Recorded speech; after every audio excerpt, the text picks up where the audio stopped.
Chapter 73 of the Count of Monte Cristo by Alexandre Dumas. The Promise. It was, indeed, Maximilian Morrel who had passed a wretched existence since the previous day. With the instinct peculiar to lovers, he had anticipated after the return of Madame de Saint-Méran and the death of the Marquis that something would occur at Monsieur de Villefort's in connection with his attachment for Valentine. His presentiments were realized, as we shall see, and his uneasy forebodings had goaded him pale and trembling to the gate under the chestnut trees. Valentine was ignorant of the cause of this sorrow and anxiety, and as it was not his accustomed hour for visiting her, she had gone to the spot simply by accident, or perhaps through sympathy. Morrel called her, and she ran to the gate. "You are here at this hour," said she. "Yes, my poor girl," replied Morrel. "I come to bring and to hear bad tidings." "This is indeed a house of mourning," said Valentine. "Speak, Maximilian, although the cup of sorrow seems already full." "Dear Valentine," said Morrel, endeavouring to conceal his own emotion, "listen, I entreat you. What I am about to say is very serious. When are you to be married?" "I will tell you all," said Valentine. "From you I have nothing to conceal. This morning the subject was introduced, and my dear grandmother, on whom I have depended as my only support, not only declared herself favourable to it, but is so anxious for it that they only await the arrival of Monsieur d'Épinay, and the following day the contract will be signed." A deep sigh escaped the young man, who gazed long and mournfully at her he loved. "Alas," replied he, "it is dreadful thus to hear my condemnation from your own lips. The sentence is passed, and in a few hours will be executed. It must be so, and I will not endeavour to prevent it. But since you say nothing remains but for Monsieur d'Épinay to arrive, that the contract may be signed, and the following day you will be his. Tomorrow you will be engaged to Monsieur d'Épinay, for he came this morning to Paris." "Oh!" Valentine uttered a cry. "I was at the house of Monte Cristo an hour since," said Morrel. "We were speaking, he of the sorrow your family had experienced, and I of your grief, when a carriage rolled into the courtyard. Never till then had I placed any confidence in presentiments, but now I cannot help believing them. At the sound of that carriage I shuddered. Soon I heard steps on the staircase, which terrified me as much as the footsteps of the commander did Don Juan. The door at last opened. Albert de Morcerf entered first, and I began to hope my fears were vain, when after him another young man advanced, and the Count exclaimed, 'Ah, here is the Baron Franz d'Épinay.' I summoned all my strength and courage to my support. Perhaps I turned pale and trembled, but certainly I smiled, and 5 minutes after I left, without having heard one word that had passed." "Poor Maximilian," murmured Valentine. "Valentine, the time has arrived when you must answer me. And remember, my life depends on your answer. What do you intend doing?" Valentine held down her head. She was overwhelmed. "Listen," said Morrel. "It is not the first time you have contemplated our present position, which is a serious and urgent one. I do not think it is a moment to give way to useless sorrow. Leave that for those who like to suffer at their leisure and indulge their grief in secret. There are such in the world, and God will doubtless reward them in heaven for their resignation on earth. But those who mean to contend must not lose one precious moment, but first return immediately the blow which fortune strikes. Do you intend to struggle against our ill fortune? Tell me, Valentine, for it is that I came to know." Valentine trembled and looked at him with amazement. The idea of resisting her father, Her grandmother and all the family had never occurred to her. "What do you say, Maximilian?" asked Valentine. "What do you mean by a struggle? Oh, it would be sacrilege. What? I resist my father's order and my dying grandmother's wish? Impossible!" Morrel started. "You are too noble not to understand me, and you understand me so well that you already yield, dear Maximilian.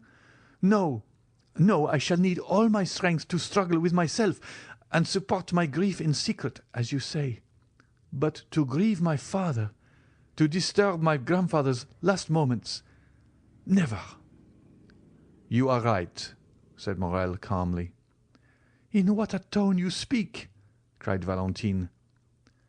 "I speak as one who admires you, mademoiselle." "Mademoiselle?" cried Valentine. "Mademoiselle? Oh, selfish man! He sees me in despair and pretends he cannot understand me." "You mistake. I understand you perfectly. You will not oppose Monsieur Villefort. You will not displease the Marchioness, and tomorrow you will sign the contract which will bind you to your husband." "But, mon Dieu, tell me, how can I do otherwise?" "Do not appeal to me, mademoiselle. I shall be a bad judge in such a case. My selfishness will bind me," replied Morrel, whose low voice and clenched hands announced his growing desperation. "What would you have proposed, Maximilian? Had you found me willing to accede?" "It is not for me to say." "You are wrong. You must advise me what to do." "Do you seriously ask my advice, Valentine?" "Certainly, dear Maximilian.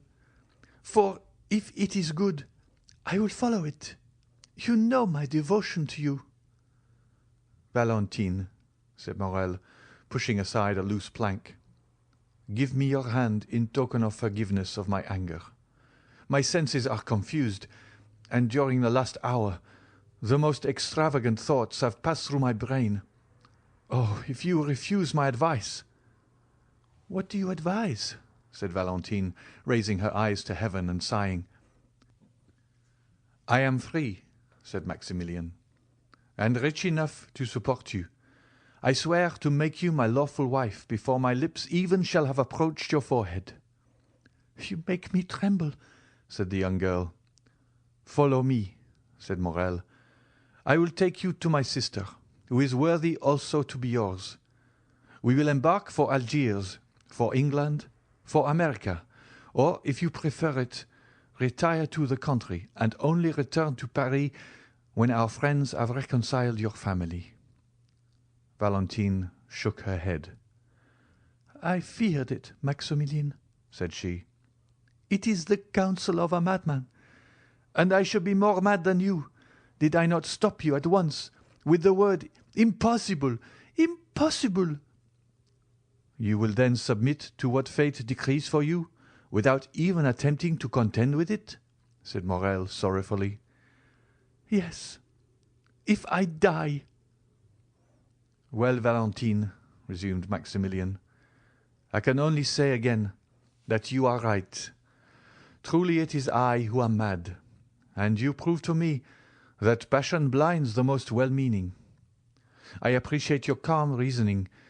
It is then understood that tomorrow you will be irrevocably promised to Monsieur Franz d'Épinay, not only by that theatrical formality invented to heighten the effect of a comedy, called the signature of the contract, but your own will." "Again you drive me to despair, Maximilian," said Valentine. "Again you plunge the dagger into the wound. What would you do, tell me, if your sister listened to such a proposition?"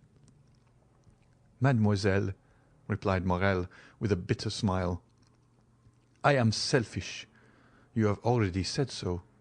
And as a selfish man I think not of what others would do in my situation, but of what I intend doing myself. I think only that I have known you not a whole year. From the day I first saw you, all my hopes of happiness have been in securing your affection. One day you acknowledged that you loved me. and since that day my hope of future happiness has rested on obtaining you, for to gain you would be life to me. Now I think no more. I say only that fortune has turned against me. I had thought to gain heaven, and now I have lost it. It is an everyday occurrence for a gambler to lose not only what he possesses, but also what he has not." Morrel pronounced these words with perfect calmness. Valentine looked at him a moment with her large, scrutinizing eyes, endeavouring not to let Morrel discover the grief which struggled in her heart. "But, in a word, what are you going to do?" asked she.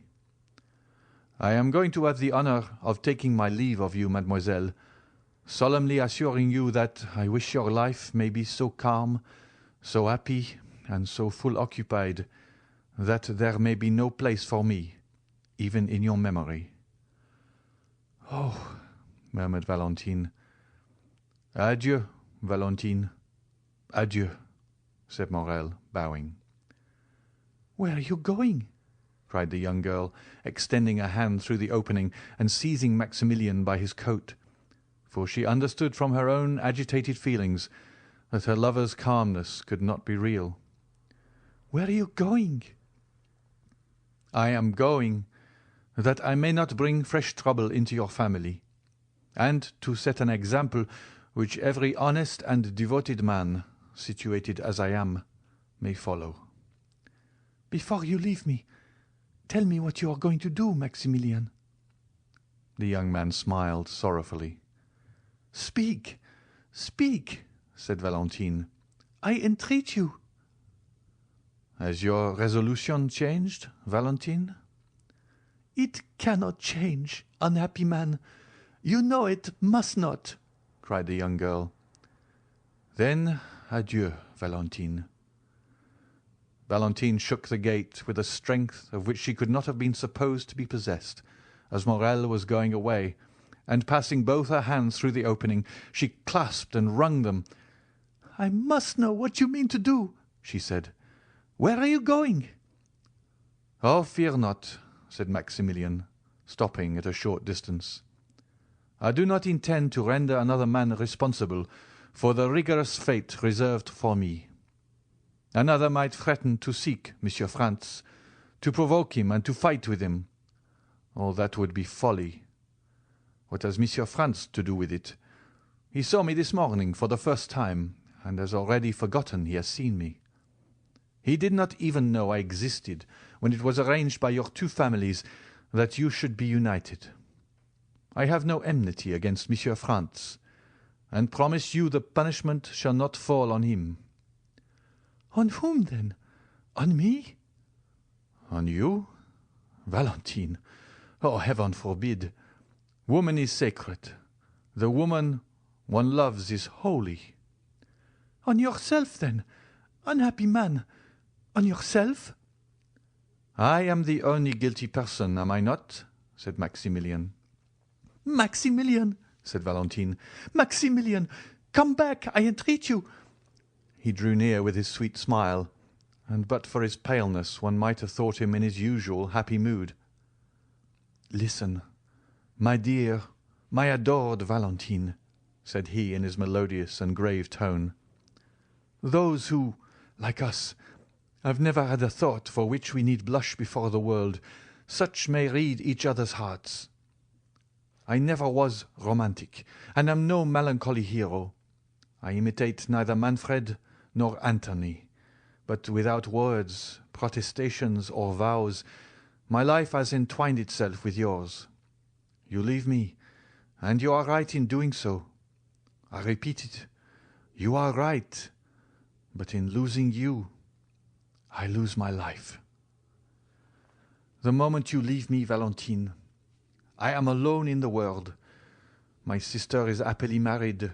Her husband is only my brother-in-law, that is, a man whom the ties of social life alone attach to me.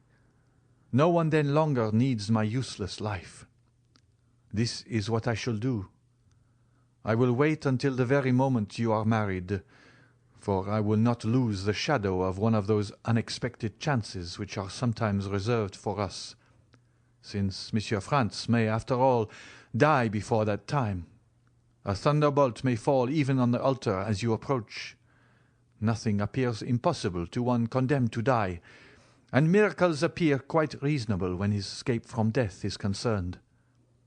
I will then wait until the last moment, and when my misery is certain, irremediable, hopeless, I will write a confidential letter to my brother-in-law, another to the prefect of police, to acquaint them with my intention.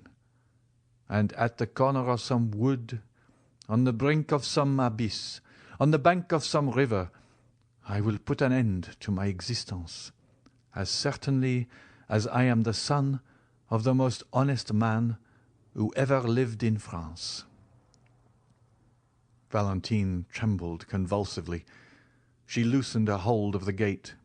Her arms fell by her side, and 2 large tears rolled down her cheeks.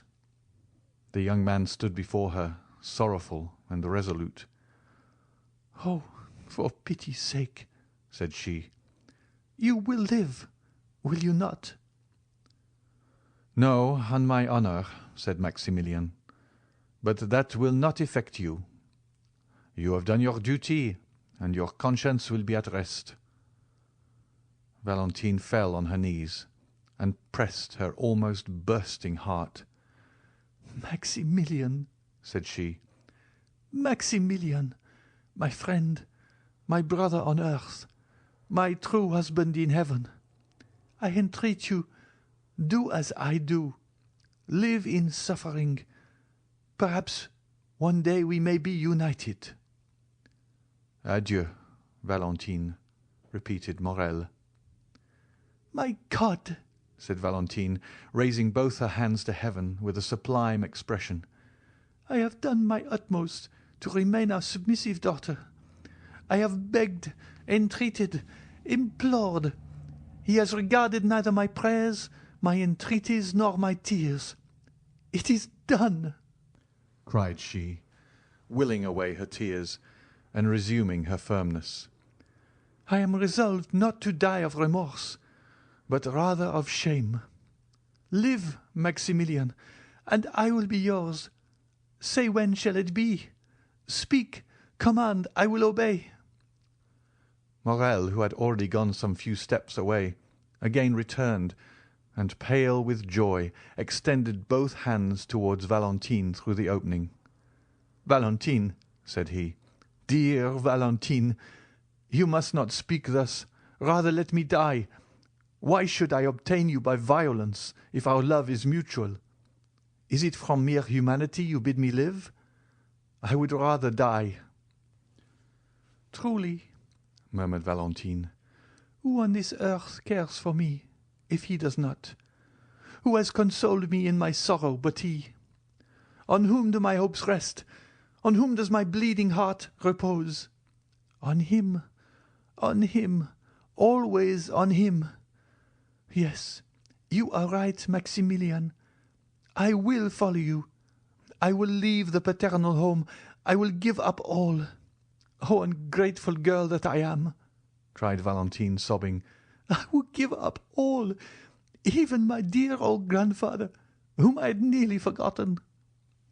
"No," said Maximilian, "you shall not leave him. Monsieur Noirtier has evinced, you say, a kind feeling towards me. Well, before you leave, tell him all. His consent would be your justification in God's sight. As soon as we are married, he shall come and live with us. Instead of 1 child, he shall have 2. You have told me how you talk to him and how he answers you. I shall very soon learn that language by signs. Valentine, I promise you solemnly that instead of despair, it is happiness that awaits us." "Oh, see, Maximilian, see the power you have over me. You almost make me believe you, and yet what you tell me is madness, for my father will curse me. He is inflexible. He will never pardon me. Now listen to me, Maximilian.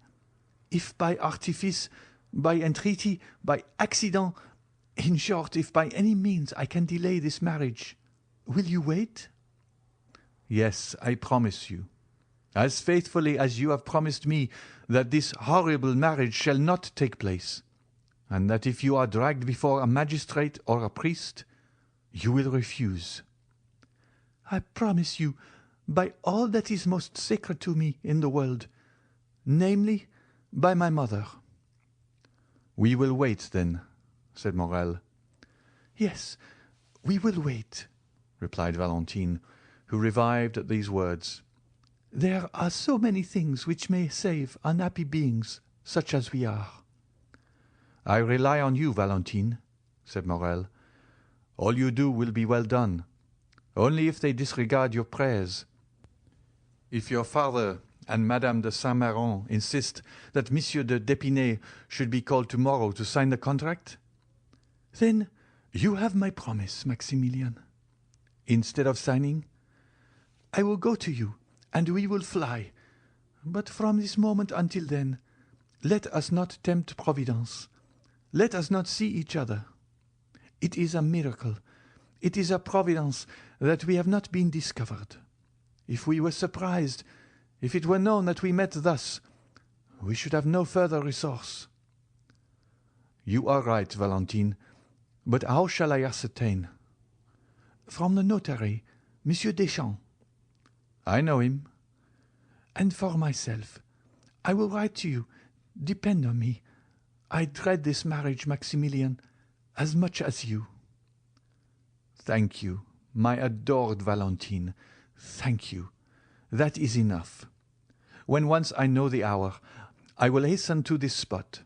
You can easily get over this fence with my assistance. A carriage will await us at the gate, in which you will accompany me to my sister's. There, living, retired, or mingling in society, as you wish, we shall be enabled to use our power, to resist oppression, and not suffer ourselves to be put to death like sheep, which only defend themselves by sighs." "Yes," said Valentine. "I will now acknowledge you are right, Maximilian. And now are you satisfied with your betrothal?" said the young girl sorrowfully. "My adored Valentine, words cannot express one half of my satisfaction." Valentine had approached, or rather had placed her lips so near the fence that they nearly touched those of Morrel, which were pressed against the other side of the cold and inexorable barrier. "Adieu, until we meet again," said Valentine, tearing herself away. "I shall hear from you?" "Yes." "Thanks, thanks, dear love. Adieu." The sound of a kiss was heard, and Valentine fled through the avenue. Morrel listened to catch the last sound of her dress brushing the branches, and of her footstep on the gravel, then raised his eyes with an ineffable smile of thankfulness to heaven for being permitted to be thus loved, and then also disappeared. The young man returned home and waited all the evening and all the next day without getting any message. It was only on the following day, at about 10 o'clock in the morning, as he was starting to call on Monsieur Deschamps, the notary, that he received from the postman a small billet, which he knew to be from Valentine, although he had not before seen her writing. It was to this effect: "Tears, entreaties, prayers have availed me nothing. Yesterday, for 2 hours, I was at the church of Saint Philippe du Roule, and for 2 hours I prayed most fervently. Heaven is as inflexible as man, and the signature of the contract is fixed for this evening at 9 o'clock. I have but one promise and but one heart to give. That promise is pledged to you. That heart is also yours. This evening, then, at 9:15, at the gate. Your betrothed, Valentine de Villefort. P.S. My poor grandmother gets worse and worse. Yesterday her fever amounted to delirium. Today her delirium is almost madness. You'll be very kind to me, will you not, Morrel, to make me forget my sorrow in leaving her thus? I think 'tis kept a secret from Grandpapa Noirtier that the contract is to be signed this evening. Morrel went also to the notary, who confirmed the news that the contract was to be signed that evening. Then he went to call on Monte Cristo, and heard still more. Franz had been to announce the ceremony, and Madame de Villefort had also written to beg the Count to excuse her not inviting him. The death of Monsieur de Saint-Méran and the dangerous illness of his widow would cast a gloom over the meeting which she would regret should be shared by the Count, whom she wished every happiness. The day before Franz had been presented to Madame de Saint-Méran, who had left her bed to receive him, but had been obliged to return to it immediately after. It is easy to suppose that Morrel's agitation would not escape the Count's penetrating eye. Monte Cristo was more affectionate than ever. Indeed, his manner was so kind that several times Morrel was on the point of telling him all. But he recalled the promise he had made to Valentine, and kept his secret. The young man read Valentine's letter 20 times in the course of the day. It was her first, and on what an occasion! Each time he read it, he renewed his vow to make her happy. How great is the power of a woman who has made so courageous a resolution! What devotion does she deserve from him for whom she has sacrificed everything? How ought she really to be supremely loved? She becomes at once a queen and a wife, and it is impossible to thank and love her sufficiently. Morrel longed intensely for the moment when he should hear Valentine say, "Here I am, Maximilian. Come and help me." He had arranged everything for her escape. 2 ladders were hidden in the clover field. A cabriolet was ordered for Maximilian alone, without a servant, without lights. At the turning of the first street they would light the lamps, as it would be foolish to attract the notice of the police by too many precautions. Occasionally he shuddered. He thought of the moment when, from the top of that wall, he should protect the descent of his dear Valentine, pressing in his arms for the first time her of whom he had yet only kissed the delicate hand. When the afternoon arrived, and he felt that the hour was drawing near, he wished for solitude. His agitation was extreme. A simple question from a friend would have irritated him. He shut himself in his room and tried to read, but his eye glanced over the page without understanding a word, and he threw away the book, and for the second time sat down to sketch his plan, the ladders and the fence. At length the hour drew near. Never did a man deeply in love allow the clocks to go on peacefully. Morrel tormented his so effectually that they struck 8 at 6:30. He then said, "It is time to start. The signature was indeed fixed to take place at 9 o'clock, but perhaps Valentine will not wait for that." Consequently, Morrel, having left the Rue Meslay at 8:30 by his timepiece, entered the clover field, while the clock of Saint-Philippe du Roule was striking 8. The horse and cabriolet were concealed behind a small ruin, where Morrel had often waited. The night gradually drew on, and the foliage in the garden assumed a deeper hue. Then Morrel came out from his hiding-place with a beating heart, and looked through the small opening in the gate. There was yet no one to be seen. The clock struck 8:30, and still another half-hour was passed in waiting, while Morrel walked to and fro, and gazed more and more frequently through the opening. The garden became darker still, but in the darkness he looked in vain for the white dress, and in the silence he vainly listened for the sound of footsteps. The house, which was discernible through the trees, remained in darkness, and gave no indication that so important an event as the signature of a marriage contract was going on. Morrel looked at his watch, which wanted 9:15. But soon the same clock he had already heard strike 2 or 3 times rectified the error by striking 9:30. This was already half an hour past the time Valentine had fixed. It was a terrible moment for the young man. The slightest rustling of the foliage, the least whistling of the wind attracted his attention and drew the perspiration to his brow.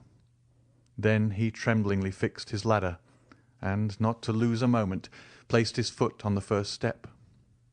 Amidst all these alternations of hope and fear, the clock struck 10.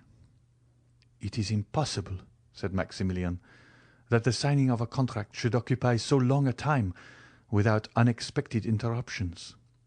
I have weighed all the chances, calculated the time required for all the forms. Something must have happened." And then he walked rapidly to and fro and pressed his burning forehead against the fence. Had Valentine fainted? Or had she been discovered and stopped in her flight? These were the only obstacles which appeared possible to the young man. The idea that her strength had failed her in attempting to escape, and that she had fainted in one of the paths, was the one that most impressed itself upon his mind. "In that case," said he, "I should lose her, and by my own fault." He dwelt on this idea for a moment. Then it appeared reality. He even thought he could perceive something on the ground at a distance. He ventured to call, and it seemed to him that the wind wafted back an almost inarticulate sigh. At last the half-hour struck. It was impossible to wait longer. His temples throbbed violently. His eyes were growing dim. He passed one leg over the wall, and in a moment leapt down on the other side. He was on Villefort's premises, had arrived there by scaling the wall. What might be the consequences? However, he had not ventured thus far to draw back. He followed a short distance close under the wall, then crossed a path, hid, entered a clump of trees. In a moment he had passed through them and could see the house distinctly. Then Morrel saw that he had been right in believing that the house was not illuminated. Instead of lights at every window, as is customary on days of ceremony, he saw only a grey mass, which was veiled also by a cloud, which at that moment obscured the moon's feeble light. A light moved rapidly from time to time past 3 windows of the second floor.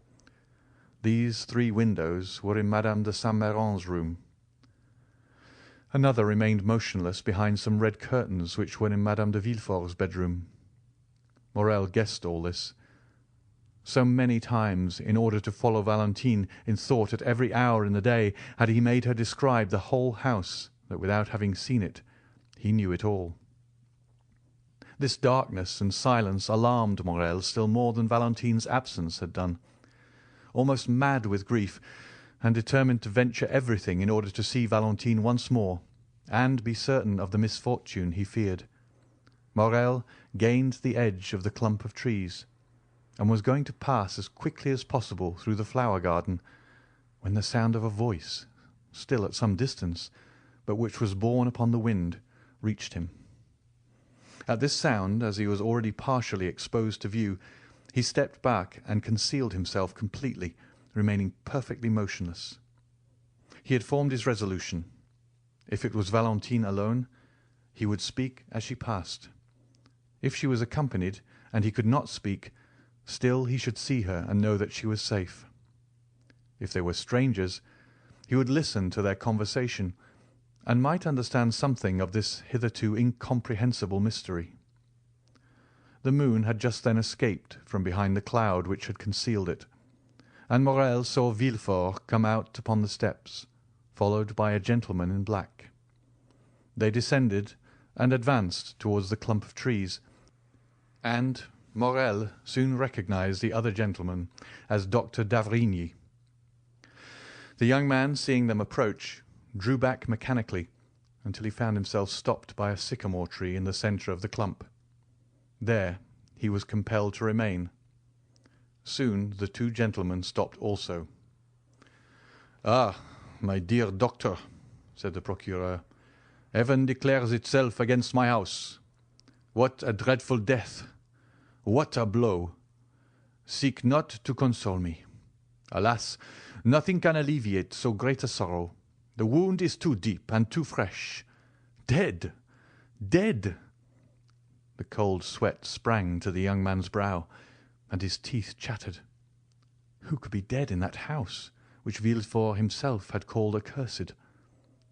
"My dear Monsieur de Villefort," replied the doctor with a tone which redoubled the terror of the young man, "I have not led you here to console you.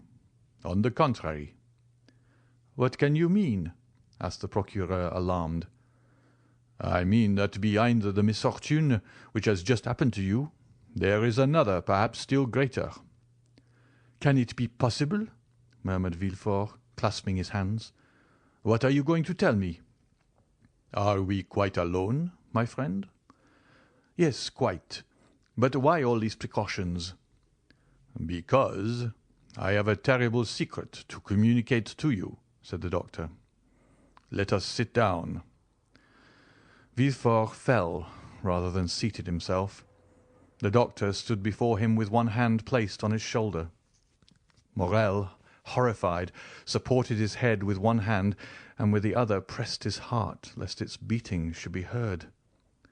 "Dead, dead," repeated he within himself, and he felt as if he were also dying. "Speak, doctor, I am listening," said Villefort. "Strike. I am prepared for everything." "Madame de Saint-Méran was doubtless advancing in years, but she enjoyed excellent health." Morrel began again to breathe freely, which he had not done during the last 10 minutes. "Grief has consumed her," said Villefort. "Yes, grief, doctor. After living 40 years with the Marquis—" "It is not grief, my dear Villefort," said the doctor.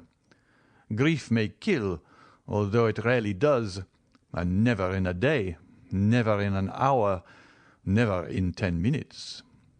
Villefort answered nothing. He simply raised his head, which had been cast down before, and looked at the doctor with amazement. "Were you present during the last struggle?" asked Monsieur de D'avrigny. "I was," replied the procureur. "You begged me not to leave.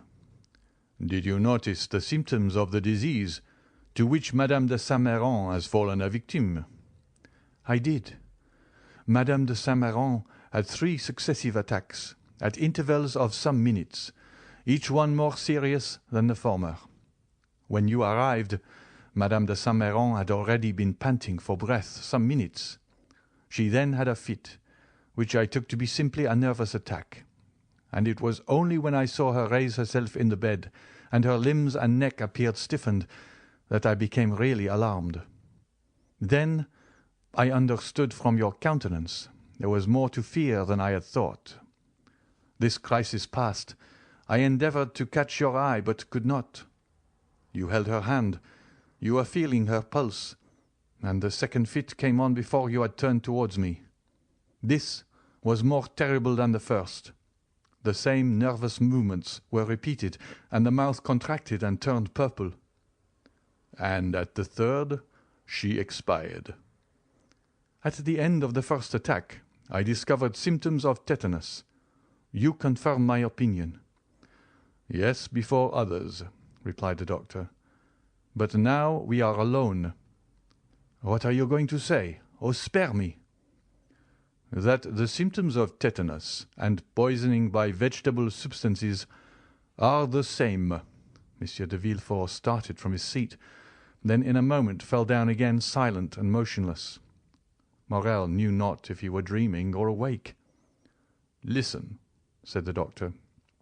"I know the full importance of the statement I have just made, and the disposition of the man to whom I have made it." "Do you speak to me as a magistrate or as a friend?" asked Villefort. "As a friend, and only as a friend at this moment. The similarity in the symptoms of tetanus and poisoning by vegetable substances is so great that were I obliged to affirm by oath what I have now stated, I should hesitate. I therefore repeat to you, I speak not to a magistrate, but to a friend, and to that friend I say, during the 3/4 of an hour that the struggle continued, I watched the convulsions and the death of Madame de Saint-Méran, and am thoroughly convinced that not only did her death proceed from poison, but I could also specify the poison." "Can it be possible?" "The symptoms are marked. Do you see? Sleep broken by nervous spasms, excitation of the brain, torpor of the nerve centres. Madame de Saint-Méran succumbed to a powerful dose of brucine or of strychnine, which by some mistake, perhaps, has been given to her. Villefort seized the doctor's hand. "Oh, it is impossible," said he. "I must be dreaming. It is frightful to hear such things from such a man as you. Tell me, I entreat you, my dear doctor, that you may be deceived." "Doubtless I may, but—" "But?" "But I do not think so." "Have pity on me, doctor. So many dreadful things have happened to me lately that I am on the verge of a madness." "Has anyone besides me seen Madame de Saint-Méran?" "No." "Has anything been sent for from a chemist's that I have not examined?" "Nothing." "Had Madame de Saint-Méran any enemies?" "Not to my knowledge." "Would her death affect anyone's interest?" "It could not indeed. My daughter is her only heiress, Valentine alone. Oh, if such a thought could present itself, I would stab myself to punish my heart for having for one instant harboured it." "Indeed, my dear friend," said Monsieur d'Avrigny, "I would not accuse anyone. I speak only of an accident, you understand? Of a mistake. But whether accident or mistake, the fact is there. It is on my conscience and compels me to speak aloud to you. Make inquiry." "Of whom? How? Of what?" "May not Barrois, the old servant, have made a mistake, and have given Madame de Saint-Méran a dose prepared for his master?" "For my father?" "Yes." "But how could a dose prepared for Monsieur Noirtier poison Madame de Saint-Méran?" "Nothing is more simple. You know poisons become remedies in certain diseases of which paralysis is one. For instance, having tried every other remedy to restore movement and speech to Monsieur Noirtier, I resolved to try one last means, and for 3 months I have been giving him brucine, so that in the last dose I ordered for him there were 6 grains. This quantity, which is perfectly safe to administer to the paralyzed frame of Monsieur Noirtier, which has become gradually accustomed to it, would be sufficient to kill another person." "My dear doctor, there is no communication between Monsieur Noirtier's apartment and that of Madame de Saint-Méran, and Barrois never entered my mother-in-law's room. In short, doctor, although I know you to be the most conscientious man in the world, and although I place the utmost reliance on you, I want, notwithstanding my conviction, to believe this axiom, errare humanum est." "Is there one of my brethren in whom you have equal confidence with myself?" "Why do you ask me that? What do you wish?" "Send for him. I will tell him what I have seen, and we will consult together and examine the body." "And you will find traces of poison?" "No, I did not say of poison. But we can prove what was the state of the body. We shall discover the cause of her sudden death, and we shall say, dear Villefort, if this thing has been caused by negligence, watch over your servants. If from hatred, watch your enemies." "What do you propose to me, d'Avrigny?" said Villefort in despair. "So soon as another is admitted into our secret, an inquest will become necessary, and an inquest in my house. Impossible! Still," continued the procureur, looking at the doctor with uneasiness, "if you wish it, if you demand it, why, then it shall be done. But, doctor, you see me already so grieved. How can I introduce into my house so much scandal after so much sorrow? My wife and my daughter would die of it. And I, doctor, you know a man does not arrive at the post I occupy. One has not been king's attorney 25 years without having amassed a tolerable number of enemies. Mine are numerous. Let this affair be talked of. It will be a triumph for them, which will make them rejoice and cover me with shame. Pardon me, doctor, these worldly ideas, were you a priest, I should not dare to tell you, but you are a man, and you know mankind. Doctor, pray recall your words. You have said nothing, have you?" "My dear Monsieur de Villefort," replied the doctor, "my first duty is to humanity. I would have saved Madame de Saint-Méran, if science could have done it, but she is dead, and my duty regards the living. Let us bury this terrible secret in the deepest recesses of our hearts. I am willing, if anyone should suspect this, that my silence on the subject should be imputed to my ignorance. Meanwhile, sir, watch always. Watch carefully, for perhaps the evil may not stop here. And when you have found the culprit, if you find him, I will say to you, 'You are a magistrate. Do as you will.'" "I thank you, doctor," said Villefort with indescribable joy. "I never had a better friend than you." And as if he feared Dr. d'Avrigny would recall his promise, he hurried him towards the house. When they were gone, Morrel ventured out from under the trees, and the moon shone upon his face, which was so pale it might have been taken for that of a ghost. "I am manifestly protected in a most wonderful but most terrible manner," said he. "But Valentine, poor girl, how will she bear so much sorrow?"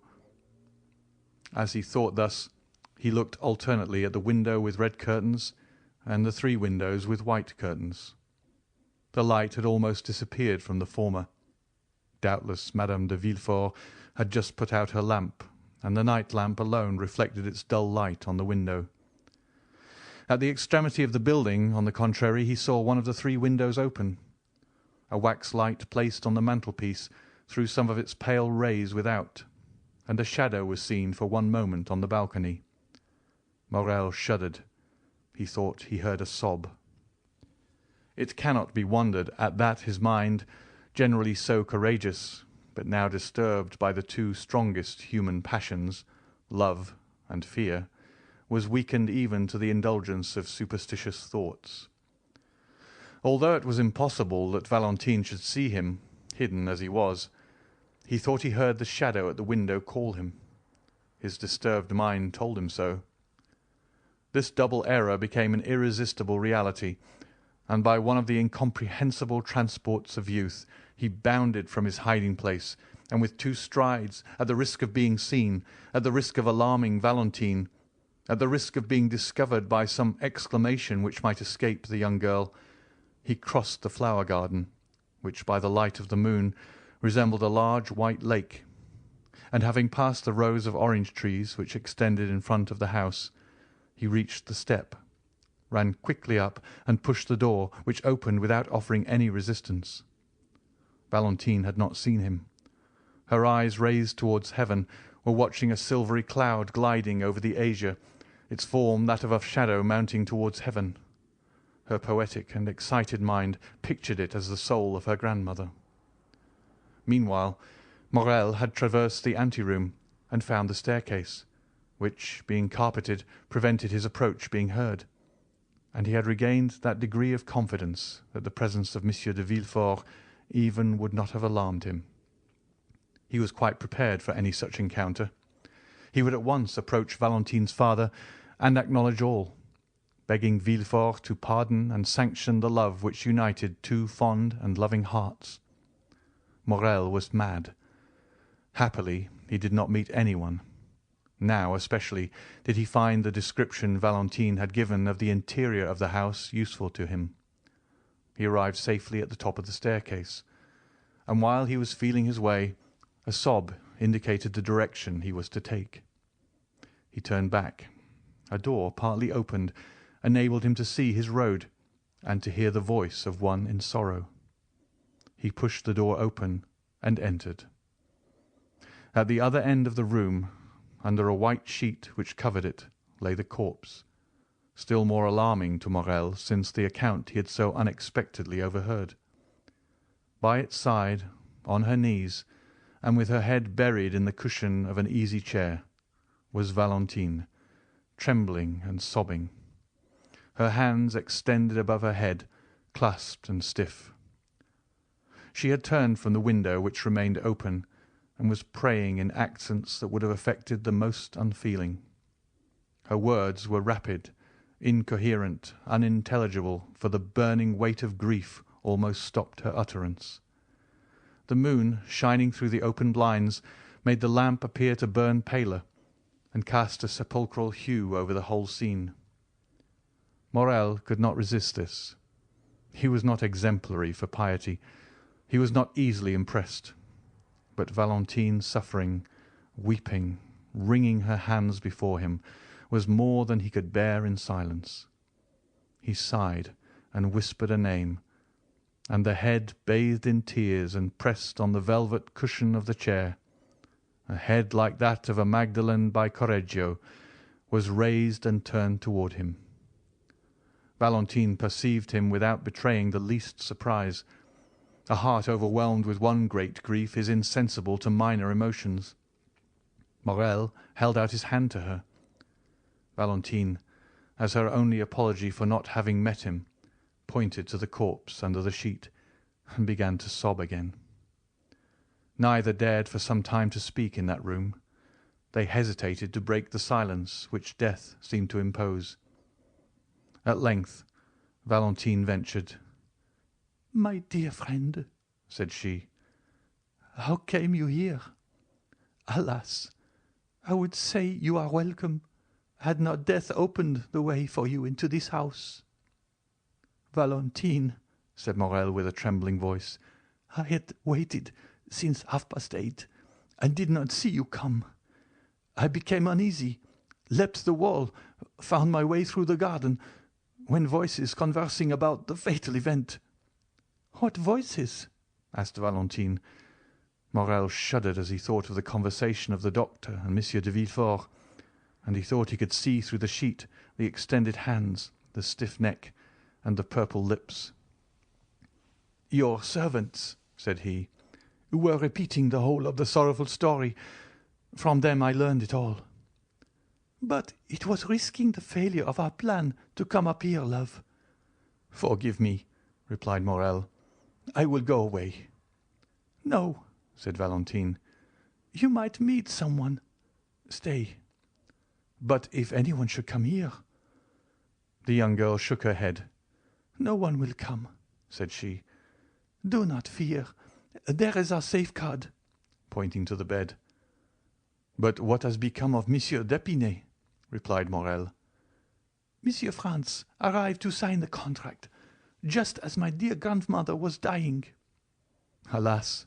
said Morel with a feeling of selfish joy, for he thought this death would cause the wedding to be postponed indefinitely. "But what redoubles my sorrow," continued the young girl, as if this feeling was to receive its immediate punishment, "is that the poor old lady on her deathbed requested that the marriage might take place as soon as possible. She also, thinking to protect me, was acting against me." "Hark!" said Morel. They both listened. Steps were distinctly heard in the corridor and on the stairs. "It is my father, who has just left his study." "To accompany the doctor to the door?" added Morel. "How did you know it is the doctor?" asked Valentine, astonished.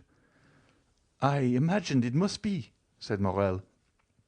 Valentine looked at the young man. They heard the street door close. Then Monsieur de Villefort locked the garden door and returned upstairs. He stopped a moment in the anteroom, as if hesitating whether to turn to his own apartment or into Madame de Saint-Méran's. Morel concealed himself behind a door. Valentine remained motionless, grief seeming to deprive her of all fear. Monsieur de Villefort passed on to his own room. "Now," said Valentine, "you can neither go out by the front door nor by the garden." Morel looked at her with astonishment. "There is but one way left that is safe," she said. "It is through my grandfather's room." She rose. "Come," she added. "Where?" asked Maximilian. "To my grandfather's room." "I? In Monsieur Noirtier's apartment?" "Yes." "Can you mean it, Valentine?" "I have long wished it. He is my only remaining friend, and we both need his help. Come." Be careful, Valentine, said Morel, hesitating to comply with the young girl's wishes. I now see my error. I acted like a madman in coming here.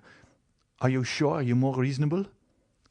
Yes, said Valentine, and I have but one scruple, that of leaving my dear grandmother's remains, which I had undertaken to watch. Valentine, said Morel, death is in itself sacred. Yes, said Valentine. Besides, it will not be for long. She then crossed the corridor and led the way down a narrow staircase to Monsieur Noirtier's room. Morel followed her on tiptoe. At the door they found the old servant. Barrois, said Valentine, shut the door and let no one come in. She passed first. Noirtier, seated in his chair and listening to every sound, was watching the door. He saw Valentine, and his eye brightened. There was something grave and solemn in the approach of the young girl which struck the old man, and immediately his bright eye began to interrogate. "Dear grandfather," said she hurriedly, "you know poor grandmamma died an hour since, and now I have no friend in the world but you." His expressive eyes evinced the greatest tenderness. "To you alone, then, may I confide my sorrows and my hopes?" The paralytic motioned, "Yes." Valentine took Maximilian's hand. "Look attentively, then, at this gentleman." The old man fixed his scrutinizing gaze with slight astonishment on Morel. "It is Monsieur Maximilian Morel," said she, "the son of that good merchant of Marseille, whom you doubtless recollect." "Yes," said the old man. "He brings an irreproachable name, which Maximilian is likely to render glorious, since at 30 years of age he is a captain, an officer of the Legion of Honor." The old man signified that he recollected him. "Well, grandpapa," said Valentine, kneeling before him and pointing to Maximilian, "I love him, and will be only his. Were I compelled to marry another, I would destroy myself." The eyes of the paralytic expressed a multitude of tumultuous thoughts. "You like Monsieur Maximilian Morel, do you not, grandpapa?" asked Valentine. "Yes." "And you will protect us, who are your children, against the will of my father?" Noirtier cast an intelligent glance at Morel as if to say, "Perhaps I may." Maximilian understood him. "Mademoiselle," said he, "you have a sacred duty to fulfill in your deceased grandmother's room. Will you allow me the honor of a few minutes' conversation with Monsieur Noirtier?" "That is it," said the old man's eye. Then he looked anxiously at Valentine. "Do you fear you will not understand?" "Yes." "Oh, we have so often spoken of you, that he knows exactly how I talk to you." Then turning to Maximilian with an adorable smile, although shaded by sorrow, "He knows everything I know," said she. Valentine arose, placed a chair for Morel, requested Barrois not to admit anyone, and having tenderly embraced her grandfather and sorrowfully taken leave of Morel, she went away. To prove to Noirtier that he was in Valentine's confidence and knew all their secrets, Morel took the dictionary, a pen, and some paper, and placed them all on a table where there was a light. "But first," said Morel, "allow me, sir, to tell you who I am, how much I love Mademoiselle Valentine, and what are my designs respecting her." Noirtier made a sign that he would listen. It was an imposing sight to witness this old man, apparently a mere useless burden, becoming the sole protector, support, and adviser of the lovers who were both young, beautiful, and strong. His remarkably noble and austere expression struck Morel, who began his story with trembling. He related the manner in which he had become acquainted with Valentine, and how he had loved her, and that Valentine, in her solitude and her misfortune, had accepted the offer of his devotion. He told him his birth, his position, his fortune, and more than once, when he consulted the look of the paralytic, that look answered, "That is good. Proceed." "And now," said Morel, when he had finished the first part of his recital, "now I have told you of my love and my hopes, may I inform you of my intentions?" "Yes," signified the old man. This was our resolution. A cabriolet was in waiting at the gate, in which I intended to carry off Valentine to my sister's house, to marry her, and to wait respectfully Monsieur de Villefort's pardon." "No," said Noirtier. "We must not do so?" "No." "You do not sanction our project?" "No." "There is no other way," said Morrel. The old man's interrogative eye said, "What?" "I will go," continued Maximilian. "I will seek Monsieur Franz d'Épinay. I am happy to be able to mention this in Mademoiselle de Villefort's absence, and will conduct myself toward him so as to compel him to challenge me." Noirtier's look continued to interrogate. "You wish to know what I will do?" "Yes." "I will find him as I told you. I will tell him the ties which bind me to Mademoiselle Valentine. If he be a sensible man, he will prove it by renouncing of his own accord the hand of his betrothed, and will secure my friendship and love until death. If he refuse, either through interest or ridiculous pride, after I have proved to him that he would be forcing my wife from me, that Valentine loves me and will have no other, I will fight him, give him every advantage, and I shall kill him, or he will kill me. If I am victorious, I will not marry Valentine, and if I die, I am very sure Valentine will not marry him." Noirtier watched with indescribable pleasure this noble and sincere countenance, on which every sentiment his tongue uttered was depicted, adding by the expression of his fine features all that colouring adds to a sound and faithful drawing. Still, when Morrel had finished, he shut his eyes several times, which was his manner of saying "No." "No?" said Morrel. "You disapprove of this second project, as you did of the first?" "I do," signified the old man. "But what then must be done?" asked Morrel. "Madame de Saint-Méran's last request was that the marriage might not be delayed. Must I let things take their course?" Noirtier did not move. "I understand," said Morrel. "I am to wait." "Yes."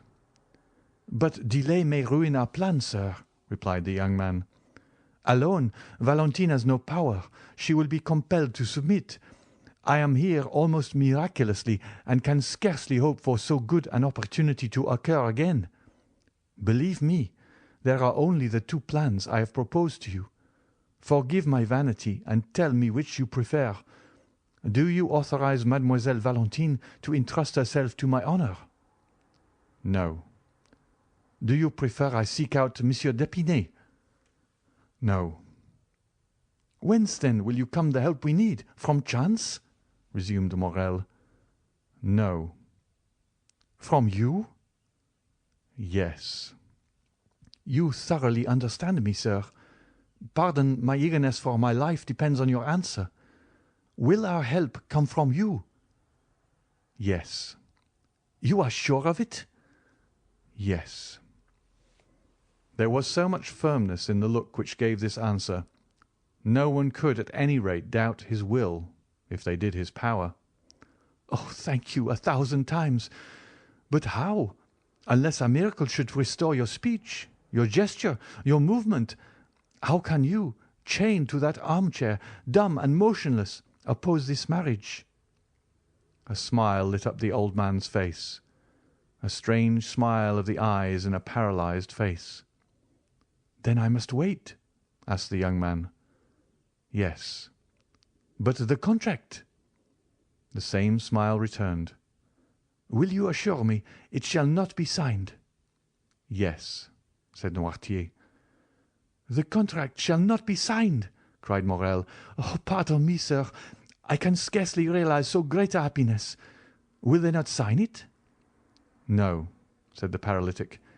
Notwithstanding that assurance, Morrel still hesitated. This promise of an impotent old man was so strange that, instead of being the result of the power of his will, it might emanate from enfeebled organs. Is it not natural that the madman, ignorant of his folly, should attempt things beyond his power? The weak man talks of burdens he can raise, the timid of giants he can confront, the poor of treasures he spends. The most humble peasant, in the height of his pride, calls himself Jupiter. Whether Noirtier understood the young man's indecision, or whether he had not full confidence in his docility, he looked uneasily at him. "What do you wish, sir?" asked Morel. "That I should renew my promise of remaining tranquil?" Noirtier's eyes remained fixed and firm, as if to imply that a promise did not suffice. Then it passed from his face to his hands. "Shall I swear to you, sir?" asked Maximilian. "Yes," said the paralytic with the same solemnity. Morel understood that the old man attached great importance to an oath. He extended his hand. "I swear to you on my honour," said he, "to await your decision respecting the course I am to pursue with Monsieur d'Épinay." "That is right," said the old man. "Now," said Morel, "do you wish me to retire?" "Yes." "Without seeing Mademoiselle Valentine?" "Yes." Morel made a sign that he was ready to obey. "But," said he, "first allow me to embrace you as your daughter did just now." Noirtier's expression could not be understood. The young man pressed his lips on the same spot, on the old man's forehead where Valentine's had been. Then he bowed a second time and retired. He found outside the door the old servant to whom Valentine had given directions. Morel was conducted along a dark passage which led to a little door opening on the garden. Soon found the spot where he had entered, with the assistance of the shrubs gained the top of the wall, and by his ladder was in an instant in the clover field, where his cabriolet was still waiting for him. He got in it, and thoroughly wearied by so many emotions, arrived about midnight in the Rue Meslay, threw himself on his bed, and slept soundly. End of chapter 73. Chapter 74. The Villefort family vault. 2 days after, a considerable crowd was assembled towards 10 o'clock in the morning around the door of Monsieur de Villefort's house, and a long file of mourning coaches and private carriages extended along the Faubourg Saint-Honoré and the Rue de la Pépinière. Among them was one of a very singular form, which appeared to have come from a distance. It was a kind of covered wagon, painted black, and was one of the first to arrive.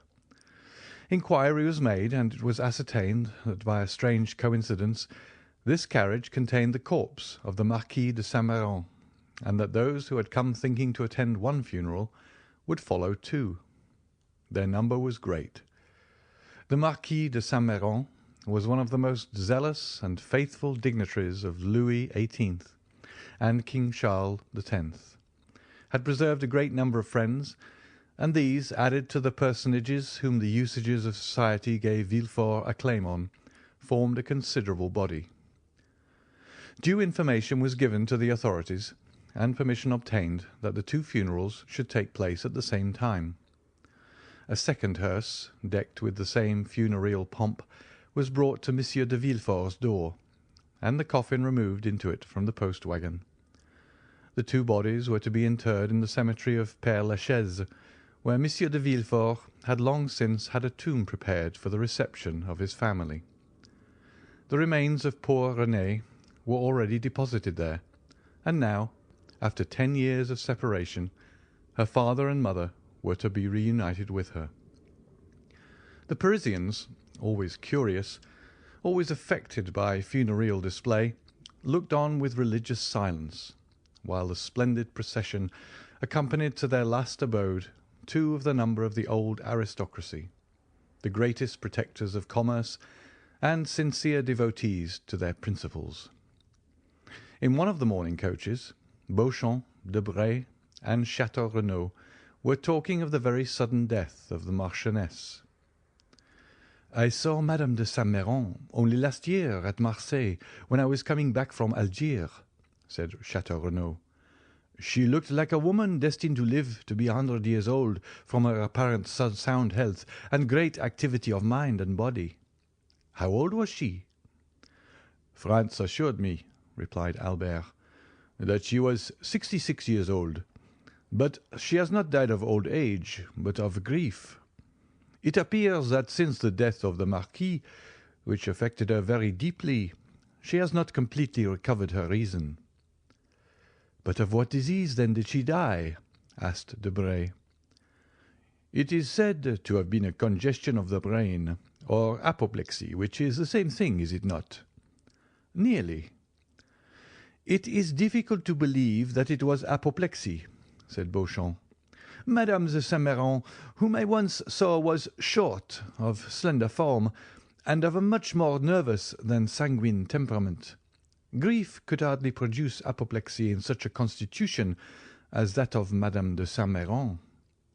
"At any rate," said Albert, "whatever disease or doctor may have killed her, Monsieur de Villefort, or rather Mademoiselle Valentine, or still rather our friend Franz, inherits a magnificent fortune, amounting, I believe, to 80,000 livres per annum." "And this fortune will be doubled at the death of the old Jacobin, Noirtier." "This is a tenacious old grandfather," said Beauchamp. "Tenacem probosciti virum. I think he must have made an agreement with death to outlive all his heirs, and he appears likely to succeed. He resembles the old conventionalist of '93, who said to Napoleon in 1814, 'You bend because your empire is a young stem, weakened by rapid growth.' Take the Republic for a tutor. Let us return with renewed strength to the battlefield, and I promise you 500,000 soldiers, another Marengo, and a second Austerlitz. Ideas do not become extinct, sire. They slumber sometimes, but only revive the stronger before they sleep entirely." "Ideas and men appeared the same to him. On one thing only puzzles me, namely how Franz d'Épinay will like a grandfather who cannot be separated from his wife. But where is Franz?" "In the first carriage with Monsieur de Villefort, who considered him already as one of the family." Such was the conversation in almost all the carriages. These two sudden deaths, so quickly following each other, astonished everyone, but no one suspected the terrible secret which Monsieur d'Avrigny had communicated in his nocturnal walk to Monsieur de Villefort. They arrived in about an hour at the cemetery. The weather was mild but dull, and in harmony with the funeral ceremony. Among the groups which flocked towards the family vault, Château Renaud recognized Morel, who had come alone in a cabriolet, and walked silently along the path all bordered with yew trees. "You here?" said Château Renaud, passing his arm through the young captain's. "Are you a friend of Villefort's? How is it that I have never met you at his house?" "I am no acquaintance of Monsieur de Villefort's," answered Morel, "but I was of Madame de Saint-Méran." Albert came up to them at this moment with Franz. "The time and place are but ill-suited for an introduction," said Albert. "But we are not superstitious, Monsieur Morel. Allow me to present to you Monsieur Franz d'Épinay, a delightful travelling companion with whom I made the tour of Italy. My dear Franz, Monsieur Maximilian Morel, an excellent friend I have acquired in your absence, and whose name you will hear me mention every time I make an allusion to affection, wit, or amiability." Morel hesitated for a moment. He feared it would be hypocritical to accost in a friendly manner the man whom he was tacitly opposing, but his oath and the gravity of the circumstances recurred to his memory. He struggled to conceal his emotion, and bowed to Franz. "Mademoiselle de Villefort is in deep sorrow, is she not?" said Debray to Franz. "Extremely," replied he. "She looked so pale this morning, I scarcely knew her." These apparently simple words pierced Morel to the heart. This man had seen Valentine and spoken to her. The young and high-spirited officer required all his strength of mind to resist breaking his oath. He took the arm of Château Renaud and turned towards the vault, where the attendants had already placed the two coffins. "This is a magnificent habitation," said Beauchamp, looking towards the mausoleum. "A summer and winter palace. You will in turn enter it, my dear Épinay, for you will soon be numbered as one of the family. I, as a philosopher, should like a little country house, a cottage down there under the trees, without so many free stones over my poor body. In dying, I will say to those around me what Voltaire wrote to Piron, Eorus, and all will be over. But come, Franz, take courage. Your wife is an heiress. Indeed, Beauchamp, you are unbearable. Politics has made you laugh at everything, and political men have made you disbelieve everything. But when you have the honour of associating with ordinary men, and the pleasure of leaving politics for a moment, try to find your affectionate heart, which you leave with your stick when you go to the chamber. But tell me, said Beauchamp, what is life?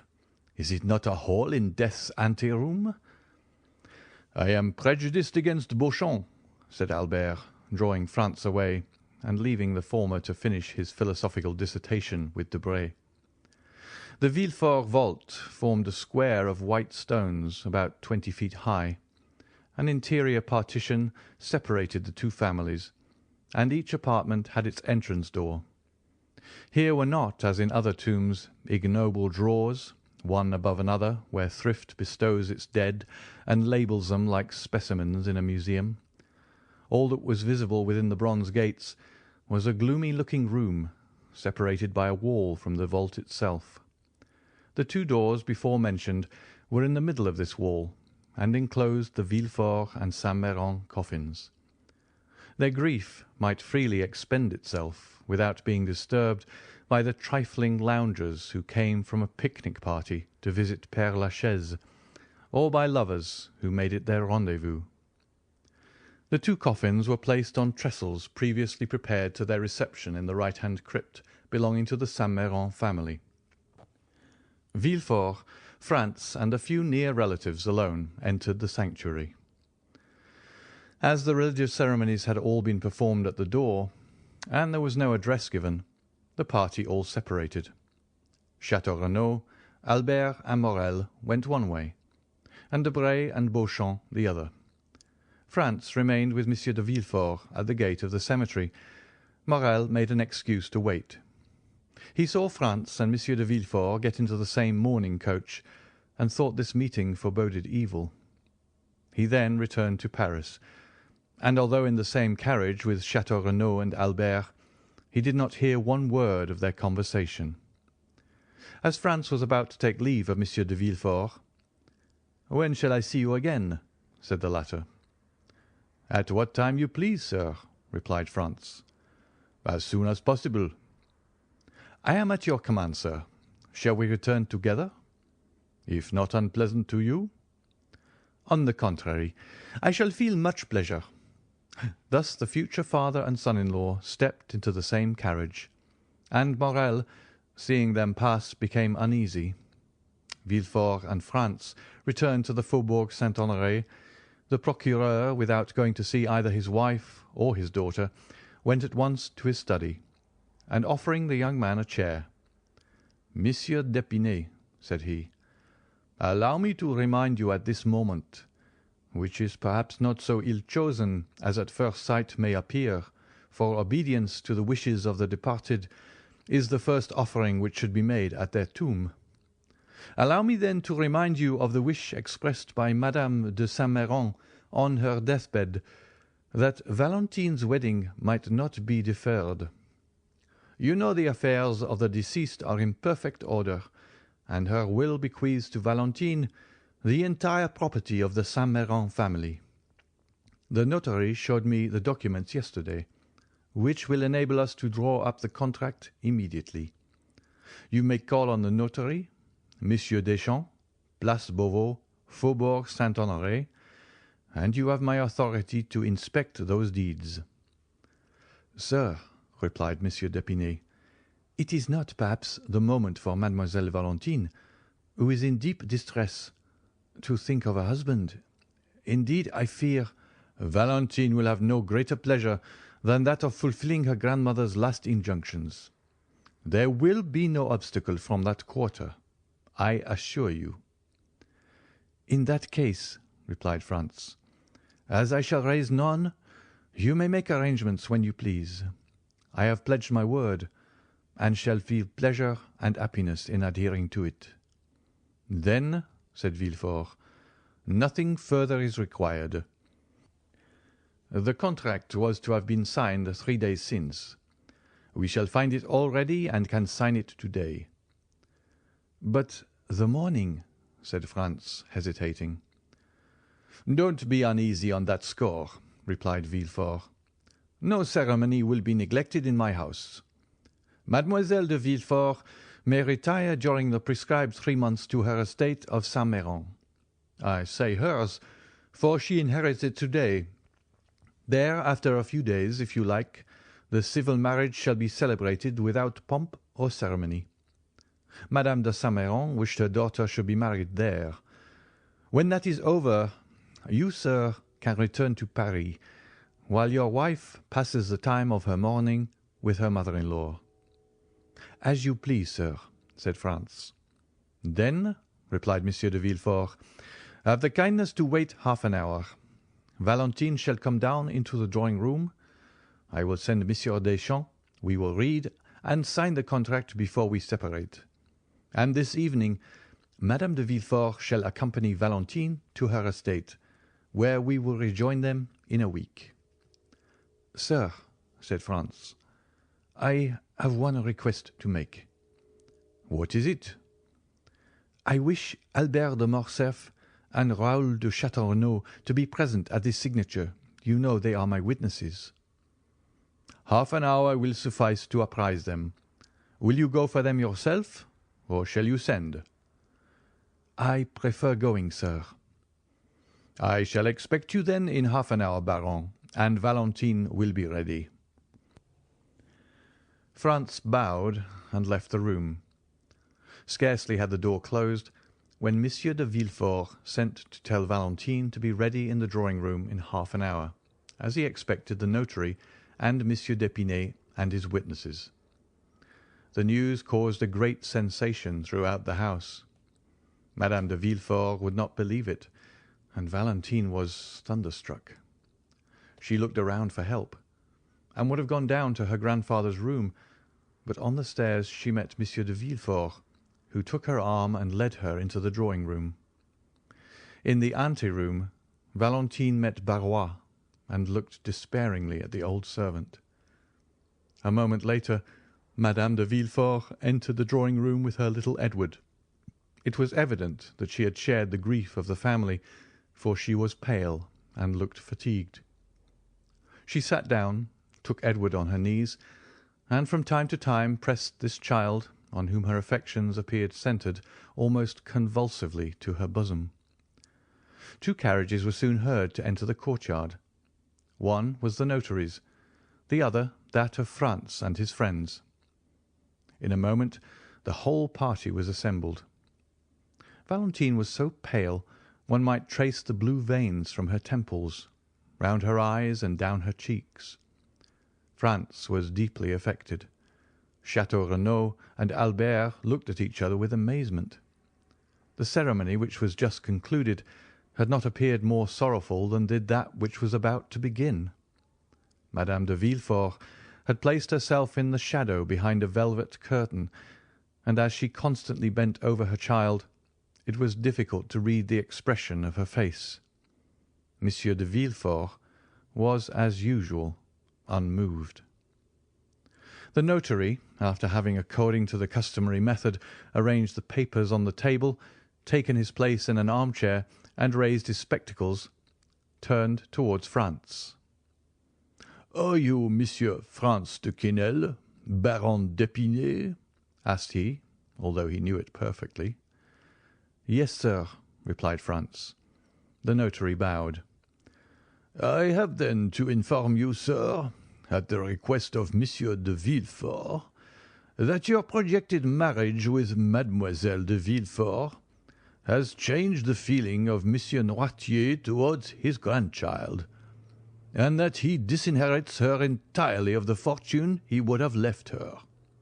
Let me hasten to add," continued he, "that the testator having only the right to alienate a part of his fortune, and having alienated it all, the will not bear scrutiny and is declared null and void." "Yes," said Villefort, "but I warn Monsieur d'Épinay that during my lifetime my father's will shall never be questioned, my position forbidding any doubt to be entertained." "Sir," said Franz, "I regret much that such a question has been raised in the presence of Mademoiselle Valentine. I have never inquired the amount of her fortune, which, however limited it may be, exceeds mine. My family has sought consideration in this alliance with Monsieur de Villefort. All I seek is happiness." Valentine imperceptibly thanked him, while two silent tears rolled down her cheeks. "Besides, sir," said Villefort, addressing himself to his future son-in-law, "excepting the loss of a portion of your hopes, this unexpected will not need to personally wound you. Monsieur Noirtier's weakness of mind sufficiently explains it. It is not because Mademoiselle Valentine is going to marry you that he is angry, but because she will marry. A union with any other would have caused him the same sorrow. Old age is selfish, sir, and Mademoiselle de Villefort has been a faithful companion to Monsieur Noirtier, which she cannot be when she becomes the Baroness d'Épinay. My father's melancholy state prevents our speaking to him on any subjects which the weakness of his mind would incapacitate him from understanding, and I am perfectly convinced that at the present time, although he knows that his granddaughter is going to be married, Monsieur Noirtier has ever forgotten the name of his intended grandson." Monsieur de Villefort had scarcely said this when the door opened and Barrois appeared. "Gentlemen," said he in a tone strangely firm for a servant speaking to his masters under such solemn circumstances, "Gentlemen, Monsieur Noirtier de Villefort wishes to speak immediately to Monsieur Franz de Quesnel, Baron d'Épinay." He, as well as the notary, that there might be no mistake in the person, gave all his titles to the bridegroom-elect. Villefort started. Madame de Villefort let her son slip from her knees. Valentine rose, pale and dumb as a statue. Albert and Château Renaud exchanged a second look, more full of amazement than the first. The notary looked at Villefort. "It is impossible," said the procureur. "Monsieur d'Épinay cannot leave the drawing-room at present." "It is at this moment," replied Barrois with the same firmness, "that Monsieur Noirtier, my master, wishes to speak on important subjects to Monsieur Franz d'Épinay." "Grandpapa Noirtier can speak now, then," said Edward with his habitual quickness. However, his remark did not make Madame de Villefort even smile, so much was every mind engaged, and so solemn was the situation. Astonishment was at its height. Something like a smile was perceptible on Madame de Villefort's countenance. Valentine instinctively raised her eyes, as if to thank heaven. "Pray go, Valentine," said Monsieur de Villefort, "and see what this new fancy of your grandfather's is." Valentine rose quickly, and was hastening joyfully towards the door, when Monsieur de Villefort altered his intention. "Stop," said he. "I will go with you." "Excuse me, sir," said Franz. "Since Monsieur Noirtier sent for me, I am ready to attend to his wish. Besides, I shall be happy to pay my respects to him, not having yet had the honor of doing so." "Pray, sir," said Villefort with marked uneasiness, "do not disturb yourself." "Forgive me, sir," said Franz in a resolute tone. "I would not lose this opportunity of proving to Monsieur Noirtier how wrong it would be of him to encourage feelings of dislike to me, which I am determined to conquer, whatever they may be, by my devotion." And without listening to Villefort, he arose and followed Valentine, who was running downstairs with the joy of a shipwrecked mariner who finds a rock to cling to. Monsieur de Villefort followed them. Chateau Renaud and Morcerf exchanged a third look of still increasing wonder. End of chapter 74. Chapter 75. A signed statement. Noirtier was prepared to receive them, dressed in black and installed in his armchair. When the three persons he expected had entered, he looked at the door, which his valet immediately closed. "Listen," whispered Villefort to Valentine, who could not conceal her joy. "If Monsieur Noirtier wishes to communicate anything which would delay your marriage, I forbid you to understand him." Valentine blushed, but did not answer. Villefort, approaching Noirtier, "Here is Monsieur Franz d'Épinay," said he. "You requested to see him. We have all wished for this interview, and I trust it will convince you how ill-informed are your objections to Valentine's marriage." Noirtier answered only by a look which made Villefort's blood run cold. He motioned to Valentine to approach. In a moment, thanks to her habit of conversing with her grandfather, she understood that he asked for a key. Then his eye was fixed on the drawer of a small chest between the windows. She opened the drawer and found a key, and understanding that was what he wanted, again watched his eyes, which turned towards an old secretary which had been neglected for many years, and was supposed to contain nothing but useless documents. "Shall I open the secretary?" asked Valentine. "Yes," said the old man. "And the drawers?" "Yes." "Those at the side?" "No." "The middle one?" "Yes." Valentine opened it and drew out a bundle of papers. "Is that what you wish for?" asked she. "No." She took successively all the other papers out till the drawer was empty. "But there are no more," said she. Noirtier's eye was fixed on the dictionary. "Yes, I understand, grandfather," said the young girl. He pointed to each letter of the alphabet. At the letter S, the old man stopped her. She opened and found the word secret. "Ah, is there a secret spring?" said Valentine. "Yes," said Noirtier. "And who knows it?" Noirtier looked at the door where the servant had gone out. "Barrois?" said she. "Yes." "Shall I call him?" "Yes." Valentine went to the door and called Barrois. Villefort's impatience during this scene made the perspiration roll from his forehead, and Franz was stupefied. The old servant came. "Barrois," said Valentine, "my grandfather has told me to open that drawer in the secretary, but there is a secret spring in it, which you know. Will you open it?" Barrois looked at the old man. "Obey," said Noirtier's intelligent eye. Barrois touched a spring, the false bottom came out, and they saw a bundle of papers tied with a black string. "Is that what you wish for?" said Barrois. "Yes." "Shall I give these papers to Monsieur de Villefort?" "No." "To Mademoiselle Valentine?" "No." "To Monsieur Franz d'Épinay?" "Yes." Franz, astonished, advanced a step. "To me, sir?" said he. "Yes." Franz took them from Barrois, and casting a glance at the cover, read, "To be given after my death to General Durand, who shall bequeath the packet to his son, with an injunction to preserve it as containing an important document." "Well, sir," asked Franz, "what do you wish me to do with this paper?" "To preserve it, sealed up as it is, doubtless," said the procureur. "No," replied Noirtier eagerly. "Do you wish him to read it?" said Valentine. "Yes," replied the old man. "You understand, Baron, my grandfather wishes you to read this paper," said Valentine. "Then let us sit down," said Villefort impatiently, "for it would take some time." "Sit down," said the old man.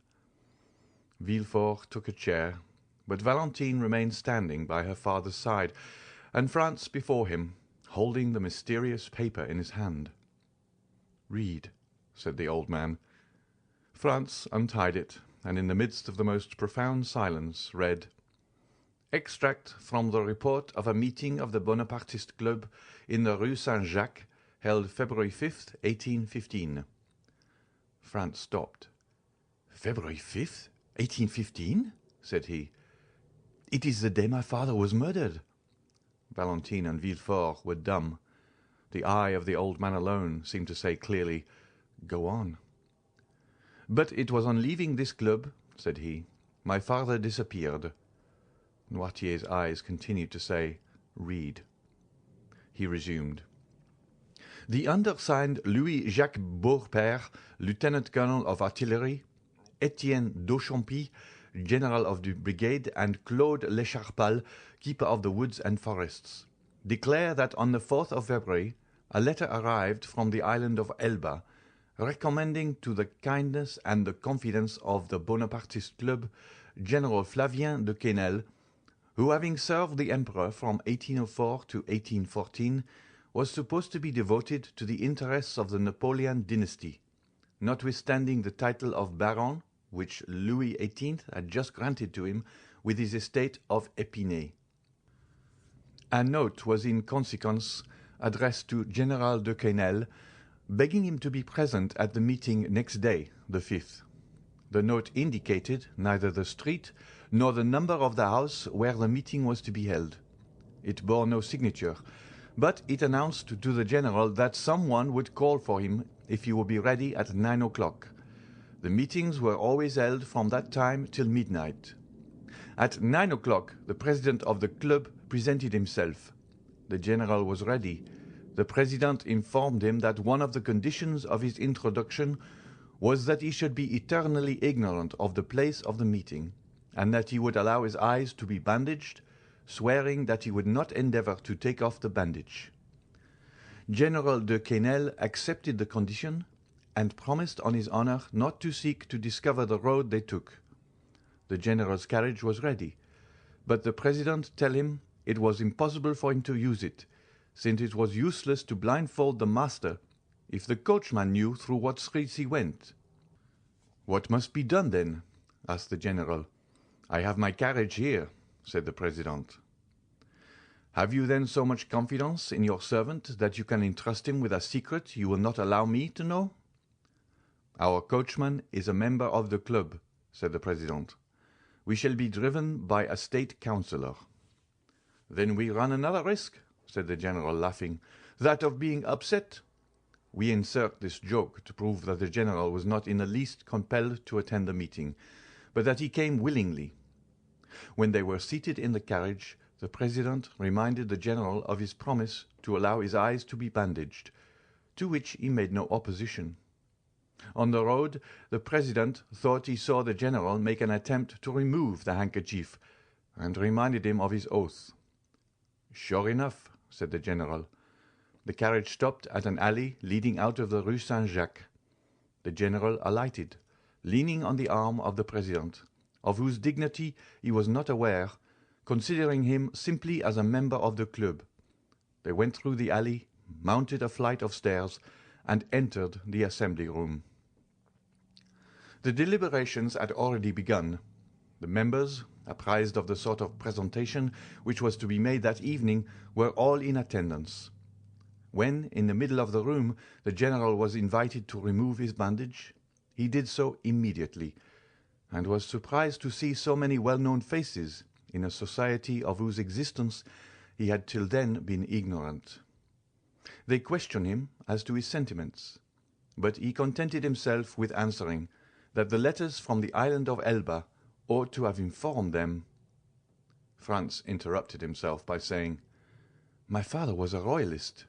They need not have asked his sentiments, which were well known." "And hence," said Villefort, "arose my affection for your father, my dear Monsieur Franz. Opinions held in common are a ready bond of union." "Read again," said the old man. Franz continued. The president then sought to make him speak more explicitly, but Monsieur de Quesnel replied that he wished to first know what they wanted with him. He was then informed of the contents of the letter from the island of Elba, in which he was recommended to the club as a man who would be likely to advance the interests of their party. One paragraph spoke of the return of Bonaparte, and promised another letter and further details on the arrival of the Pharaon belonging to the shipbuilder Morel of Marseille, whose captain was entirely devoted to the Emperor.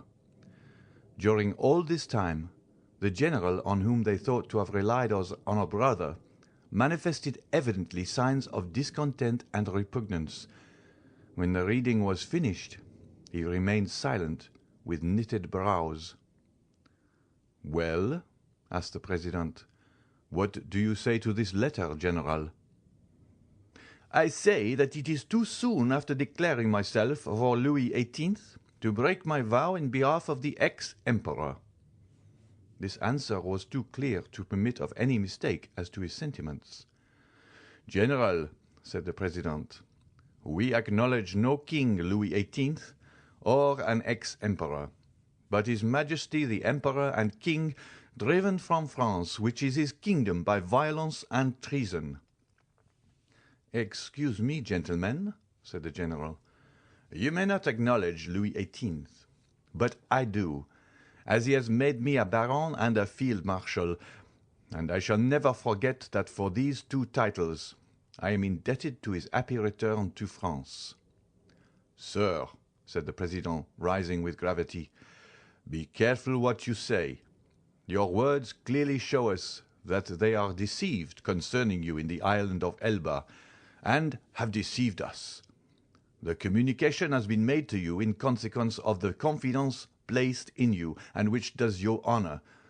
Now we discover our error. A title and promotion attach you to the government which we wish to overturn. We will not constrain you to help us. We enroll no one against his conscience, but we will compel you to act generously, even if you are not disposed to do so." "You could call acting generously, knowing your conspiracy and not informing against you. That is what I should call becoming your accomplice. You see, I am more candid than you."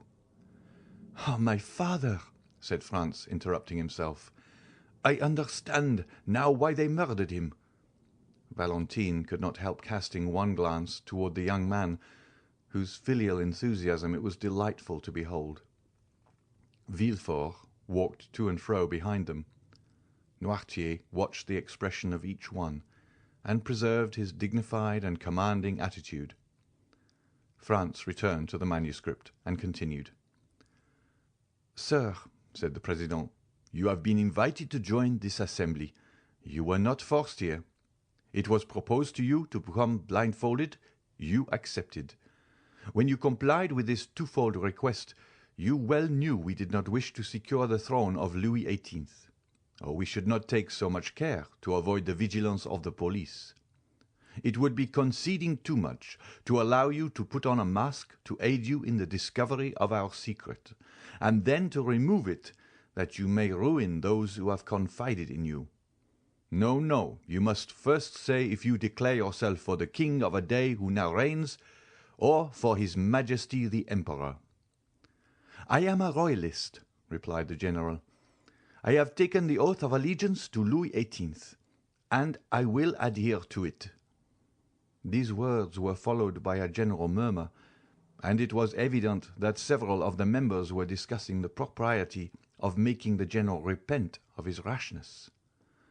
The President again arose, and having imposed silence, said, "Sir, you are too serious and too sensible a man not to understand the consequences of our present situation, and your candor has already dictated to us the conditions which remain for us to offer you." The general, putting his hand on his sword, exclaimed, "If you talk of honor, do not begin by disavowing its laws and impose nothing by violence." "And you, sir," continued the President, with a calmness still more terrible than the general's anger, "I advise you not to touch your sword."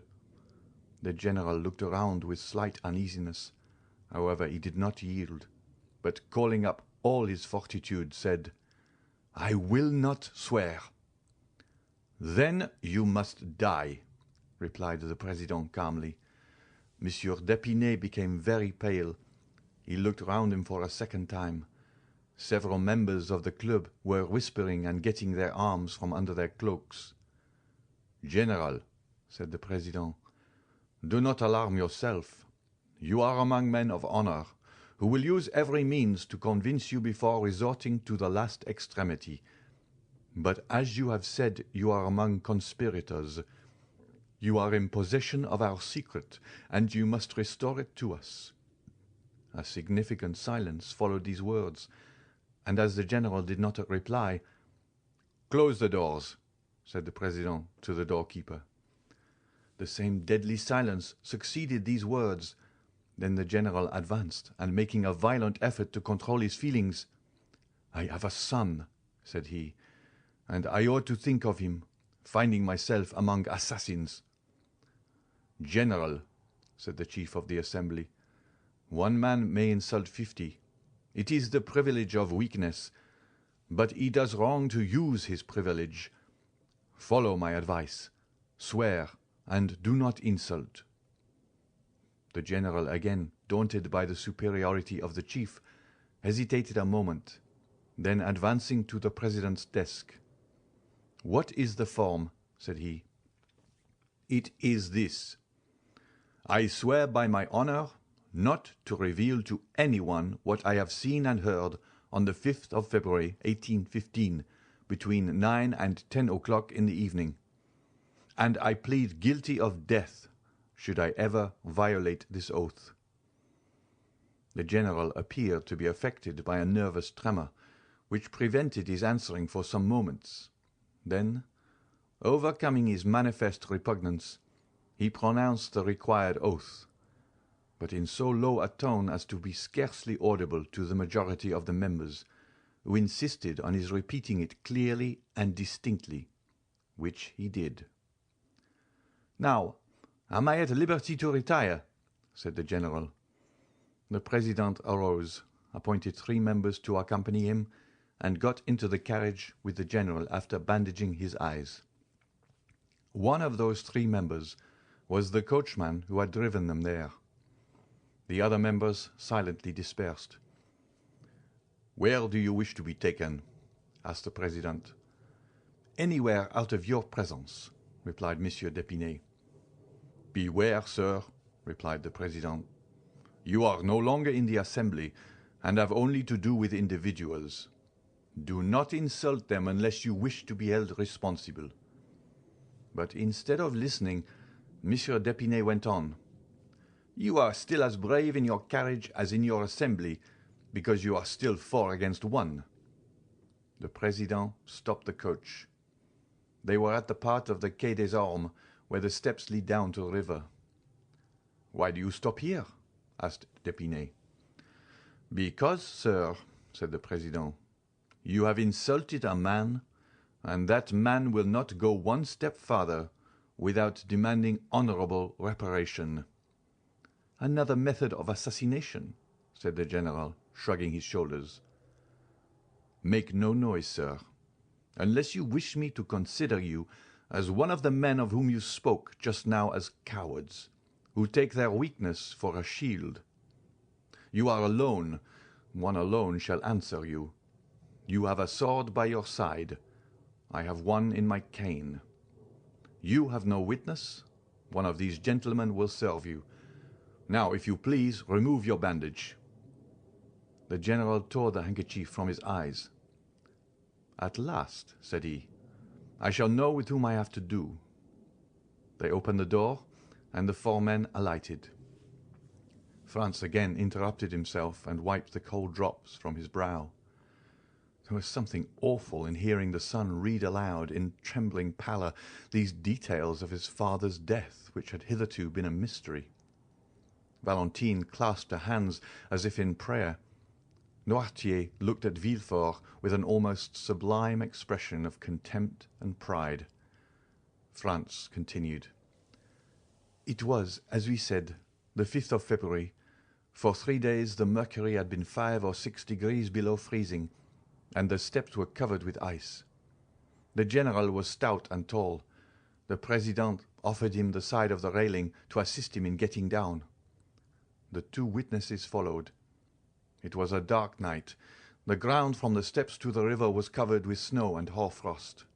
The water of the river looked black and deep. One of the seconds went for a lantern in a coal barge near, and by its light they examined the weapons. The president's sword, which was simply, as he had said, one he carried in his cane, was 5 inches shorter than the general's and had no guard. The general proposed to cast lots for the swords, but the president said it was he who had given the provocation, and when he had given it, he had supposed each would use his own arms. The witnesses endeavored to insist, but the president bade them be silent. The lantern was placed on the ground. The two adversaries took their stations, and the duel began. The light made the two swords appear like flashes of lightning. As for the men, they were scarcely perceptible. The darkness was so great. General d'Épinay passed for one of the best swordsmen in the army, but he was pressed so closely in the onset that he missed his aim and fell. The witnesses thought he was dead, but his adversary, who knew he had not struck him, offered him the assistance of his hand to rise. The circumstance irritated instead of calming the general, and he rushed on his adversary. But his opponent did not allow his guard to be broken. He received him on his sword, and 3 times the general drew back on finding himself too closely engaged, and then returned to the charge.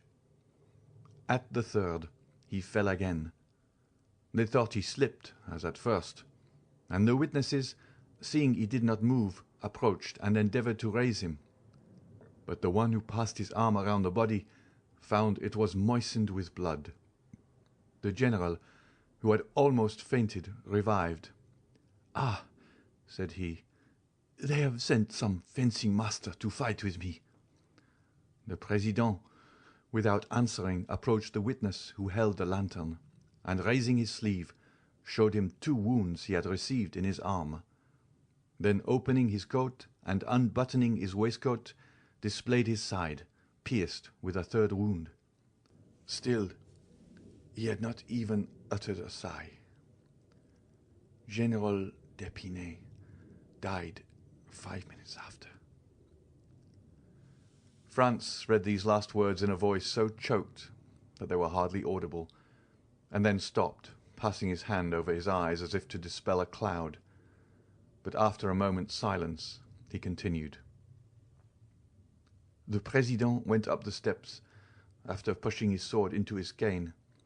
A track of blood on the snow marked his course. He had scarcely arrived at the top when he heard a heavy splash in the water. It was the general's body, which the witnesses had just thrown into the river, after ascertaining that he was dead.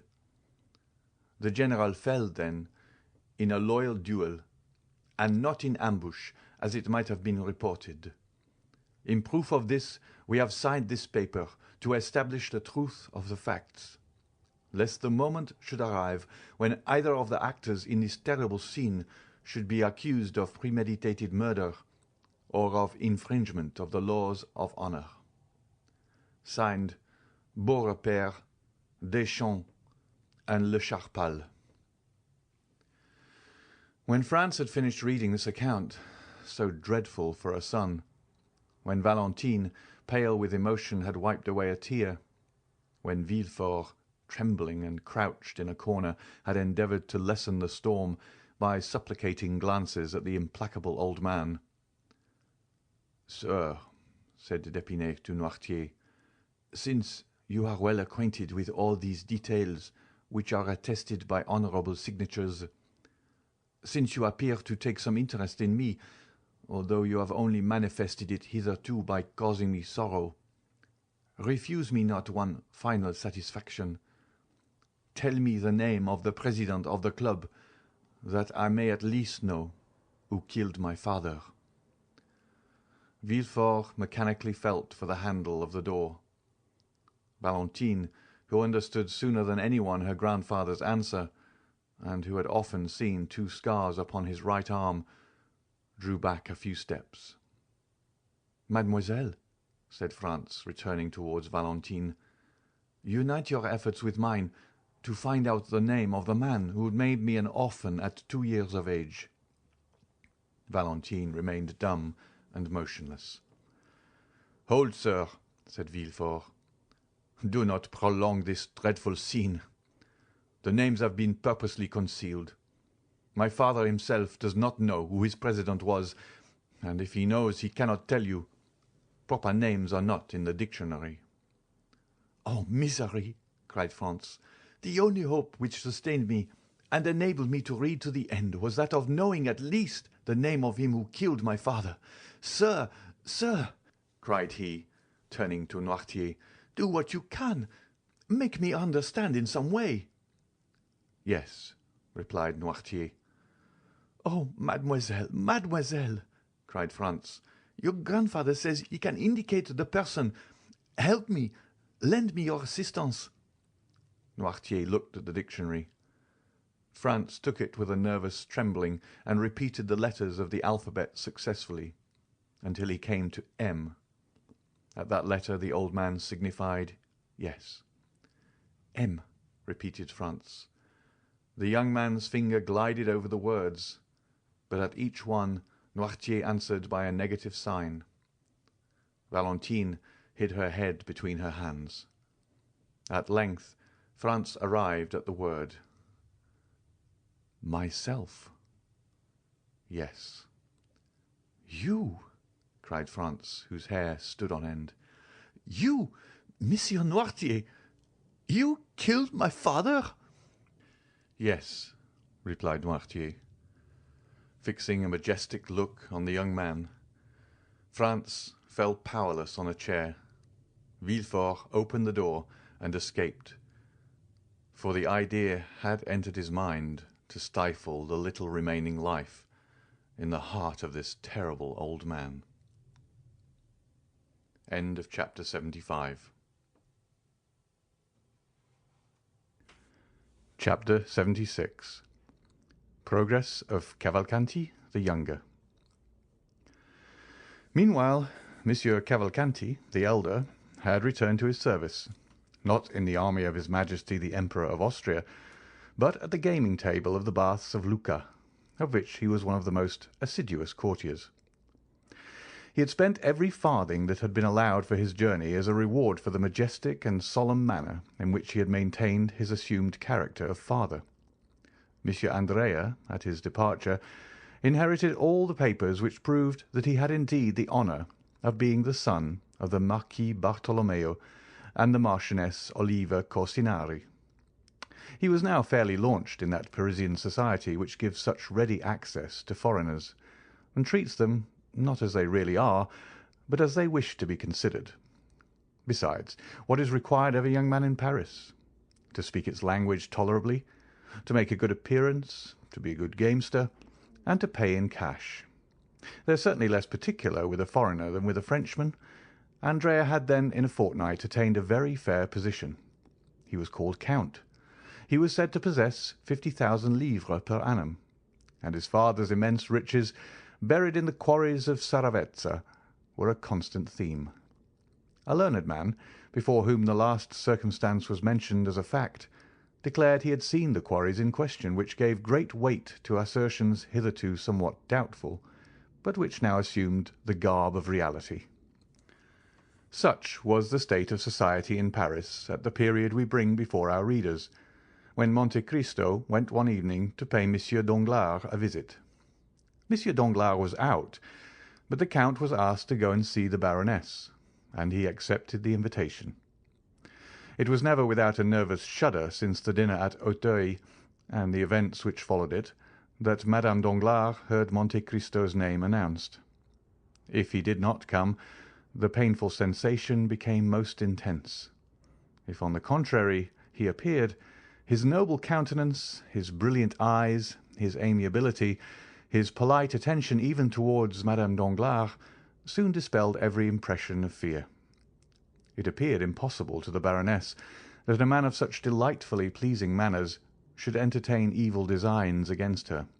Besides, The most corrupt minds only suspect evil when it would answer some interested end. Useless injury is repugnant to every mind.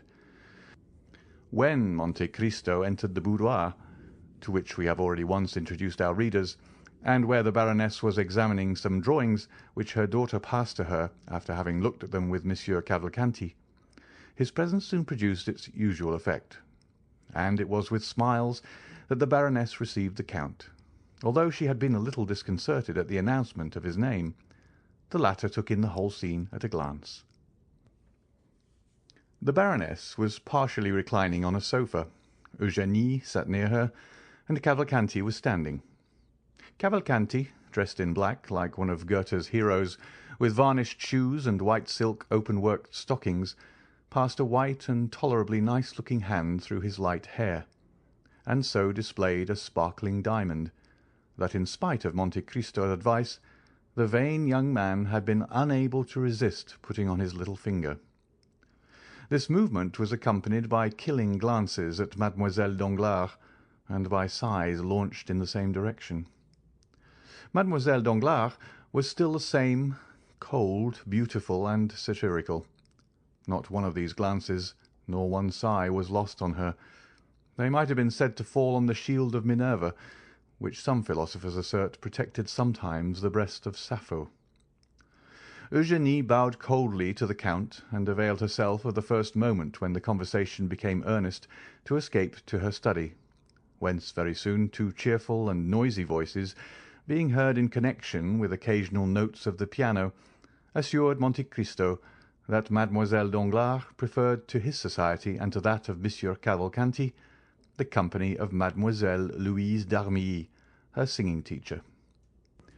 It was then, especially while conversing with Madame Danglars, and apparently absorbed by the charm of the conversation, that the Count noticed Monsieur Andrea Cavalcanti's solicitude, his manner of listening to the music at the door he dared not pass, and of manifesting his admiration.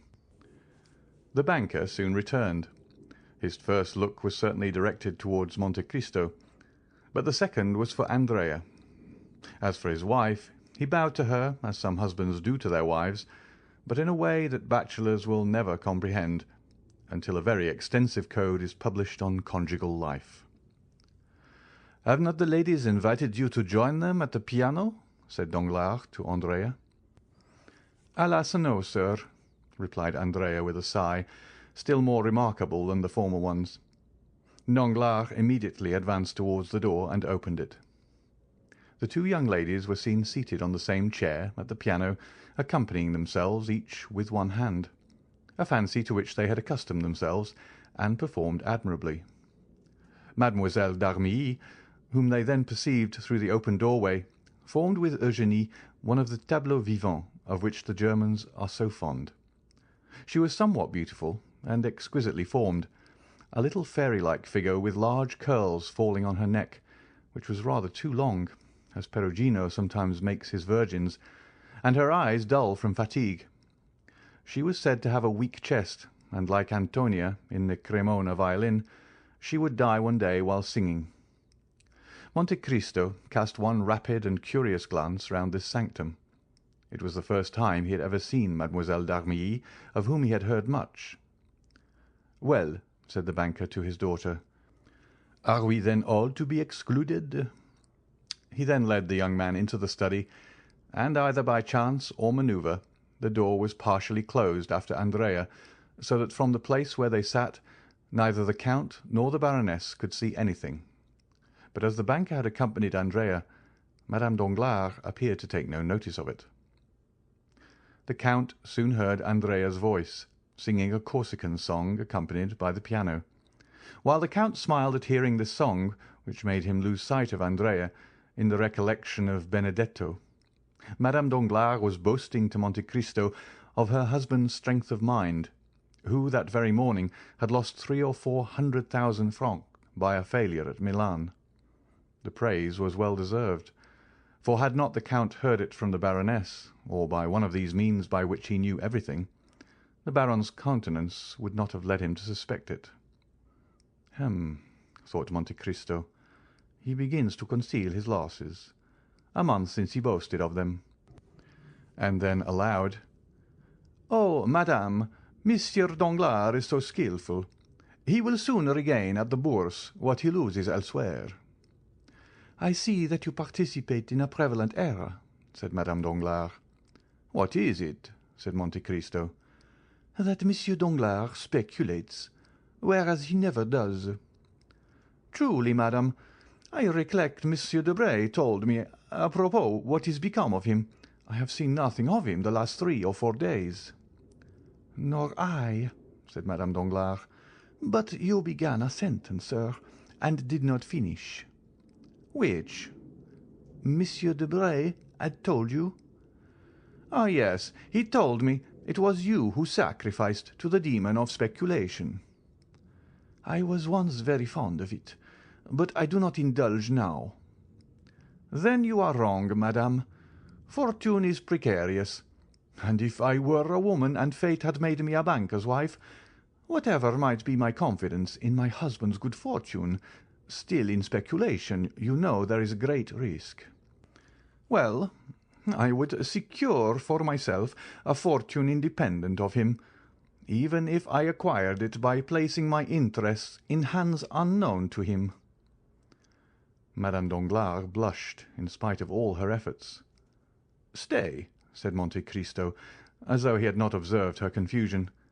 "I have heard of a lucky hit that was made yesterday on the Neapolitan bonds." "I have none, nor have I ever possessed any. But really, we have talked long enough of money, Count. We are like 2 stockbrokers. Have you heard how fate is persecuting the poor Villeforts?" "What has happened?" said the Count, simulating total ignorance. "You know the Marquis of Saint-Méran died a few days after he had set out on his journey to Paris, and the Marchioness a few days after her arrival."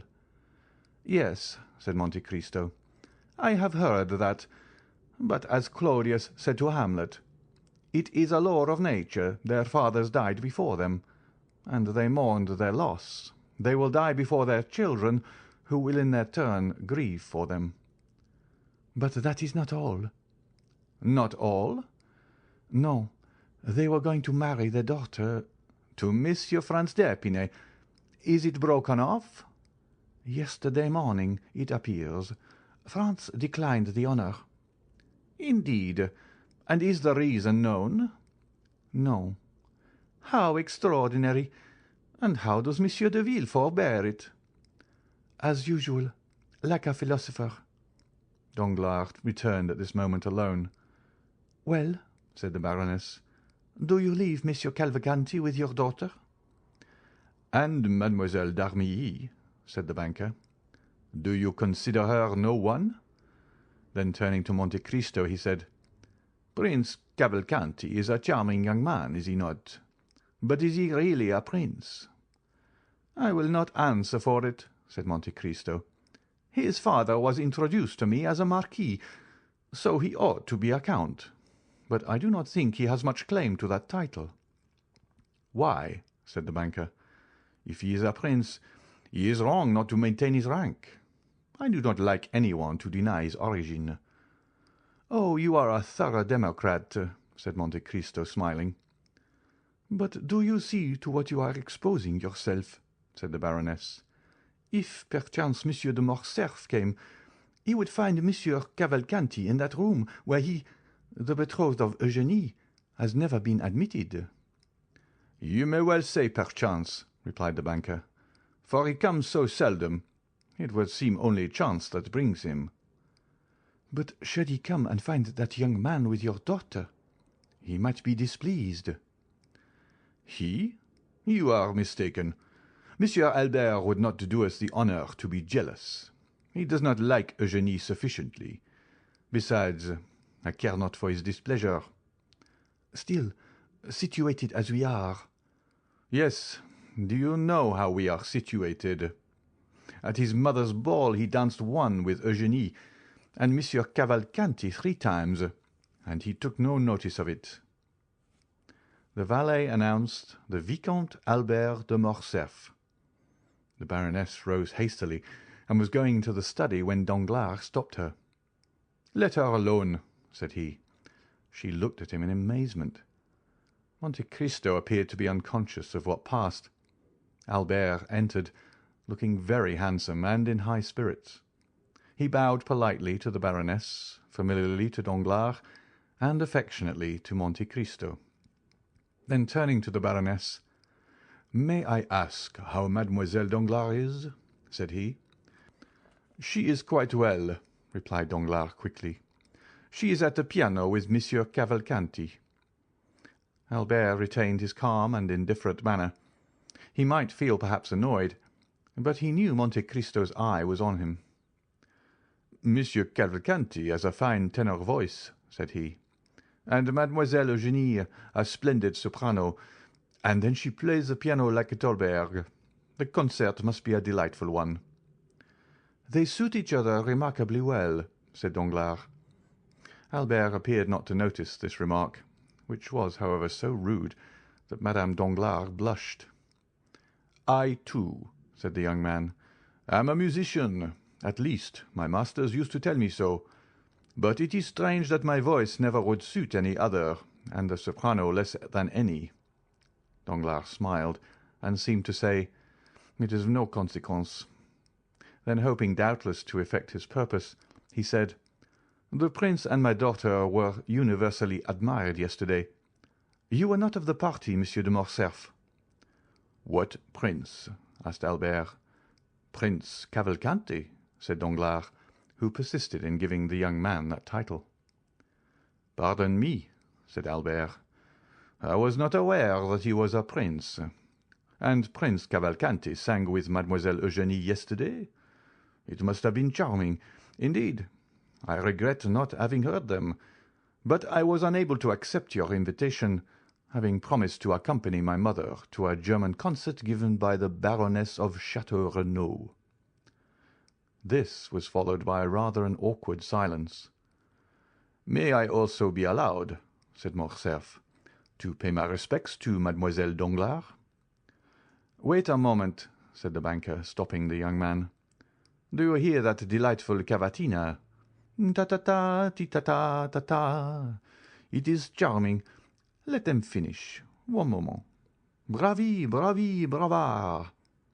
The banker was enthusiastic in his applause. "Indeed," said Albert, "it is exquisite. It is impossible to understand the music of his country better than Prince Cavalcanti does. You said prince, did you not? But he can easily become one, if he is not already. It is no uncommon thing in Italy. But to return to the charming musicians, you should give us a treat, Danglars, without telling them there is a stranger. Ask them to sing one more song. It is so delightful to hear music, in the distance, when the musicians are unrestrained by observation." Danglars was quite annoyed by the young man's indifference. He took Monte Cristo aside. "What do you think of our lover?" said he. "He appears cool. But then your word is given." "Yes, doubtless. I have promised to give my daughter to a man who loves her, but not to one who does not. See him there, cold as marble and proud like his father. If he were rich, if he had Cavalcanti's fortune, that might be pardoned. Ma foi! I haven't consulted my daughter, but if she has good taste—" "Oh," said Monte Cristo, "my fondness may blind me, but I assure you I consider Morcerf a charming young man, who will render your daughter happy and will sooner or later attain a certain amount of distinction, and his father's position is good." Said Danglars. "Why do you doubt?" "The past. That obscurity of the past." "But that does not affect the son." "Very true." "Now, I beg of you, don't go off your head. It's a month now that you have been thinking of this marriage, and you must see that it throws some responsibility on me, for it was at my house you met this young Cavalcanti, whom I do not really know at all." "But I do." "Have you made inquiry?" "Is there any need of that? Does not his appearance speak for him? And he is very rich." "I am not so sure of that. And yet you said he had money. 50,000 livres. A mere trifle. He is well educated. Said Monte Cristo in his turn. He is a musician. So are all the Italians. Come, Count, you do not do that young man justice. Well, I acknowledge it annoys me, knowing your connection with the Morcerf family, to see him throw himself in the way. Danglars burst out laughing. "What a Puritan you are," said he. "That happens every day." "But you cannot break it off in this way. The Morcerfs are depending on this union." "Indeed?" "Positively." "Then let them explain themselves. You should give the father a hint. You are so intimate with the family." "I? Where the devil did you find out that?" "At their ball. It was apparent enough. Why, did not the Countess, the proud Mercedes, the disdainful Catalan, who will scarcely open her lips to her oldest acquaintances, take your arm, lead you into the garden, into the private walks, and remain there for half an hour?" "Ah, Baron, Baron," said Albert, "you are not listening. What barbarism in a megalomaniac like you!" "Oh, don't worry about me, Sir Mocker," said Danglars. Then turning to the Count, he said, "But will you undertake to speak to the father?" "Willingly, if you wish it." "But let it be done explicitly and positively. If he demands my daughter, let him fix the day. Declare his conditions. In short, let us either understand each other or quarrel. You understand? No more delay." "Yes, sir, I will give my attention to the subject." "I do not say that I await with pleasure his decision, but I do await it. A banker must, you know, be a slave to his promise." And Danglars sighed as Monsieur Cavalcanti had done half an hour before. "Bravi, bravo, bravard!" cried Morcerf, parodying the banker, as the selection came to an end. Danglars began to look suspiciously at Morcerf, when someone came and whispered a few words to him. "I shall soon return," said the banker to Monte Cristo. "Wait for me. I shall perhaps have something to say to you." And he went out. The Baroness took advantage of her husband's absence to push open the door of her daughter's study, and Monsieur Andrea, who was sitting before the piano with Mademoiselle Eugénie, started up like a jack-in-the-box. Albert bowed with a smile to Mademoiselle Danglars, who did not appear in the least disturbed, and returned his bow with her usual coolness. Cavalcanti was evidently embarrassed. He bowed to Morcerf, who replied with the most impertinent look possible. Then Albert launched out in praise of Mademoiselle Danglars' voice, and on his regret, after what he had just heard, that he had been unable to be present the previous evening. Cavalcanti, being left alone, turned to Monte Cristo. "Come," said Madame Danglars, "leave music and compliments, and let us go and take tea." "Come, Louise," said Mademoiselle Danglars to her friend. They passed into the next drawing-room, where tea was prepared. Just as they were beginning, in the English fashion, to leave the spoons in their cups, the door again opened, and Danglars entered, visibly agitated. Monte Cristo observed it particularly, and by a look asked the banker for an explanation. "I have just received my courier from Greece," said Danglars. "Ah, yes," said the Count, "and that was the reason of your running away from us." "Yes." "How is King Otto getting on?" asked Albert in the most sprightly tone. Danglars cast a suspicious look towards him without answering, and Monte Cristo turned away to conceal the expression of pity which passed over his features, but which had gone in a moment. "We shall go together, shall we not?" said Albert to the Count. "If you like," replied the latter. Albert could not understand the banker's look, and turned to Monte Cristo, who understood it perfectly. "Did you see," said he, "how he looked at me?" "Yes," said the Count.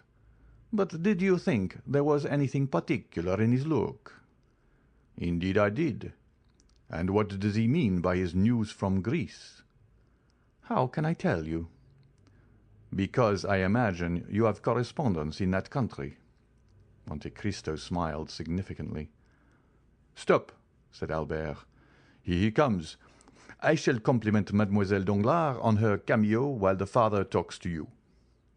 "If you compliment her at all, let it be on her voice at least," said Monte Cristo. "No, every one would do that." "My dear Viscount, you are dreadfully impertinent." Albert advanced towards Eugénie, smiling. Meanwhile Danglars, stooping to Monte Cristo's ear, "Your advice was excellent," said he. "There is a whole history connected with the name Fernand and Yanina." "Indeed," said Monte Cristo. "Yes, I will tell you all. But take away the young man. I cannot endure his presence." "He is going with me. Shall I send the father to you?" "Immediately." "Very well." The Count made a sign to Albert, and they bowed to the ladies and took their leave, Albert perfectly indifferent to Mademoiselle Danglars' contempt, Monte Cristo reiterating his advice to Madame Danglars on the prudence a banker's wife should exercise in providing for the future. Monsieur Cavalcanti remained master of the field. End of chapter 76. Chapter 77. Haidee.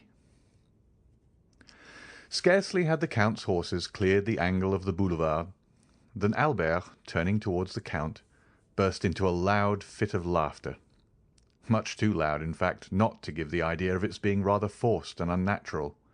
"Well," said he, "I will ask you the same question which Charles IX put to Catherine de Medicis after the massacre of St. Bartholomew.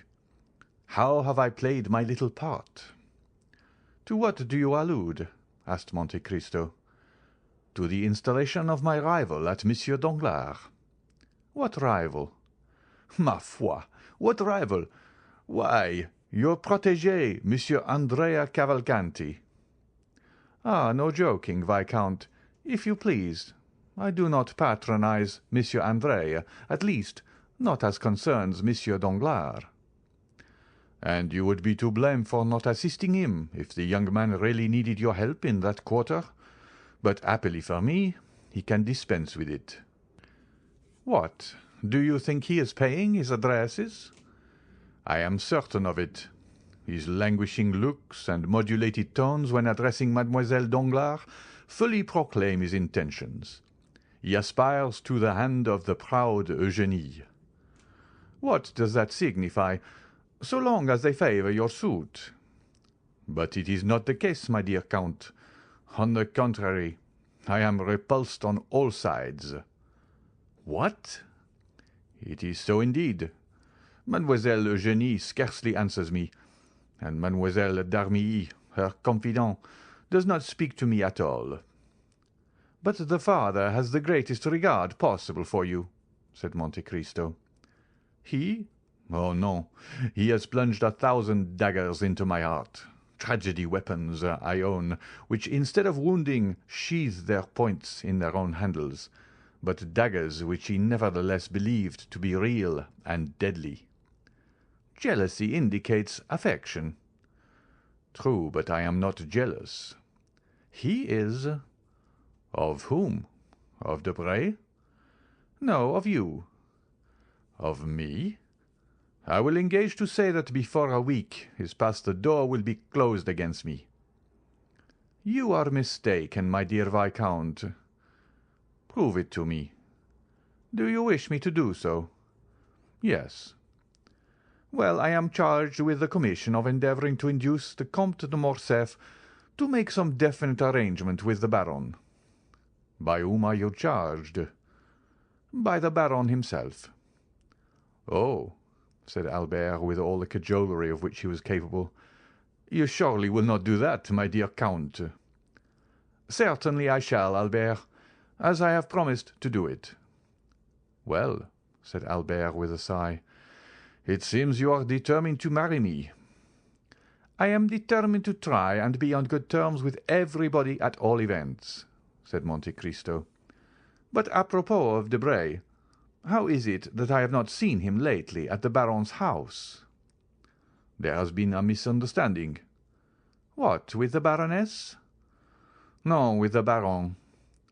"Has he perceived anything?" "Ah, that is a good joke." "Do you think he suspects?" said Monte Cristo with charming artlessness. "Where have you come from, my dear Count?" said Albert. "From Congo, if you will." "It must be farther off than even that." "But what do I know of your Parisian husbands?" "Oh, my dear Count, husbands are pretty much the same everywhere. An individual husband of any country is a pretty fair specimen of the whole race." "But then, what can have led to the quarrel between Danglars and Debray? They seem to understand each other so well," said Monte Cristo with renewed energy. "Ah, now you are trying to penetrate into the mysteries of Isis, in which I am not initiated. When Monsieur Andrea Cavalcanti has become one of the family, you can ask him that question." The carriage stopped. "Here we are," said Monte Cristo. "It is only 10:30. Come in." "Certainly I will." "My carriage shall take you back." "No, thank you. I gave orders for my coupe to follow me." "There it is, then," said Monte Cristo as he stepped out of the carriage. They both went into the house. The drawing-room was lighted up. They went in there. "You will make tea for us, Baptistine," said the Count. Baptistine left the room without waiting to answer, and in 2 seconds reappeared, bringing on a waiter all that his master had ordered, ready prepared, and appearing to have sprung from the ground, like the repasts which we read of in fairy tales. "Really, my dear Count," said Morcerf, "what I admire in you is not so much your riches, for perhaps there are people even wealthier than yourself, nor is it only your wit, for Beaumarchais might have possessed as much, but it is your manner of being served, without any questions, in a moment, in a second. It is as if they guessed what you wanted by your manner of ringing, and made a point of keeping everything you can possibly desire in constant readiness." "What you say is perhaps true. They know my habits. For instance, you shall see. How do you wish to occupy yourself during tea time?" "Ma foi, I should like to smoke." Monte Cristo took the gong and struck it once. In about the space of a second a private door opened, and Ali appeared bringing 2 chibouks filled with excellent latakia. "It is quite wonderful," said Albert. "Oh, no, it is as simple as possible," replied Monte Cristo. "Ali knows I generally smoke while I am taking my tea or coffee. He has heard that I ordered tea, and he also knows that I brought you home with me. When I summoned him he naturally guessed the reason of my doing so, and as he comes from a country where hospitality is especially manifested through the medium of smoking, he naturally concludes that we shall smoke in company, and therefore brings 2 chibouks instead of 1. And now the mystery is solved." "Certainly you give a most commonplace air to your explanation. But is it not the less true that you— Ah, but what do I hear?" And Morcerf inclined his head towards the door, through which sounds seemed to issue resembling those of a guitar. "Ma foi, my dear Viscount, you are fated to hear music this evening. You have only escaped from Mademoiselle Danglars' piano, to be attacked by Haidee's guzla." "Haidee? What an adorable name!" "Ah, there. Then really women who bear the name of Haidee anywhere but in Byron's poems?" "Certainly there are. Haidee is a very uncommon name in France, but is common enough in Albania and Epirus. It is as if you said, for example, chastity, modesty, innocence. It is a kind of baptismal name, as you Parisians call it." "Oh, that is charming," said Albert.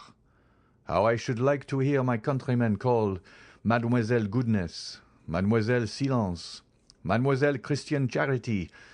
Only think, then, if Mademoiselle Danglars, instead of being called Claire Marie Eugénie, had been named Mademoiselle Chastity, Modesty, Innocence Danglars. What a fine effect that would have produced on the announcement of her marriage." "Hush," said the Count. "Do not joke in so loud a tone. Haidee may hear you, perhaps." "And you think she would be angry?" "No, certainly not," said the Count with a haughty expression.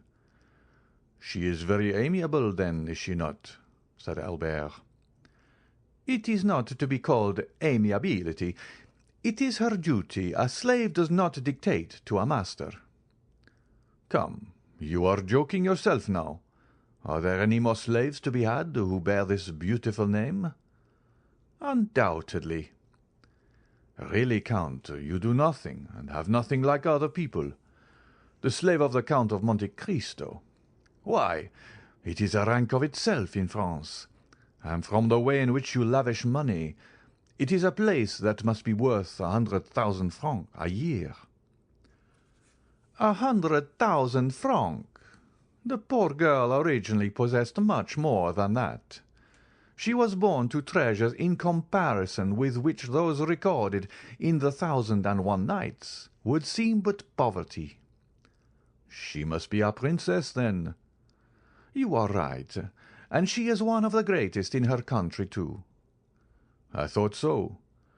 But how did it happen that such a great princess became a slave?"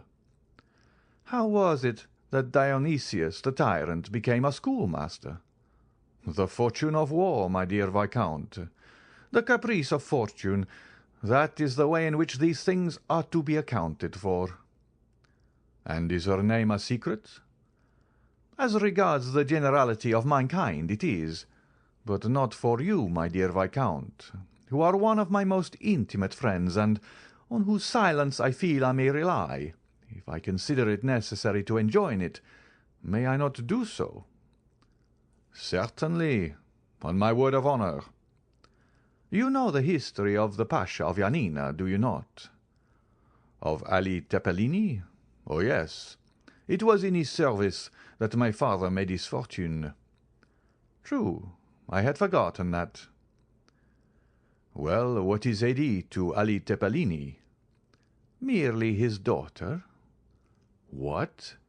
The daughter of Ali Pasha?" "Of Ali Pasha and the beautiful Vasiliki." "And your slave?" "Ma foi, yes." "But how did she become so?" "Why, simply from the circumstance of my having bought her one day as I was passing through the market at Constantinople." "Wonderful! Really, my dear Count, you seem to throw a sort of magic influence over all in which you are concerned. When I listen to you, existence no longer seems reality, but a waking dream. Now I am perhaps going to make an imprudent and thoughtless request, but—" "Say on." "But since you go out with Haidee, and sometimes even take her to the opera—" "Well?" "I think I may venture to ask you this favour." "You may venture to ask me anything." "Well, then, my dear Count, present me to your princess." "I will do so, but on 2 conditions." "I accept them at once." "The first is that you will never tell anyone that I have granted the interview." "Very well," said Albert, extending his hand. "I swear I will not." "The second is that you will not tell her that your father ever served hers." "I give you my oath that I will not." "Enough, Viscount. You will remember these 2 vows, will you not? But I know you to be a man of honour." The Count again struck the gong. Ali reappeared. "Tell Haidee," said he, "that I will take coffee with her, and give her to understand that I desire permission to present one of my friends to her." Ali bowed and left the room. "Now, understand me," said the Count. No direct questions, my dear Morcerf. If you wish to know anything, tell me, and I will ask her." "Agreed." Ali reappeared for the third time, and drew back the tapestried hanging which concealed the door to signify to his master and Albert that they were at liberty to pass on. "Let us go in," said Monte Cristo. Albert passed his hand through his hair and curled his moustache. Then, having satisfied himself as to his personal appearance, followed the Count into the room, the latter having previously resumed his hat and gloves. Ali was stationed as a kind of advanced guard, and the door was kept by the 3 French attendants commanded by Myrtho. Haidee was awaiting her visitors in the first room of her apartments, which was the drawing-room. Her large eyes were dilated with surprise and expectation, for it was the first time that any man, except Monte Cristo, had been accorded an entrance into her presence. She was sitting on a sofa placed in an angle of the room, with her legs crossed under her in the Eastern fashion, and seemed to have made for herself, as it were, a kind of nest in the rich Indian silks which enveloped her. Near her was the instrument on which she was just been playing. It was elegantly fashioned and worthy of its mistress. On perceiving Monte Cristo, she arose and welcomed him with a smile peculiar to herself, expressive at once of the most implicit obedience and also of the deepest love. Monte Cristo advanced towards her and extended his hand, which she as usual raised to her lips. Albert had proceeded no farther than the door, where he remained rooted to the spot, being completely fascinated by the sight of such surpassing beauty, beheld as it was for the first time, and of which an inhabitant of more northern climes could form no adequate idea. "Whom do you bring?" asked the young girl in Romaic of Monte Cristo. "Is it a friend, a brother, or a simple acquaintance, or an enemy?" "A friend," said Monte Cristo in the same language. "What is his name?" "Count Albert. It is the same man whom I rescued from the hands of the banditti at Rome." "In what language would you like me to converse with him?" Monte Cristo turned to Albert. "Do you know modern Greek?" asked he. "Alas, no," said Albert. "Nor even ancient Greek, my dear Count. Never had Homer or Plato a more unworthy scholar than myself." "Then," said Haidee, proving by her remark that she had quite understood Monte Cristo's question and Albert's answer, "then I will speak either in French or Italian, if my lord so wills it." Monte Cristo reflected one instant. "You will speak in Italian," said he. Then turning towards Albert, "It is a pity you do not understand either ancient or modern Greek, both of which Haidee speaks so fluently. The poor child will be obliged to talk to you in Italian, which will give you but a very false idea of her powers of conversation." The Count made a sign to Haidee to address his visitor. "Sir," she said to Morcerf, "you are most welcome as the friend of my lord and master." This was said in excellent Tuscan, and with that soft Roman accent which makes the language of Dante as sonorous as that of Homer. Then, turning to Ali, she directed him to bring coffee and pipes, and when he had left the room to execute the orders of his young mistress, she beckoned Albert to approach nearer to her. Monte Cristo and Morcerf drew their seats towards a small table, on which were arranged music, drawings, and vases of flowers. Ali then entered bringing coffee and chibouques. As to Monsieur Baptistin, this portion of the building was interdicted to him.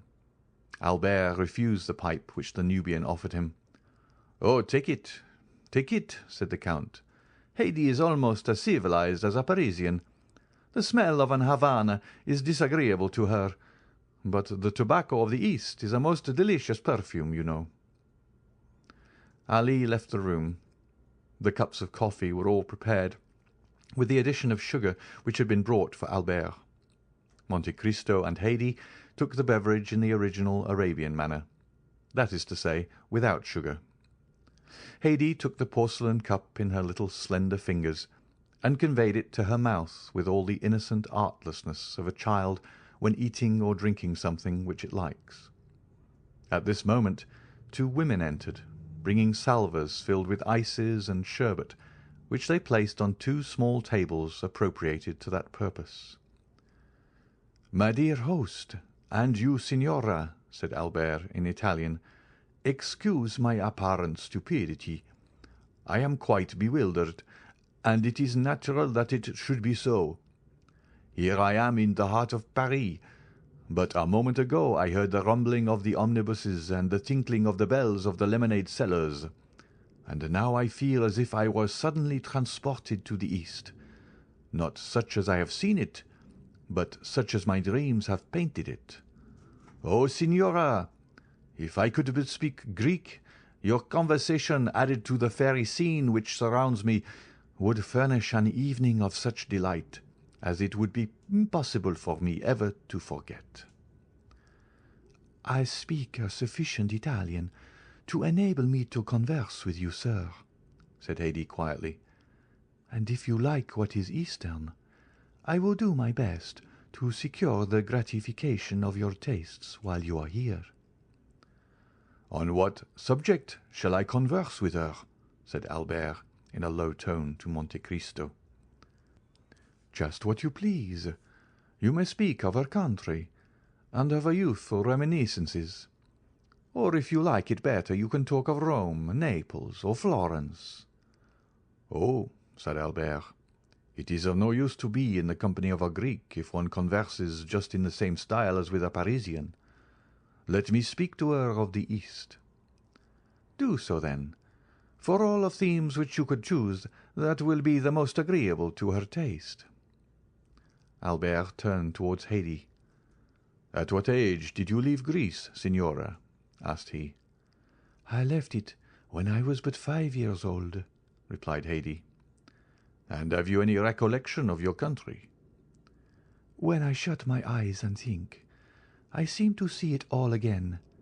The mind can see as well as the body. The body forgets sometimes, but the mind never forgets." "And how far back into the past do your recollections extend?" "I could scarcely walk when my mother, who was called Vasiliki, which means royal," said the young girl, tossing her head proudly, "took me by the hand, and after putting in our purse all the money we possessed, we went out, both covered with veils, to solicit alms for the prisoners, saying, 'He who giveth to the poor lendeth to the Lord.' Then, when our purse was full, we returned to the palace, and without saying a word to my father, we went into the convent, where it was divided amongst the prisoners." "And how old were you at that time?" "I was 3 years old," said Haidee. "Then you remember everything that went on about you from the time when you were 3 years old?" said Albert. "Everything." "Count," said Albert in a low tone to Monte Cristo, "do allow the signora to tell me something of her history. You prohibited my mentioning my father's name to her, but perhaps she will allude to him of her own accord in the course of the recital, and you have no idea how delighted I should be to hear her name pronounced by such beautiful lips." Monte Cristo turned to Haidee, and with an expression of countenance which commanded her to pay the most implicit attention to his words, he said in Greek, "Tell us the fate of your father, but neither the name of the traitor nor the treason." Haidee sighed deeply, and a shade of sadness clouded her beautiful brow. "What are you saying to her?" said Morcerf in an undertone. "I again reminded her that you were a friend, and that she need not conceal anything from you." "Then," said Albert, "this pious pilgrimage on behalf of the prisoners was your first remembrance? What is the next?" "Oh, then I remember, as if it were yesterday, sitting under the shade of some sycamore trees, on the borders of a lake, in the waters of which the trembling foliage was reflected as in a mirror. Under the oldest and thickest of these trees Reclining on cushions sat my father. My mother was at his feet, and I, childlike, amused myself by playing with his long white beard, which descended to his girdle, or with the diamond hilt of the scimitar attached to his girdle. Then from time to time there came to him an Albanian, who said something to which I paid no attention, but which he always answered in the same tone of voice, either kill or pardon. "It is very strange," said Albert, "to hear such words proceed from the mouth of anyone but an actress on the stage, and one needs constantly to be saying to oneself, 'This is no fiction. It is all reality,' in order to believe it. And how does France appear in your eyes, accustomed as they have been to gaze on such enchanted scenes?" "I think it is a fine country," said Haidee, "but I see France as it really is, because I look on it with the eyes of a woman, whereas my own country, which I can only judge of from the impression produced on my childish mind, always seems enveloped in a vague atmosphere which is luminous or otherwise according as my remembrance of it are sad or joyous." "So young," said Albert, forgetting at the moment the Count's command that he should ask no questions of the slave herself. "Is it possible that you can have known what suffering is except by name?" Haidee turned her eyes towards Monte Cristo, who, making at the same time some imperceptible sign, murmured, "Go on."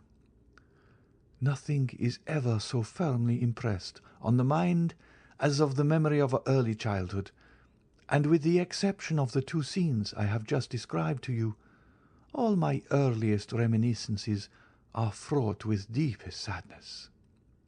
"Speak, speak, signora," said Albert. "I am listening with the same intense delight and interest to all you say." Haidee answered this remark with a melancholy smile. "You wish me, then, to relate the history of my past sorrows?" said she. "I beg you to do so," replied Albert. "Well, I was but 4 years old when one night I was suddenly awakened by my mother. We were in the palace of Yanina. She snatched me from the cushions on which I was sleeping, and on opening my eyes I saw hers filled with tears. She took me away without speaking. When I saw her weeping, I began to cry too. 'Hush, child,' said she. At other times, in spite of maternal endearments or threats, I had with a child's caprice been accustomed to indulge my feelings of sorrow or anger by crying as much as I felt inclined. But on this occasion there was an intonation of such extreme terror in my mother's voice when she enjoined me to silence, that I ceased crying as soon as her command was given. She bore me rapidly away. I saw then that we were descending a large staircase. Around us were all my mother's servants carrying trunks, bags, ornaments, jewels, purses of gold, with which they were hurrying away in the greatest distraction. Behind the women came a guard of 20 men armed with long guns and pistols, and dressed in the costume which the Greeks have assumed since they have again become a nation. You may imagine there was something startling and ominous," said Haidee, shaking her head and turning pale at the mere remembrance of the scene. "In this long life of slaves and women, only half aroused from sleep, or at least so they appeared to me, who was myself scarcely awake. Here and there on the walls of the staircase were reflected gigantic shadows, which trembled in the flickering light of the pine torches, till they seemed to reach to the vaulted roof above. "'Quick!' said a voice at the end of the gallery. This voice made every one bow before it, resembling in its effect the wind passing over a field of wheat, by its superior strength forcing every ear to yield obeisance. As for me, it made me tremble. This voice was that of my father. He came last, clothed in his splendid robes, and holding in his hand the carbine which your emperor presented him. He was leaning on the shoulder of his favourite Selim, and he drove us all before him as a shepherd would his straggling flock." "My father," said Haidee, raising her head, "was that illustrious man known in Europe under the name of Ali Tepelini, Pasha of Yanina, and before whom Turkey trembled." Albert, without knowing why, started on hearing these words pronounced with such a haughty and dignified accent. It appeared to him as if there was something supernaturally gloomy and terrible in the expression which gleamed from the brilliant eyes of Haidee at this moment. She appeared like a pythoness evoking a spectre, as she recalled to his mind the remembrance of the fearful death of this man, to the news of which all Europe had listened with horror. "Soon," said Haidee, "we halted on our march, and found ourselves on the borders of a lake. My mother pressed me to her throbbing heart, and at the distance of a few paces I saw my father, who was glancing anxiously around. 4 marble steps led down to the water's edge, and below them was a boat floating on the tide. From where we stood I could see in the middle of the lake a large blank mass. It was the kiosk to which we were going. This kiosk appeared to me to be at a considerable distance, perhaps on account of the darkness of the night, which prevented any object from being more than partially discerned. We stepped into the boat. I remember well that the oars made no noise whatever in striking the water, and when I leaned over to ascertain the cause, I saw that they were muffled with the sashes of our palicares. Besides the rowers, the boat contained only the women, my father, my mother, Selim, and myself. The palicares had remained on the shore of the lake, ready to cover our retreat. They were kneeling on the lowest of the marble steps, and in that manner intended making a rampart of the 3 others, in case of pursuit. Our bark flew before the wind. "Why does the boat go so fast?" asked I of my mother. "Silence, child! Hush! We are flying." I did not understand. Why should my father fly? He, the all-powerful, he, before whom others were accustomed to fly, he who had taken for his device, "They hate me, then they fear me." It was indeed a flight which my father was trying to effect. I have been told since that the garrison of the castle of Yanina, fatigued with long service— Here Haidee cast a significant glance at Monte Cristo, whose eyes had been riveted on her countenance during the whole course of her narrative. The young girl then continued, speaking slowly, like a person who is either inventing or suppressing some feature of the history which he is relating.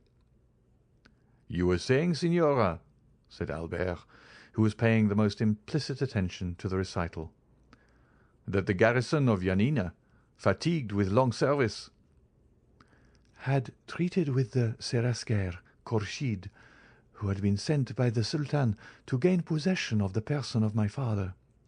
It was then that Ali Tepelini, after having sent to the Sultan a French officer in whom he reposed great confidence, resolved to retire to the asylum which he had long before prepared for himself, and which he called Cataphigion, or the Refuge." "And this officer," said Albert, "do you remember his name, Signora?" Monte Cristo exchanged a rapid glance with the young girl, which was quite unperceived by Albert. "No," said she, "I do not remember it just at this moment, but if it should occur to me presently, I will tell you." Albert was on the point of pronouncing his father's name, when Monte Cristo gently held up his finger in token of reproach. The young man recollected his promise, and was silent. It was towards this kiosk that they were rowing, a ground floor ornamented with arabesques, bathing its terraces in the water, and another floor looking on the lake was all which was visible to the eye. but beneath the ground floor, stretching out into the island, was a large subterranean cavern, to which my mother, myself, and the women were conducted. In this place were together 60,000 pouches and 200 barrels. The pouches contained 25 million of money in gold, and the barrels were filled with 30,000 pounds of gunpowder. Near the barrels stood Selim, my father's favourite, whom I mentioned to you just now. He stood watch day and night, with a lance provided with a lighted slow match in his hand, and he had orders to blow up everything: kiosk, guards, women, gold, and Ali Tepelini himself, at the first signal given by my father. I remember well that the slaves, convinced of the precarious tenure on which they held their lives, passed whole days and nights in praying, crying, and groaning. As for me, I can never forget the pale complexion and black eyes of the young soldier, and whenever the angel of death summons me to another world, I am quite sure I shall recognize Selim. I cannot tell you how long we remained in this state. At that period I did not even know what time meant. Sometimes, but very rarely, my father summoned me and my mother to the terrace of the palace.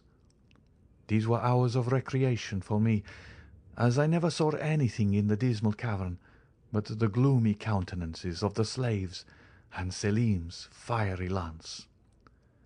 My father was endeavouring to pierce with his eager looks the remotest verge of the horizon, examining attentively every black speck which appeared on the lake, while my mother, reclining by his side, rested her head on his shoulder, and I played at his feet, admiring everything I saw with that unsophisticated innocence of childhood which throws a charm round objects insignificant in themselves, but which in its eyes are invested with the greatest importance. The heights of Pindus towered above us. The castle of Yanina rose while and angular from the blue waters of the lake, and the immense masses of black vegetation which, viewed in the distance, gave the idea of lichens clinging to the rocks, were in reality gigantic fir trees and myrtles. One morning my father sent for us. My mother had been crying all the night, and was very wretched. We found the Pasha calm, but paler than usual. "Take courage, Vasiliki," said he. "Today arrives the firman of the master, and my fate will be decided. If my pardon be complete, we shall return triumphant to Yanina. If the news be inauspicious, we must fly this night." "But supposing our enemy should not allow for us to do so?" said my mother. "Oh, make yourself easy on that head," said Ali, smiling. "Selim and his flaming lance will settle that matter. They would be glad to see me dead, but they would not like themselves to die with me." My mother only answered by sighs to consolations which she knew did not come from my father's heart. She prepared the iced water which he was in the habit of constantly drinking, for since his sojourn at the kiosk he had been parched by the most violent fever, after which she anointed his white beard with perfumed oil and lighted his chibouque, which he sometimes smoked for hours together, quietly watching the wreaths of vapour that ascended in spiral clouds, and gradually melted away in the surrounding atmosphere. Presently he made such a sudden movement that I was paralyzed with fear. Then, without taking his eyes from the object which had first attracted his attention, he asked for his telescope. My mother gave it to him, and as she did so looked whiter than the marble against which she leaned. I saw my father's hand tremble. "A boat! 2, 3," murmured my father. 4. He then arose, seizing his arms and priming his pistols. "Vasiliki," said he to my mother, trembling perceptibly. "the instant approaches which will decide everything. In the space of half an hour we shall know the Emperor's answer. Go into the cavern with Haidee." "I will not quit you," said Vasiliki. "If you die, my lord, I will die with you." "Go to Selim," cried my father. "Adieu, my lord," murmured my mother, determining quietly to await the approach of death. "Take away Vasiliki," said my father to his Palikares. As for me, I had been forgotten in the general confusion. I ran toward Ali Tepelini. He saw me hold out my arms to him, and he stooped down and pressed my forehead with his lips. Oh, how distinctly I remember that kiss! It was the last he ever gave me, and I feel as if it were still warm on my forehead. On descending, we saw through the lattice work several boats which were gradually becoming more distinct to our view. At first they appeared like black specks, and now they looked like birds skimming the surface of the waves. During this time, in the kiosk at my father's feet were seated 20 Palikares, concealed from view by an angle of the wall, and watching with eager eyes the arrival of the boats. They were armed with their long guns inlaid with mother of pearl and silver, and cartridges in great numbers were lying scattered on the floor. My father looked at his watch, and paced up and down with a countenance expressive of the greatest anguish. This was the scene which presented itself to my view as I quitted my father after that last kiss. My mother and I traversed the gloomy passage leading to the cavern. Selim was still at his post, and smiled sadly on us as we entered. We fetched our cushions from the other end of the cavern, and sat down by Selim. In great dangers the devoted ones cling to each other, and young as I was, I quite understood that some imminent danger was hanging over our heads. Albert had often heard, not from his father, for he never spoke on the subject, but from strangers, the description of the last moments of the vizier of Yanina. He had read different accounts of his death, but the story seemed to acquire fresh meaning from the voice and expression of the young girl, and her sympathetic accent, and the melancholy expression of her countenance at once charmed and horrified him. As to Haidee, these terrible reminiscences seemed to have overpowered her for a moment, for she ceased speaking, her head leaning on her hand like a beautiful flower bowing beneath the violence of the storm, and her eyes gazing on vacancy indicated that she was mentally contemplating the green summit of the Pindus and the blue waters of the lake of Yanina, which, like a magic mirror, seemed to reflect the sombre picture which she sketched. Monte Cristo looked at her with an indescribable expression of interest and pity. "Go on," said the Count in the Romaic language.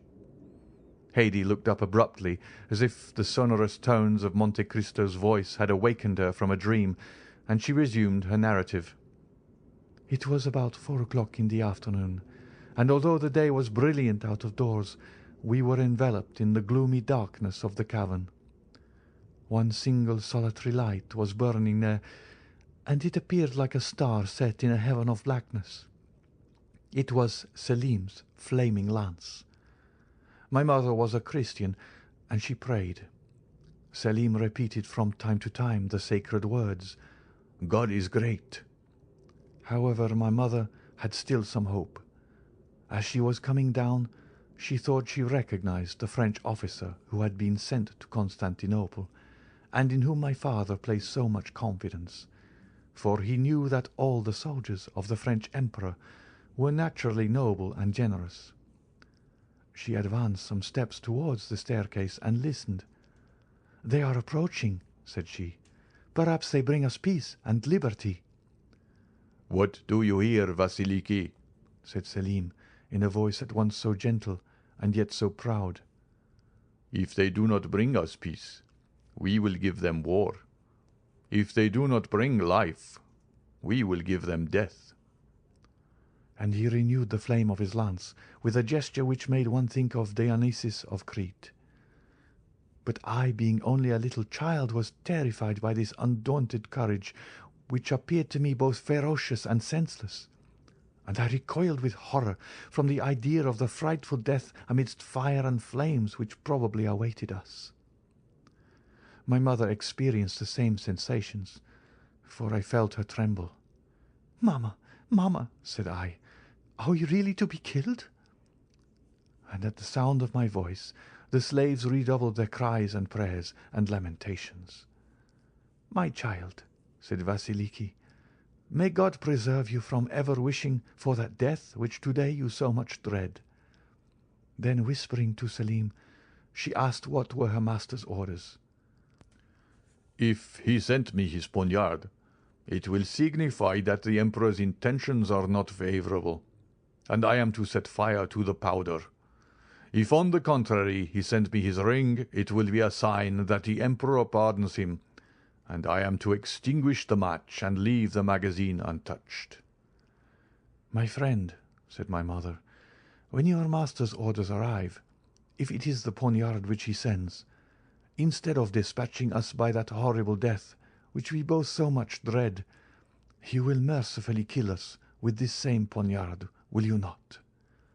"Yes, Vasiliki," replied Selim tranquilly. Suddenly we heard loud cries, and listening discerned that they were cries of joy. The name of the French officer who had been sent to Constantinople resounded on all sides amongst our Palikares. It was evident that he brought the answer of the Emperor, and that it was favourable. "And do you not remember the Frenchman's name?" said Morcerf, quite ready to aid the memory of the narrator. Monte Cristo made a sign to him to be silent. "I do not recollect it," said Haidee. The noise increased.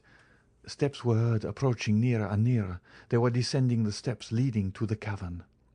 Selim made ready his lance. Soon a figure appeared in the grey twilight at the entrance of the cave, formed by the reflection of the few rays of daylight which had found their way into this gloomy retreat. "Who are you?" cried Selim. "But whoever you may be, I charge you not to advance another step." "Long live the Emperor," said the figure. "He grants a full pardon to the Vizier Ali, and not only gives him his life, but restores to him his fortune and his possessions." My mother uttered a cry of joy and clasped me to her bosom. "Stop," said Selim, seeing that she was about to go out. "You see, I have not yet received the ring." "True," said my mother, and she fell on her knees, at the same time holding me up towards heaven, as if she desired, while praying to God in my behalf, to raise me actually to his presence. And for the second time Haidee stopped, overcome by such violent emotion that the perspiration stood upon her pale brow, and her stifled voice seemed hardly able to find utterance, so parched and dry were her throat and lips. Monte Cristo poured a little iced water into a glass and presented it to her, saying with a mildness in which was also a shade of command, "Courage." Haidee dried her eyes and continued. By this time our eyes, habituated to the darkness, had recognized the messenger of the Pasha. It was a friend.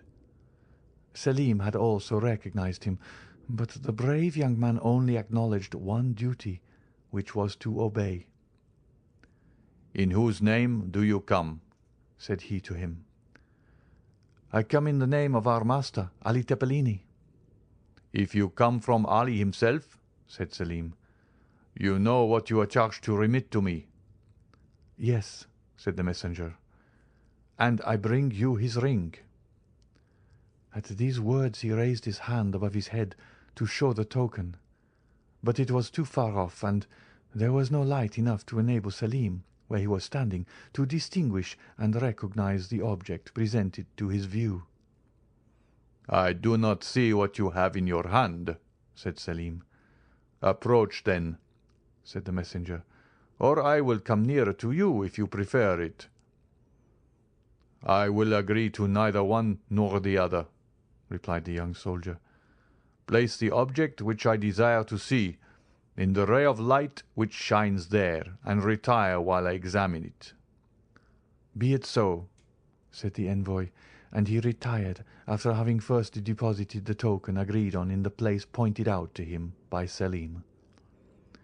Oh, how our hearts palpitated, for it did indeed seem to be a ring which was placed there.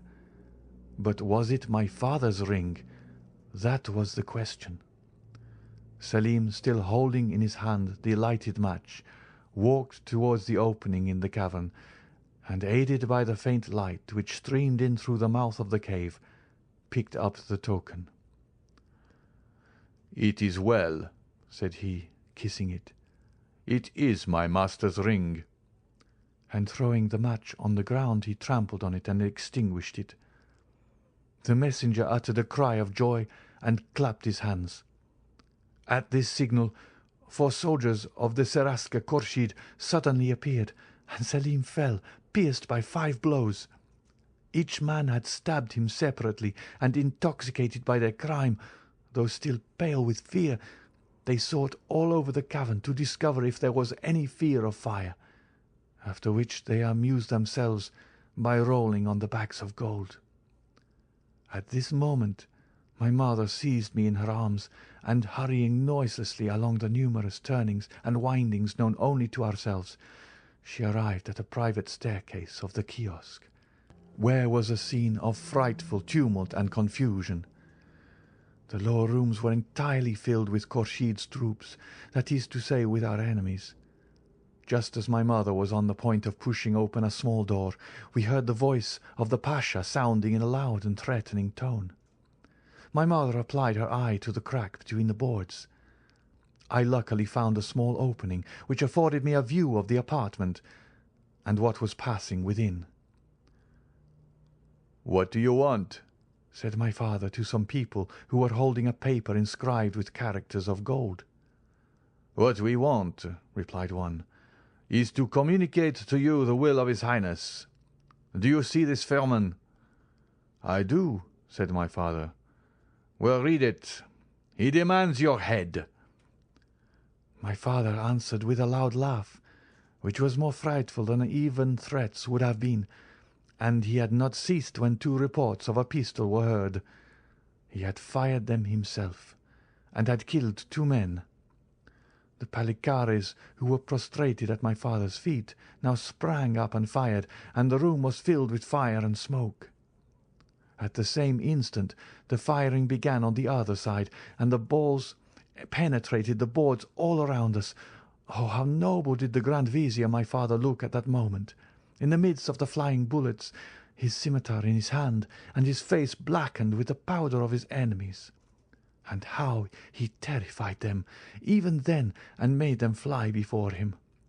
"Selim, Selim!" cried he, "guardian of the fire, do your duty!" "Selim is dead," replied a voice which seemed to come from the depths of the earth. "And you are lost, Ali." At the same moment an explosion was heard, and the flooring of the room in which my father was sitting was suddenly torn up and shivered to atoms. The troops were firing from underneath. 3 or 4 Palikares fell with their bodies literally ploughed with wounds. My father howled aloud, plunged his fingers into the holes which the balls had made, and tore up one of the planks entire. But immediately through this opening 20 more shots were fired, and the flame, rushing up like fire from the crater of a volcano, soon reached the tapestry, which it quickly devoured. In the midst of all this frightful tumult and these terrific cries, 2 reports, fearfully distinct, followed by 2 shrieks more heart-rending than all, froze me with terror. These 2 shots had mortally wounded my father, and it was he who had given utterance to these frightful cries. However, he remained standing, clinging to a window. My mother tried to force the door, that she might go and die with him, but it was fastened on the inside. All around him were lying the Palikares, writhing in convulsive agonies, while 2 or 3, who were only slightly wounded, were trying to escape by springing from the windows. At this crisis, the whole flooring suddenly gave way. My father fell on one knee, and at the same moment 20 hands were thrust forth, armed with sabres, pistols, and poniards. 20 blows were instantaneously directed against one man, and my father disappeared in a whirlwind of fire and smoke, kindled by these demons, and which seemed like hell itself, opening beneath his feet. I felt myself fall to the ground. My mother had fainted. Haidee's arms fell by her side, and she uttered a deep groan. At the same time looking towards the Count as if to ask if he was satisfied with her obedience to his commands, Monte Cristo arose and approached her, took her hand, and said to her in Romaic, "Calm yourself, my dear child, and take courage in remembering that there is a God who will punish traitors."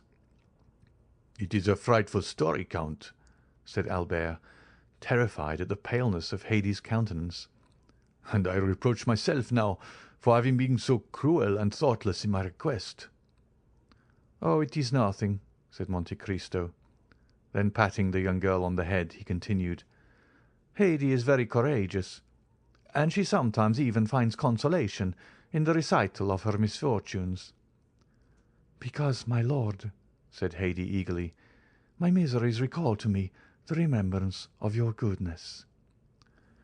Albert looked at her with curiosity, for she had not yet related what he most desired to know, how she had become the slave of the Count. Haidee saw at a glance the same expression pervading the countenance of her two auditors. She exclaimed, "When my mother recovered her senses, we were before the Seraskier. 'Kill,' said she, 'but spare the honour of the widow of Ali.' 'It is not to me whom you must address yourself,' said Kourchid. 'To whom, then?' 'To your new master.' 'Who and where is he?' 'He is here.' And Kourchid pointed out one who had more than any contributed to the death of my father," said Haidee in a tone of chastened anger. "Then," said Albert, "you became the property of this man?" "No," replied Haidee. "He did not dare to keep us, so we were sold to some slave merchants who were going to Constantinople. We traversed Greece and arrived half dead at the imperial gates. They were surrounded by a crowd of people who opened a way for us to pass, when suddenly my mother, having looked closely at an object which was attracting their attention, uttered a piercing cry and fell to the ground, pointing as she did so to a head which was placed over the gates, and beneath which were inscribed these words: 'This is the head of Ali Tepelini, Pasha of Yanina.' I cried bitterly and tried to raise my mother from the earth, but she was dead. I was taken to the slave market and was purchased by a rich Armenian. He caused me to be instructed, gave me masters, and when I was 13 years of age, he sold me to the Sultan Mahmud." "Of whom I bought her," said Monte Cristo, "as I told you, Albert, with the emerald which formed a match to the one I had made into a box for the purpose of holding my hashish pills." "Oh, you are good, you are great, my lord," said Haidee, kissing the Count's hand, "and I am very fortunate in belonging to such a master." Albert remained quite bewildered with all that he had seen and heard. "Come, finish your cup of coffee," said Monte Cristo. "The history is ended." End of chapter 77.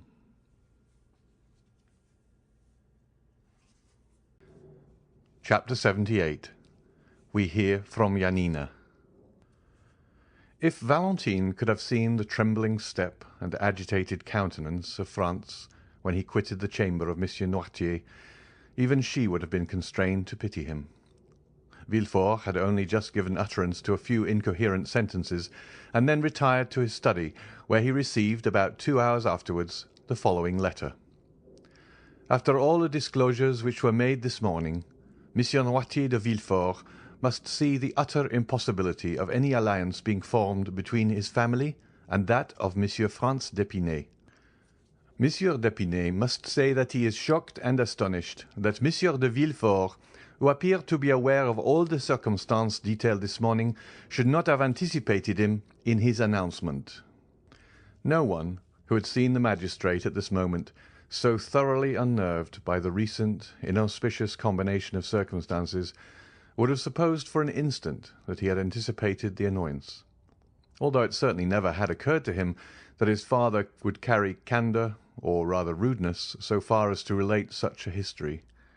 And in justice to Villefort, it must be understood that Monsieur Noirtier, who never cared for the opinion of his son on any subject, had always omitted to explain the affair to Villefort, so that he had all his life entertained the belief that General de Quesnel, or the Baron d'Épinay, as he was alternately styled, according as the speaker wished to identify him by his own family name, or by the title which had been conferred on him, fell the victim of assassination, and not that he was killed fairly in a duel.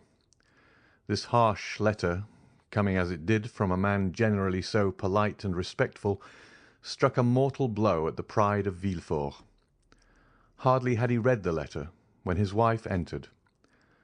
The sudden departure of France, after being summoned by Monsieur Noirtier, had so much astonished everyone that the position of Madame de Villefort, left alone with the notary and the witnesses, became every moment more embarrassing. Determined to bear it no longer, she arose and left the room, saying she would go and make some inquiries into the cause of his sudden disappearance. Monsieur de Villefort's communications on the subject were very limited and concise. He told her, in fact, that an explanation had taken place between Monsieur Noirtier, Monsieur d'Épinay, and himself, and that the marriage of Valentine and Franz would consequently be broken off. This was an awkward and unpleasant thing to have to report to those who were awaiting her return in the chamber of her father-in-law. She therefore contented herself with saying that Monsieur Noirtier, having at the commencement of the discussion been attacked by a sort of apoplectic fit, the affair would necessarily be deferred for some days longer. This news, false as it was, following so singularly in the train of the two similar misfortunes which had so recently occurred, evidently astonished the auditors, and they retired without a word. During this time Valentine, at once terrified and happy, after having embraced and thanked the feeble old man for thus breaking with a single blow the chain which she had been accustomed to consider as irrefragable, asked leave to retire to her own room, in order to recover her composure. Noirtier looked the permission which she solicited, but instead of going to her own room, Valentine, having once gained her liberty, entered the gallery, and, opening a small door at the end of it, found herself at once in the garden. In the midst of all the strange events which had crowded one on the other, an indefinable sentiment of dread had taken possession of Valentine's mind. She expected every moment that she should see Morel appear, pale and trembling, to forbid the signing of the contract, like the Laird of Ravenswood in The Bride of Lammermoor. It was high time for her to make her appearance at the gate, for Maximilian had long awaited her coming. He had half guessed what was going on when he saw Franz quit the cemetery with Monsieur de Villefort. He followed Monsieur d'Épinay, saw him enter, afterwards go out, and then re-enter with Albert and Château Renaud. He had no longer any doubts as to the nature of the conference. He therefore quickly went to the gate in the clover patch, prepared to hear the result of the proceedings, and very certain that Valentine would hasten to him the first moment she should be set at liberty. He was not mistaken. Peering through the crevices of the wooden partition, he soon discovered the young girl, who cast aside all her usual precautions and walked at once to the barrier. The first glance which Maximilian directed towards her entirely reassured him, and the first words she spoke made his heart bound with delight. "We are saved," said Valentine. "Saved?" repeated Morel, not being able to conceive such intense happiness. "By whom?" "By my grandfather. Oh, Morel, pray love him for all his goodness to us."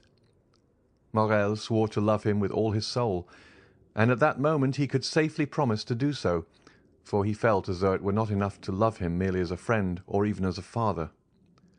"But tell me, Valentine, how has it all been effected? What strange means has he used to compass this blessed end?" Valentine was on the point of relating all that had passed, but she suddenly remembered that in doing so she must reveal a terrible secret which concerned others as well as her grandfather, and she said, "At some future time I will tell you all about it." "But when will that be?" "When I am your wife." The conversation had now turned upon a topic so pleasing to Morrel that he was ready to accede to anything that Valentine thought fit to propose, and he likewise felt that a piece of intelligence such as he just heard ought to be more than sufficient to content him for one day. However, he would not leave without the promise of seeing Valentine again the next night. Valentine promised all that Morrel required of her, and certainly it was less difficult now for her to believe that she should marry Maximilian than it was an hour ago to assure herself that she should not marry France. During the time occupied by the interview we have just detailed, Madame de Villefort had gone to visit Monsieur Noirtier. The old man looked at her with that stern and forbidding expression with which he was accustomed to receive her. "Sir," said she, "it is superfluous for me to tell you that Valentine's marriage is broken off, since it was here that the affair was concluded." Noirtier's countenance remained immovable. "But one thing I can tell you, of which I do not think you are aware, that is, that I have always been opposed to this marriage, and that the contract was entered into entirely without my consent or approbation." Noirtier regarded his daughter-in-law with the look of a man desiring an explanation. "Now that this marriage, which I know you so much disliked, is done away with, I come to you on an errand which neither Monsieur de Villefort nor Valentine could consistently undertake." Noirtier's eyes demanded the nature of her mission. "I come to entreat you, sir," continued Madame de Villefort, "as the only one who has the right of doing so, inasmuch as I am the only one who will receive no personal benefit from the transaction. I come to entreat you to restore, not your love, for that she has always possessed, but to restore your fortune to your granddaughter." There was a doubtful expression in Noirtier's eyes. He was evidently trying to discover the motive of this proceeding, and he could not succeed in doing so. "May I hope, sir," said Madame de Villefort, "that your intentions accord with my request?" Noirtier made a sign that they did. "In that case, sir," rejoined Madame de Villefort, "I will leave you overwhelmed with gratitude and happiness at your prompt acquiescence to my wishes." She then bowed to Monsieur Noirtier and retired. The next day Monsieur Noirtier sent for the notary. The first will was torn up and a second made, in which he left the whole of his fortune to Valentine, on condition that she should never be separated from him. It was then generally reported that Mademoiselle de Villefort, the heiress of the Marquis and Marchioness of Saint-Méran, had regained the good graces of her grandfather, and that she would ultimately be in possession of an income of 300,000 livres. While all the proceedings relative to the dissolution of the marriage contract were being carried on at the house of Monsieur de Villefort, Monte Cristo had paid his visit to the Count of Morcerf, who, in order to lose no time in responding to Monsieur Danglars' wishes, and at the same time to pay all due deference to his position in society, donned his uniform of lieutenant-general, which he ornamented with all his crosses, and thus attired, ordered his finest horses, and drove to the Rue de la Chausse-d'Antin. Danglars was balancing his monthly accounts, and it was perhaps not the most favourable moment for finding him in his best humour. At the first sight of his old friend, Danglars assumed his majestic air and settled himself in his easy-chair. Morcerf, usually so stiff and formal, accosted the banker in an affable and smiling manner, and, feeling sure that the overture he was about to make would be well received, he did not consider it necessary to adopt any manoeuvres in order to gain his end, but went at once straight to the point. "Well, Baron," said he, "here I am at last. Some time has elapsed since our plans were formed, and they are not yet executed." Morcerf paused at these words, quietly waiting till the cloud should have dispersed which had gathered on the brow of Danglars, and which he attributed to his silence. But on the contrary, to his great surprise, it grew darker and darker. "To what do you allude, monsieur?" said Danglars, as if he were trying in vain to guess at the possible meaning of the general's words. "Ah," said Morcerf, "I see you are a stickler for forms, my dear sir, and you would remind me that the ceremonial rites should not be omitted. Ma foi, I beg your pardon, but as I have but one son, and it is the first time I have ever thought of marrying him, I am still serving my apprenticeship, you know. Come, I will reform." And Morcerf, with a forced smile, arose, and making a low bow to Monsieur Danglars, said, "Baron, I have the honour of asking of you the hand of Mademoiselle Eugénie Danglars for my son, the Vicomte Albert de Morcerf." But Danglars, instead of receiving this address in the favourable manner which Morcerf had expected, knit his brow, and without inviting the Count, who was still standing, to take a seat, he said, "Monsieur, it will be necessary to reflect before I give you an answer." "To reflect?"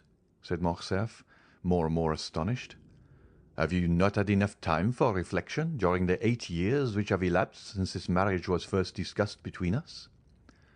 "Count," said the banker, "things are constantly occurring in the world to induce us to lay aside our most established opinions, or at all events to cause us to remodel them according to the change of circumstances which may have placed affairs in a totally different light to that in which we at first viewed them."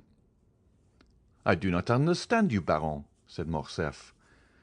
"What I mean to say is this, sir, that during the last fortnight unforeseen circumstances have occurred."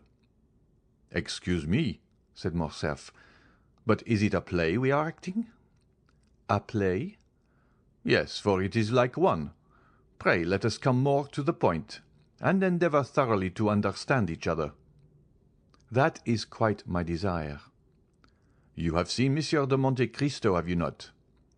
"I see him very often," said Danglars, drawing himself up. "He is a particular friend of mine." "Well, in one of your late conversations with him, you said that I appeared to be forgetful and irresolute concerning this marriage, did you not?" "I did say so." "Well, here I am, proving at once that I am really neither the one nor the other, by entreating you to keep your promise on that score." Danglars did not answer. "Have you so soon changed your mind?" added Morcerf, "or have you only provoked my request, that you may have the pleasure of seeing me humbled?"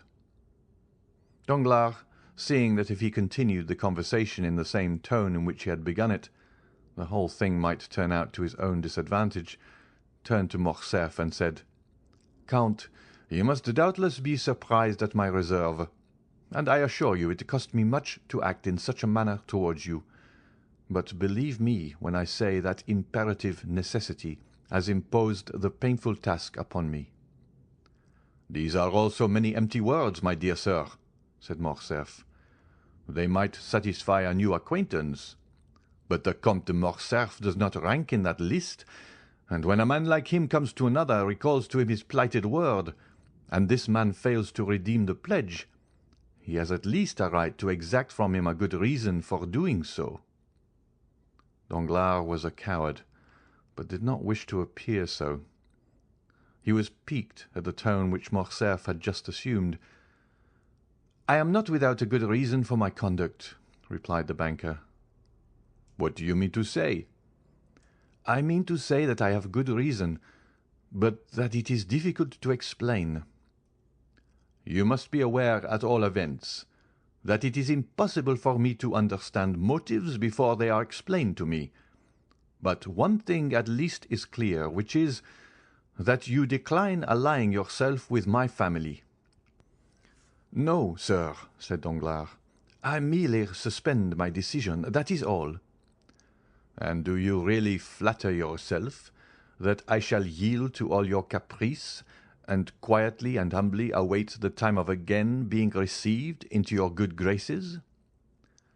"Then, Count, if you will not wait, we must look upon these projects as if they had never been entertained." The Count bit his lips till the blood almost started. To prevent the ebullition of anger which his proud and irritable temper scarcely allowed him to restrain, understanding, however, that in the present state of things the laugh would decidedly be against him, he turned from the door, towards which he had been directing his steps, and again confronted the banker.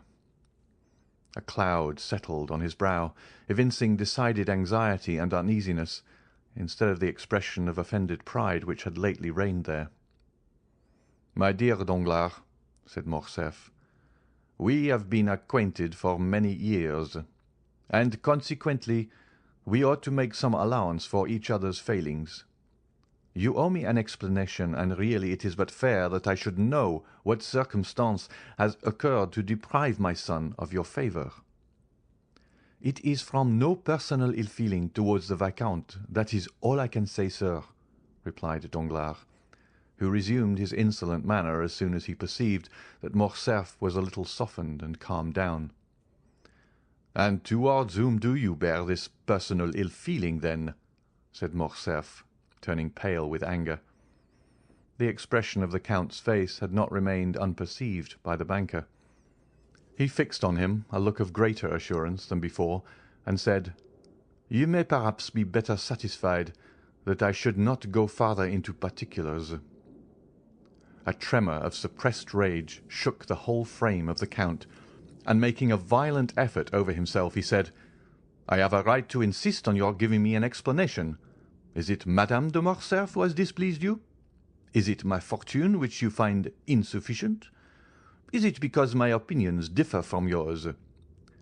"Nothing of the kind, sir," replied Danglars. "If such had been the case, I only should have been to blame, inasmuch as I was aware of all these things when I made the engagement. No, do not seek any longer to discover the reason. I really am quite ashamed to have been the cause of your undergoing such severe self-examination. Let us drop the subject and adopt the middle course of delay, which implies neither a rupture nor an engagement. Ma foi, there is no hurry. My daughter is only 17 years old, and your son 21. While we wait, time will be progressing, events will succeed each other. Things which in the evening look dark and obscure appear but too clearly in the light of morning, and sometimes the utterance of one word or the lapse of a single day will reveal the most cruel calumnies." "Calumnies, did you say, sir?" cried Morcerf, turning livid with rage. "Does anyone dare to slander me?" "Monsieur, I told you that I considered it best to avoid all explanation." "Then, sir, I am patiently to submit to your refusal?" "Yes, sir, although I assure you the refusal is as painful for me to give as it is for you to receive, for I had reckoned on the honour of your alliance, and the breaking off of a marriage contract always injures the lady more than the gentleman." "Enough, sir," said Morcerf. "We will speak no more on the subject." And clutching his gloves in anger, he left the apartment. Danglars observed that during the whole conversation Morcerf had never once dared to ask if it was on his own account that Danglars recalled his word. That evening he had a long conference with several friends, and Monsieur Cavalcanti, who had remained in the drawing-room with the ladies, was the last to leave the banker's house. The next morning, as soon as he awoke, Danglars asked for the newspapers. They were brought to him. He laid aside 3 or 4, and at last fixed on the Impartial, the paper of which Beauchamp was the chief editor. He hastily tore off the cover, opened the journal with nervous precipitation, passed contemptuously over the Paris jottings, and arriving at the miscellaneous intelligence, stopped with a malicious smile at a paragraph headed, "We hear from Yanina." "Very good," observed Danglars, after having read the paragraph. "Here is a little article on Colonel Fernand, which, if I am not mistaken, would render the explanation which the Comte de Morcerf required of me perfectly unnecessary." At the same moment, that is, at 9 o'clock in the morning, Albert de Morcerf, dressed in a black coat, buttoned up to his chin, might have been seen walking with a quick and agitated step in the direction of Monte Cristo's house in the Champs-Élysées. When he presented himself at the gate, the porter informed him that the Count had gone out about half an hour previously. "Did he take the Baptistin with him?" "No, my lord." "Call him, then. I wish to speak to him." The concierge went to seek the valet de chambre, and returned with him in an instant. "My good friend," said Albert, "I beg pardon for my intrusion, but I was anxious to know from your own mouth if your master was really out or not." "He is really out, sir," replied Baptistin. "Out even to me?" "I know how happy my master always is to receive the Vicomte," said Baptistin, "and I should therefore never think of including him in any general order." "You are right. And now I wish to see him on an affair of great importance. Do you think it will be long before he comes in?" "No, I think not, for he ordered his breakfast at 10 o'clock." "Well, I will go and take a turn in the Champs-Élysées, and at 10 o'clock I will return here. Meanwhile, if the Count should come in, will you beg him not to go out again without seeing me?" "You may depend on my doing so, sir," said Baptistin. Albert left the cab in which he had come at the Count's door, intending to take a turn on foot. As he was passing the Allée des Veuves, he thought he saw the Count's horses standing at Gosset's shooting gallery. He approached, and soon recognized the coachman. "Is the Count shooting in the gallery?" said Morcerf. "Yes, sir," replied the coachman. While he was speaking, Albert had heard the report of 2 or 3 pistol shots. He entered, and on his way met the waiter. "Excuse me, my lord," said the lad, "but will you have the kindness to wait a moment?" "Wait for Philippe?" asked Albert, who, being a constant visitor there, did not understand this opposition to his entrance. "Because the person who is now in the gallery prefers being alone, and never practices in the presence of anyone." "Not even before you, Philippe? Then who loads his pistol?" "His servant." "A Nubian?" "A negro." "It is he, then." "Do you know this gentleman?" "Yes, and I am come to look for him. He is a friend of mine." "Oh, that is quite another thing. Then I will go immediately and inform him of your arrival." And Philippe, urged by his own curiosity, entered the gallery.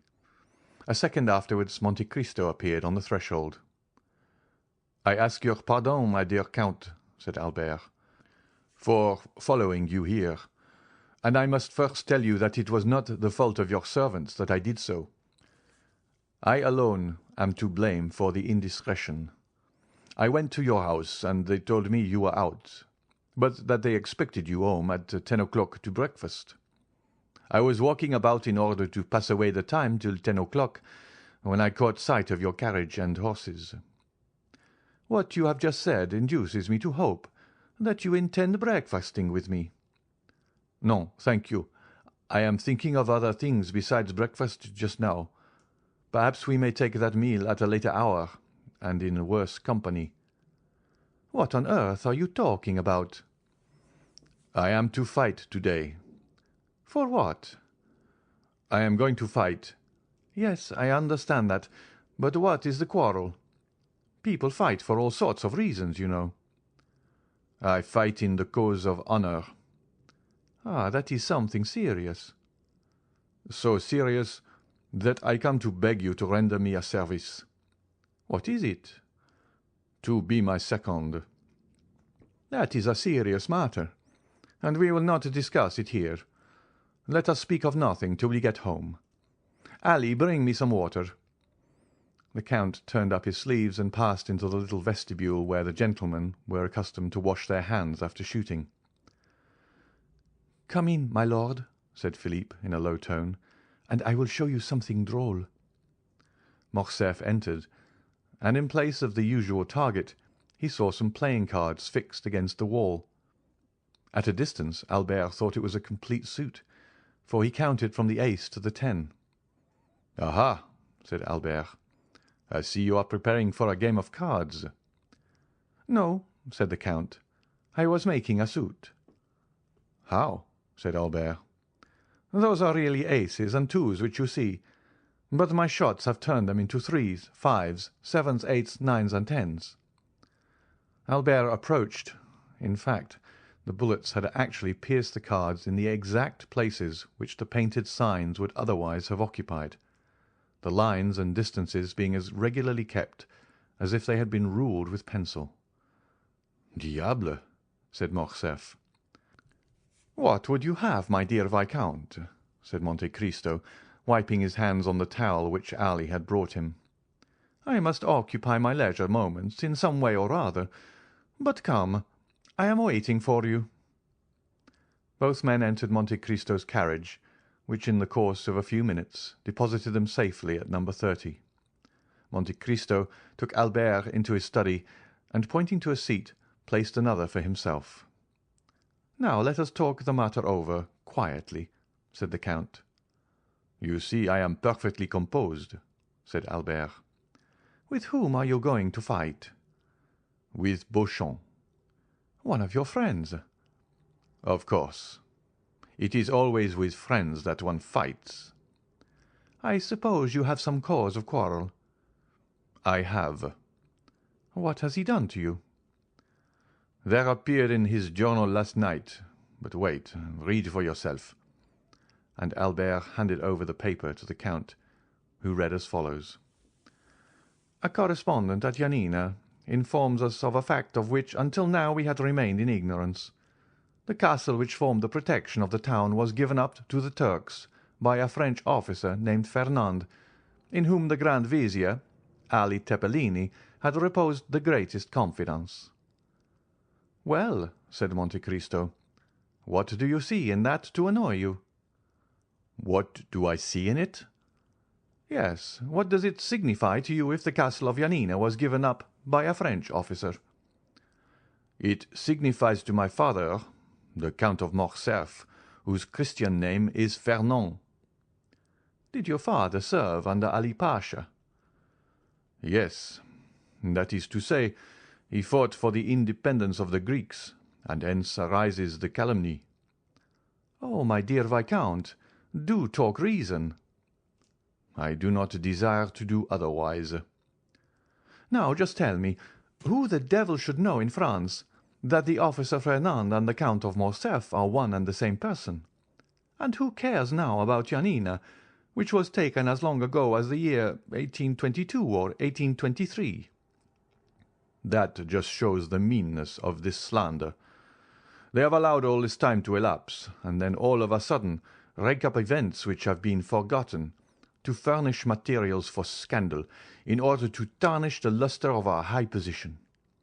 I inherit my father's name, and I do not choose that the shadow of disgrace should darken it. I am going to Beauchamp, in whose journal this paragraph appears, and I shall insist on his retracting the assertion before 2 witnesses." "Beauchamp will never retract." "Then he must fight." "No, he will not, for he will tell you what is very true, that perhaps there were 50 officers in the Greek army bearing the same name." "We will fight nevertheless. I will efface that blot on my father's character. My father, who was such a brave soldier, whose career was so brilliant."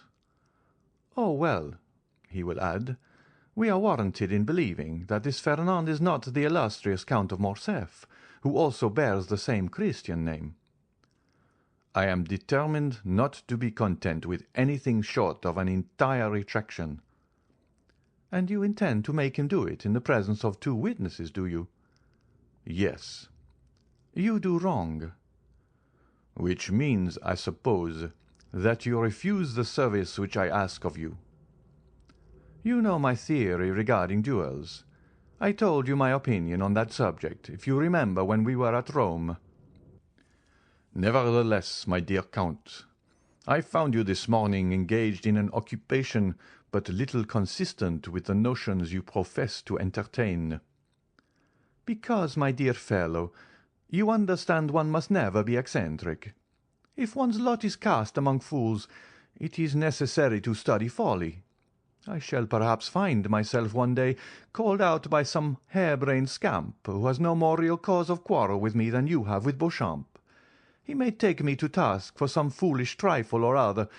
He will bring his witnesses, or will insult me in some public place, and I am expected to kill him for all that." "You admit that you would fight, then? Well, if so, why do you object to my doing so?" "I do not say that you ought not to fight. I only say that a duel is a serious thing, and ought not to be undertaken without due reflection." "Did he reflect before he insulted my father?"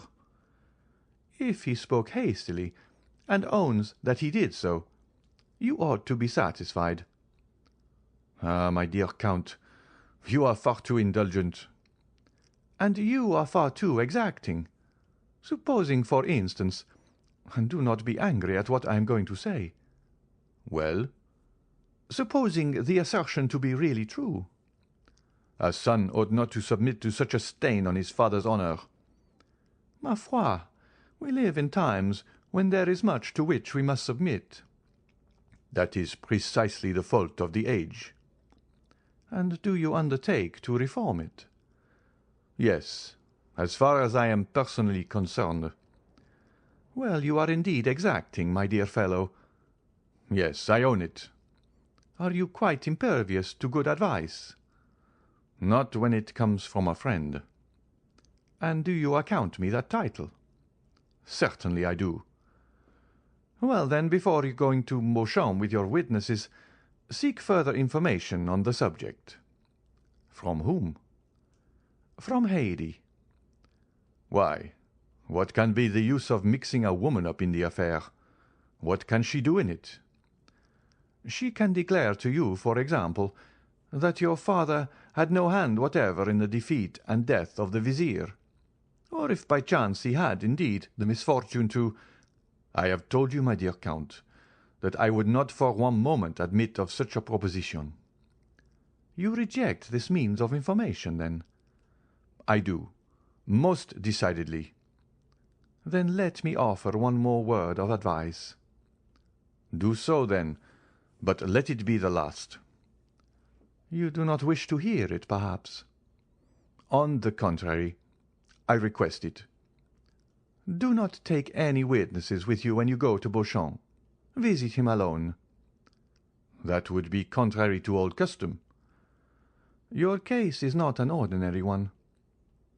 "And what is your reason for advising me to go alone?" "Because then the affair will rest between you and Beauchamp." "Explain yourself." "I will do so.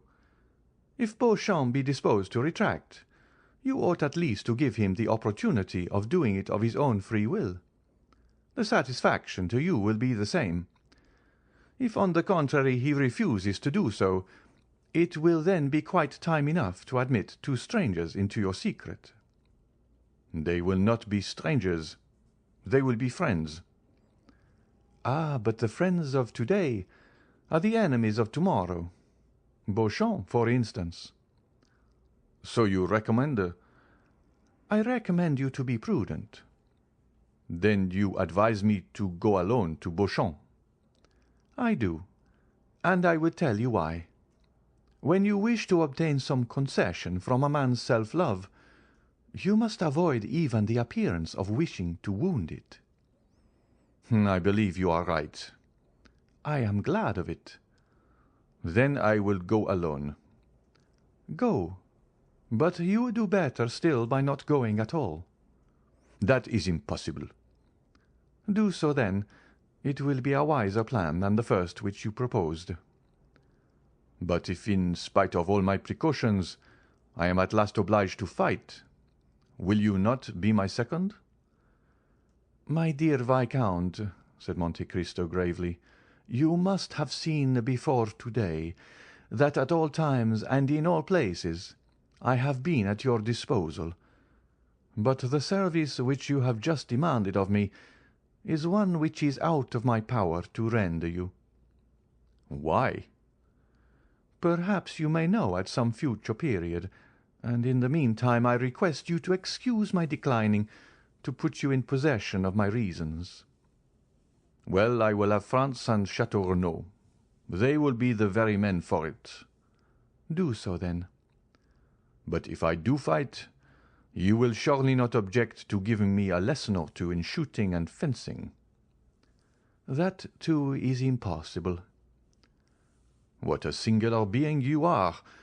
You will not interfere in anything. You are right. That is the principle on which I wish to act. We will say no more about it, then. Goodbye, Count. Morcerf took his hat and left the room. He found his carriage at the door, and doing his utmost to restrain his anger, he went at once to find Beauchamp, who was in his office. It was a gloomy, dusty-looking apartment, such as journalists' offices have always been from time immemorial. The servant announced Monsieur Albert de Morcerf. Beauchamp repeated the name to himself, as though he could scarcely believe that he had heard aright, and then gave orders for him to be admitted. Albert entered. Beauchamp uttered an exclamation of surprise on seeing his friend leap over and trample underfoot all the newspapers which were strewed about the room. This way, my dear Albert," said he, holding out his hand to the young man. "Are you out of your senses? Or do you come peaceably to take breakfast with me? Try and find a seat. There is one by that geranium, which is the only thing in the room to remind me that there are other leaves in the world besides leaves of paper." "Beauchamp," said Albert, "it is of your journal that I come to speak." "Indeed? What do you wish to say about it?" "I desire that a statement contained in it should be rectified." "To what do you refer? But pray sit down." "Thank you," said Albert with a cold and formal bow. "Will you now have the kindness to explain the nature of the statement which has displeased you?" "An announcement has been made which implicates the honor of a member of my family." "What is it?"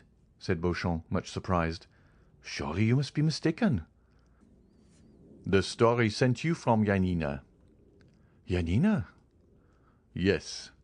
Really, you appear to be totally ignorant of the cause which brings me here." "Such is really the case, I assure you. Upon my honor. Baptiste, give me yesterday's paper," cried Beauchamp. "Here, I have brought mine with me," replied Albert.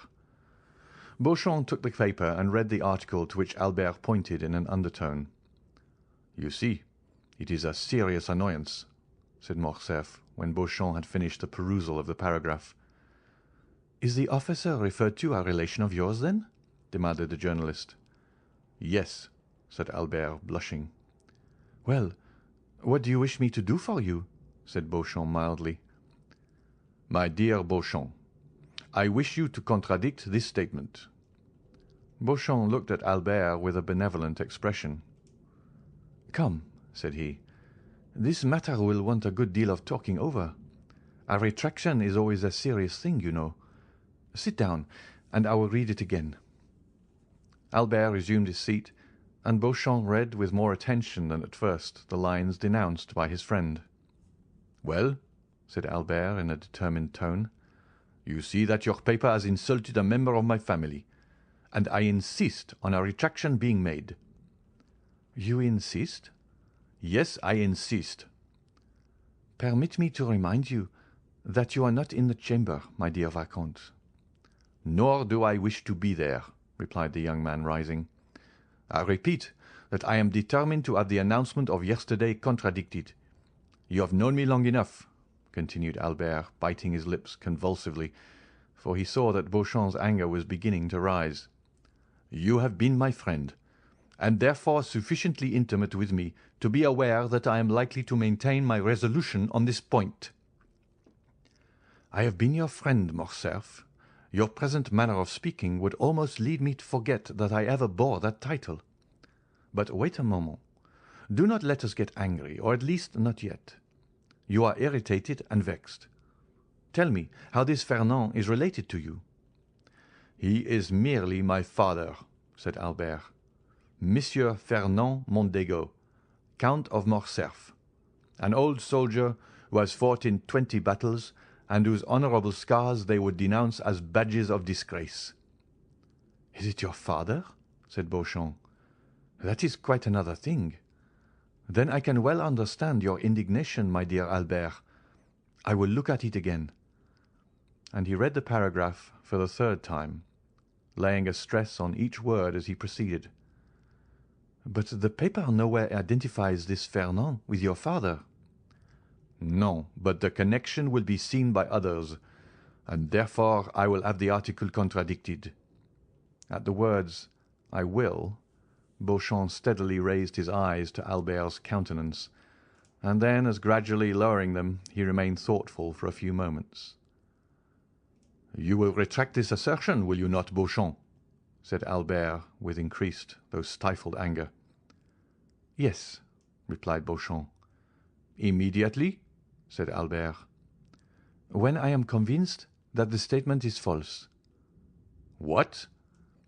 "The thing is worth looking into, and I would take pains to investigate the matter thoroughly."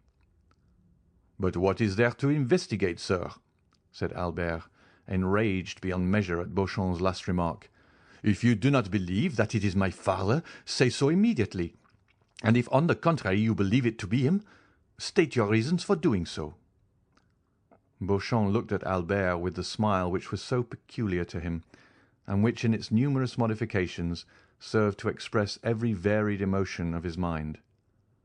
"Sir," replied he, "if you came to me with the idea of demanding satisfaction, you should have gone at once to the point, and not have entertained me with the idle conversation to which I have been patiently listening for the last half-hour. Am I to put this construction on your visit?" "Yes, if you will not consent to retract that infamous calumny." "Wait a moment.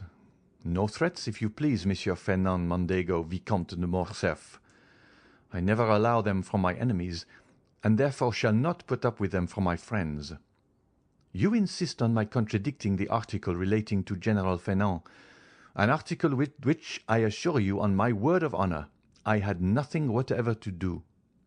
"Yes, I insist on it," said Albert, whose mind was beginning to get bewildered with the excitement of his feelings.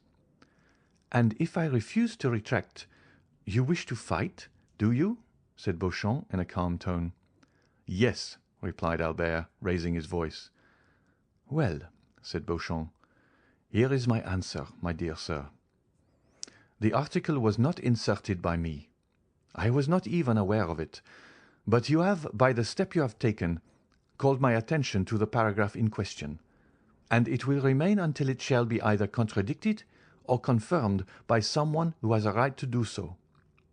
"Sir," said Albert, rising, "I will do myself the honour of sending my seconds to you, and you will be kind enough to arrange with them the place of meeting and the weapons." "Certainly, my dear sir." "And this evening, if you please, or tomorrow at the latest, we will meet." No, I will be on the ground at the proper time, but in my opinion, and I have a right to dictate the preliminaries, as it is I who have received the provocation, in my opinion the time ought not to be yet. I know you to be well skilled in the management of the sword, while I am only moderately so. I know, too, that you are a good marksman. There we are about equal. I know that a duel between us two would be a serious affair, because you are brave and I am brave also. I do not therefore wish either to kill you or to be killed myself without a cause. Now I am going to put a question to you, and one very much to the purpose too.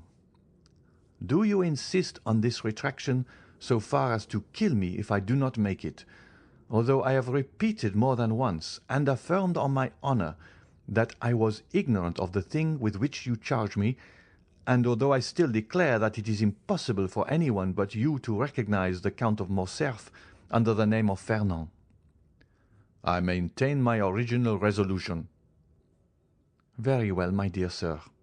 Then I consent to cut throats with you. But I require 3 weeks' preparation. At the end of that time I shall come and say to you, 'The assertion is false, and I retract it,' or 'The assertion is true,' when I shall immediately draw the sword from its sheath, or the pistols from the case, whichever you please." "3 weeks!" cried Albert.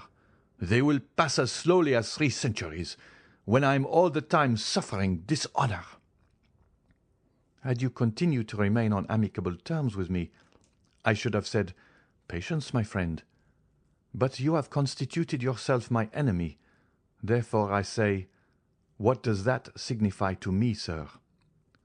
"Well, let it be 3 weeks then," said Morcerf.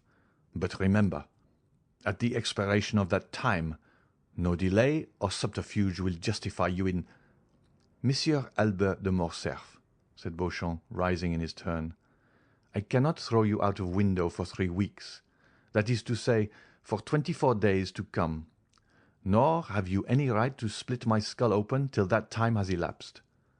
To-day is the 29th of August. The 21st of September will, therefore, be the conclusion of the term agreed on. Until that time arrives, and it is the advice of a gentleman which I am about to give you, till then we will refrain from growling and barking like 2 dogs chained within sight of each other." When he had concluded his speech, Beauchamp bowed coldly to Albert, turned his back upon him, and went to the press-room.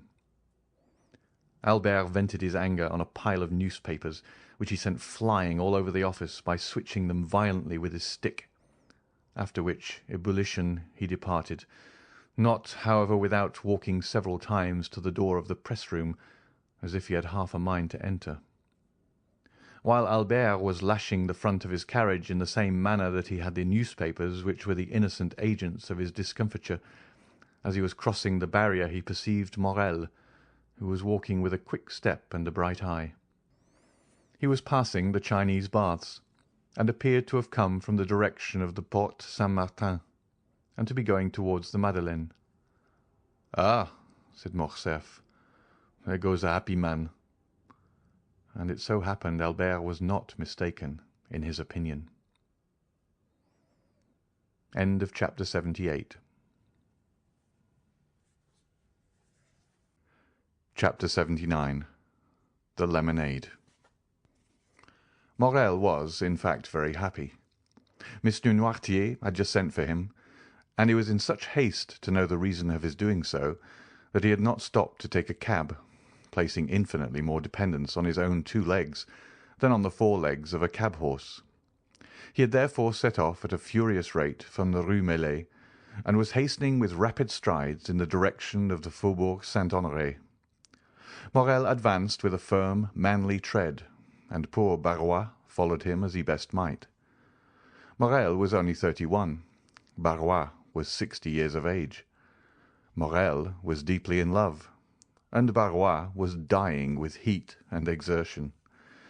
These 2 men, thus opposed in age and interests, resembled 2 parts of a triangle, presenting the extremes of separation, yet nevertheless possessing their point of union. This point of union was Noirtier, and it was he who had just sent for Morrel, with the request that the latter would lose no time in coming to him, a command which Morrel obeyed to the letter, to the great discomfiture of Barrois. On arriving at the house, Morrel was not even out of breath, for love lends wings to our desires, but Barrois, who had long forgotten what it was to love, was sorely fatigued by the expedition he had been constrained to use. The old servant introduced Morrel by a private entrance, closed the door of the study, and soon the rustling of a dress announced the arrival of Valentine. She looked marvellously beautiful in her deep mourning dress, and Morrel experienced such intense delight in gazing upon her that he felt as if he could almost have dispensed with the conversation of her grandfather. But the easy chair of the old man was heard rolling along the floor, and he soon made his appearance in the room. Noirtier acknowledged by a look of extreme kindness and benevolence the thanks which Morrel lavished on him for his timely intervention on behalf of Valentine and himself, an intervention which had saved them from despair. Morrel then cast on the invalid an interrogative look as to new favour which he designed to bestow on him.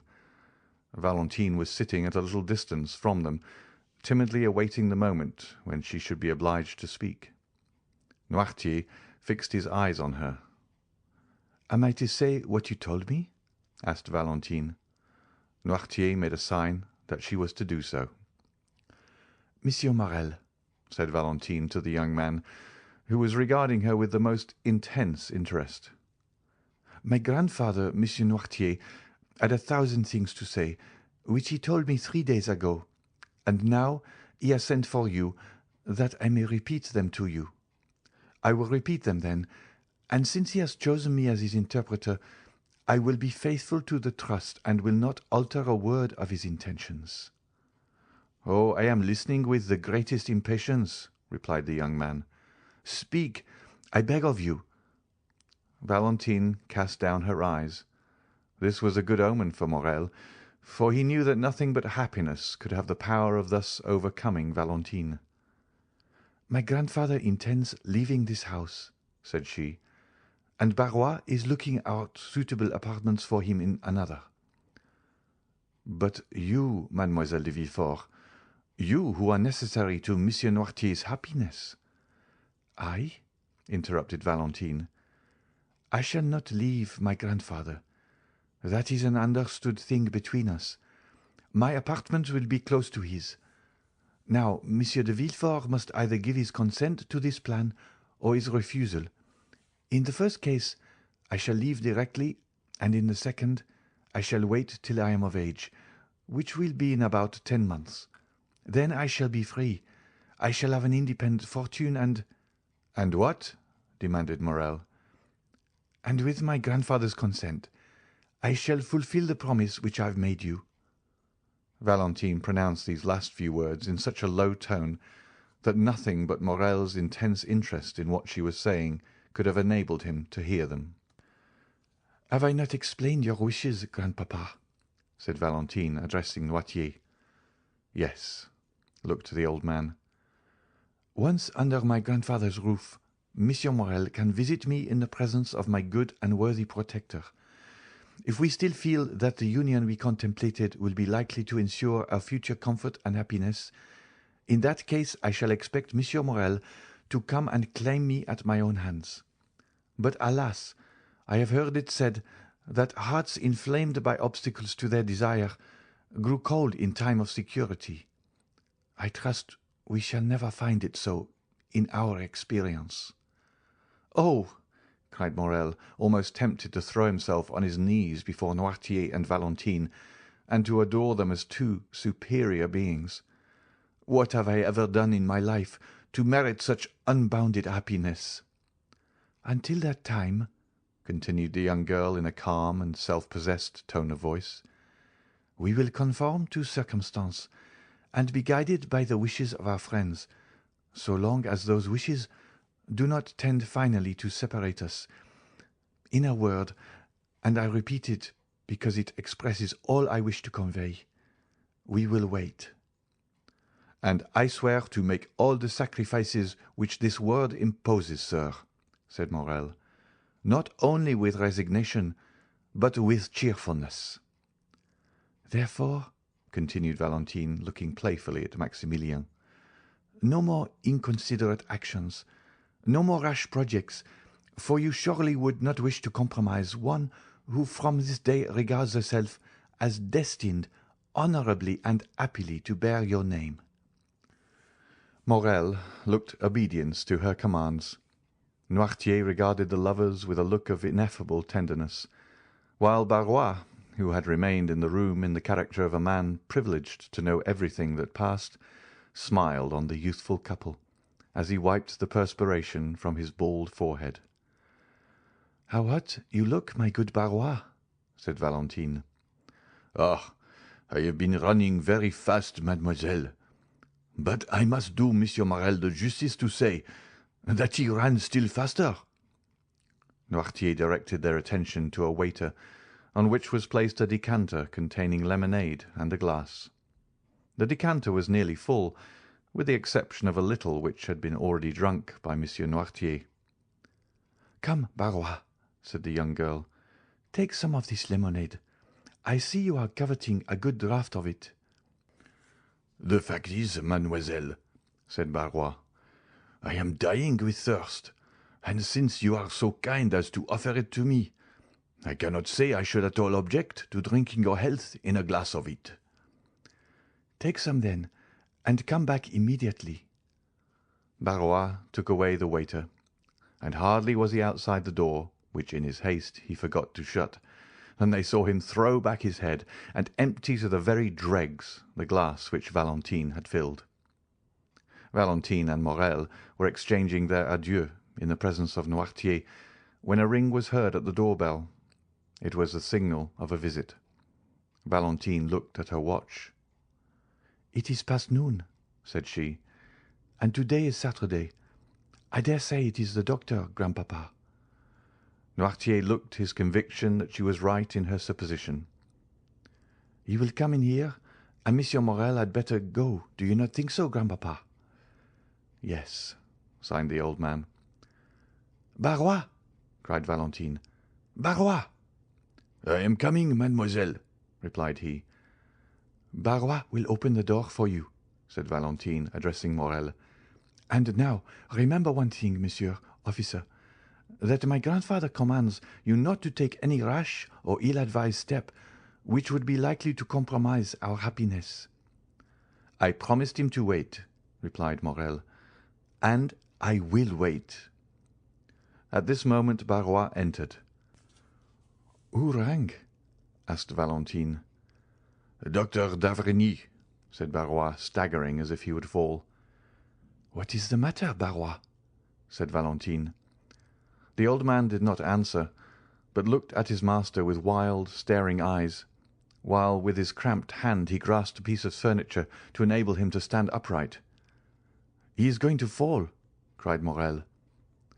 The rigours which had attacked Barrois gradually increased.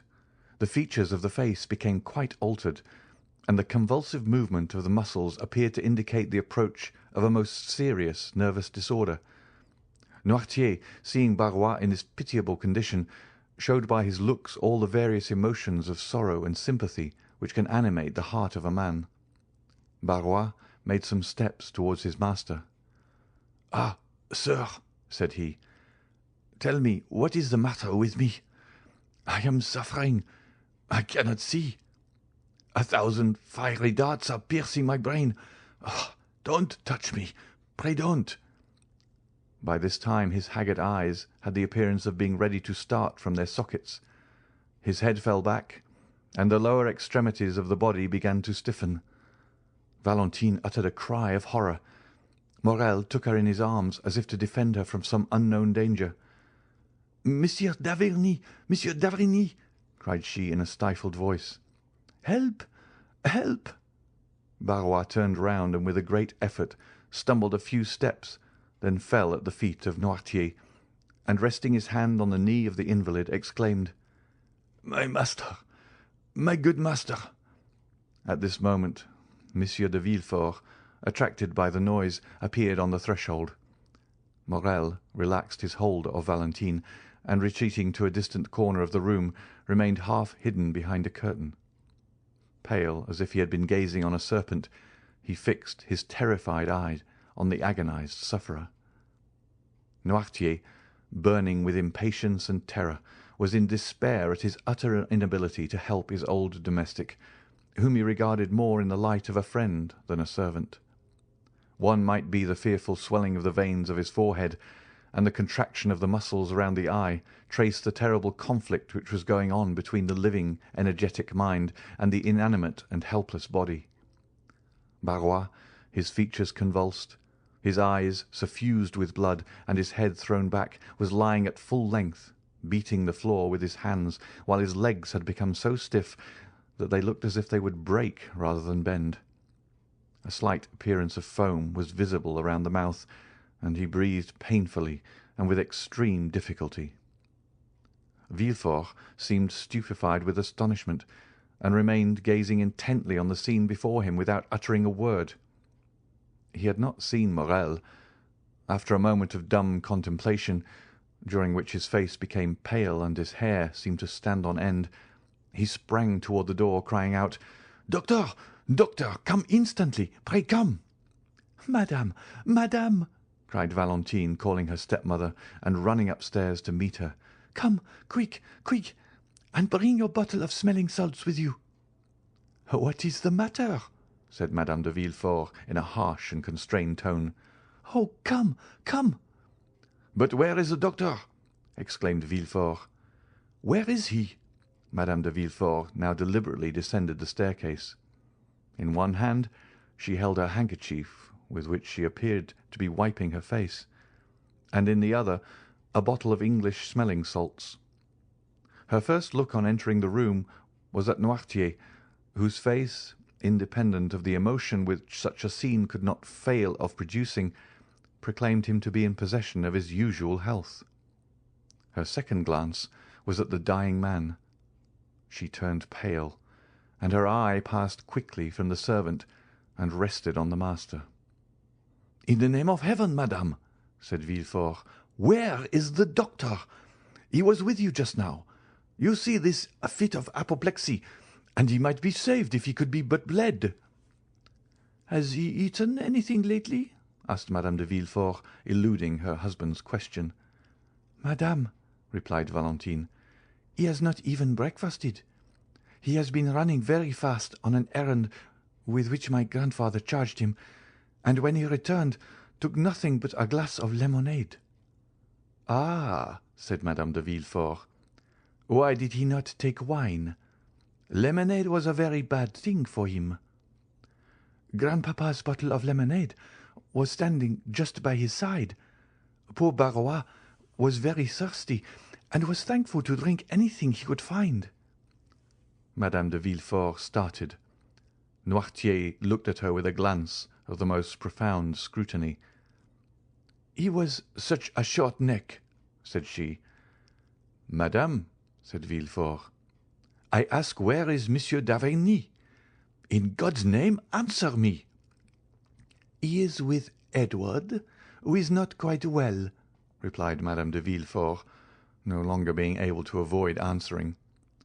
Villefort rushed upstairs to fetch him. "Take this," said Madame de Villefort, giving her smelling bottle to Valentine. "They will no doubt bleed him, therefore I will retire, for I cannot endure the sight of blood." And she followed her husband upstairs. Morrel now emerged from his hiding-place, where he had remained quite unperceived, so great had been the general confusion. "Go away as quick as you can, Maximilian," said Valentine, "and stay till I send for you. Go." Morrel looked towards Noirtier for permission to retire. The old man, who had preserved all his usual coolness, made a sign to him to do so. The young man pressed Valentine's hand to his lips, then left the house by a back staircase. At the same moment that he quitted the room, Villefort and the doctor entered by an opposite door. Barrois was now showing signs of returning consciousness. The crisis seemed past. A low moaning was heard, and he raised himself on one knee. D'Avrigny and Villefort laid him on a couch. "What do you prescribe, doctor?" demanded Villefort. "Give me some water and ether. You have some in the house, have you not?" "Yes." "Send for some oil of turpentine and tartar emetic." Villefort immediately dispatched a messenger. "And now let everyone retire." "Must I go too?" asked Valentine timidly. "Yes, mademoiselle, you especially," replied the doctor abruptly. Valentine looked at Monsieur d'Avrigny with astonishment, kissed her grandfather on the forehead, and left the room. The doctor closed the door after her with a gloomy air. Look, look, doctor," said Villefort. "He is quite coming round again. I really do not think, after all, it is anything of consequence." Monsieur d'Avrigny answered by a melancholy smile. "How do you feel, Barrois?" asked he. "A little better, sir." "Will you drink some of this ether and water?" "I will try, but don't touch me." "Why not?" "Because I feel that if you were only to touch me with the tip of your finger, the fit would return." "Drink." Barrois took the glass, and raising it to his purple lips, took about half of the liquid offered him. "Where do you suffer?" asked the doctor. "Everywhere. I feel cramps over my whole body." "Do you find any dazzling sensation before the eyes?" "Yes." "Any noise in the ears?" "Frightful." When did you first feel that?" "Just now." "Suddenly?" "Yes, like a clap of thunder." "Did you feel nothing of it yesterday or the day before?" "Nothing." "No drowsiness?" "None." "What have you eaten today?" "I have eaten nothing. I only drank a glass of my master's lemonade, that's all." And Barrois turned towards Noirtier, who, immovably fixed in his armchair, was contemplating this terrible scene without allowing a word or a movement to escape him. "Where is this lemonade?" asked the doctor eagerly. "Downstairs, in the decanter." "Whereabouts downstairs?" "In the kitchen." "Shall I go and fetch it, doctor?" inquired Villefort. "No. Stay here and try to make Barrois drink the rest of this glass of ether and water. "I will go myself and fetch the lemonade." D'avrigny bounded towards the door, flew down the back staircase, and almost knocked down Madame de Villefort in his haste, who was herself going down to the kitchen. She cried out, but d'Avrigny paid no attention to her. Possessed with but one idea, he cleared the last 4 steps with a bound and rushed into the kitchen, where he saw the decanter about 3 parts empty still standing on the waiter where it had been left. He darted upon it as an eagle would seize upon its prey. Panting with loss of breath, he returned to the room he had just left. Madame de Villefort was slowly ascending the steps which led to her room. "Is this the decanter you spoke of?" asked d'Avrigny. "Yes, doctor."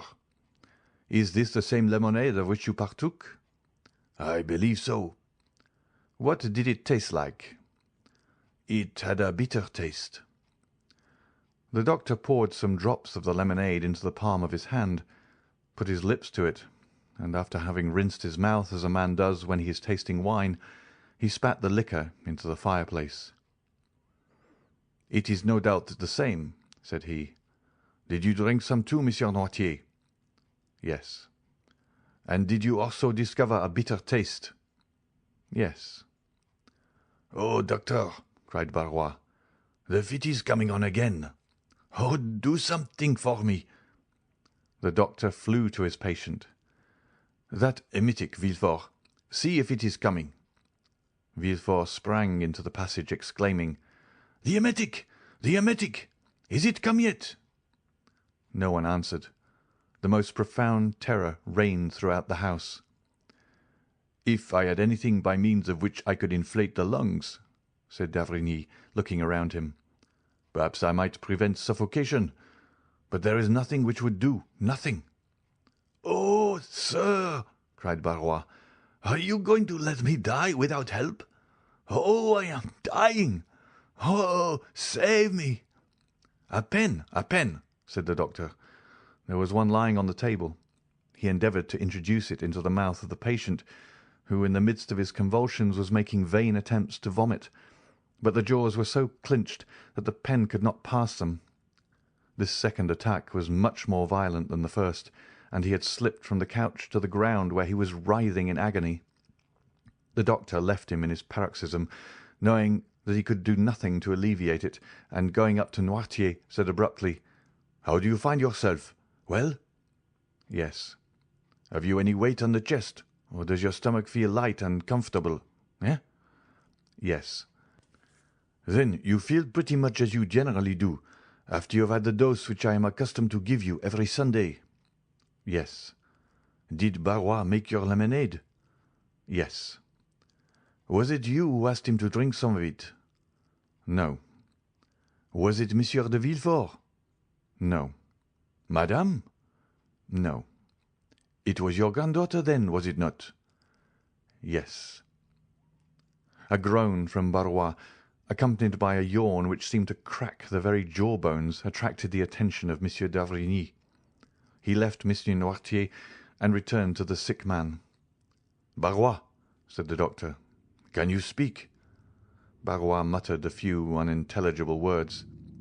"Try and make an effort to do so, my good man," said d'Avrigny.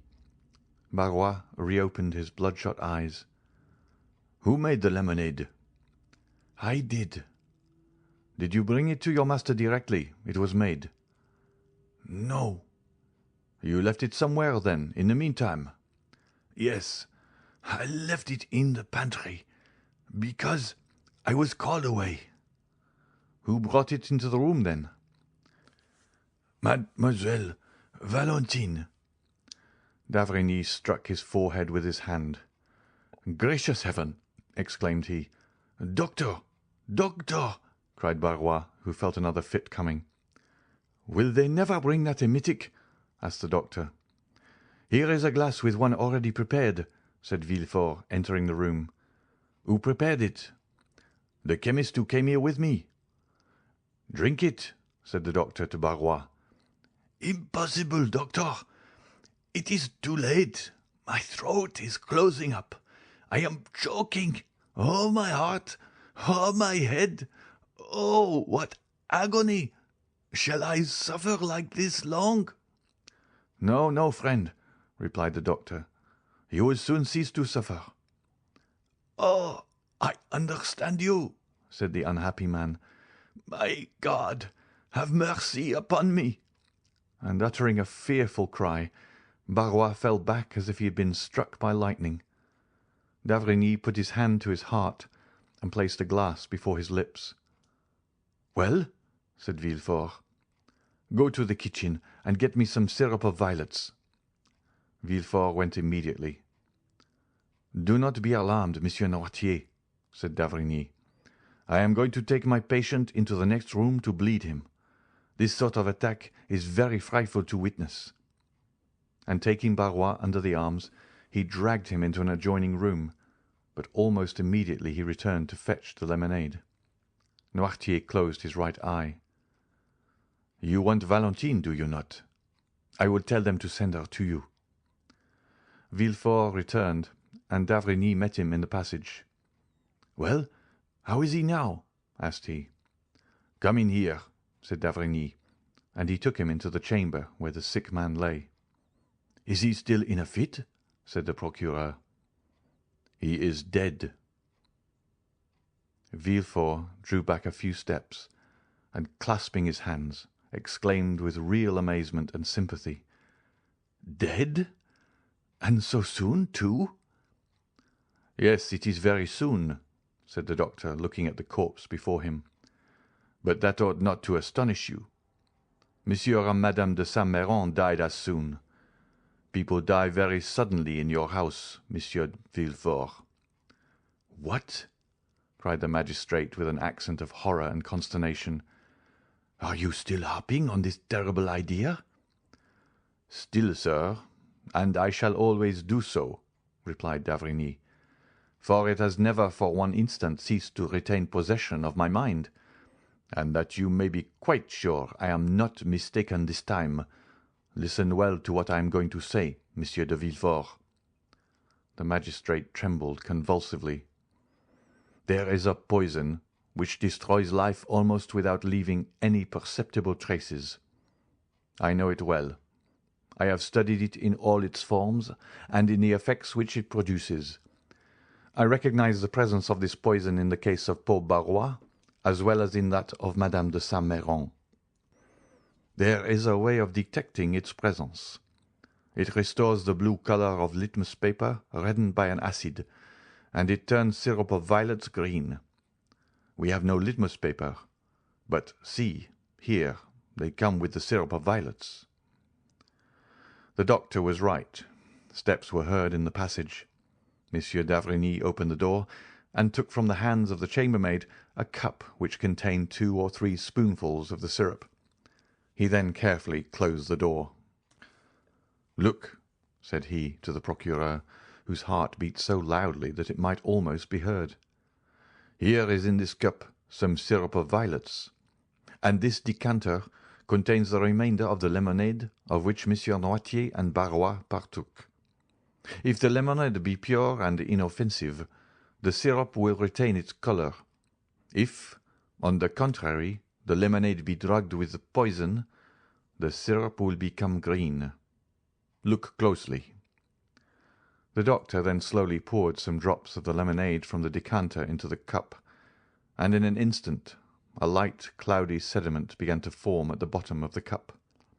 This sediment first took a blue shade, then from the colour of sapphire it passed to that of opal, and from opal to emerald.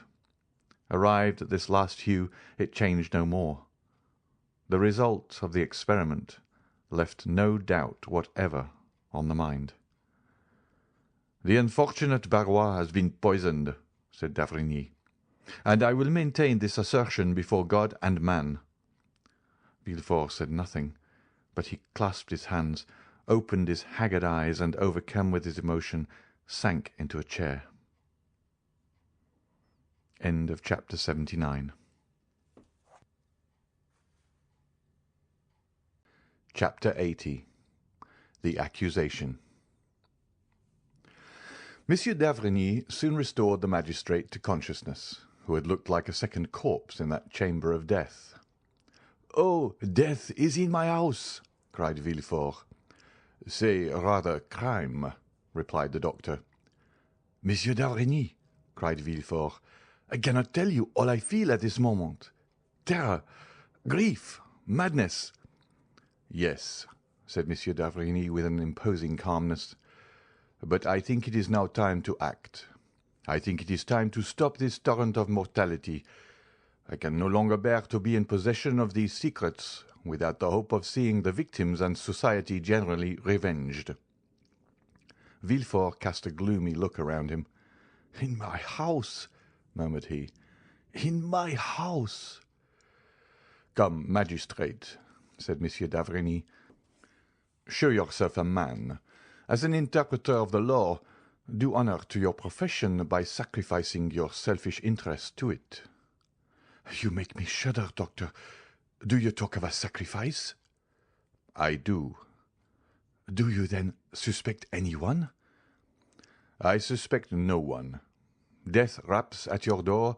It enters, it goes, not blindfolded, but circumspectly from room to room. Well, I follow its course, I track its passage, I adopt the wisdom of the ancients, and feel my way for my friendship for your family and my respect for you as a twofold bandage over my eyes. Well—" "Oh, speak, speak, doctor. I shall have courage." "Well, sir, you have in your establishment, or in your family, perhaps one of the frightful monstrosities of which each century produces only one. Locusta and Agrippina, living at the same time, were an exception, and proved the determination of Providence to effect the entire ruin of the Roman Empire, sullied by so many crimes. Brunhilde and Fredegonde were the results of the painful struggle of civilization in its infancy, when man was learning to control mind, were it even by an emissary from the realms of darkness. All these women have been, or were, beautiful. The same flower of innocence had flourished, or was still flourishing on their brow, that is seen on the brow of the culprit in your house." Villefort shrieked, clasped his hands, and looked at the doctor with a supplicating air. But the latter went on without pity. "Seek whom the crime will profit," says an axiom of jurisprudence. "Doctor," cried Villefort, "alas, doctor, how often has man's justice been deceived by those fatal words? I know not why, but I feel that this crime—" "You acknowledge, then, the existence of the crime?" "Yes, I see too plainly that it does exist, but it seems that it is intended to affect me personally. I fear an attack myself after all these disasters." "Oh, man," murmured d'Avrigny, "the most selfish of all animals, the most personal of all creatures, who believes the earth turns, the sun shines, and death strikes for him alone.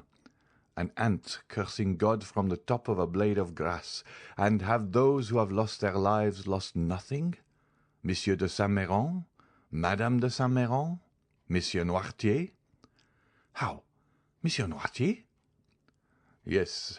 Think you it was the poor servant's life was coveted? No, no, like Shakespeare's Polonius, he died for another. It was Noirtier the lemonade was intended for. It is Noirtier, logically speaking, who drank it. The other drank it only by accident. And although Barrois is dead, it was Noirtier whose death was wished for." "But why did it not kill my father?" "I told you one evening in the garden after Madame de Saint-Méran's death, because his system is accustomed to that very poison, and the dose was trifling to him, which would be fatal to another, because no one knows, not even the assassin, that for the last 12 months I have given Monsieur Noirtier brucine for his paralytic affection, while the assassin is not ignorant, for he has proved that brucine is a violent poison." "Oh, have pity, murmured Villefort, wringing his hands. "Follow the culprit's steps. He first kills Monsieur de Saint-Méran." "Oh, doctor!" "I would swear to it. What I heard of his symptoms agrees too well with what I have seen in the other cases."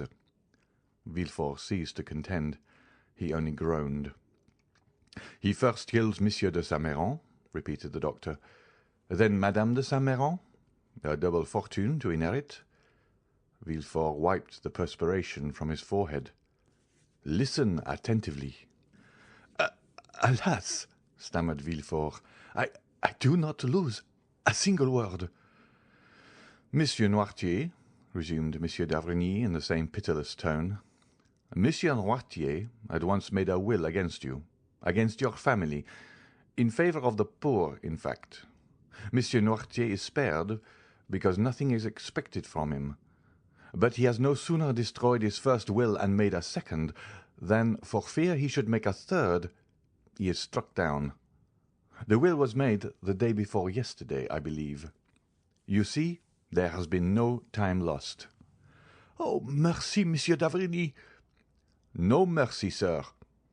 The physician has a sacred mission on earth, and to fulfil it he begins at the source of life and goes down to the mysterious darkness of the tomb. When crime has been committed, and God, doubtless in anger, turns away his face, it is for the physician to bring the culprit to justice." "Have mercy on my child, sir," murmured Villefort. "You see it is yourself who have first named her. You, her father." "Have pity on Valentine. Listen, it is impossible. I would as willingly accuse myself. Valentine, whose heart is pure as a diamond or a lily." "No pity, procureur. The crime is flagrant.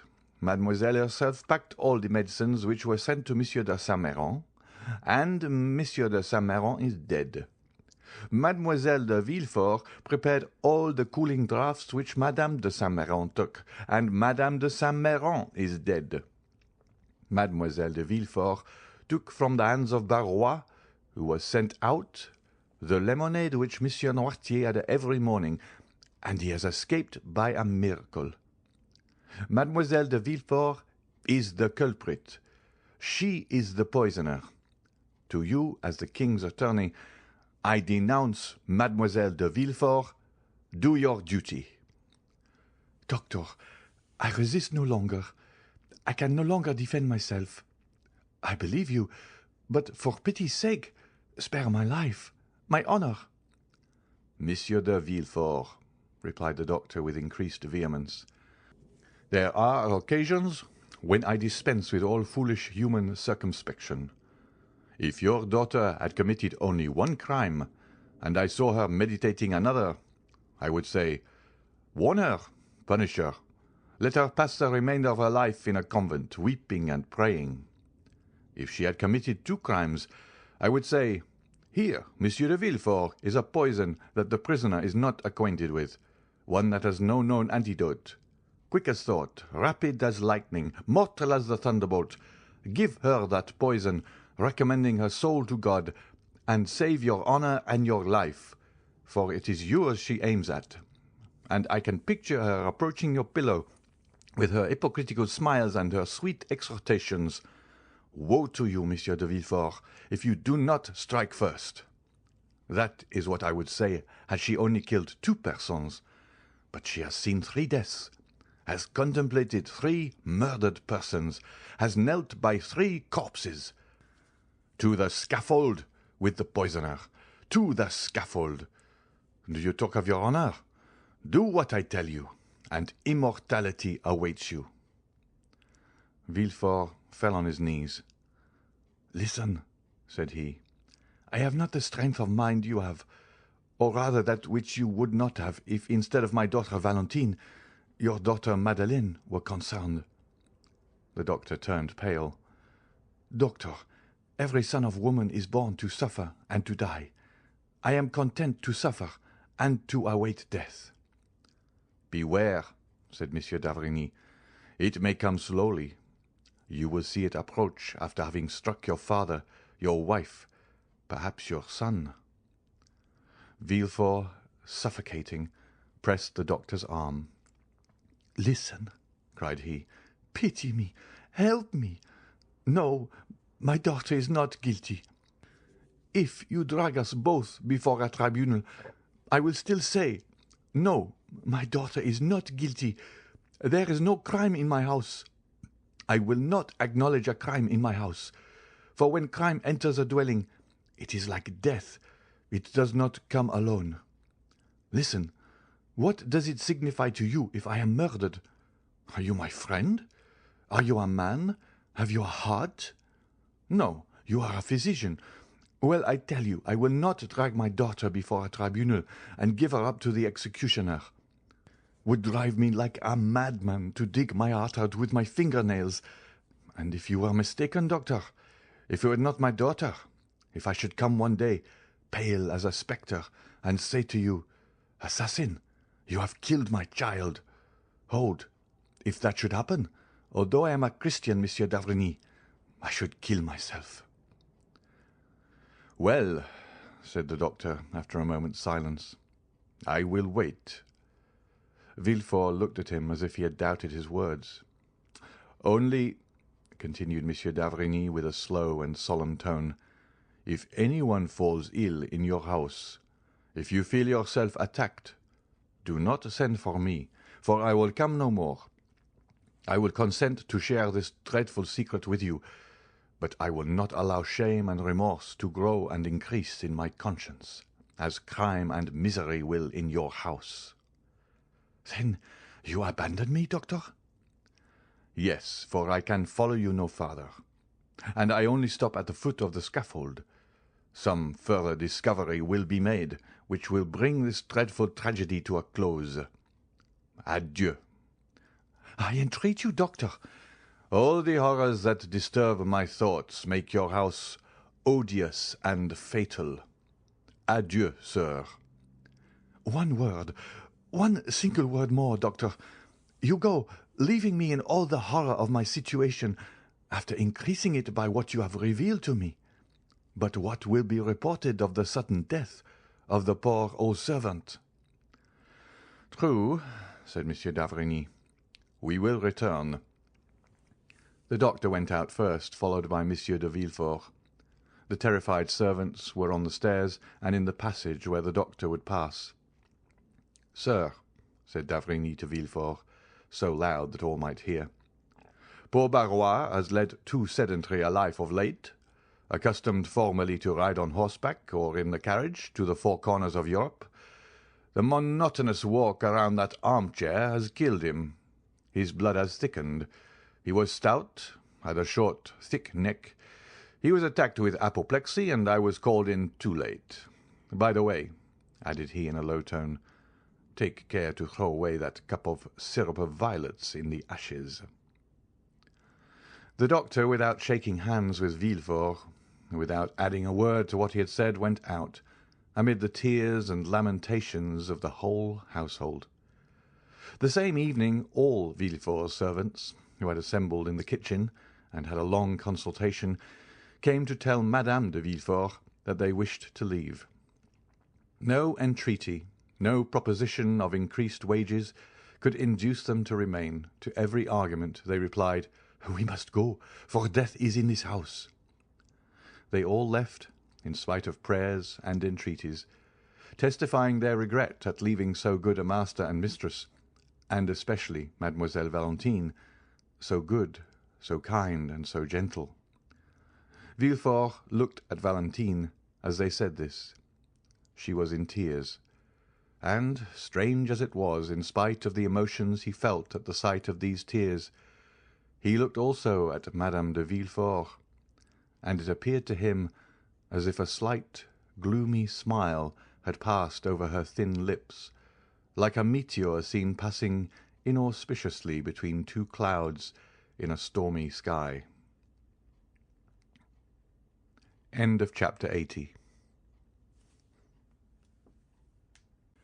Chapter 81. The Room of the Retired Baker. The evening of the day on which the Count of Morcerf had left Danglars' house with feelings of shame and anger at the rejection of the projected alliance, Monsieur Andrea Cavalcanti, with curled hair, moustaches in perfect order, and white gloves which fitted admirably, had entered the courtyard of the banker's house in La Chaussée-d'Antin. He had not been more than 10 minutes in the drawing-room before he drew Danglars aside into the recess of a bow window, and, after an ingenious preamble, related to him all his anxieties and cares since his noble father's departure. He acknowledged the extreme kindness which had been shown him by the banker's family, in which he had been received as a son, and where, besides his warmest affections, had found an object on which to centre in Mademoiselle Danglars. Danglars listened with the most profound attention. He had expected this declaration for the last 2 or 3 days, and when at last it came, his eyes glistened as much as they had lowered on listening to Morcerf. He would not, however, yield immediately to the young man's request, but made a few conscientious objections. "Are you not rather young, Monsieur Andrea, to think of marrying?" "I think not, sir," replied Monsieur Cavalcanti. "In Italy, the nobility generally marry young. Life is so uncertain that we ought to secure happiness while it is within our reach." "Well, sir," said Danglars, "in case your proposals, which do me honour, are accepted by my wife and daughter, by whom shall the preliminary arrangements be settled? So important a negotiation should, I think, be conducted by the respective fathers of the young people." "Sir, my father is a man of great foresight and prudence. Thinking that I might wish to settle in France, he left me at his departure together with the papers establishing my identity, a letter promising, if he approved of my choice, 150,000 livres per annum from the day I was married. So far as I can judge, I suppose this to be a quarter of my father's revenue."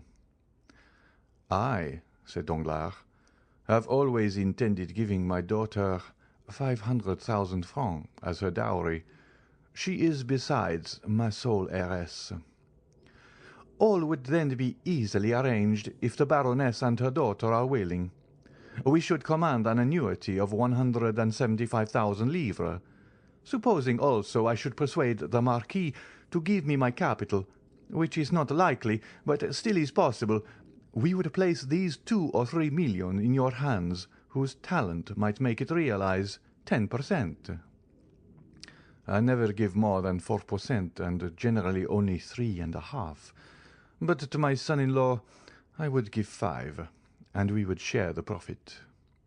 "Very good, father-in-law," said Cavalcanti, yielding to his low-born nature, which would escape sometimes through the aristocratic gloss with which he sought to conceal it. Correcting himself immediately, he said, "Excuse me, sir. Hope alone makes me almost mad. What will not reality do?" "But," said Danglars, who on his heart did not perceive how soon the conversation, which was at first disinterested, was turning to a business transaction, "there is doubtless a part of your fortune your father could not refuse you." "Which?" asked the young man. "That you inherit from your mother." "Truly from my mother, Leonora Corsinari." "How much may it amount to?" "Indeed, sir," said Andrea, "I assure you I have never given the subject a thought, but I suppose it must have been at least 2 millions." Danglars felt as much overcome with joy as the miser who finds a lost treasure, or as the shipwrecked mariner who feels himself on solid ground instead of in the abyss which he expected would swallow him up. "Well, sir," said Andrea, bowing to the banker respectfully. "May I hope?" "You may not only hope," said Danglars, "but consider it a settled thing, if no obstacle arises on your part." "I am indeed rejoiced," said Andrea. "But," said Danglars thoughtfully, "how is it that your patron, Monsieur de Monte Cristo, did not make his proposal for you?" Andrea blushed imperceptibly. "I have just left the count, sir," said he. "He is doubtless a delightful man, but inconceivably peculiar in his ideas. He esteems me highly. He even told me he had not the slightest doubt that my father would give me the capital instead of the interest of my property. He has promised to use his influence to obtain it for me, but he also declared that he never had taken on himself the responsibility of making proposals for another, and he never would. I must, however, do him the justice to add that he assured me if ever he had regretted the repugnance he felt to such a step it was on this occasion, because he thought the projected union would be a happy and suitable one. Besides, if he will do nothing officially, he will answer any questions you propose to him. And now," continued he with one of his most charming smiles, "having finished talking to the father-in-law, I must address myself to the banker." "And what may you have to say to him?" said Danglars, laughing in his turn.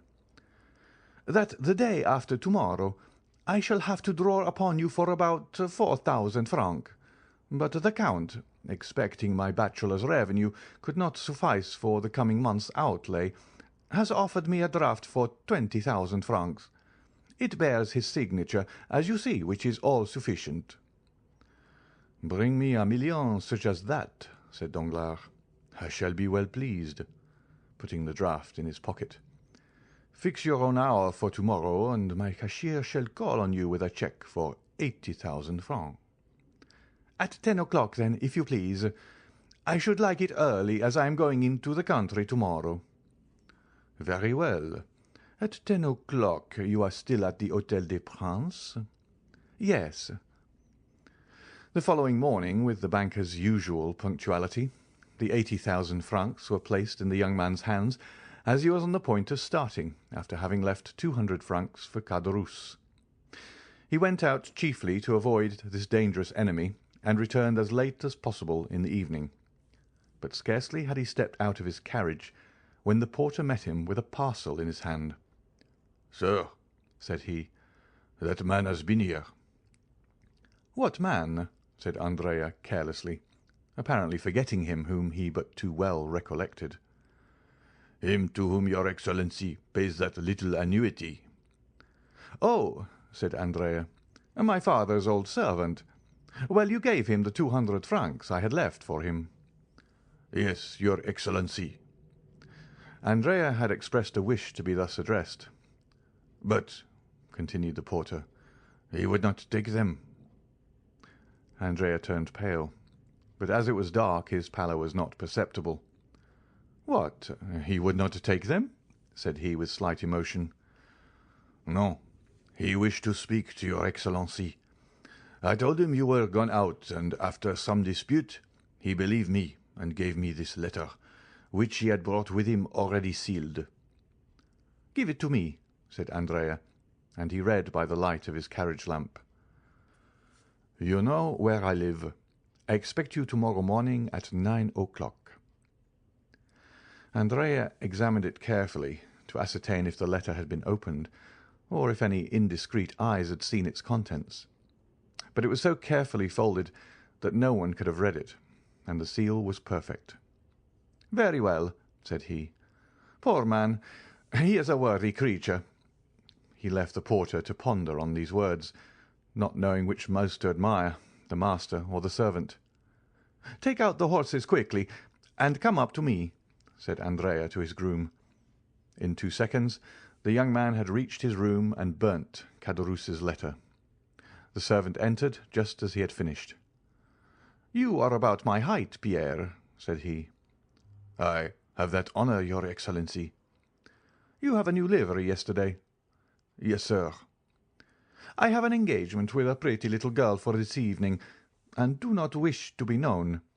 Lend me your livery till tomorrow. I may sleep, perhaps, at an inn." Pierre obeyed. 5 minutes after, Andrea left the hotel, completely disguised, took a cabriolet, and ordered the driver to take him to the Cheval Rouge at Picpus. The next morning he left that inn as he had left the Hôtel des Princes, without being noticed, walked down the Faubourg Saint-Antoine, along the boulevard to Rue Ménilmontant, and stopped at the door of the third house on the left, looking for some one of whom to make inquiry in the porter's absence. "For whom are you looking, my fine fellow?" asked the fruiteress on the opposite side. "Monsieur Pailletine, if you please, my good woman," replied Andrea. "A retired baker?" asked the fruiteress. "Exactly." "He lives at the end of the yard on the left, on the third story." Andrea went as she directed him, and on the third floor he found a hare's paw, which by the hasty ringing of the bell it was evident he pulled with considerable ill temper. A moment after Caderousse's face appeared at the grating in the door. "Ah, you are punctual," said he, as he drew back the door. "Confound you and your punctuality," said Andrea, throwing himself into a chair in a manner which implied that he would rather have flung it at the head of his host. "Come, come, my little fellow, don't be angry. See, I have thought about you. Look at the good breakfast we are going to have. Nothing but what you are fond of." Andrea indeed inhaled the scent of something cooking which was not unwelcome to him, hungry as he was. It was that mixture of fat and garlic peculiar to provincial kitchens of an inferior order, added to that of dried fish, and above all the pungent smell of musk and cloves. These odours escaped from 2 deep dishes which were covered and placed on a stove, and from a copper pan placed in an old iron pot. In an adjoining room Andrea saw also a tolerably clean table prepared for 2 bottles of wine sealed, the one with green, the other with yellow, a supply of brandy in a decanter, and a measure of fruit in a cabbage leaf, cleverly arranged on an earthenware plate. "What do you think of it, my little fellow?" said Caderousse. "Ah, that smells good. You know I used to be a famous cook. Do you recollect how you used to lick your fingers? You are among the first who tasted any of my dishes, and I think you relish them tolerably." While speaking, Caderousse went on peeling a fresh supply of onions. "But," said Andrea ill-temperedly, "by my faith, if it was only to breakfast with you that you disturbed me, I wish the devil had taken you." "My boy," said Caderousse sententiously, "one can talk while eating, and then, you ungrateful being, you are not pleased to see an old friend? I am weeping with joy." He was truly crying, but it would have been difficult to say whether joy or the onions produced the greatest effect on the lachrymal glands of the old innkeeper of the Pont du Gard. "Hold your tongue, you hypocrite," said Andrea. "You love me?" "Yes, I do, or make the devil take me. I know it is a weakness," said Caderousse, "but it overpowers me." "And yet it has not prevented your sending for me to play me some trick." "Come," said Caderousse, wiping his large knife on his apron, "if I do not like you, do you think I should endure the wretched life you lead me? Think for a moment. You have your servant's clothes on. You therefore keep a servant. I have none, and am obliged to prepare my own meals. You abuse my cookery because you dine at the table d'hôte of the Hôtel des Princes or the Café de Paris. Well, I too could keep a servant. I too could have a tilbury. I too could dine where I like. But why do I not? Because I would not annoy my little Benedetto. Come, just acknowledge that I could, eh?" This address was accompanied by a look which was by no means difficult to understand. "Well," said Andrea, "admitting your love, why do you want me to breakfast with you?" "That I may have the pleasure of seeing you, my little fellow." "What is the use of seeing me after we have made all our arrangements?" "Eh, dear friend," said Caderousse, "are wills ever made without codicils? But you first came to breakfast, did you not?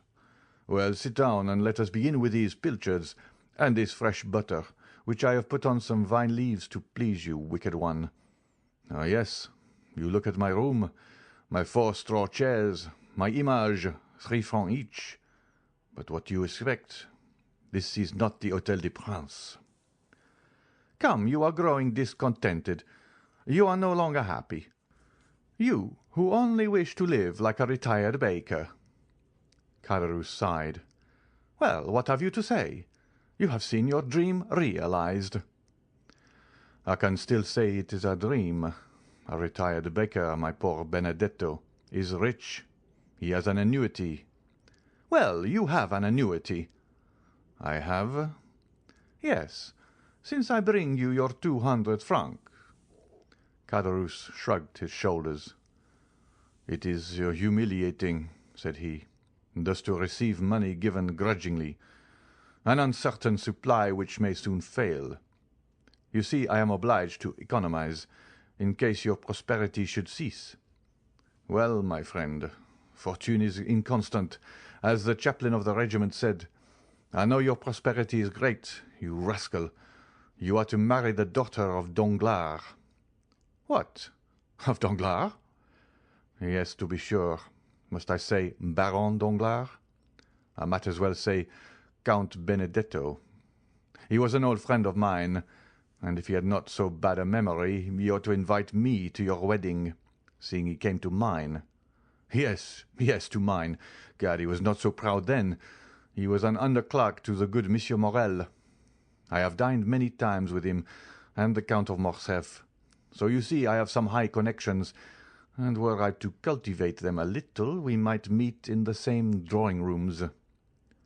Come, your jealousy represents everything to you in the wrong light. That is all very fine, Benedetto mio, but I know what I am saying. Perhaps I may one day put on my best coat, and presenting myself at the great gate, introduce myself. Meanwhile, let us sit down and eat. Caderousse set the example and attacked the breakfast with good appetite, praising each dish he set before his visitor. The latter seemed to have resigned himself. He drew the corks and partook largely of the fish with the garlic and fat. Ah, mate, said Caderousse, you are getting on better terms with your old landlord. Faith, yes, replied Andrea, whose hunger prevailed over every other feeling. So you like it, you rogue? So much that I wonder how a man who can cook thus can complain of hard living. Do you see, said Caderousse, all my happiness is marred by one thought. And what is that? That I am dependent on another, I who have always gained my own livelihood honestly. Do not let that disturb you. I have enough for 2. No, truly, you may believe me if you will. At the end of every month I am tormented by remorse. Good Caderousse! So much so that yesterday I would not take the 200 francs. Yes, you wished to speak to me, but was it indeed remorse? Tell me. True remorse, and besides, an idea had struck me. Andrea shuddered. He always did so at Caderousse's ideas. It is miserable, do you see? Always to wait till the end of the month. Oh, said Andrea philosophically, determined to watch his companion narrowly. Does not life pass in waiting? Do I, for instance, fare better? Well, I wait patiently, do I not? Yes, because instead of expecting 200 wretched francs, you expect 5 or 6,000, perhaps 10, perhaps even 12, for you take care not to let anyone know the utmost. Down there, you always had little presents and Christmas boxes which you tried to hide from your poor friend Caderousse. Fortunately, he is a cunning fellow, that friend Caderousse. There, you are beginning again to ramble, to talk again and again of the past. But what is the use of teasing me with going all over that again? Ah, you are only 21 and can forget the past. I am 50, and am obliged to recollect it. But let us return to business. Yes, I was going to say, if I were in your place. Well, I would realize. How would you realize? I would ask for 6 months in advance, under pretence of being able to purchase a farm. Then with my 6 months I would decamp." "Well, well," said Andrea, "that isn't a bad idea." "My dear friend," said Caderousse, "eat of my bread and take my advice. You'll be none the worse off, physically or morally." "But," said Andrea, "why do you not act on the advice you gave me? Why do you not realize a 6 months, a year's advance even, and retire to Brussels? Instead of leaving the retired baker, you might live as a bankrupt, using his privileges. That would be very good." "But how the devil would you have me retire on 1,200 francs?" "Ah, Caderousse," said Andrea, "how covetous you are! 2 months ago you were dying with hunger." "The appetite grows by what it feeds on," said Caderousse, grinning, and showing his teeth like a monkey laughing or a tiger growling. "And," added he, biting off with his large white teeth an enormous mouthful of bread, "I have formed a plan." Caderousse's plans alarmed Andrea still more than his ideas. Ideas were but the germ. The plan was reality. "Let me see your plan. I dare say it is a pretty one." "Why not? Who formed the plan by which we left the establishment of— was it not I, and was no bad one, I believe, since here we are?" "I do not say," replied Andrea, "that you never make a good one, but let us see your plan." "Well," pursued Caderousse, "can you, without expending 1 sou, put me in the way of getting 15,000 francs? No, 15,000 are not enough. I cannot again become an honest man with less than 30,000 francs."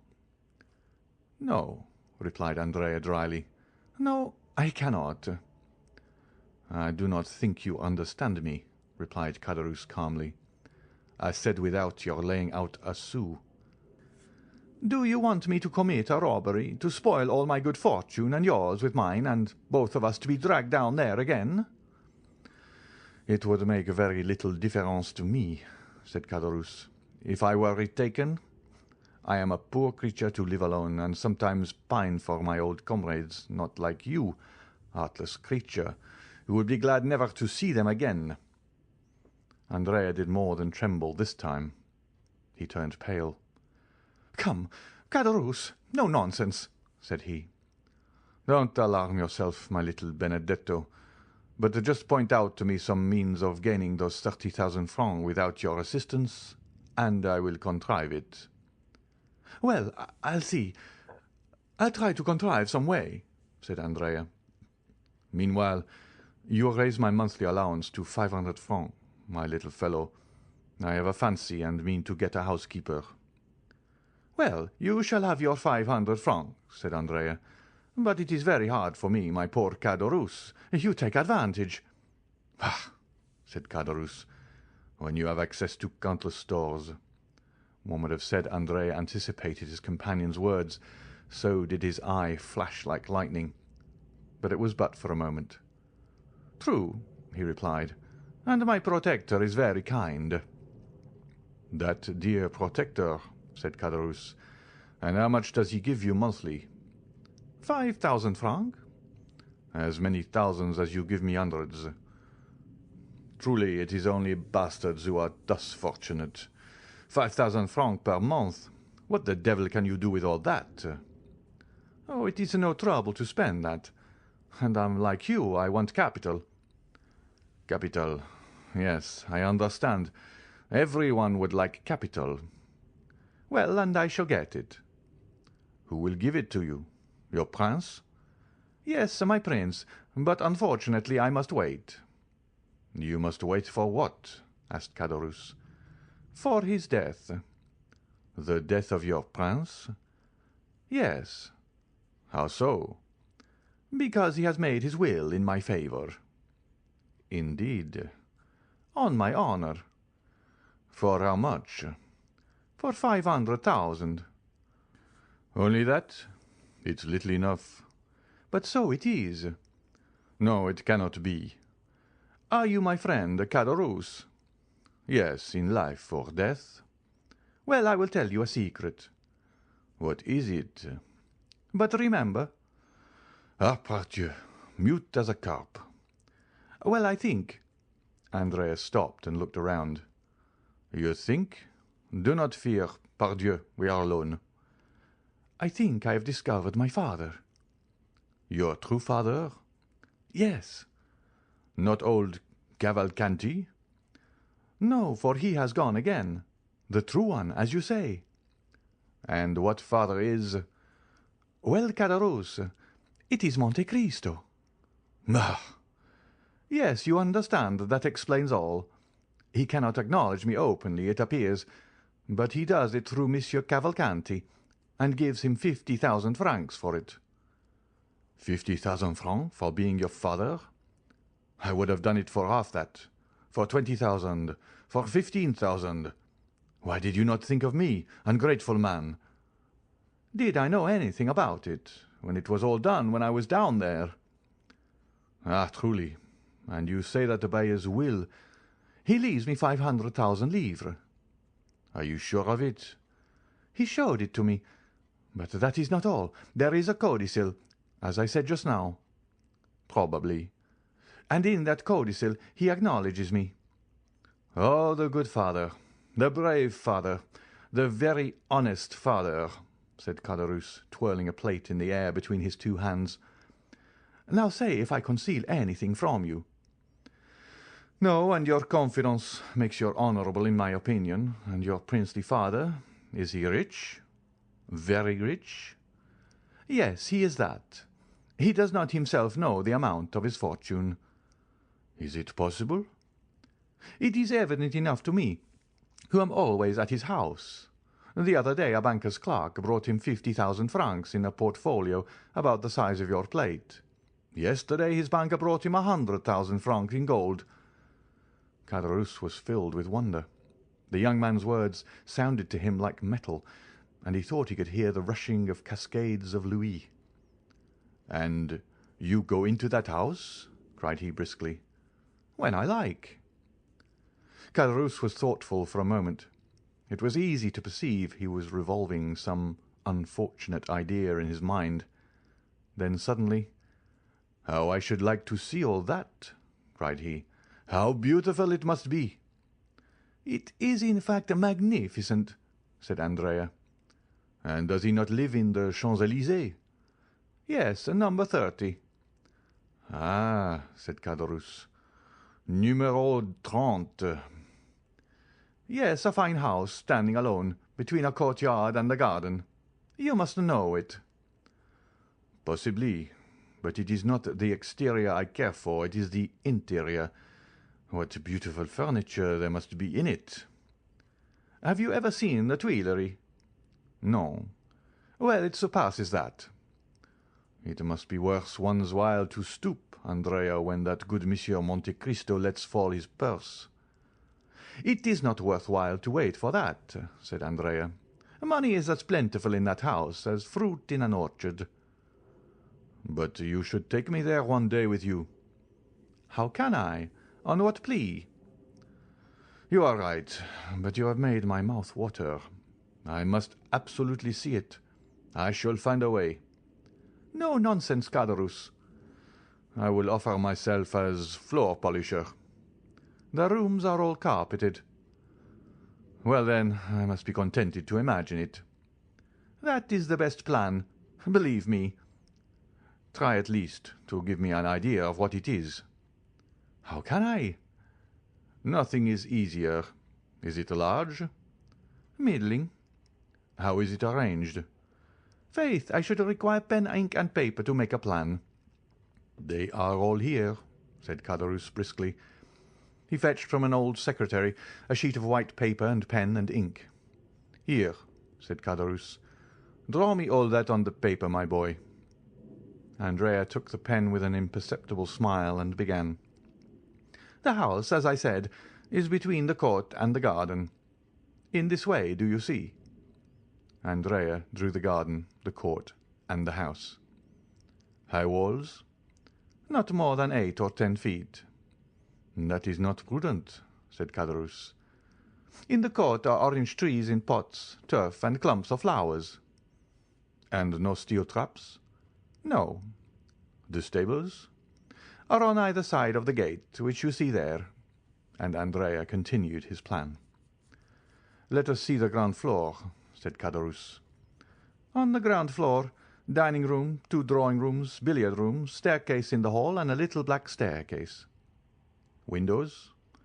"Magnificent windows, so beautiful, so large, that I believe a man of your size should pass through each frame." "Why the devil have they any stairs with such windows?" "Luxury has everything." "But shutters?" "Yes, but they are never used. That Count of Monte Cristo is an original, who loves to look at the sky, even at night." "And where do the servants sleep?" "Oh, they have a house to themselves. Picture to yourself a pretty coach-house at the right-hand side, where the ladders are kept. Well, over that coach-house are the servants' rooms, with bells corresponding with the different apartments." "Ah, diable! Bells, did you say?" "What do you mean?" "Oh, nothing. I only say they cost a load of money to hang. And what is the use of them, I should like to know?" "There used to be a dog let loose in the yard at night, but it has been taken to the house at Auteuil, to that you went to, you know." "Yes." "I was saying to him only yesterday, 'You are imprudent, Monsieur Count, for when you go to Auteuil and take your servants, the house is left unprotected.' 'Well,' said he, 'what next?' 'Well, next some day you will be robbed.'" "What did he answer?" "He quietly said, 'What do I care if I am?'" "Andrea, he has some secretary with a spring." "How do you know?" "Yes, which catches the thief in a trap and plays a tune. I was told there was such at the last exhibition." "He has a simple mahogany secretary in which the key is always kept." "And he is not robbed?" "No, his servants are all devoted to him." "There ought to be some money in that secretary." "There may be.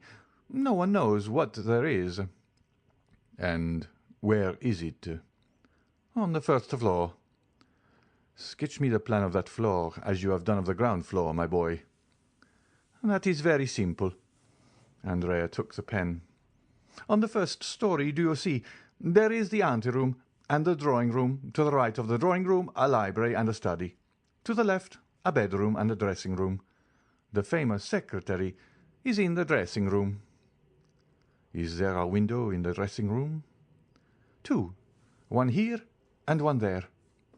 Andrea sketched 2 windows in the room, which formed an angle on the plan, and appeared as a small square added to the rectangle of the bedroom. Caderousse became thoughtful. "Does he often go to Auteuil?" added he. 2 or 3 times a week. To-morrow, for instance, he is going to spend the day and night there." "Are you sure of it?" "He has invited me to dine there." "There's a life for you," said Caderousse. "A town house and a country house." "That is what it is to be rich." "And shall you dine there?" "Probably." "When you dine there, do you sleep there?" "If I like. I am at home there." Caderousse looked at the young man as if to get at the truth from the bottom of his heart. But Andrea drew a cigar case from his pocket, took a Havana, quietly lit it, and began smoking. "When do you want your 1,200 francs?" said he to Caderousse. "Now, if you have them." Andrea took 25 louis from his pocket. "Yellow boys?" said Caderousse. "No, I thank you." "Oh, you despise them?" "On the contrary, I esteem them, but will not have them." "You can change them, idiot. Gold is worth 5 sous." "Exactly. And he who changes them will follow friend Caderousse, lay hands on him, and demand what farmers pay him their rent in gold. No nonsense, my good fellow, silver simply, round coins with the head of some monarch or other on them. Anybody may possess a 5-franc piece." "But do you suppose I carry 500 francs about with me? I should want a porter." "Well, leave them with your porter. He is to be trusted. I will call for them." "Today?" "No, tomorrow. I shall not have time today." "Well, tomorrow I will leave them when I go to Auteuil." May I depend on it? Certainly. Because I shall secure my housekeeper on the strength of it. Now see here, will that be all? And will you not torment me any more? Never. Caderousse had become so gloomy that Andrea feared he should be obliged to notice the change. He redoubled his gaiety and carelessness. "How sprightly you are," said Caderousse. "One would say you were already in possession of your property." "No, unfortunately. But when I do obtain it—" "Well?" "I shall remember old friends, I can tell you that." "Yes, since you have such a good memory." "What do you want? It looks as if you are trying to fleece me." "I? What an idea! I, who am going to give you another piece of good advice." "What is it?" "To leave behind you the diamond you have on your finger. We shall both get into trouble. You will ruin both yourself and me by your folly." "How so?" said Andrea. "How? You put on a livery, you disguise yourself as a servant, and yet keep a diamond on your finger worth 4,000 or 5,000 francs." "You guess well." "I know something of diamonds. I have had some."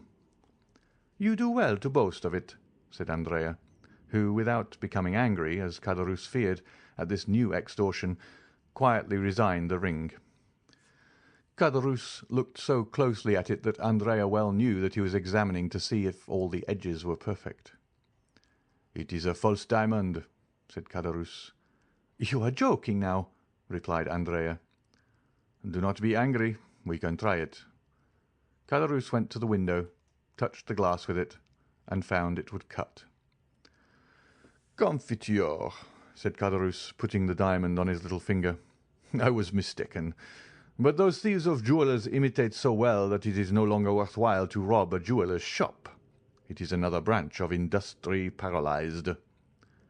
"Have you finished?" said Andrea. "Do you want anything more?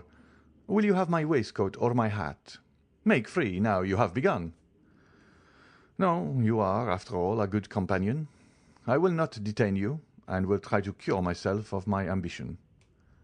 "But take care the same thing does not happen to you in selling the diamond you feared with the gold."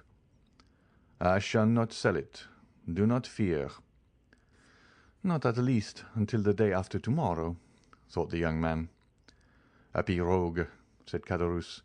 "You are going to find your servants, your horses, your carriage, and your betrothed." "Yes," said Andrea. "Well, I hope you will make a handsome wedding present the day you marry Mademoiselle Danglars." "I have already told you it is a fancy you have taken in your head." "What fortune has she?" "But I tell you—" "A million?" Andrea shrugged his shoulders. "Let it be a million," said Caderousse. "You can never have so much as I wish you." "Thank you," said the young man. "Oh, I wish it you with all my heart," added Caderousse with his hoarse laugh. "Stop! Let me show you the way." "It is not worth while." "Yes, it is." "Why?"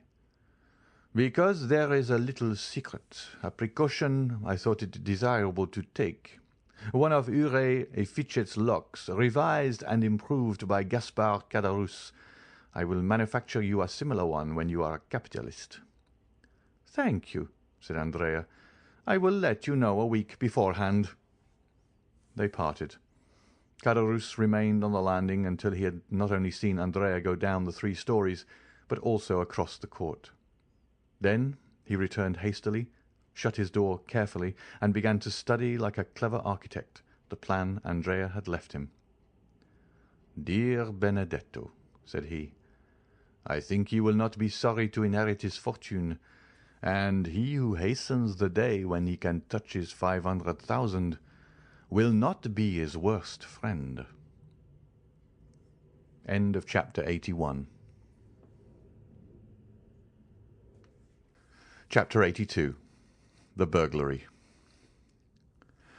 The day following that on which the conversation we have related took place, the Count of Monte Cristo set out for Auteuil, accompanied by Ali and several attendants, and also taking with him some horses whose qualities he was desirous of ascertaining. He was induced to undertake this journey, of which the day before he had not even thought, and which had not occurred to Andrea either, by the arrival of Bertuccio from Normandy with intelligence respecting the house and sloop. The house was ready, and the sloop, which had arrived a week before, lay at anchor in a small creek with her crew of 6 men, who had observed all the requisite formalities, and were ready again to put to sea. The Count praised Bertuccio's zeal, and ordered him to prepare for a speedy departure, as his stay in France would not be prolonged more than a month. "Now," said he, "I may require to go in one night from Paris to Tréport. Let 8 fresh horses be in readiness on the road, which will enable me to go 50 leagues in 10 hours." "Your Highness has already expressed that wish," said Bertuccio, "and the horses are ready. I have bought them, and stationed them myself at the most desirable posts, that is, in villages where no one generally stops." "That's well," said Monte Cristo. "I remain here a day or two. Arrange accordingly." As Bertuccio was leaving the room to give the requisite orders, Baptistin opened the door. He held a letter on a silver waiter. "What are you doing here?" asked the Count, seeing him covered with dust. "I did not send for you, I think." Baptistin, without answering, approached the Count and presented the letter. "Important and urgent," said he. The Count opened the letter and read: "Monsieur de Monte Cristo is apprised that this night a man will enter his house in the Champs-Élysées with the intention of carrying off some papers supposed to be in the secretary in the dressing-room. The Count's well-known courage will render unnecessary the aid of the police, whose interference might seriously affect him who sends this advice. The Count, by any opening from the bedroom, or by concealing himself in the dressing-room, would be able to defend his property himself. Many attendants or apparent precautions would prevent the villain from the attempt, and Monsieur de Monte Cristo would lose the opportunity of discovering an enemy whom chance has revealed to him, who now sends this warning to the Count, a warning he might not be able to send another time, if this first attempt should fail and another be made." The Count's first idea was that this was an artifice, a gross deception to draw his attention from a minor danger in order to expose him to a greater. He was on the point of sending the letter to the commissary of police, notwithstanding the advice of his anonymous friend, or perhaps because of that advice, when suddenly the idea occurred to him that it might be some personal enemy whom he alone should recognize, and over whom, if such were the case, he alone would gain any advantage, as Fiesco had done over the Moor who would have killed him. We know the Count's vigorous and daring mind, denying anything to be impossible, with that energy which marks the great man. From his past life, from his resolution to shrink from nothing, the Count had acquired an inconceivable relish for the contests in which he had engaged, sometimes against nature, that is to say, against God, and sometimes against the world, that is, against the devil. "They do not want my papers," said Monte Cristo. "They want to kill me. They are no robbers, but assassins. I will not allow the prefect of police to interfere with my private affairs. I am rich enough, forsooth, to distribute his authority on this occasion." The Count recalled Baptistin, who had left the room after delivering the letter. "Return to Paris," said he. "Assemble the servants who remain there. I want all my household at Auteuil." "But will no one remain in the house, my lord?" asked Baptistin. "Yes, the porter." "My lord will remember that the lodge is at a distance from the house." "Well?" "The house might be stripped without his hearing the least noise." "By whom?" "By thieves." "You are a fool, Monsieur Baptistin. Thieves might strip the house. It would annoy me less than to be disobeyed." Baptistin bowed. "You understand me?" said the Count. "Bring your comrades here, one and all, but let everything remain as usual. Only close the shutters of the ground floor." "And those of the second floor?" "You know they are never closed. Go." The Count signified his intention of dining alone, and that no one but Ali should attend him. Having dined with his usual tranquillity and moderation, the Count, making a signal to Ali to follow him, went out by the side gate, and on reaching the Bois de Boulogne, turned, apparently without design, towards Paris, and at twilight found himself opposite his house in the Champs-Élysées.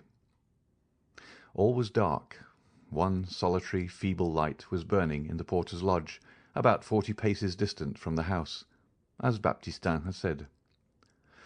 Monte Cristo leaned against a tree, and with that scrutinizing glance which was so rarely deceived, looked up and down the avenue, examined the passers-by, and carefully looked down the neighbouring streets to see that no one was concealed.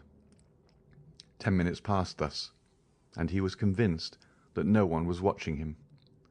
He hastened to the side door with Ali, entered hurriedly, and by the servants' staircase, of which he had the key, gained his bedroom without opening or disarranging a single curtain, without even the porter having the slightest suspicion that the house, which he supposed empty, contained its chief occupant. Arrived in his bedroom, the Count motioned to Ali to stop. Then he passed into the dressing-room, which he examined. Everything appeared as usual. The precious secretary in its place, and the key in the secretary. He double-locked it, took the key, returned to the bedroom door, removed the double staple of the bolt, and went in. Meanwhile Ali had procured the arms the Count required, namely a short carbine and a pair of double-barrelled pistols, with which as sure an aim might be taken as with a single-barrelled one. Thus armed, the Count held the lives of 5 men in his hands. It was about 9:30. The Count and Ali ate in haste a crust of bread and drank a glass of Spanish wine. Then Monte Cristo slipped aside one of the movable panels which enabled him to see into the adjoining room. He had within his reach his pistols and carbine, and Ali, standing near him, held one of the small Arabian hatchets, whose form has not varied since the Crusades. Through one of the windows of the bedroom, on a line with that in the dressing-room, the Count could see into the street. 2 hours passed thus. It was intensely dark. Still, Ali, thanks to his wild nature, and the Count, thanks doubtless to his long confinement, could distinguish in the darkness the slightest movement of the trees. The little light in the lodge had long been extinct. It might be expected that the attack, if indeed an attack was projected, would be made from the staircase of the ground floor, and not from a window. In Monte Cristo's opinion, the villains sought his life, not his money. It would be his bedroom they would attack, and they must reach it by the back staircase or by the window in the dressing-room. The clock of the Invalides struck 11:45. The west wind bore on its moistened gusts the doleful vibration of the 3 strokes. As the last stroke died away, the Count thought he heard a slight noise in the dressing-room. This first sound, or rather this first grinding, was followed by a second, then a third. At the 4th, the Count knew what to expect. A firm and well-practised hand was engaged in cutting the 4 sides of a pane of glass with a diamond. The Count felt his heart beat more rapidly. Inured as men may be to danger, forewarned as they may be of peril, they understand by the fluttering of the heart and the shuddering of the frame the enormous difference between a dream and a reality, between the project and the execution. However, Monte Cristo only made a sign to apprise Ali, who, understanding that danger was approaching from the other side, drew nearer to his master. Monte Cristo was eager to ascertain the strength and number of his enemies. The window whence the noise proceeded was opposite the opening by which the Count could see into the dressing-room. He fixed his eyes on that window. He distinguished a shadow in the darkness. Then one of the panes became quite opaque, as if a sheet of paper was stuck on the outside. Then the square cracked without falling. Through the opening an arm was passed to find the fastening, then a second. The window turned on its hinges, and a man entered. He was alone. "That's a daring rascal," whispered the Count. At that moment, Ali touched him slightly on the shoulder. He turned. Ali pointed to the window of the room in which they were facing the street. "I see," said he. "There are two of them. One does the work while the other stands guard." He made a sign to Ali not to lose sight of the man in the street, and turned to the one in the dressing-room. The glass-cutter had entered, and he was feeling his way, his arms stretched out before him. At last he appeared to have made himself familiar with his surroundings. There were two doors. He bolted them both. When he drew near to the bedroom door, Monte Cristo expected that he was coming in, and raised one of his pistols, but he simply heard the sound of the bolts sliding in their copper rings. It was only a precaution. The nocturnal visitor, ignorant of the fact that the Count had removed the staples, might now think himself at home, and pursue his purpose with full security. Alone and free to act as he wished, the man then drew from his pocket something which the Count could not discern, placed it on a stand, then went straight to the secretary, felt the lock, and, contrary to his expectation, found that the key was missing. But the glass-cutter was a prudent man who had provided for all emergencies. The Count soon heard the rattling of a bunch of skeleton keys, such as the locksmith brings when called to force a lock, and which thieves call nightingales, doubtless from the music of their nightly song when they grind against the bolt. "Aha!" whispered Monte Cristo with a smile of disappointment. "He is only a thief." But the man in the dark could not find the right key. He reached the instrument he had placed on the stand, touched a spring, and immediately a pale light, just bright enough to render objects distinct, was reflected on his hands and countenance. "By heavens!" exclaimed Monte Cristo, starting back. "It is." Ali raised his hatchet. "Don't stir," whispered Monte Cristo, "and put down your hatchet. We shall require no arms." Then he added some words in a low tone, for the exclamation which surprise had drawn from the Count, faint as it had been, had startled the man who remained in the pose of the old knife-grinder. It was an order the Count had just given, for immediately Ali went noiselessly and returned bearing a black dress and a three-cornered hat. Meanwhile, Monte Cristo had rapidly taken off his greatcoat, waistcoat, and shirt, and one might distinguish by the glimmering through the open panel that he wore a pliant tunic of steel mail, of which the last in France, where daggers are no longer dreaded, was worn by King Louis XVI, who feared the dagger at his breast, and whose head was cleft with a hatchet. The tunic soon disappeared under a long cassock, as did his hair under a priest's wig. The three-cornered hat over this effectually transformed the Count into an abbé. The man, hearing nothing more, stood erect, and while Monte Cristo was completing his disguise, had advanced straight to the secretary, whose lock was beginning to crack under his nightingale. "Try again," whispered the Count, who depended on the secret spring, which was unknown to the picklock, clever as he might be. "Try again. You have a few minutes' work there." And he advanced to the window. The man whom he had seen seated on a fence had got down, and was still pacing the street, but strange as it appeared, he cared not for those who might pass from the avenue of the Champs-Élysées or by the Faubourg Saint-Honoré. His attention was engrossed with what was passing at the Count's, and his only aim appeared to be to discern every movement in the dressing-room. Monte Cristo suddenly struck his finger on his forehead, and a smile passed over his lips. Then, drawing near to Ali, he whispered, "Remain here, concealed in the dark, and whatever noise you hear, whatever passes, only come in or show yourself if I call you." Ali bowed in token of strict obedience. Monte Cristo then drew a lighted taper from a closet, and when the thief was deeply engaged with his lock, silently opened the door, taking care that the light should shine directly on his face. The door opened so quietly that the thief heard no sound, but to his astonishment the room was suddenly illuminated. He turned. "Ah, good evening, my dear Monsieur Caderousse," said Monte Cristo. "What are you doing here at such an hour?"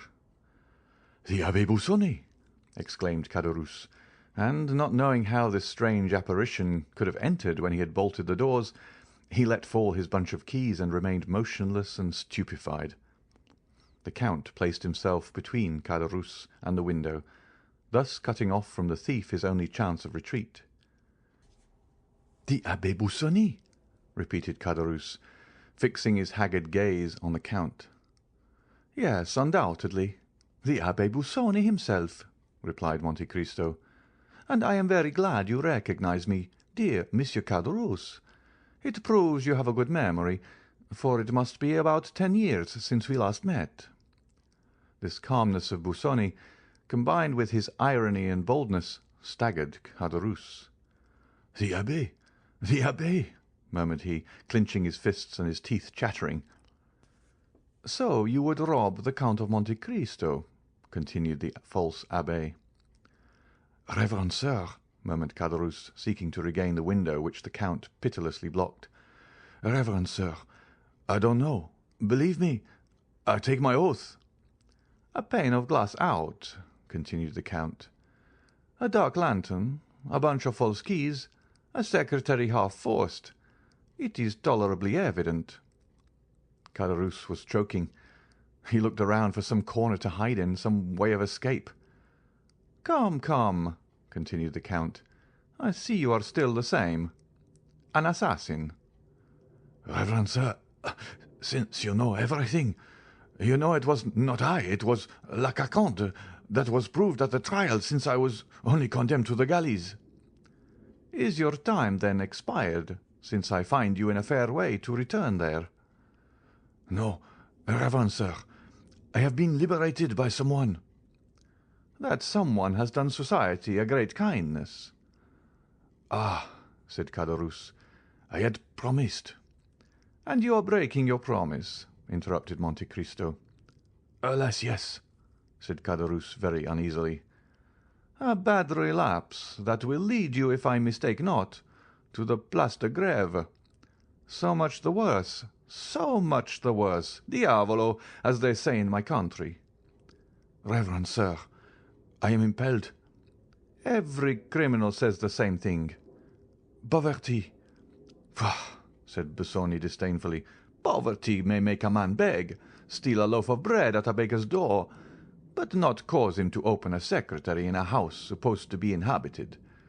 And when the jeweller Johannes had just paid you 40,000 francs for the diamond I had given you, and you killed him to get the diamond and the money both, was that also poverty?" "Pardon, reverend sir," said Caderousse. "You have saved my life once. Save me again." "That is but poor encouragement." "Are you alone, reverend sir, or have you there soldiers ready to seize me?" "I am alone," said the abbé, "and I will again have pity on you, and will let you escape at the risk of the fresh miseries my weakness may lead to, if you tell me the truth." "Ah, reverend sir," cried Caderousse, clasping his hands and drawing nearer to Monte Cristo, "I may indeed say you are my deliverer." "You mean to say you have been freed from confinement?" "Yes, that is true, reverend sir." "Who was your liberator?" "An Englishman." "What was his name?" "Lord Wilmore." "I know him. I shall know if you lie." "Ah, reverend sir, I tell you the simple truth." "Was this Englishman protecting you?" "No, no, not me, but a young Corsican, my companion." "What was this Corsican's name?" "Benedetto." "Is that his Christian name?" "He had no other. He was a foundling." "Then this young man escaped with you?" "He did." "In what way?" "We were working at Saint-Mandrier, near Toulon. Do you know Saint-Mandrier?" "I do." "In the hour of rest between noon and 1 o'clock." "Galley slaves have a nap after dinner. We may well pity the poor fellows," said the abbé. "Nay," said Caderousse, "one can't always work. One is not a dog." "So much the better for the dogs," said Monte Cristo. While the rest slept, Then we went away a short distance. We severed our fetters with a file the Englishman had given us, and swam away." "And what is become of this Benedetto?" "I don't know." "You ought to know." "No, in truth, we parted at Hyères." And to give more weight to his protestation, Caderousse advanced another step towards the abbé, who remained motionless in his place, as calm as ever, and pursuing his interrogation. "You lie," said the Abbé Busoni, with a tone of irresistible authority. "Reverend sir!" "You lie. This man is still your friend, and you, perhaps, make use of him as your accomplice." "Oh, reverend sir!" "Since you left Toulon, what have you lived on? Answer me." "On what I could get." "You lie," repeated the abbé a third time, with a still more imperative tone. Caderousse, terrified, looked at the count. "You have lived on the money he has given you." "True," said Caderousse. "Benedetto has become the son of a great lord." "How can he be the son of a great lord?" "A natural son." "And what is that great lord's name?" "The Count of Monte Cristo, the very same in whose house we are in."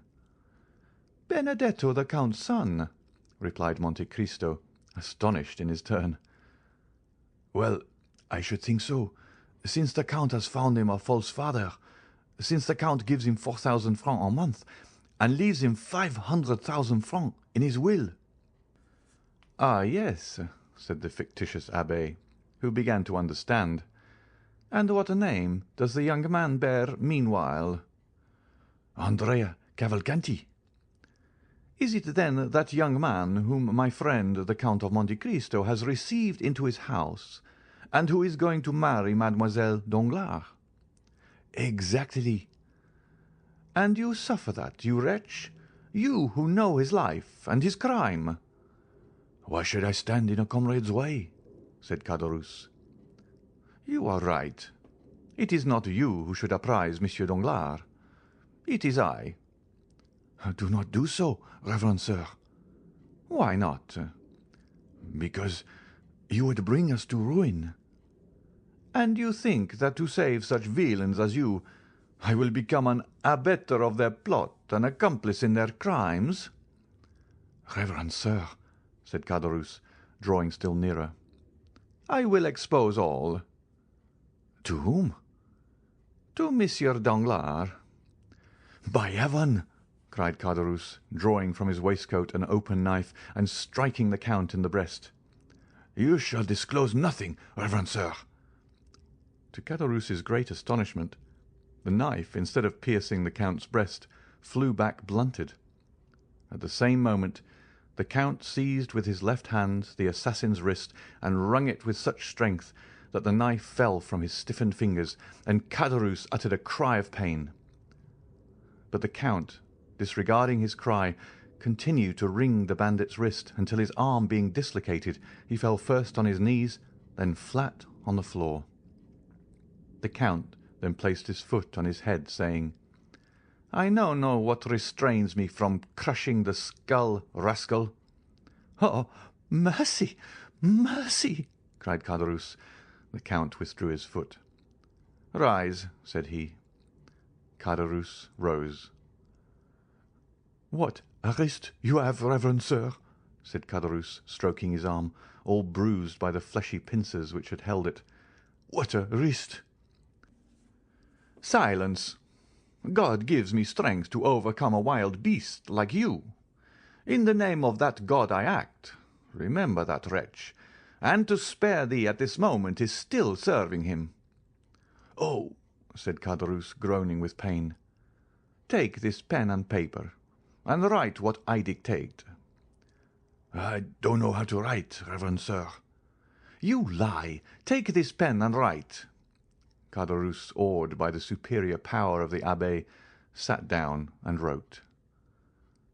"Sir, the man whom you are receiving at your house, and to whom you intend to marry your daughter, is a felon who escaped with me from confinement at Toulon. He was number 59 and I number 58. He was called Benedetto, but he is ignorant of his real name, having never known his parents." "Sign it," continued the Count.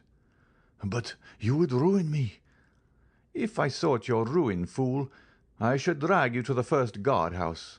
Besides, when that note is delivered, in all probability you will have no more to fear.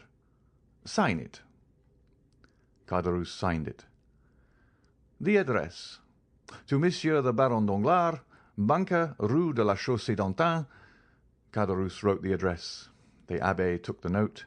"Now," said he, "that suffices. Begone." "Which way?" "The way you came." "You wish me to get out at the window?" "You got in very well." "Oh, you have some design against me, reverend sir." "Idiot, what design can I have?" "Why, then, not let me out of the door." "What would be the advantage of waking the porter?" "Ah, reverend sir, tell me, do you wish me dead?" "I wish what God wills." "But swear that you will not strike me as I go down." "Cowardly fool!"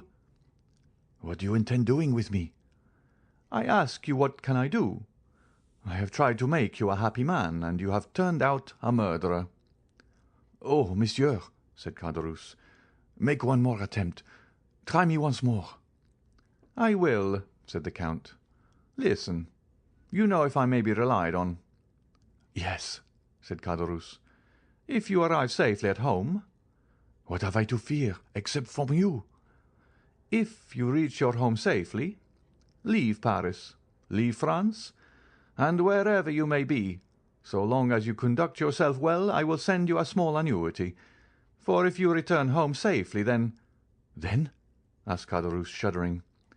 "Then I shall believe God has forgiven you, and I will forgive you too." As true as I am a Christian," stammered Caderousse. "You will make me die of fright." "Now begone," said the Count, pointing to the window. Caderousse, scarcely yet relying on this promise, put his legs out of the window and stood on the ladder. "Now go down," said the abbé, folding his arms. Understanding he had nothing more to fear from him, Caderousse began to go down. Then the Count brought the taper to the window, that it might be seen in the Champs-Élysées that a man was getting out of the window while another held a light. "What are you doing, reverend sir? Suppose a watchman should pass?" And he blew out the light. He then descended, but it was only when he felt his foot touch the ground that he was satisfied of his safety.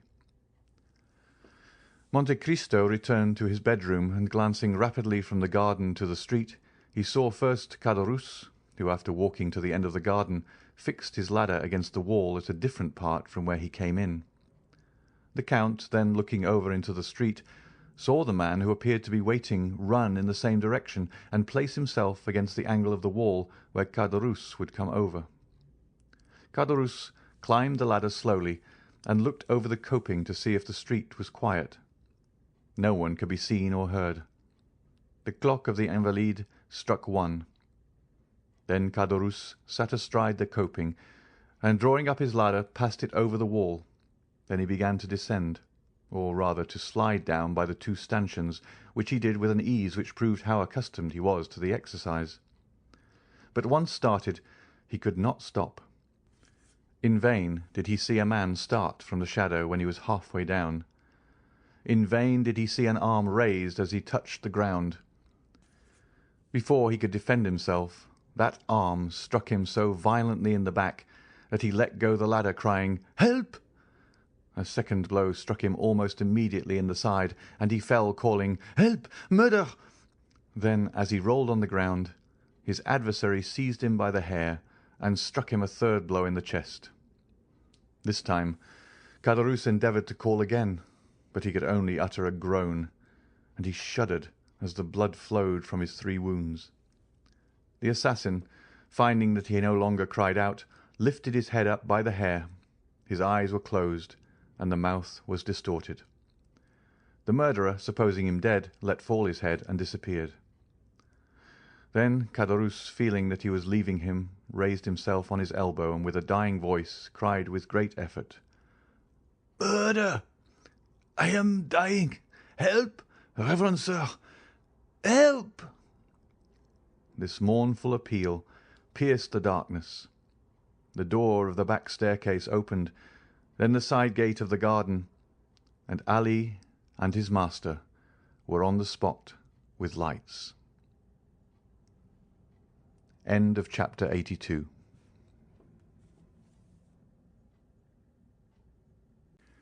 Chapter 83. The Hand of God. Caderousse continued to call piteously. "Help, reverend sir! Help!" "What is the matter?" asked Monte Cristo. "Help!" cried Caderousse. "I am murdered!" "We are here. Take courage." "Oh, it's all over! You are come too late. You are come to see me die. What blows! What blood!" He fainted. Ali and his master conveyed the wounded man into a room. Monte Cristo motioned to Ali to undress him, and he then examined his dreadful wounds. "My God!" he exclaimed, "thy vengeance is sometimes delayed, but only that it may fall the more effectually." Ali looked at his master for further instructions. "Bring here immediately the king's attorney, Monsieur de Villefort, who lives in the Faubourg Saint-Honoré. As you pass the lodge, wake the porter and send him for a surgeon." Ali obeyed, leaving the abbé alone with Caderousse, who had not yet revived. When the wretched man again opened his eyes, the count looked at him with a mournful expression of pity, and his lips moved as if in prayer. "A surgeon, reverend sir, a surgeon," said Caderousse. "I have sent for one," replied the abbé. "I know he cannot save my life, but he may strengthen me to give my evidence." "Against whom?" "Against my murderer." "Did you recognize him?" "Yes, it was Benedetto." "The young Corsican?" "Himself." "Your comrade?" "Yes. After giving me the plan of his house, doubtless hoping I should kill the count and he thus become his heir, or that the count would kill me and I should be out of his way, he waylaid me and has murdered me."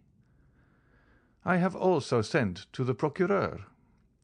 "He will not come in time. I feel my life fast ebbing." "Wait a moment," said Monte Cristo.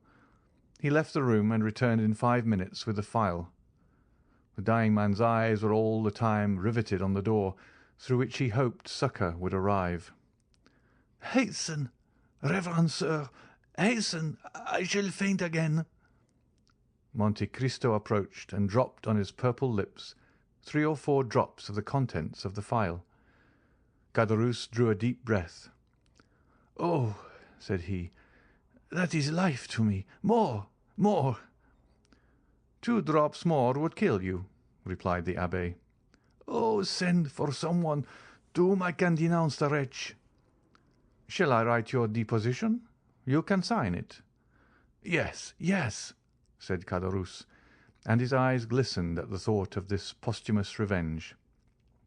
Monte Cristo wrote, "I die, murdered by the Corsican Benedetto, my comrade in the galleys at Toulouse, numéro 59. "Quick, quick," said Caderousse, "or I shall be unable to sign it."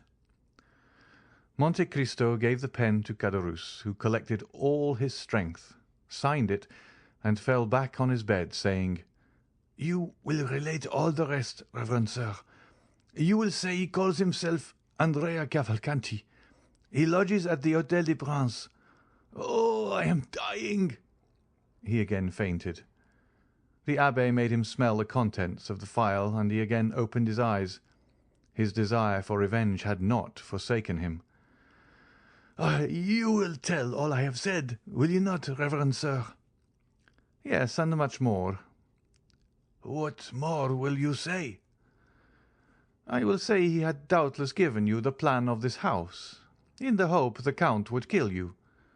I will say likewise he had apprised the Count by a note of your intention, and, the Count being absent, I read the note and sat up to await for you."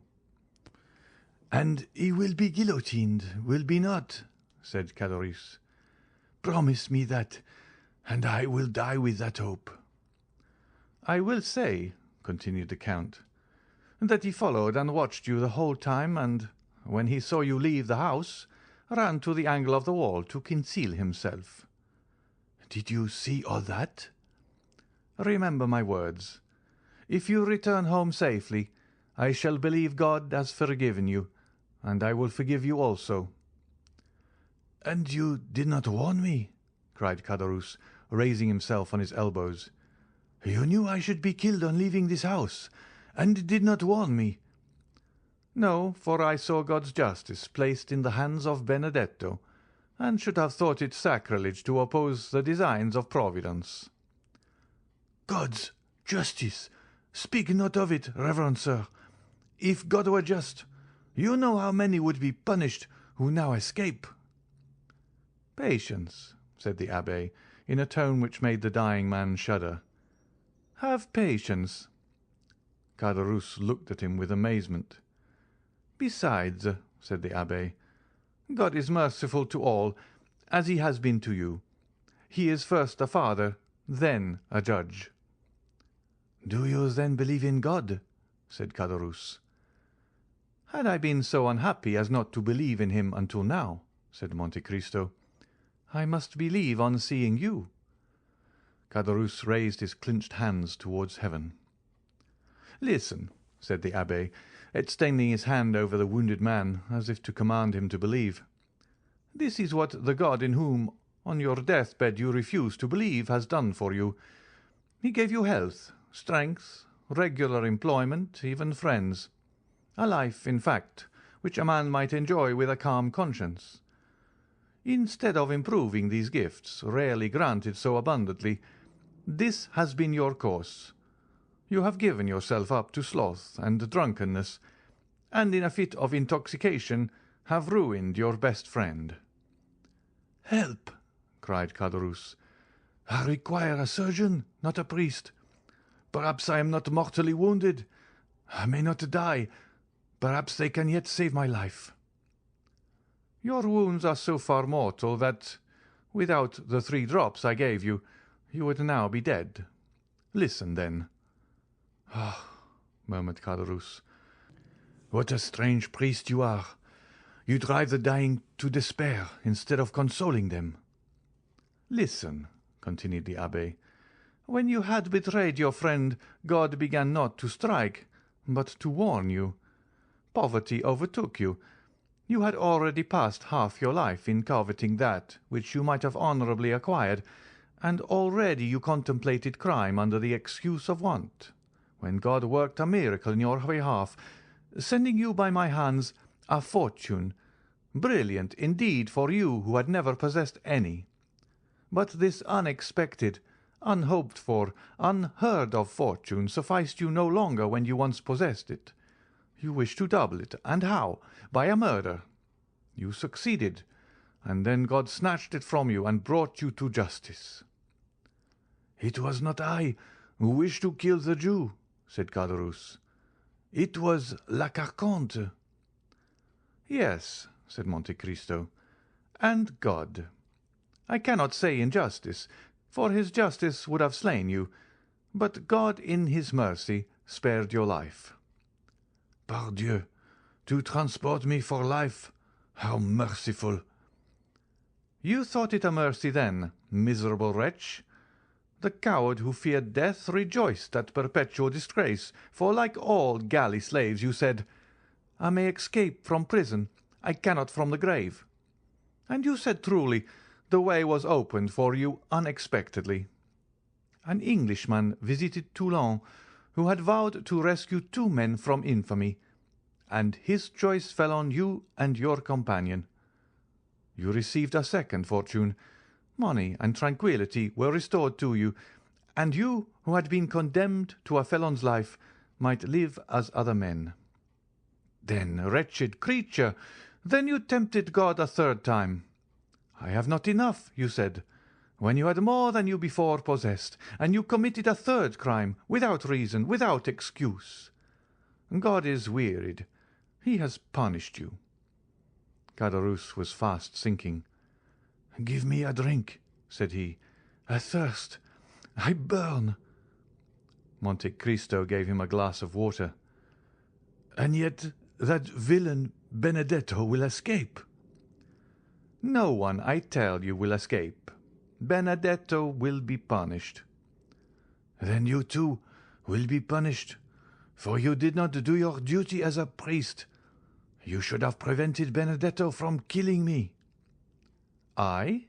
said the Count with a smile which petrified the dying man. "When you had just broken your knife against the coat of mail which protected my breast?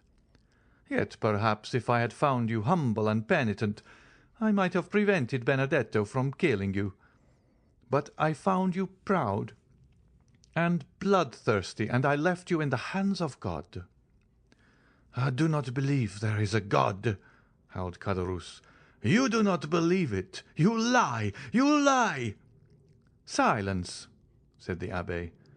"You will force the last drop of blood from your veins. What, you do not believe in God when he is striking you dead? You will not believe in him who requires but a prayer, a word, a tear, and he will forgive. God, who might have directed the assassin's dagger so as to end your career in a moment, has given you this quarter of an hour for repentance. Reflect then, wretched man, and repent."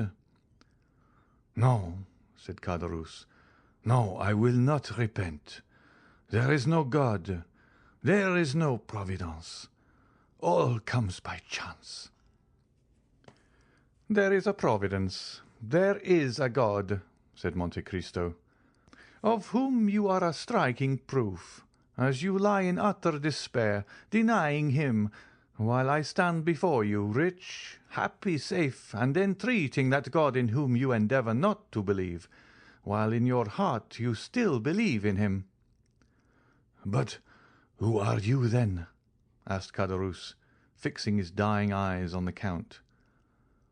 "Look well at me," said Monte Cristo, putting the light near his face. "Well, the Abbé Busoni." Monte Cristo took off the wig which disfigured him, and let fall his black hair which added so much to the beauty of his pallid features. "Oh," said Caderousse, thunderstruck. "But for that black hair, I should say you were the Englishman, Lord Wilmore." "I am neither the Abbé Busoni nor Lord Wilmore," said Monte Cristo. "Think again. Do you not recollect me?" There was a magic effect in the Count's words, which once more revived the exhausted powers of the miserable man. "Yes, indeed," said he. "I think I have seen you and known you formerly." "Yes, Caderousse, you have seen me. You knew me once." "Who, then, are you, and why, if you knew me, do you let me die?" "Because nothing can save you. Your wounds are mortal. Had it been possible to save you, I should have considered it another proof of God's mercy, and I would again have endeavoured to restore you. I swear by my father's tomb."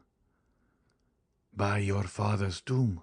said Caderousse, supported by a supernatural power, and half raising himself to see more distinctly the man who had just taken the oath which all men hold sacred. "Who, then, are you?" The Count had watched the approach of death. He knew this was the last struggle. He approached the dying man, and leaning over him with a calm and melancholy look, he whispered, "I am, and his almost closed lips uttered a name so low that the Count himself appeared afraid to hear it. Caderousse, who had raised himself on his knees and stretched out his arm, tried to draw back, then clasping his hands and raising them with a desperate effort, "Oh, my God, said he, "pardon me for having denied thee. Thou dost exist. Thou art indeed man's father in heaven, and his judge on earth. My God, my Lord, I have long despised thee. Pardon me, my God. Receive me, O my Lord." Caderousse sighed deeply and fell back with a groan. The blood no longer flowed from his wounds. He was dead. "One," said the Count mysteriously, his eyes fixed on the corpse, disfigured by so awful a death. 10 minutes afterwards, the surgeon and the procureur arrived, the one accompanied by the porter, the other by Ali, and were received by the Abbé Busoni, who was praying by the side of the corpse. End of chapter 83.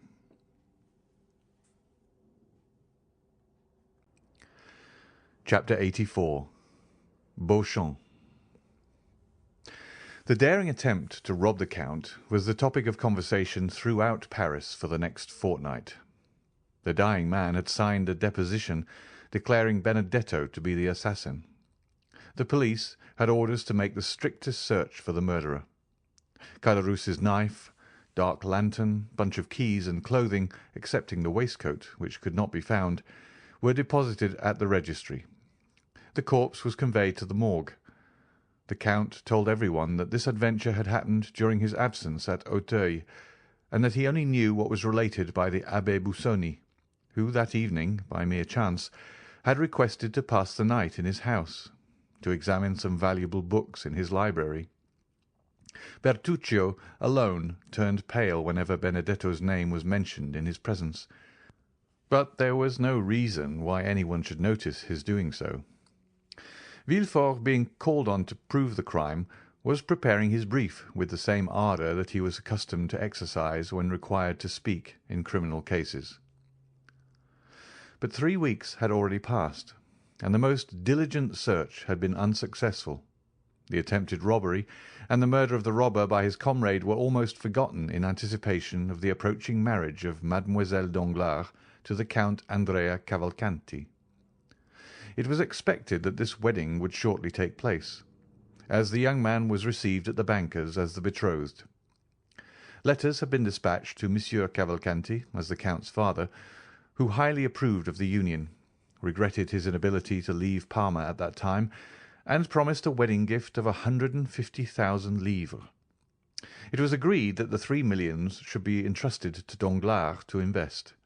Some persons had warned the young man of the circumstances of his future father-in-law, who had of late sustained repeated losses. But with sublime disinterestedness and confidence the young man refused to listen or to express a single doubt to the Baron. The Baron adored Count Andrea Cavalcanti. Not so Mademoiselle Eugénie Danglars. With an instinctive hatred of matrimony, she suffered Andrea's attentions in order to get rid of Morcerf, but when Andrea urged his suit, she betrayed an entire dislike to him. The Baron might possibly have perceived it, but attributing it to a caprice, feigned ignorance. The delay demanded by Beauchamp had nearly expired. Morcerf appreciated the advice of Monte Cristo to let things die away of their own accord. No one had taken up the remark about the general, and no one had recognized in the officer who betrayed the castle at Yanina the noble count in the House of Peers. Albert, however, felt no less insulted. The few lines which had irritated him were certainly intended as an insult. Besides, the manner in which Beauchamp had closed the conference left a bitter recollection in his heart. He cherished the thought of the duel, hoping to conceal its true cause even from his seconds. Beauchamp had not been seen since the day he visited Albert, and those of whom the latter inquired always told him he was out on a journey which would detain him some days. Where he was, no one knew. One morning Albert was awakened by his valet de chambre, who announced Beauchamp. Albert rubbed his eyes, ordered his servant to introduce him into the small smoking-room on the ground floor, dressed himself quickly, and went down. He found Beauchamp pacing the room. On perceiving him, Beauchamp stopped. "Your arrival here without waiting my visit at your house to-day looks very well, sir," said Albert. "Tell me, May I shake hands with you, saying, 'Beauchamp, acknowledge you have injured me and retain my friendship,' or must I simply propose to you a choice of arms?" "Albert," said Beauchamp, with a look of sorrow which stupefied the young man, "let us first sit down and talk." "Rather, sir. Before we sit down, I must demand your answer." "Albert," said the journalist, "these are questions which it is difficult to answer." "I will facilitate it by repeating the question. Will you or will you not retract?" "Morcerf, it is not enough to answer yes or no to questions which concern the honour, the social interest, and the life of such a man as Lieutenant General the Count of Morcerf, peer of France." "What must then be done?" "What I have done, Albert. I reason thus. Money, time, and fatigue are nothing compared with the reputation and interests of a whole family. Probabilities will not suffice. Only facts will justify a deadly combat with a friend. If I strike with the sword, or discharge the contents of a pistol at a man with whom for 3 years I have been on terms of intimacy, I must at least know why I do so. I must meet him with a heart at ease, and that quiet conscience which a man needs when his own arm must save his life." "Well," said Morcerf impatiently, "what does all this mean?" "It means that I have just returned from Yanina." "From Yanina?" "Yes." "Impossible!" "Here is my passport. Examine the visa.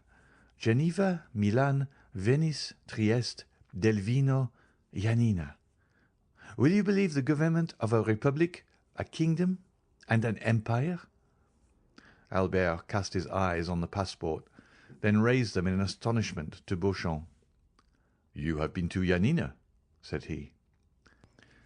"Albert, had you been a stranger, a foreigner, a simple lord, like that Englishman who came to demand satisfaction 3 or 4 months since, and whom I killed to get rid of, I should not have taken this trouble.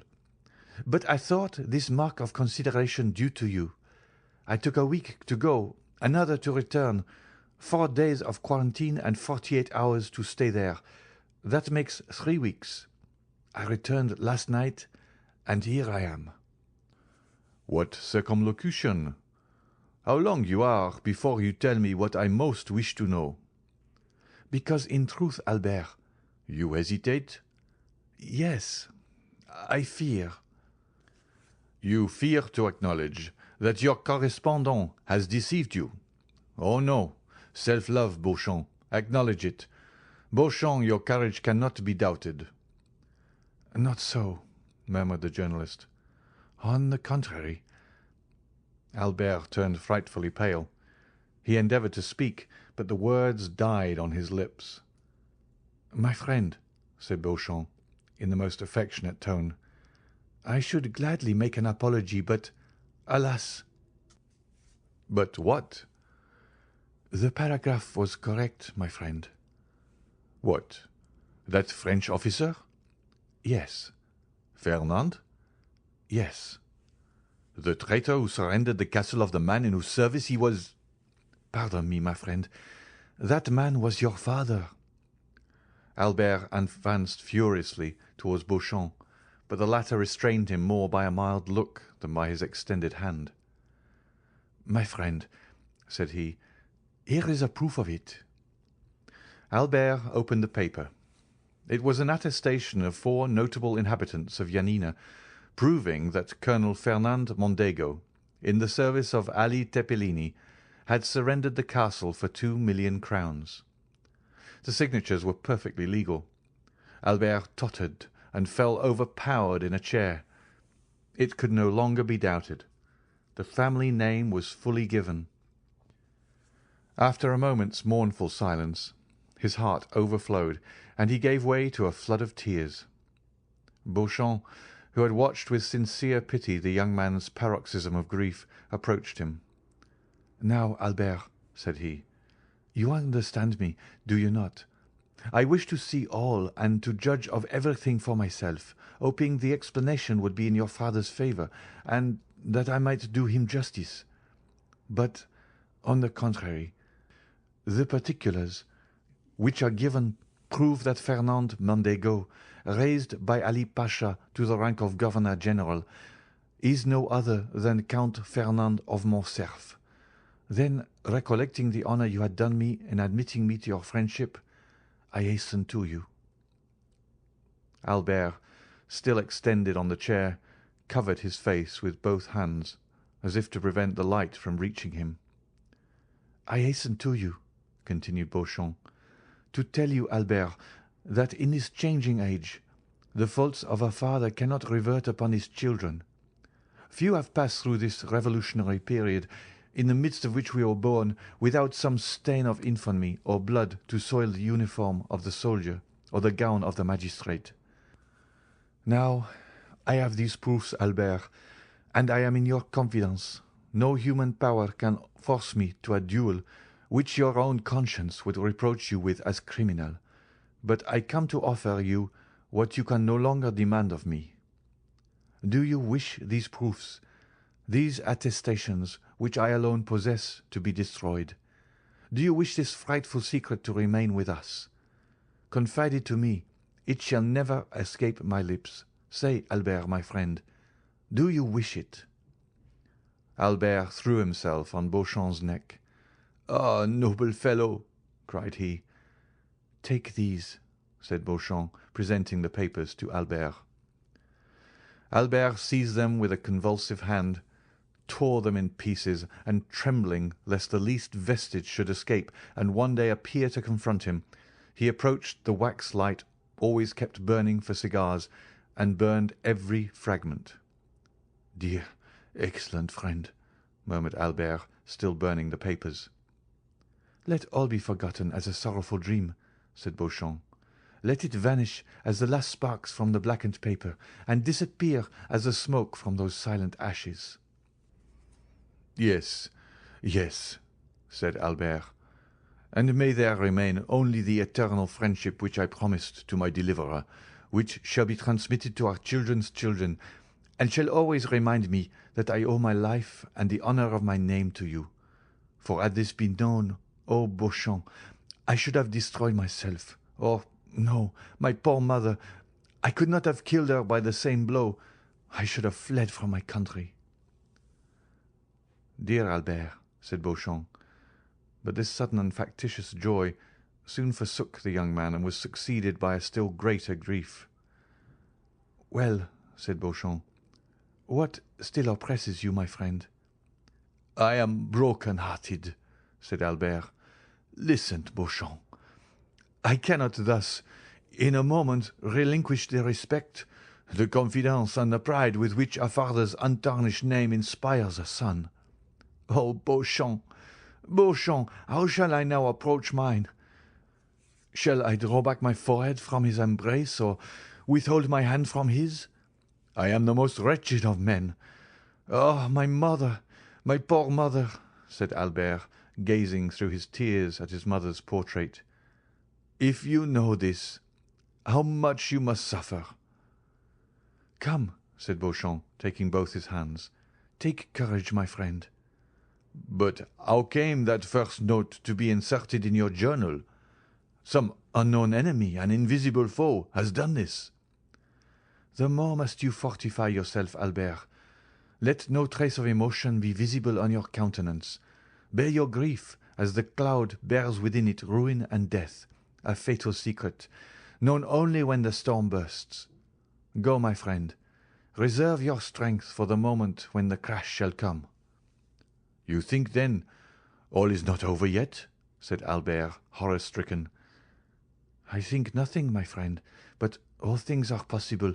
By the way—" "What?" said Albert, seeing that Beauchamp hesitated. "Are you going to marry Mademoiselle Danglars?" "Why do you ask me now?" "Because the rupture or fulfilment of this engagement is connected with the person of whom we are speaking." "How?" said Albert, whose brow reddened. "You think Monsieur Danglars—" "I ask you only how your engagement stands. Pray put no construction on my words I do not mean they should convey, and give them no undue weight." "No," said Albert, The engagement is broken off." "Well," said Beauchamp. Then, seeing the young man was about to relapse into melancholy, "Let us go, Albert," said he. "A ride in the wood in the phaeton or on horseback will refresh you. We will then return to breakfast, and you shall attend to your affairs, and I to mine." "Willingly," said Albert. "But let us walk. I think a little exertion would do me good." The two friends walked out on the fortress. When arrived at the Madeleine, "Since we are out," said Beauchamp, "let us call on Monsieur de Monte Cristo. He is admirably adapted to revive one's spirits, because he never interrogates, and in my opinion those who ask no questions are the best comforters." "Gladly," said Albert. "I love him. Let us call." End of chapter 84. Chapter 85. The Journey. Monte Cristo uttered a joyful exclamation on seeing the young men together. "Aha!" said he. "I hope all is over, explained and settled." "Yes," said Beauchamp. "The absurd reports have died away, and should they be renewed, I would be the first to oppose them. So let us speak no more of it." "Albert will tell you," replied the Count, "that I gave him the same advice. Look," added he, "I am finishing the most execrable morning's work." "What is it?" said Albert. "Arranging your papers, apparently." "My papers? Thank God, no. My papers are in capital order, because I have none, but Monsieur Cavalcanti's." "Monsieur Cavalcanti's?" asked Beauchamp. "Yes. Do you not know that this is a young man whom the Count is introducing?" said Morcerf. "Let us not misunderstand each other," replied Monte Cristo. "I introduce no one, and certainly not Monsieur Cavalcanti." "And who," said Albert with a forced smile, "is to marry Mademoiselle Danglars instead of me, which grieves me cruelly." "What? Cavalcanti is going to marry Mademoiselle Danglars?" asked Beauchamp. "Certainly. Do you come from the end of the world?" said Monte Cristo. "You, a journalist, the husband of renown? It is the talk of all Paris." "And you, Count, have made this match?" asked Beauchamp. "I?" "Silence, purveyor of gossip, do not spread that report. I make a match? No, you do not know me. I have done all in my power to oppose it." "Ah, I understand," said Beauchamp. "On our friend Albert's account." "On my account?" said the young man. "Oh, no, indeed. The Count will do me the justice to assert that I have, on the contrary, always entreated him to break off my engagement, and happily it is ended. The Count pretends I have not him to thank. So be it. I will erect an altar Deo ignoto." "Listen," said Monte Cristo. "I have had little to do with it, for I am at variance both with the father-in-law and the young man. There is only Mademoiselle Eugénie, who appears but little charmed with the thoughts of matrimony, and who, seeing how little I was disposed to persuade her to renounce her dear liberty, retains any affection for me." "And do you say this wedding is at hand?" "Oh, yes, in spite of all I could say. I do not know the young man. He is said to be of good family and rich, but I never trust to vague assertions. I have warned Monsieur Danglars of it till I am tired, but he is fascinated with his Luccanese. I have even informed him of a circumstance I consider very serious. The young man was either charmed by his nurse, stolen by gipsies, or lost by his tutor, I scarcely know which. But I do know his father lost sight of him for more than 10 years. What he did during those 10 years, God only knows. Well, all that was useless. They have commissioned me to write to the major to demand papers, and here they are. I send them, but like Pilate, washing my hands." "And what does Mademoiselle d'Armilly say to you for robbing her of her pupil?" "Oh, well, I don't know, but I understand that she is going to Italy. Madame Danglars asked me for letters of recommendation for the impresari. I gave her a few lines for the director of the Valet Theatre, who is under some obligation to me. But what is the matter, Albert? You look dull. Are you, after all, unconsciously in love with Mademoiselle Eugénie?" "I am not aware of it," said Albert, smiling sorrowfully. Beauchamp turned to look at some paintings. "But," continued Monte Cristo, "you are not in your usual spirits." "I have a dreadful headache," said Albert. "Well, my dear Viscount," said Monte Cristo, "I have an infallible remedy to propose to you." "What is that?" asked the young man. "A change." "Indeed?" said Albert. "Yes, and as I am just now excessively annoyed, I shall go from home. Shall we go together?" "You annoyed, Count?" said Beauchamp. "And by what?" "Ah, you think very lightly of it. I should like to see you with a brief preparing in your house." "What brief?" "The one Monsieur de Villefort is preparing against my amiable assassin, some brigand escaped from the gallows, apparently." "True," said Beauchamp. "I saw it in the paper. Who is this Caderousse?" "Some provincial, it appears. Monsieur de Villefort heard of him at Marseilles, and Monsieur Danglars recollects having seen him. Consequently, the procureur is very active in the affair, and the prefect of police very much interested, and thanks to that interest, for which I am very grateful, they send me all the robbers of Paris and the neighbourhood under pretence of their being Caderousse's murderers, so that in 3 months, if this continues, every robber and assassin in France will have the plan of my house at his finger's end. I am resolved to desert them, and go to some remote corner of the earth, and shall be happy if you will accompany me, Viscount." "Willingly." "Then it is settled." "Yes, but where?" "I have told you. Where the air is pure, where every sound soothes, where one is sure to be humbled, however proud may be his nature.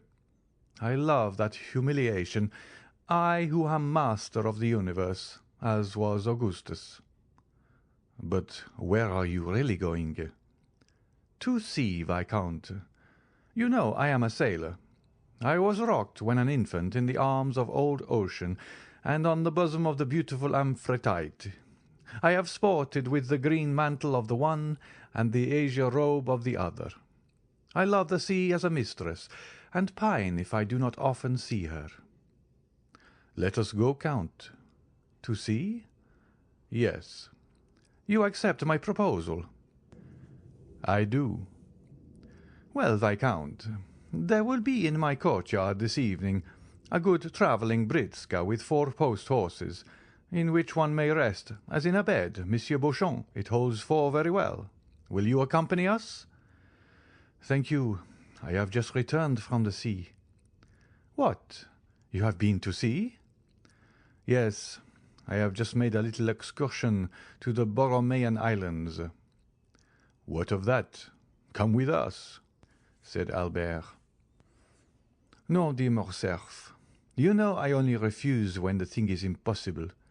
Besides, it is important," added he in a low tone, "that I should remain in Paris just now to watch the paper." "Ah, you are good and excellent friend," said Albert. "Yes, you are right. Watch, watch, Beauchamp, and try to discover the enemy who made this disclosure." Albert and Beauchamp parted, the last pressure of their hands expressing what their tongues could not before a stranger. "Beauchamp is a worthy fellow," said Monte Cristo when the journalist was gone. "Is he not, Albert?" "Yes, and a sincere friend. I love him devotedly. But now we are alone, although it is immaterial to me. Where are we going?" "Into Normandy, if you like." "Delightful. Shall we be quite retired? Have no society, no neighbours?" "Our companions will be riding horses, dogs to hunt with, and a fishing boat." "Exactly what I wish for. I will apprise my mother of my intention, and return to you." But shall you be allowed to go into Normandy?" "I may go where I please." "Yes, I am aware you may go alone, since I once met you in Italy, but to accompany the mysterious Monte Cristo." "You forget, Count, that I have often told you of the deep interest my mother takes in you." "Woman is fickle," said Francis I. "Woman is like a wave of the sea," said Shakespeare. "Both the great king and the great poet ought to have known woman's nature well." "Woman's, yes. My mother is not a woman, but a woman." "As I am only a humble foreigner, you must pardon me if I do not understand all the subtle refinements of your language." "What I mean to say is that my mother is not quick to give her confidence, but when she does, she never changes." "Ah, yes, indeed," said Monte Cristo with a sigh. "And do you think she is in the least interested in me?" "I repeat it, you must really be a very strange and superior man, for my mother is so absorbed by the interest you have excited that when I am with her she speaks of no one else." "And does she try to make you dislike me?" "On the contrary, she often says, 'Morcerf, I believe the Count has a noble nature. Try to gain his esteem.'" "Indeed," said Monte Cristo, sighing. "You see, then," said Albert, "that instead of opposing, she will encourage me." "Adieu, then, until 5 o'clock. Be punctual, and we shall arrive at 12 or 1. "At Treport?" "Yes, or in the neighbourhood." "But can we travel 48 leagues in 8 hours?" "Easily," said Monte Cristo. "You are certain a prodigy. You will soon not only surpass the railway, which would not be very difficult in France, but even the telegraph." "But, Viscount, since we cannot perform the journey in less than 7 or 8 hours, do not keep me waiting." "Do not fear. I have little to prepare." Monte Cristo smiled as he nodded to Albert, then remained a moment absorbed in deep meditation, but passing his hand across his forehead as if to dispel his reverie, he rang the bell twice, and Bertuccio entered. "Bertuccio," said he, "I intend going this evening to Normandy instead of tomorrow or the next day. You will have sufficient time before 5 o'clock. Dispatch a messenger to apprise the grooms at the first station. Monsieur de Morcerf will accompany me." Bertuccio obeyed and dispatched a courier to Pontoise to say the travelling carriage would arrive at 6 o'clock. From Pontoise another express was sent to the next stage, and in 6 hours all the horses stationed on the road were ready. Before his departure, the Count went to Haidee's apartments, told her his intention, and resigned everything to her care. Albert was punctual. The journey soon became interesting from its rapidity, of which Morcerf had formed no previous idea. "Truly," said Monte Cristo, "with your post horses going at the rate of 2 leagues an hour, and that absurd law that one traveller shall not pass another without permission, so that an invalid or ill-tempered traveller may detain those who are well and active, it is impossible to move. I escape this annoyance by travelling with my own postilion and horses, do I not, Ali?" The Count put his head out of the window and whistled, and the horses appeared to fly. The carriage rolled with a thundering noise over the pavement, and everyone turned to notice the dazzling meteor. Ali, smiling, repeated the sound, grasped the reins with a firm hand, and spurred his horses, whose beautiful manes floated in the breeze. This child of the desert was in his element, and with his black face and sparkling eyes appeared in the cloud of dust he raised like the genius of the simoom and the god of the hurricane. "I never knew till now the delight of speed," said Morcerf, and the last cloud disappeared from his brow. "But where the devil do you get such horses? Are they made to order?" "Precisely," said the Count. 6 years since I bought a horse in Hungary remarkable for its swiftness. The 32 that we shall use to-night are its progeny. They are all entirely black, with the exception of a star upon the forehead." "That is perfectly admirable.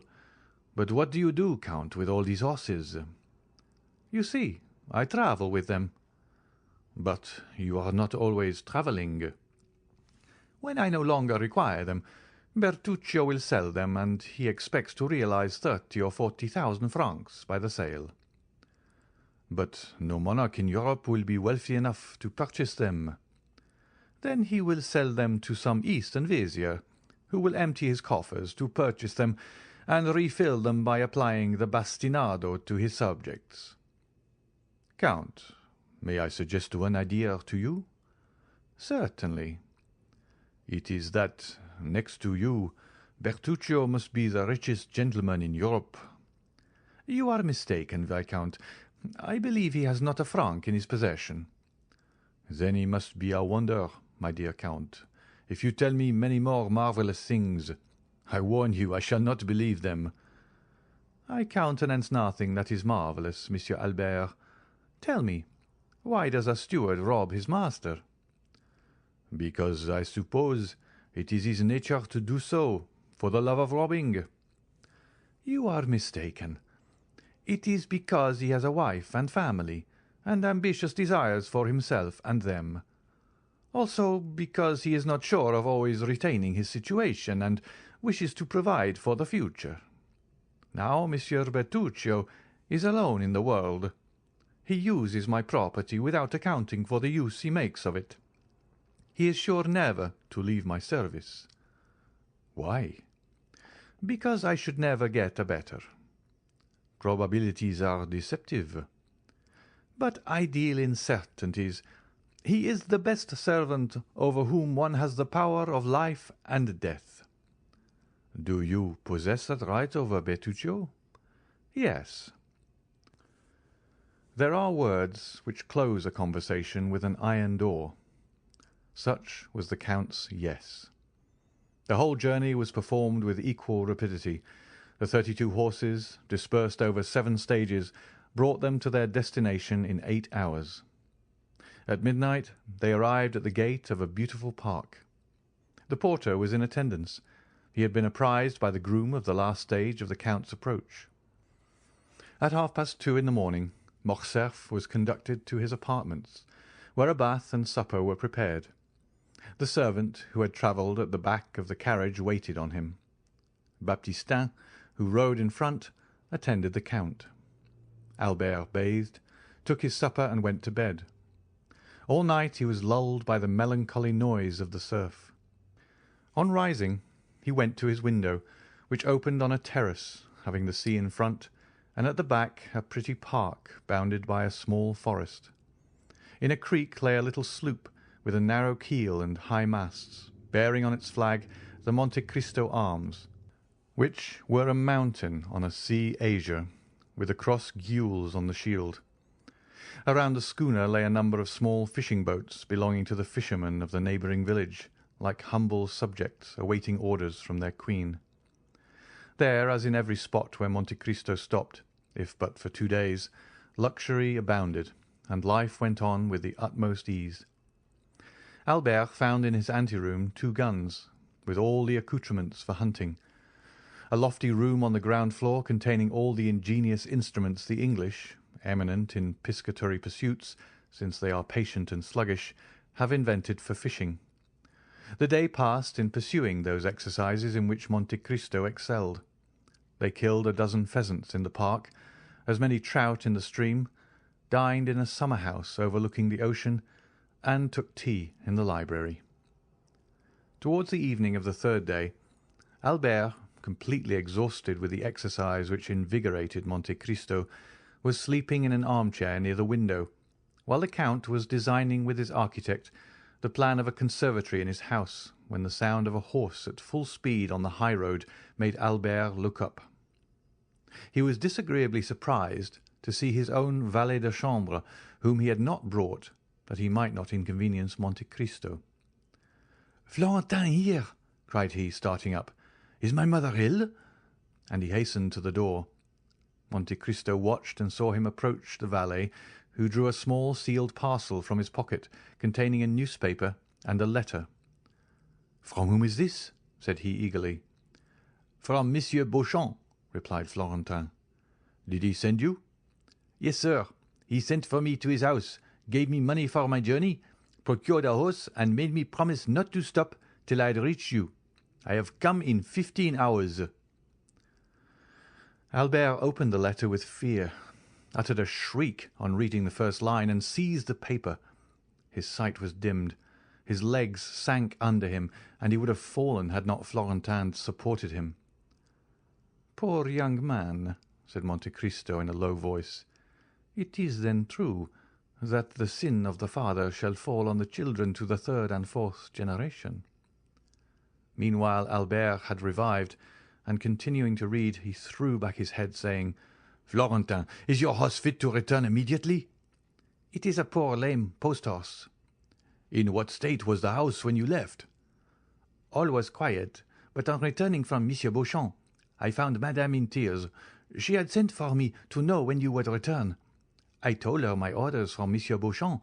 She first extended her arms to prevent me, but after a moment's reflection— "Yes, go, Florentin," said she, "and may he come quickly." "Yes, my mother," said Albert. "I will return, and woe to the infamous wretch. But first of all I must get there." He went back to the room where he had left Monte Cristo. 5 minutes had sufficed to make a complete transformation in his appearance. His voice had become rough and hoarse. His face was furrowed with wrinkles. His eyes burned under the blue-veined lids, and he tottered like a drunken man. "Count," said he, "I thank you for your hospitality, which I would gladly have enjoyed longer, but I must return to Paris." "What has happened?" "A great misfortune, more important to me than life. Don't question me, I beg of you, but lend me a horse." "My stables are at your command, Viscount, but you will kill yourself by riding on horseback. Take a post-chaise or a carriage." "No, it would delay me, and I need the fatigue you warn me of. It will do me good." Albert reeled as if he had been shot, and fell on a chair near the door. Monte Cristo did not see this second manifestation of physical exhaustion. He was at the window calling, "Ali, a horse for Monsieur de Morcerf. Quick, he is in a hurry." These words restored Albert. He darted from the room, followed by the Count.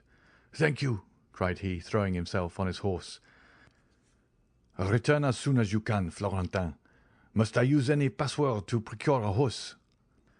"Only dismount. Another will be immediately saddled." Albert hesitated a moment. "You may think my departure strange and foolish," said the young man. "You do not know how a paragraph in a newspaper may exasperate one. Read that," said he, "when I am gone, that you may not be witness of my anger." While the Count picked up the paper, he put spurs to his horse, which leapt in astonishment at such an unusual stimulus, and shot away with the rapidity of an arrow. The Count watched him with a feeling of compassion, and when he had completely disappeared, read as follows: "The French officer in the service of Ali Pasha of Yanina alluded to 3 weeks since in the Impartial, who not only surrendered the castle of Yanina, but sold his benefactor to the Turks, styled himself truly at that time Fernand, as our esteemed contemporary states. But he has since added to his Christian name a title of nobility and a family name. He now calls himself the Count of Morcerf, and ranks among the peers." Thus the terrible secret, which Beauchamp had so generously destroyed, appeared again like an armed phantom, and another paper, deriving its information from some malicious source, had published 2 days after Albert's departure for Normandy the few lines which had rendered the unfortunate young man almost crazy. End of chapter 85. Chapter 86. The Trial. At 8 o'clock in the morning, Albert had arrived at Beauchamp's door. The valet de chambre had received orders to usher him in at once. Beauchamp was in his bath. "Here I am," said Albert. "Well, my poor friend," replied Beauchamp, "I expected you." I need not say, I think you are too faithful and too kind to have spoken of that painful circumstance. Your having sent for me is another proof of your affection. So, without losing time, tell me, have you the slightest idea whence this terrible blow proceeds? I think I have some clue. But first tell me all the particulars of this shameful plot. Beauchamp proceeded to relate to the young man, who was overwhelmed with shame and grief, the following facts. 2 days previously, the article had appeared in another paper besides the Impartial, and, what was more serious, one that was well known as a government paper. Beauchamp was breakfasting when he read the paragraph. He sent immediately for a cabriolet and hastened to the publisher's office. Although professing diametrically opposite principles from those of the editor of the other paper, Beauchamp, as it sometimes, we may say often, happens, was his intimate friend. The editor was reading, with apparent delight, a leading article in the same paper on beet sugar, probably a composition of his own. "Ah, pardieu," said Beauchamp, "with the paper in your hand, my friend, I need not tell you the cause of my visit." "Are you interested in the sugar question?" asked the editor of the ministerial paper. "No," replied Beauchamp. "I have not considered the question. A totally different subject interests me." "What is it?" "The article relative to Morcerf." "Indeed? Is it not a curious affair?" "So curious that I think you are running a great risk of a prosecution for defamation of character." "Not at all. We have received with the information all the requisite proofs, and we are quite sure Monsieur de Morcerf will not raise his voice against us. Besides, it is rendering a service to one's country to denounce these wretched criminals who are unworthy of the honour bestowed on them." Beauchamp was thunderstruck. "Who, then, has so correctly informed you?" asked he. "For my paper, which gave the first information on the subject, has been obliged to stop for want of proof, and yet we are more interested than you in exposing Monsieur de Morcerf, as he is a peer of France, and we are of the opposition." "Oh, that is very simple. We have not sought to scandalize. This news was brought to us. A man arrived yesterday from Yanina, bringing a formidable array of documents, and when we hesitated to publish the accusatory article, he told us it should be inserted in some other paper." Beauchamp understood that nothing remained but to submit, and left the office to dispatch a courier to Morcerf. But he had been unable to send to Albert the following particulars, as the events had transpired after the messenger's departure, namely, that the same day a great agitation was manifest in the House of Peers among the usually calm members of that dignified assembly. Everyone had arrived almost before the usual hour, and was conversing on the melancholy event which was to attract the attention of the public towards one of their most illustrious colleagues. Some were perusing the article, others making comments and recalling circumstances which substantiated the charges still more. The Count of Morcerf was no favourite with his colleagues.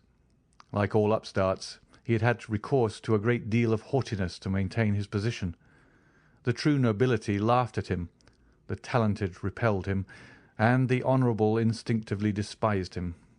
He was, in fact, in the unhappy position of the victim marked for sacrifice. The finger of God once pointed at him, every one was prepared to raise the hue and cry. The Count of Morcerf alone was ignorant of the news. He did not take in the paper containing the defamatory article, and had passed the morning in writing letters and in trying a horse. He arrived at his usual hour, with a proud look and insolent demeanour. He alighted, passed through the corridors, and entered the house without observing the hesitation of the doorkeepers or the coolness of his colleagues. Business had already been going on for half an hour when he entered. Every one held the accusing paper, but as usual no one liked to take upon himself the responsibility of the attack. At length an honourable peer, Morcerf's acknowledged enemy, ascended the tribune with that solemnity which announced that the expected moment had arrived. There was an impressive silence. Morcerf alone knew not why such profound attention was given to an orator who was not always listened to with so much complacency. The Count did not notice the introduction, in which the speaker announced that his communication would be of that vital importance that it demanded the undivided attention of the House, but at the mention of Yanina and Colonel Fernand he turned so frightfully pale that every member shuddered and fixed his eyes upon him. Moral wounds have this peculiarity. They may be hidden, but they never close. Always painful, always ready to bleed when touched, they remain fresh and open in the heart. The article having been read during the painful hush that followed, a universal shudder pervaded the assembly, and immediately the closest attention was given to the orator as he resumed his remarks. He stated his scruples and the difficulties of the case. It was the honour of Monsieur de Morcerf and that of the whole house he proposed to defend by provoking a debate on personal questions, which are always such painful themes of discussion. He concluded by calling for an investigation which might dispose of the calumnious report before it had time to spread, and restore Monsieur de Morcerf to the position he had long held in public opinion.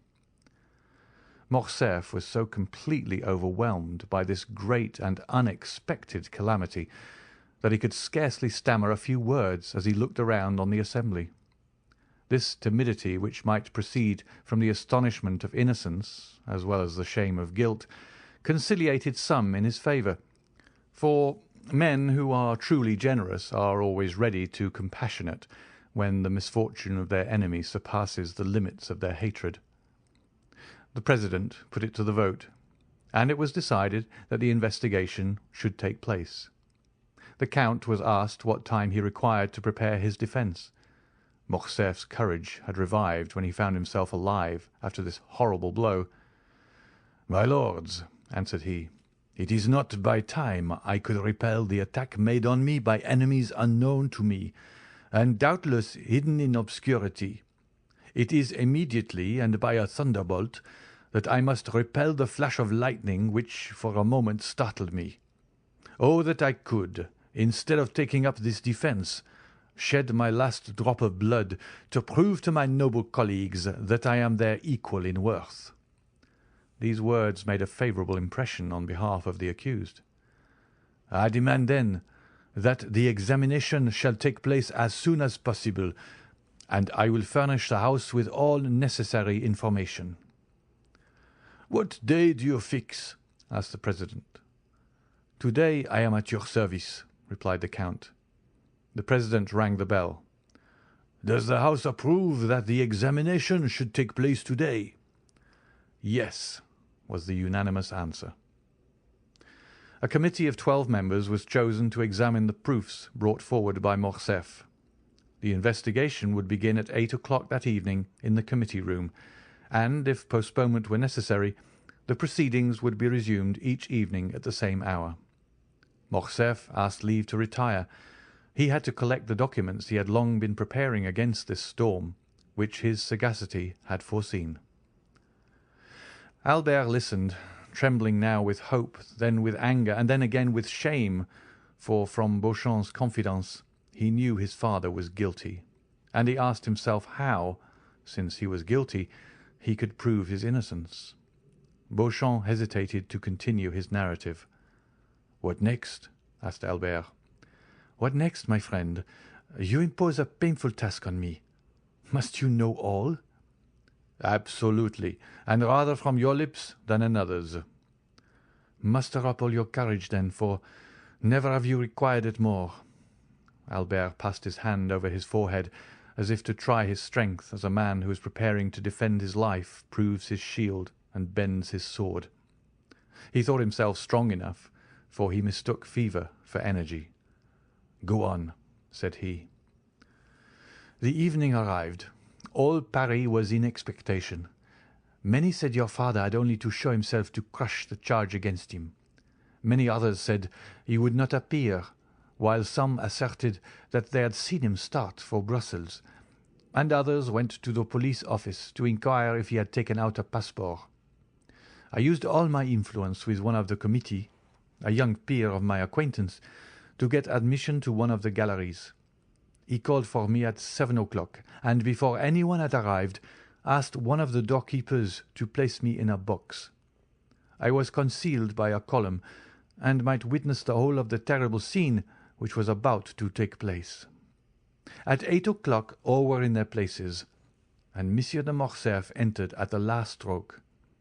He held some papers in his hand. His countenance was calm, and his step firm, and he was dressed with great care in his military uniform, which was buttoned completely up to the chin. His presence produced a good effect. The committee was made up of Liberals, several of whom came forward to shake hands with him. Albert felt his heart bursting at these particulars, but gratitude mingled with his sorrow. He would gladly have embraced those who had given his father this proof of esteem at a moment when his honour was so powerfully attacked. At this moment one of the doorkeepers brought in a letter for the President. "You are at liberty to speak, Monsieur de Morcerf," said the President, as he unsealed the letter, and the Count began his defence. "I assure you, Albert, in a most eloquent and skilful manner. He produced documents proving that the Vizier of Yanina had up to the last moment honoured him with his entire confidence, since he had interested him with a negotiation of life and death with the Emperor.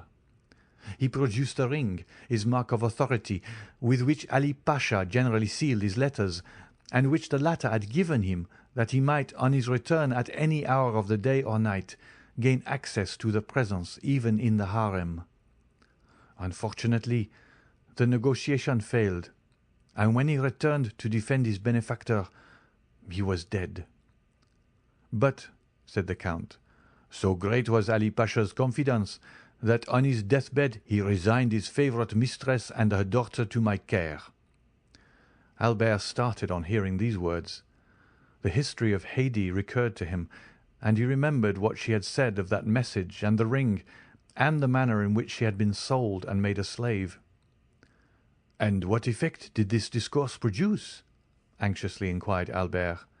"I acknowledge it affected me, and indeed all the committee also," said Beauchamp. Meanwhile the President carelessly opened the letter which had been brought to him, but the first lines aroused his attention. He read them again and again, and fixing his eyes on Monsieur de Morcerf, "Count," said he, "you have said that the Vizier of Yanina confided his wife and daughter to your care." "Yes, sir," replied Morcerf, "but in that, like all the rest, misfortune pursued me. On my return, Vasiliki and her daughter Haidee had disappeared." "Did you know them?" "My intimacy with the Pasha and his unlimited confidence had gained me an introduction to them, and I had seen them about 20 times." "Have you any idea what became of them?" "Yes, sir. I heard they had fallen victims to their sorrow and perhaps to their poverty. I was not rich. My life was in constant danger. I could not seek them, to my great regret." The President frowned imperceptibly. "Gentlemen," said he, "you have heard the Comte de Morcerf's defence. Can you, sir, produce any witnesses to the truth of what you have asserted?" "Alas, no, monsieur," replied the Count. "All those surrounding the Vizier, or who knew me at his court, are either dead or gone away, I know not where. I believe that I alone of all my countrymen survived that dreadful war. I have only the letters of Ali Tepelini, which I have placed before you, the ring, a token of his goodwill, which is here, and lastly the most convincing proof I can offer, after an anonymous attack, and that is the absence of any witness against my veracity and the purity of my military life." A murmur of approbation ran through the assembly, and at this moment Albert had nothing more transpired. Your father's cause had been gained. It only remained to put it to the vote, when the President resumed, "Gentlemen, and you, monsieur, you will not be displeased, I presume, to listen to one who calls himself a very important witness, and who has just presented himself. He is doubtless come to prove the perfect innocence of our colleague. Here is a letter I have just received on the subject. Shall it be read, or shall it be passed over?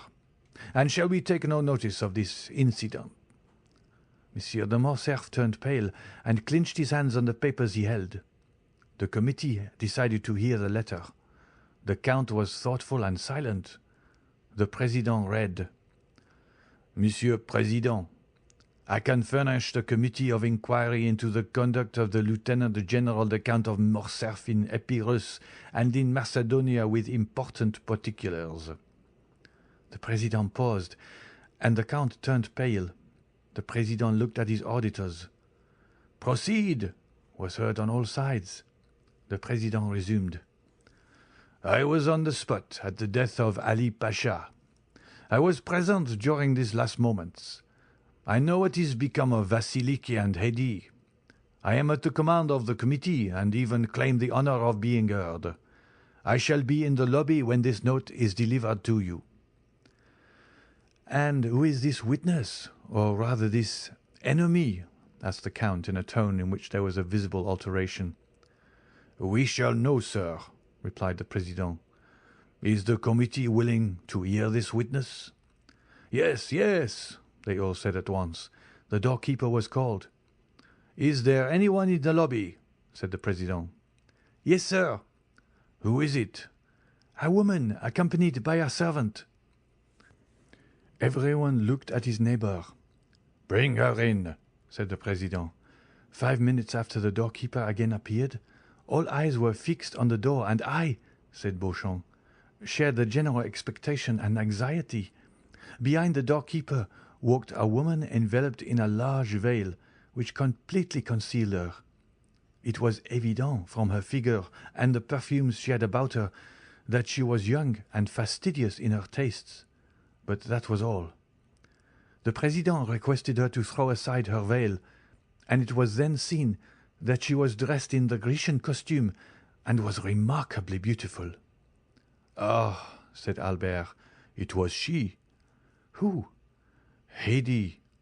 Who told you that? Alas, I guess it. But go on, Beauchamp. You see I am calm and strong, and yet we must be drawing near the disclosure. Monsieur de Morcerf, continued Beauchamp, looked at this woman with a surprise and terror. Her lips were about to pass his sentence of life or death. To the committee, the adventure was so extraordinary and curious that the interest they had felt for the Count's safety became now quite a secondary matter. The President himself advanced to place a seat for the young lady, but she declined, availing herself of it. As for the Count, he had fallen on his chair. It was evident that his legs refused to support him. Madame, said the President, you have engaged to furnish the committee with some important particulars respecting the affair at Yanina, and you have stated that you are an eyewitness of the event. I was indeed, said the stranger with a tone of sweet melancholy, and with a sonorous voice peculiar to the East. But allow me to say that you must have been very young then. I was 4 years old. But as those events deeply concerned me, not a single detail was escaped from my memory. In what manner could these events concern you? And who are you that they should have made so deep an impression on you? On them depended my father's life, replied she. I am Haidee, the daughter of Ali Tepelini, Pasha of Yanina, and of Vasiliki, his beloved wife. The blush of mingled pride and modesty which suddenly suffused the cheeks of the young woman, the brilliancy of her eye and her highly important communication produced an indescribable effect on the assembly. As for the Count, he could not have been more overwhelmed if a thunderbolt had fallen at his feet and opened an immense gulf before him. Madame, replied the President, bowing with profound respect, allow me to ask one question. It shall be the last. Can you prove the authenticity of what you have now stated? I can, sir, said Haidee, drawing from under her veil a satin satchel highly perfumed. For here is the register of my birth, signed by my father and his principal officers, and that of my baptism, my father having consented to my being brought up in my mother's faith. This latter has been sealed with the Grand Primate of Macedonia and Epirus. And lastly, and perhaps the most important, the record of the sale of my person and that of my mother to the Armenian merchant El Corbier by the French officer, who in his infamous bargain with the Porte had reserved as his part of the booty the wife and daughter of his benefactor, whom he sold for the sum of 400,000 francs.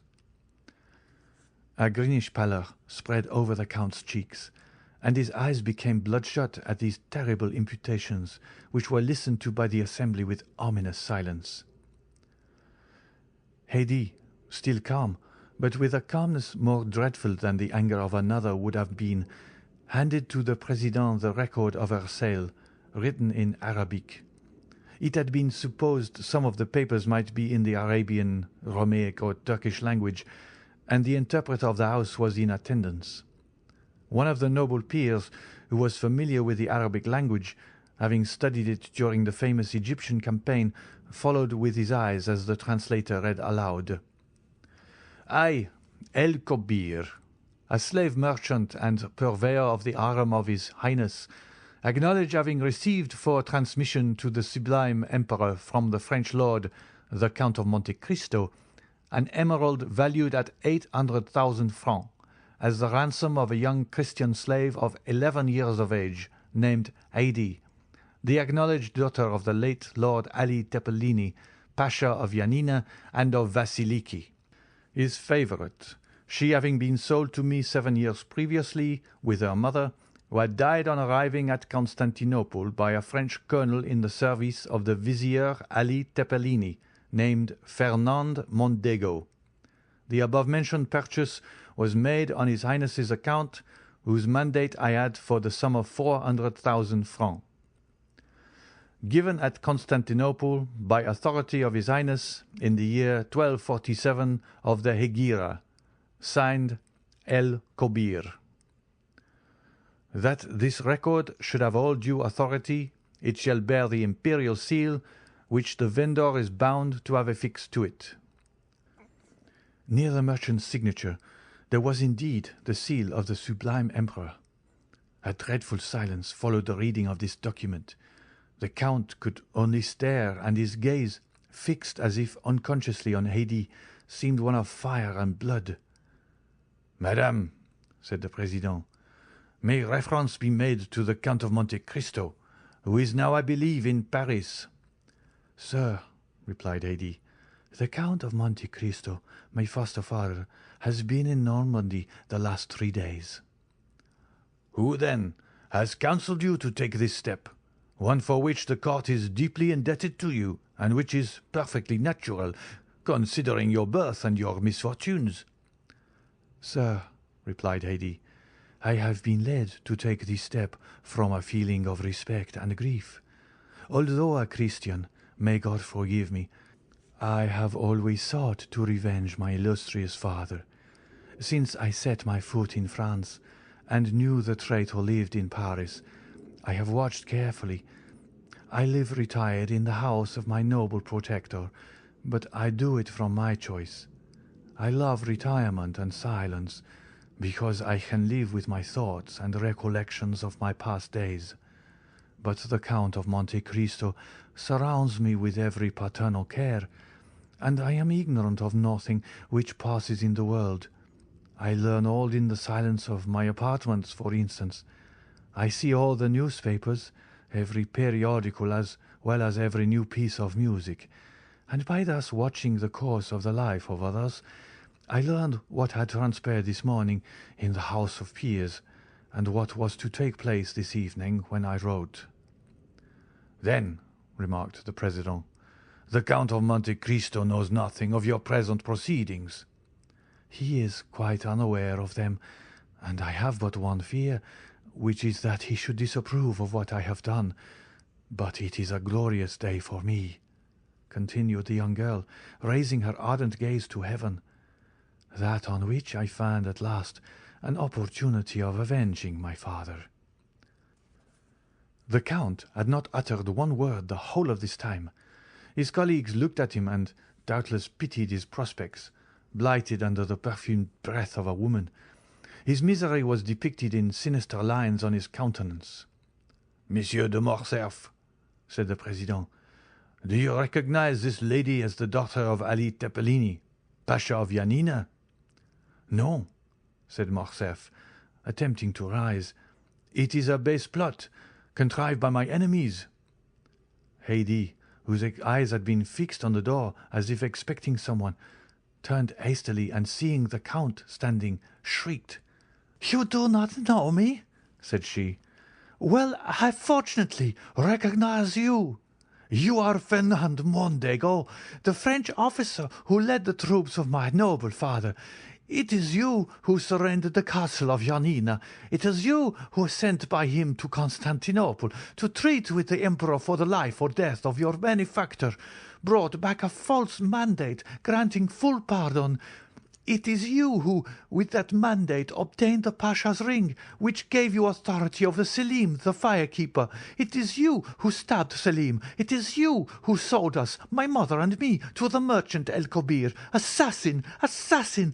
Assassin! You have still on your brow your master's blood. Look, gentlemen, all!" These words had been pronounced with such enthusiasm and evident truth that every eye was fixed on the Count's forehead, and he himself passed his hand across it, as if he felt Ali's blood still lingered there. "You positively recognize Monsieur de Morcerf as the officer Fernand Mondego?" "Indeed I do," cried Haidee. "Oh, my mother, it was you who said, 'You were free, you had a beloved father, you were destined to be almost a queen. Look well at that man. It is he who raised your father's head on the point of a spear. It is he who sold us. It is he who forsook us. Look well at his right hand, on which he has a large wound. If you forgot his features, you would know him by that hand, into which fell, one by one, the gold pieces of the merchant El-Kobir. I know him. Ah, let him say now if he does not recognize me." Each word fell like a dagger on Morcerf, and deprived him of a portion of his energy as she uttered the last. He hid his mutilated hand hastily on his bosom and fell back on his seat, overwhelmed by wretchedness and despair. This scene completely changed the opinion of the assembly respecting the accused Count. "Count of Morcerf," said the President, "do not allow yourself to be cast down. Answer. The justice of the court is supreme and impartial as that of God. It will not suffer you to be trampled on by your enemies without giving you an opportunity of defending yourself. Shall further inquiries be made? Shall 2 members of the House be sent to Yanina? Speak." Morcerf did not reply. Then all the members looked at each other with terror. They knew the Count's energetic and violent temper. It must be indeed a dreadful blow which would deprive him of courage to defend himself. They expected that his stupefied silence would be followed by a fiery outburst. "Well," asked the President, "what is your decision?" "I have no reply to make," said the Count in a low tone. "Has the daughter of Ali Tepelini spoken the truth?" said the President. "Is she, then, the terrible witness to whose charge you dare not plead not guilty? Have you really committed the crimes of which you are accused?" The Count looked around him with an expression which might have softened tigers, but which could not disarm his judges. Then he raised his eyes toward the ceiling, but withdrew them immediately, as if he feared the roof would open and reveal to his distressed view that second tribunal called Heaven, and that other judge named God. Then, with a hasty movement, he tore open his coat, which seemed to stifle him, and flew from the room like a madman. His footstep was heard one moment in the corridor, then the rattling of his carriage wheels as he was driven rapidly away. "Gentlemen," said the President, when silence was restored, "is the Count of Morcerf convicted of felony, treason, and conduct unbecoming a member of this House?" "Yes," replied all the members of the Committee of Inquiry with a unanimous voice. Haidee had remained until the close of the meeting. She heard the Count's sentence pronounced without betraying an expression of joy or pity. Then drawing her veil over her face, she bowed majestically to the councillors, and left with that dignified step which Virgil attributes to his goddesses. End of chapter 86. Chapter 87. The Challenge.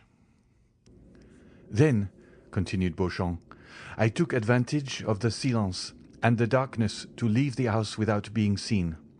The usher who had introduced me was waiting for me at the door, and he conducted me through the corridors to a private entrance opening into the Rue de Vaugirard.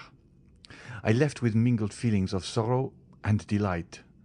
Excuse me, Albert, sorrow on your account, and delight with that noble girl, thus pursuing paternal vengeance.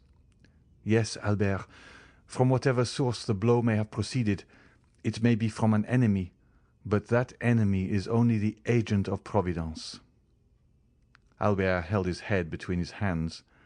He raised his face, red with shame and bathed in tears, and seizing Beauchamp's arm, "My friend," said he, "my life is ended. I cannot calmly say with you, Providence has struck the blow, but I must discover who pursues me with this hatred, and when I have found him I shall kill him, or he will kill me. I rely on your friendship to assist me, Beauchamp, if contempt has not banished it from your heart." "Contempt, my friend?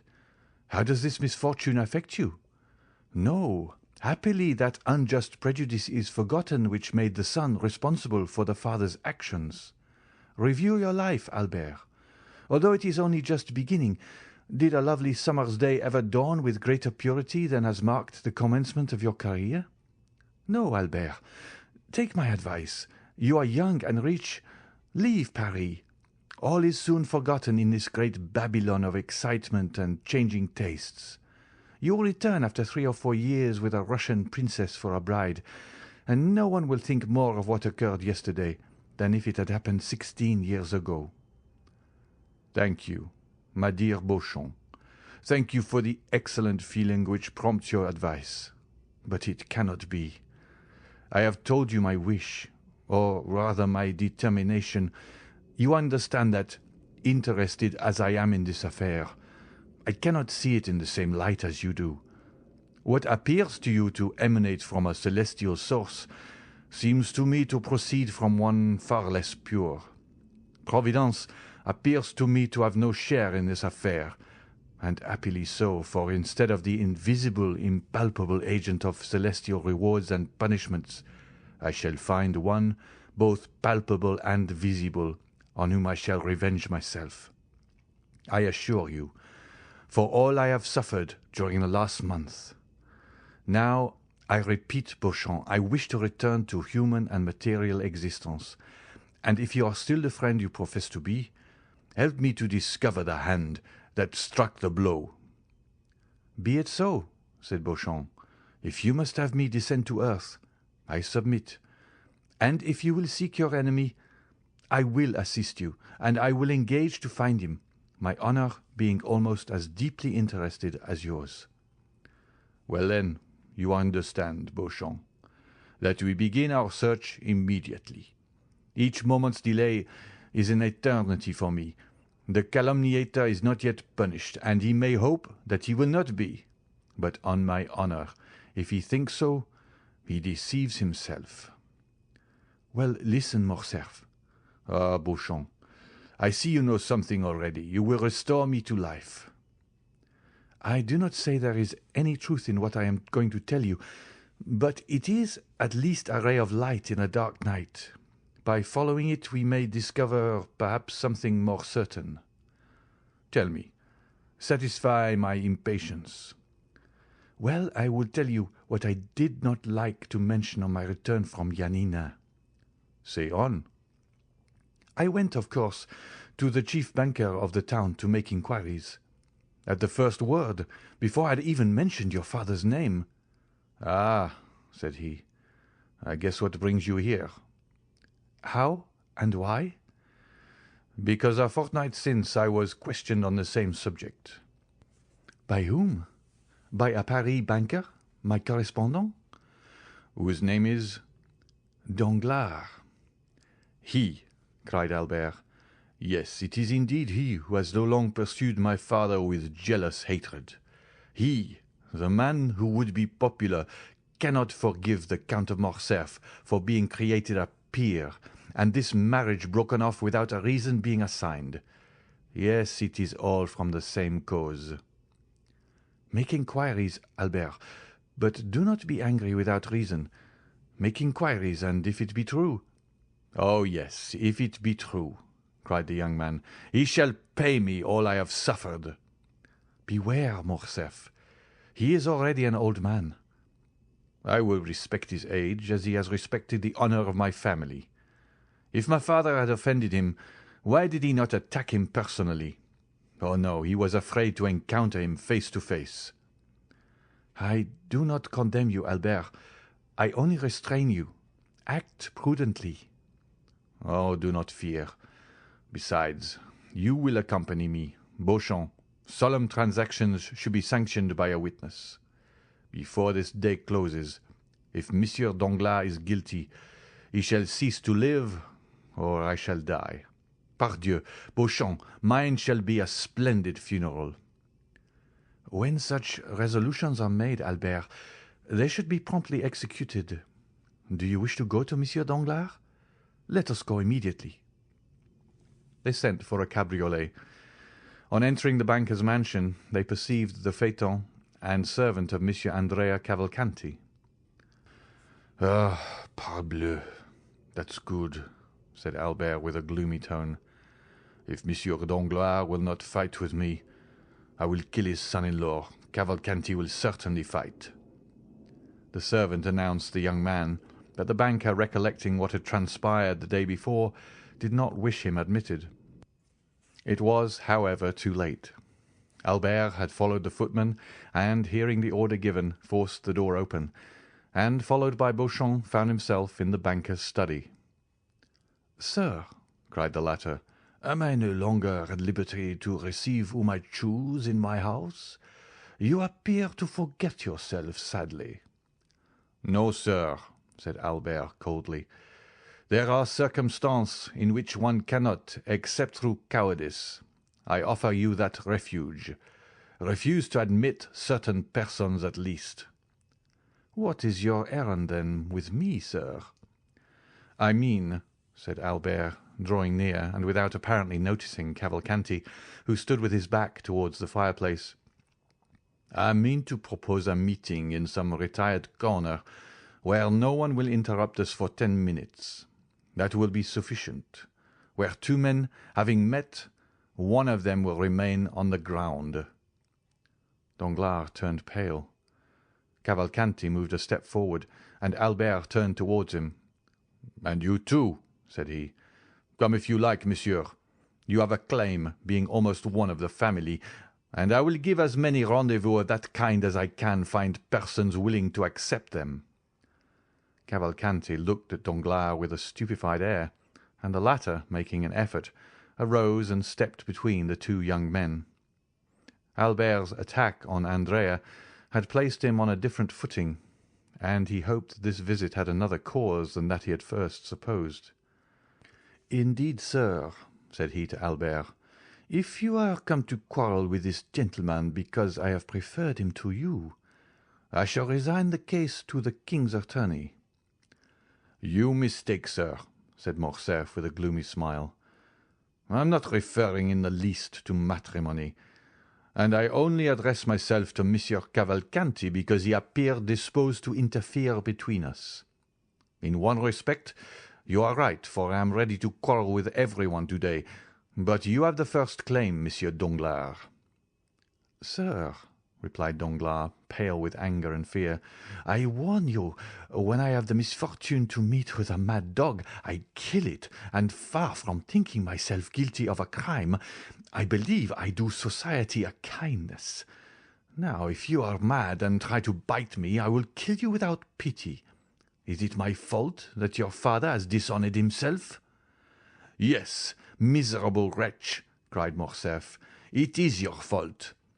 Danglars retreated a few steps. "My fault?" said he. You must be mad. What do I know of the Grecian affair? Have I travelled in that country? Did I advise your father to sell the castle of Yanina, to betray—" "Silence!" said Albert, with a thundering voice. "No, it is not you who have directly made this exposure and brought this sorrow on us, but you hypocritically provoked it." I? "Yes, you. How came it known?" I suppose you read it in the paper on the account from Yanina." "Who wrote to Yanina?" To Yanina? "Yes, who wrote for particulars concerning my father?"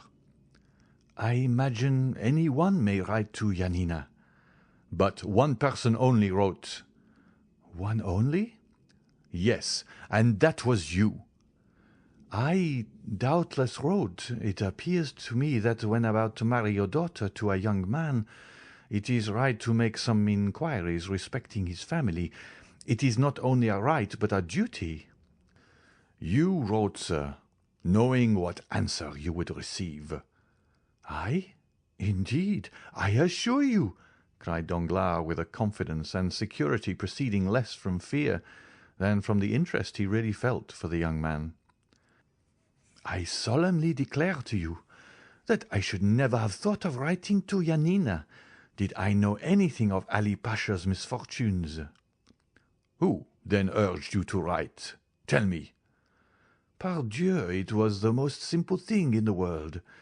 I was speaking of your father's past history.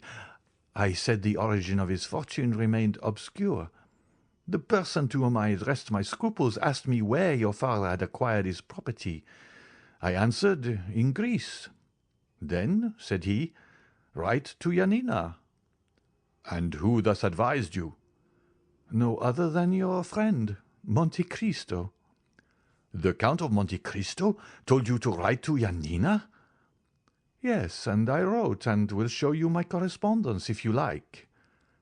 Albert and Beauchamp looked at each other.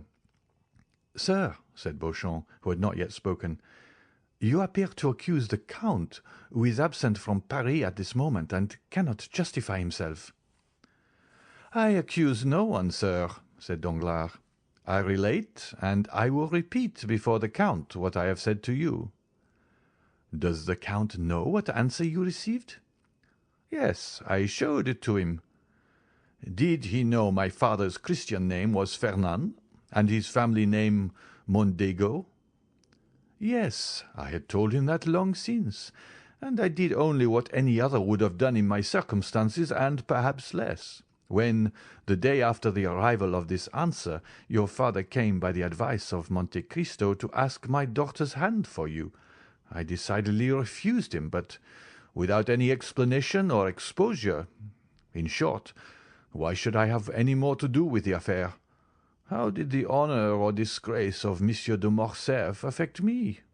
It neither increased nor decreased my income." Albert felt the blood mounting to his brow. There was no doubt upon the subject. Danglars defended himself with the baseness, but at the same time with the assurance of a man who speaks the truth, at least in part, if not wholly, not for conscience's sake, but through fear. Besides, what was Morcerf seeking? It was not whether Danglars or Monte Cristo was more or less guilty. It was a man who would answer for the offence, whether trifling or serious. It was a man who would fight, and it was evident Danglars would not fight. And in addition to this, everything forgotten or unperceived before presented itself now to his recollection. Monte Cristo knew everything, as he had bought the daughter of Ali Pasha, and knowing everything, he had advised Danglars to write to Yanina. The answer known, he had yielded to Albert's wish to be introduced to Haidee, and allowed the conversation to turn on the death of Ali, and had not opposed Haidee's recital, but having doubtless warned the young girl in the few Romaic words he spoke to her not to implicate Morcerf's father. Besides, had he not begged of Morcerf not to mention his father's name before Haidee? Lastly, he had taken Albert to Normandy when he knew the final blow was near. There could be no doubt that all had been calculated and previously arranged. Monte Cristo, then, was in league with his father's enemies. Albert took Beauchamp aside and communicated these ideas to him. "You are right," said the latter. "Monsieur Danglars has only been a secondary agent in this sad affair, and it is of Monsieur de Monte Cristo that you must demand an explanation." Albert turned. "Sir," said he to Danglars, "understand that I do not take a final leave of you. I must ascertain if your insinuations are just, and am going now to inquire of the Count of Monte Cristo." He bowed to the banker and went out with Beauchamp without appearing to notice Cavalcanti. Danglars accompanied him to the door, where he again assured Albert that no motive of personal hatred had influenced him against the Count of Morcerf. End of chapter 87. Chapter 88. The Insult. At the banker's door, Beauchamp stopped Morcerf. "Listen," said he. "Just now I told you it was of Monsieur de Monte Cristo you must demand an explanation." "Yes, and we are going to his house." "Reflect, Morcerf. One moment before you go." "On what shall I reflect?" "On the importance of the step you are taking." "Is it more serious than going to Monsieur Danglars?" "Yes. Monsieur Danglars is a money lover, and those who love money, you know, think too much of what they risk to be easily induced to fight a duel. The other is, on the contrary, to all appearance, a true nobleman. But do you not fear to find him a bully?" "I only fear one thing, namely, to find a man who will not fight." "Do not be alarmed," said Beauchamp. "He will meet you. My only fear is that he will be too strong for you." "My friend," said Morcerf with a sweet smile, "that is what I wish. The happiest thing that could occur to me would be to die in my father's stead. That would save us all." "Your mother would die of grief." "My poor mother," said Albert, passing his hand across his eyes. "I know she would, but better so than die of shame." "Are you quite decided, Albert?" "Yes. Let us go." "But do you think we shall find the Count at home?" "He intended returning home some hours after me, and doubtless he is now at home." They ordered the driver to take them to No. 30 Champs-Élysées. Beauchamp wished to go in alone, but Albert observed that as this was an unusual circumstance, he might be allowed to deviate from the usual etiquette in affairs of honour. The cause which the young man espoused was one so sacred that Beauchamp had only to comply with all his wishes. He yielded and contented himself with following Morcerf. Albert sprang from the porter's lodge to the steps. He was received by Baptistin. The Count had indeed just arrived, but he was in his bath, and had forbidden that anyone should be admitted. "But after his bath?" asked Morcerf. "My master will go to dinner." "And after dinner?" "He will sleep an hour." "Then?" "He is going to the opera." "Are you sure of it?" asked Albert. "Quite, sir. My master has ordered his horses at 8 o'clock precisely." "Very good," replied Albert. "That is all I wish to know." Then, turning towards Beauchamp, "If you have anything to attend to, Beauchamp, do it directly. If you have any appointment for this evening, defer it till tomorrow. I depend on you to accompany me to the opera, and if you can, bring Chateau Renaud with you." Beauchamp availed himself of Albert's permission and left him, promising to call for him at 8:15. On his return home, Albert expressed his wish to Franz Debray and Morel to see them at the opera that evening.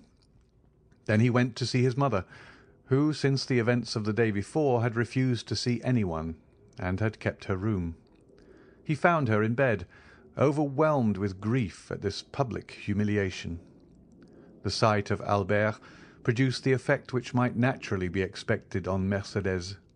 She pressed her son's hand and sobbed aloud, but her tears relieved her. Albert stood one moment speechless by the side of his mother's bed. It was evident from his pale face and knit brows that his resolution to revenge himself was growing weaker. "My dear mother," said he, "do you know if Monsieur de Morcerf has any enemy?" Mercédès started. She noticed that the young man did not say, "My father." "My son," she said, "persons in the Count's situation have many secret enemies. Those who are known are not the most dangerous." "I know it, and appeal to your penetration. You are of so superior a mind, nothing escapes you." "Why did you say so?" "Because, for instance, you noticed on the evening of the ball we gave that Monsieur de Monte Cristo would eat nothing in our house." Mercédès raised herself on her feverish arm. "Monsieur de Monte Cristo!" she exclaimed. "And how is he connected with the question you asked me?" "You know, mother, Monsieur de Monte Cristo is almost an Oriental, and it is customary with the Orientals to secure full liberty for revenge by not eating or drinking in the houses of their enemies." "Do you say Monsieur de Monte Cristo is our enemy?" replied Mercédès, becoming paler than the sheet which covered her. "Who told you so? Why, you are mad, Albert. Monsieur de Monte Cristo has only shown us kindness. Monsieur de Monte Cristo saved your life. You yourself presented him to us. Oh, I entreat you, my son, if you had entertained such an idea, dispel it. And my counsel to you, nay, my prayer, is to retain his friendship." "Mother," replied the young man, "you have special reasons for telling me to conciliate the man." "I?" said Mercédès, blushing as rapidly as she had turned pale, and again became paler than ever. "Yes, doubtless. And is it not that he may never do us any harm?" Mercédès shuddered, and fixing on her son a scrutinizing gaze, "You speak strangely," said she to Albert, "and you appear to have some singular prejudices. What has the Count done?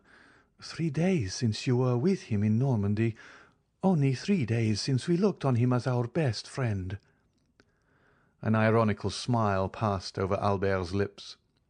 Mercédès saw it, and with the double instinct of woman and mother guessed all. But as she was prudent and strong-minded, she concealed both her sorrows and her fears. Albert was silent. An instant after, the Countess resumed. "You came to inquire after my health. I will candidly acknowledge that I am not well. You should install yourself here and cheer my solitude. I do not wish to be left alone."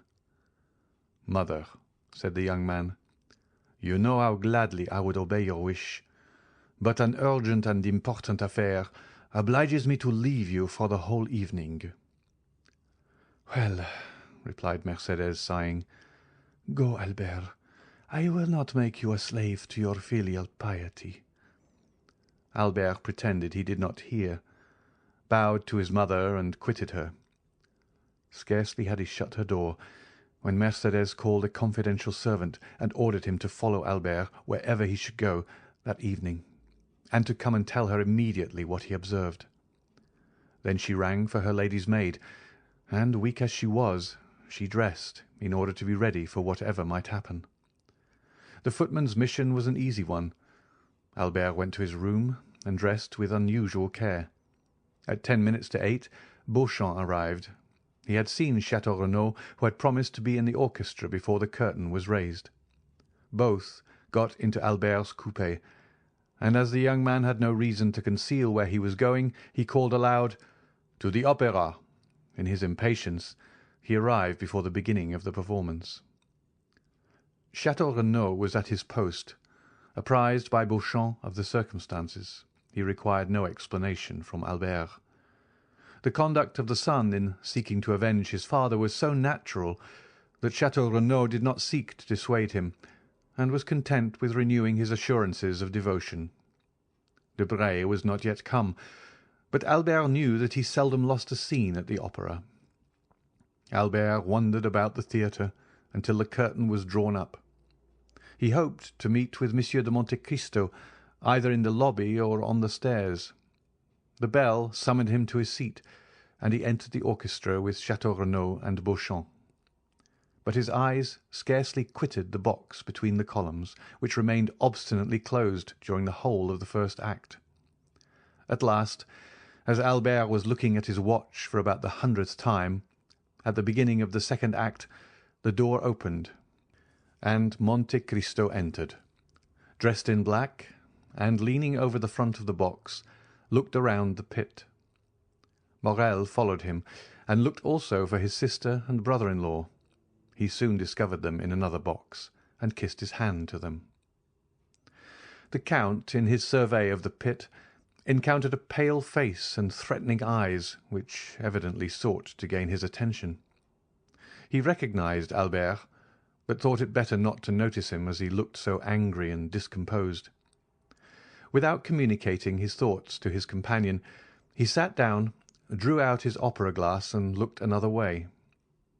Although apparently not noticing Albert, he did not, however, lose sight of him, and when the curtain fell at the end of the second act, he saw him leave the orchestra with his two friends. Then his head was seen passing at the back of the boxes, and the Count knew that the approaching storm was intended to fall on him. He was at the moment conversing cheerfully with Morrel, but he was well prepared for what might happen. The door opened, and Monte Cristo, turning around, saw Albert, pale and trembling, followed by Beauchamp and Château Renaud. "Well," cried he, with that benevolent politeness which distinguished his salutation from the common civilities of the world, "my cavalier has attained his object. Good evening, Monsieur de Morcerf." The countenance of this man, who possessed such extraordinary control over his feelings, expressed the most perfect cordiality. Morrel only then recollected the letter he had received from the Viscount, in which, without assigning any reason, he begged him to go to the opera. But he understood that something terrible was brooding. "We are not come here, sir, to exchange hypocritical expressions of politeness or false professions of friendship," said Albert, "but to demand an explanation." The young man's trembling voice was scarcely audible. "An explanation at the opera?" said the Count, with that calm tone and penetrating eye which characterize the man who knows his cause is good. "Little acquainted as I am with the habits of Parisians, I should not have thought this the place for such a demand." "Still, if people will shut themselves up," said Albert, "and cannot be seen, because they are bathing, dining, or asleep, we must avail ourselves of the opportunity whenever they are to be seen." "I am not difficult of access, sir, for yesterday, if my memory does not deceive me, you were at my house." "Yesterday I was at your house, sir," said the young man, "because then I knew not who you were." In pronouncing these words, Albert had raised his voice so as to be heard by those in the adjoining boxes and in the lobby. Thus the attention of many was attracted by his altercation. "Where are you come from, sir? You do not appear to be in the possession of your senses." "Provided I understand your perfidy, sir, and succeed in making you understand that I will be revenged, I shall be reasonable enough," said Albert furiously. "I do not understand you, sir," replied Monte Cristo, "and if I did, your tone is too high. I am at home here, and I alone have a right to raise my voice above another's. Leave the box, sir." Monte Cristo pointed towards the door with the most commanding dignity. "Ah, I shall know how to make you leave your home," replied Albert, clasping in his convulsed grasp the glove which Monte Cristo did not lose sight of. "Well, well," said Monte Cristo quietly, "I see you wish to quarrel with me, but I would give you one piece of advice, which you will do well to keep in mind. It is in poor taste to make a display of a challenge. Display is not becoming to everyone, Monsieur de Morcerf." At this name a murmur of astonishment passed around the group of spectators of this scene. They had talked of no one but Morcerf the whole day. Albert understood the allusion in a moment, and was about to throw his glove at the Count when Morrel seized his hand, while Beauchamp and Château Renaud, fearing the scene would surpass the limits of a challenge, held him back. But Monte Cristo, without rising, and leaning forward in his chair, merely stretched out his arm, and, taking the damp, crushed glove from the clinched hand of the young man, "Sir," said he in a solemn tone, "I consider your glove thrown, and will return it to you wrapped around a bullet. Now leave me, or I will summon my servants to throw you out the door." Wild, almost unconscious, and with eyes inflamed, Albert stepped back, and Morrel closed the door. Monte Cristo took up his glass again, as if nothing had happened. His face was like marble, and his heart was like bronze. Morrel whispered, "What have you done to him?" "I? Nothing, at least personally," said Monte Cristo. "But there must be some cause for this strange scene." "The Count of Morcerf's adventure exasperates the young man." "Have you anything to do with it?" "It was through Haidee that the Chamber was informed of his father's treason." "Indeed," said Morrel. "I had been told, but would not credit it, that the Grecian slave I have seen with you here in this very box was the daughter of Ali Pasha." "It is true, nevertheless." "Then," said Morrel, "I understand it all, and this scene was premeditated." "How so?" "Yes, Albert wrote to request me to come to the opera, doubtless that I might be a witness to the insult he meant to offer you." "Probably," said Monte Cristo with his imperturbable tranquillity. "But what shall you do with him?" "With whom?" "With Albert." "What shall I do with Albert? As certainly, Maximilian, as I now press your hand. I shall kill him before 10 o'clock tomorrow morning." Morrel, in his turn, took Monte Cristo's hand in both of his, and he shuddered to feel how cold and steady it was. "Ah, Count," said he, "his father loves him so much." "Do not speak to me of that," said Monte Cristo, with the first movement of anger he had betrayed. "I will make him suffer." Morrel, amazed, let fall Monte Cristo's hand. "Count, Count!" said he. "Dear Maximilian," interrupted the Count, "listen how adorably Dupré is singing that line: "'O Mathilde, idole de mon âme.' I was the first to discover Dupré at Naples, and the first to applaud him. Bravo, bravo!" Morrel saw it was useless to say more, and refrained. The curtain, which had risen at the close of the scene with Albert, again fell, and a rap was heard at the door. "Come in," said Monte Cristo with a voice that betrayed not the least emotion, and immediately Beauchamp appeared. "Good evening, Monsieur Beauchamp," said Monte Cristo, as if this was the first time he had seen the journalist that evening. "Be seated."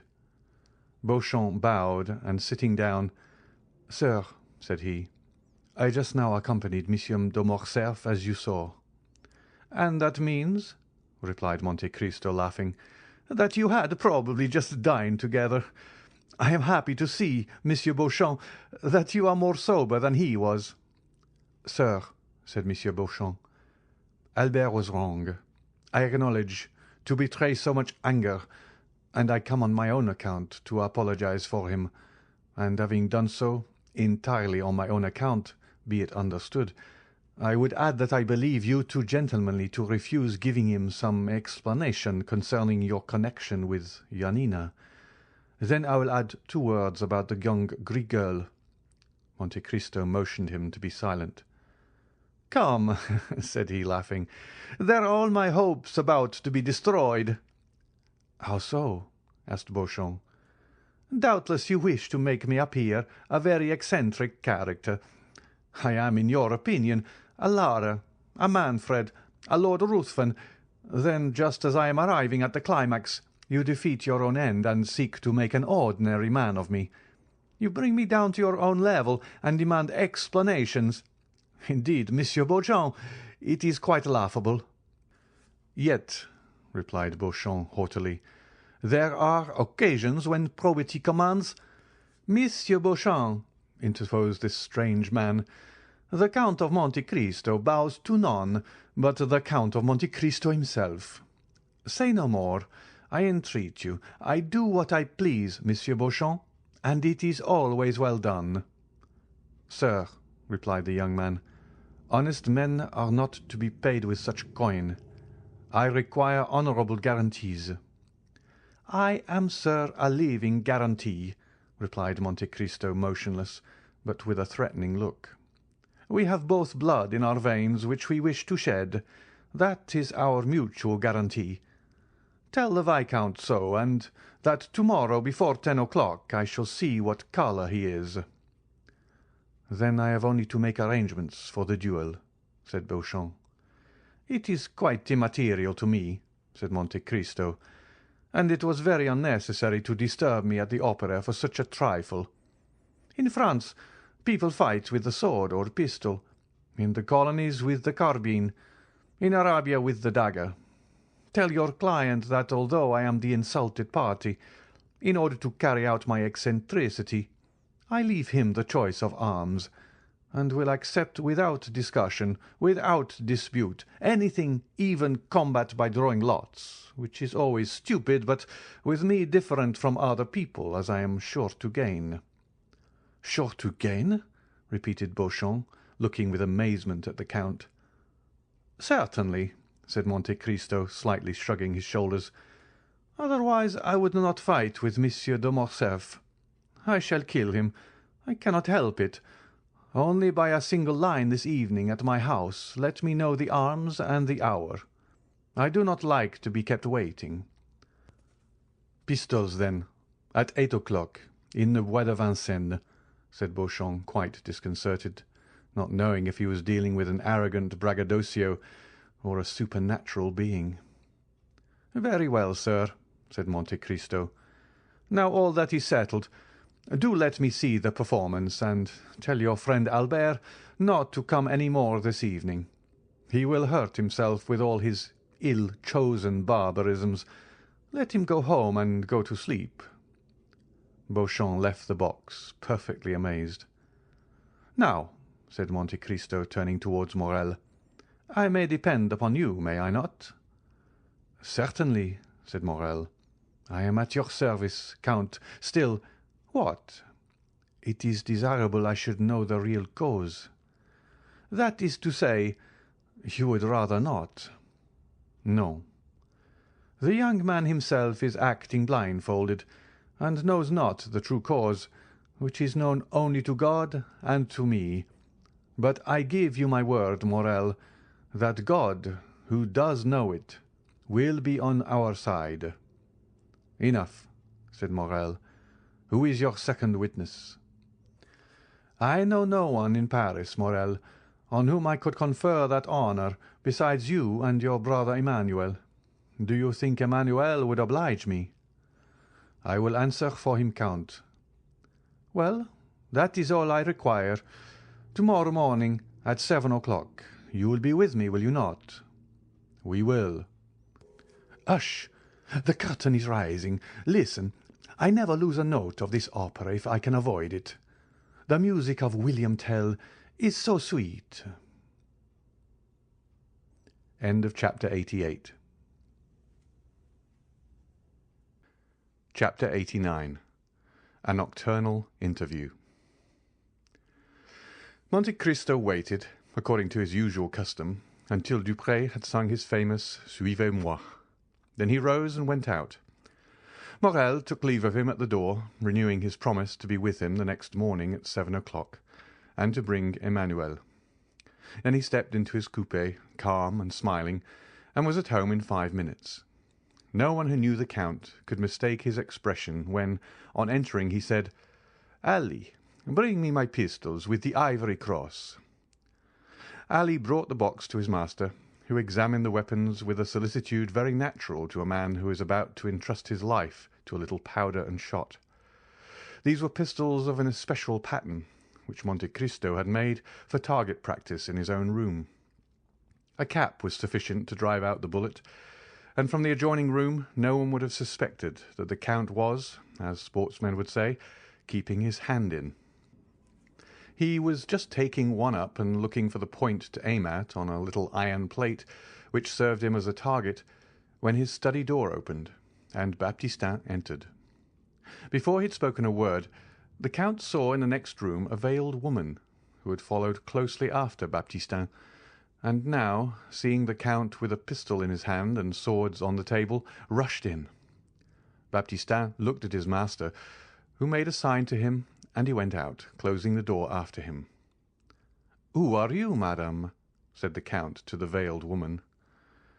The stranger cast one look around her to be certain that they were quite alone, then bending as if she would have knelt, and joining her hands, she said with an accent of despair, "Edmond, you will not kill my son."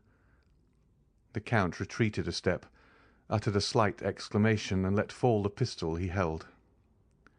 "What name did you pronounce, then, Madame de Morcerf?" said he. "Yours," cried she, throwing back her veil. "Yours, which I alone, perhaps, have not forgotten, Edmond. It is not Madame de Morcerf who is come to you. It is Mercédès." "Mercédès is dead, madame," said Monte Cristo. "I know no one now of that name." "Mercédès lives, sir, and she remembers, for she alone recognized you when she saw you, and even before she saw you, by your voice, Edmond, by the simple sound of your voice, and from that moment she has followed your steps, watched you, feared you, and she needs not to inquire what hand has dealt the blow which now strikes Monsieur de Morcerf." "Fernand, do you mean?" replied Monte Cristo with bitter irony. "Since we are recalling names, let us remember them all." Monte Cristo had pronounced the name of Fernand with such an expression of hatred that Mercédès felt a thrill of horror run through every vein. "You see, Edmond, I am not mistaken, and have cause to say, spare my son." "And who told you, madam, that I have any hostile intentions against your son?" "No one, in truth, but a mother has twofold sight. I guessed all. I followed him this evening to the opera, and concealed in a parquet box, have seen all." "If you have seen all, madame, you know that the son of Fernand has publicly insulted me," said Monte Cristo with awful calmness. "Oh, for pity's sake!" "You have seen that he would have thrown his glove in my face if Morel, one of my friends, had not stopped him." "Listen to me. My son has also guessed who you are. He attributes his father's misfortunes to you." "Madame, you are mistaken. They are not misfortunes. It is a punishment. It is not I who strike Monsieur de Morcerf. It is Providence which punishes him." "And why do you represent Providence?" cried Mercédès. "Why do you remember when it forgets? What are Yanina and its vizier to you, Edmond? What injury has Fernand Mondego done you in betraying Ali Tepelini?" "Ah, madame," replied Monte Cristo, "all this is an affair between the French captain and the daughter of Vasiliki. It does not concern you. If you are right, and if I have sworn revenge myself, it is not on the French captain or the Count of Morcerf, but on the fisherman Fernand, the husband of Mercédès the Catalane." "Ah, sir," cried the Countess, "how terrible a vengeance for a fault which fatality made me commit! For I am the only culprit, Edmond, and if you owe revenge to anyone, it is to me, who had not fortitude to bear your absence and my solitude." "But," exclaimed Monte Cristo, "why was I absent? And why were you alone?" "Because you had been arrested, Edmond, and were a prisoner." "And why was I arrested? Why was I a prisoner?" "I do not know," said Mercédès. "You do not, madame. At least I hope not. But I will tell you. I was arrested and became a prisoner because under the arbour of La Réserve, the day before I was to marry you, a man named Danglars wrote this letter which the fisherman Fernand himself posted."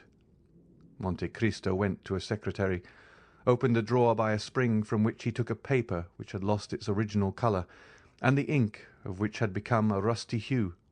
This he placed in the hands of Mercédès.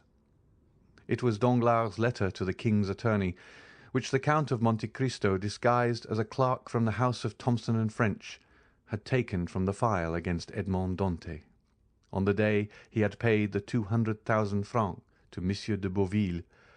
Mercédès read with terror the following lines: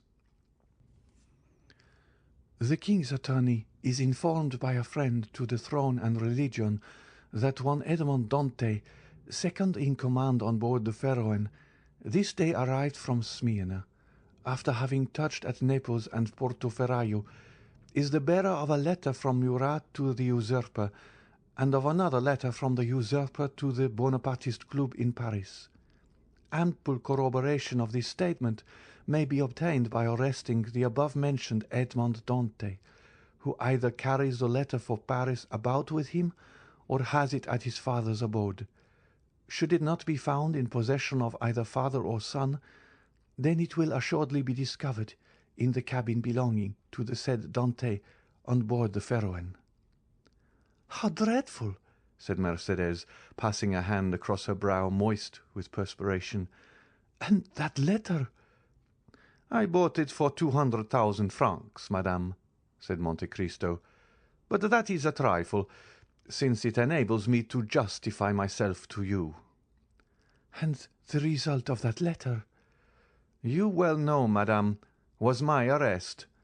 But you do not know how long that arrest lasted. You do not know that I remained for 14 years within a quarter of a league of you, in a dungeon in the Château d'If.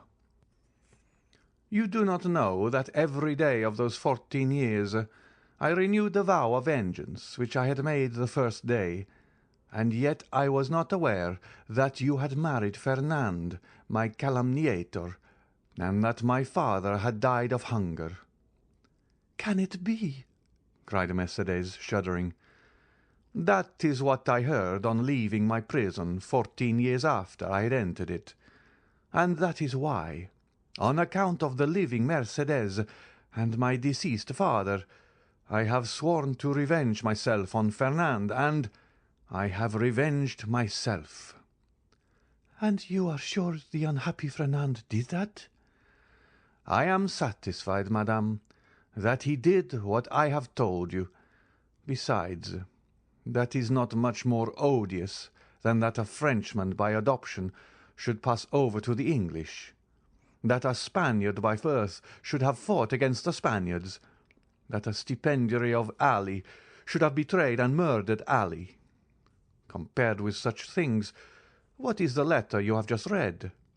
A lover's deception, which the woman who has married that man ought certainly to forgive, but not so the lover who was to have married her. Well, the French did not avenge themselves on the traitor. The Spaniards did not shoot the traitor. Ali in his tomb left the traitor unpunished, but I, betrayed, sacrificed, buried, have risen from my tomb, by the grace of God, to punish that man. He sends me for that purpose, and here I am." The poor woman's head and arms fell. Her legs bent under her, and she fell on her knees. "Forgive, Edmond, forgive for my sake, who love you still." The dignity of the wife checked the fervour of the lover and the mother. Her forehead almost touched the carpet when the Count sprang forward and raised her. Then, seated on a chair, she looked at the manly countenance of Monte Cristo, on which grief and hatred still impressed a threatening expression. "Not crushed at a cursed race?" murmured he. "Abandon my purpose at the moment of its accomplishment? Impossible, madame, impossible." "Edmond," said the poor mother, who tried every means. "When I called you Edmond, why do you not call me Mercedes?" "Mercedes," repeated Monte Cristo. "Mercedes. Well, yes, you are right. That name has still its charms, and this is the first time for a long period that I have pronounced it so distinctly.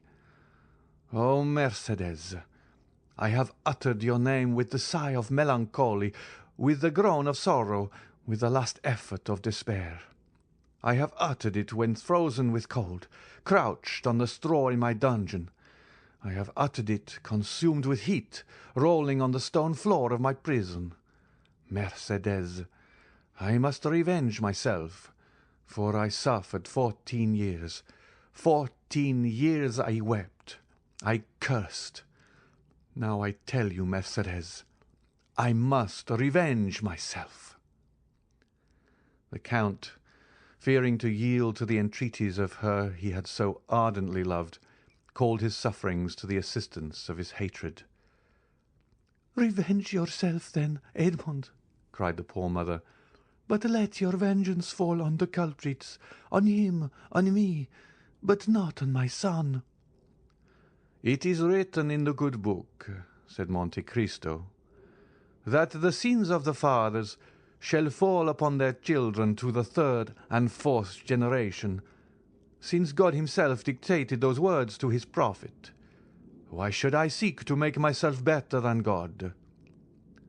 "Edmond," continued Mercedes, with her arms extended towards the Count, "since I first knew you, I have adored your name, have respected your memory.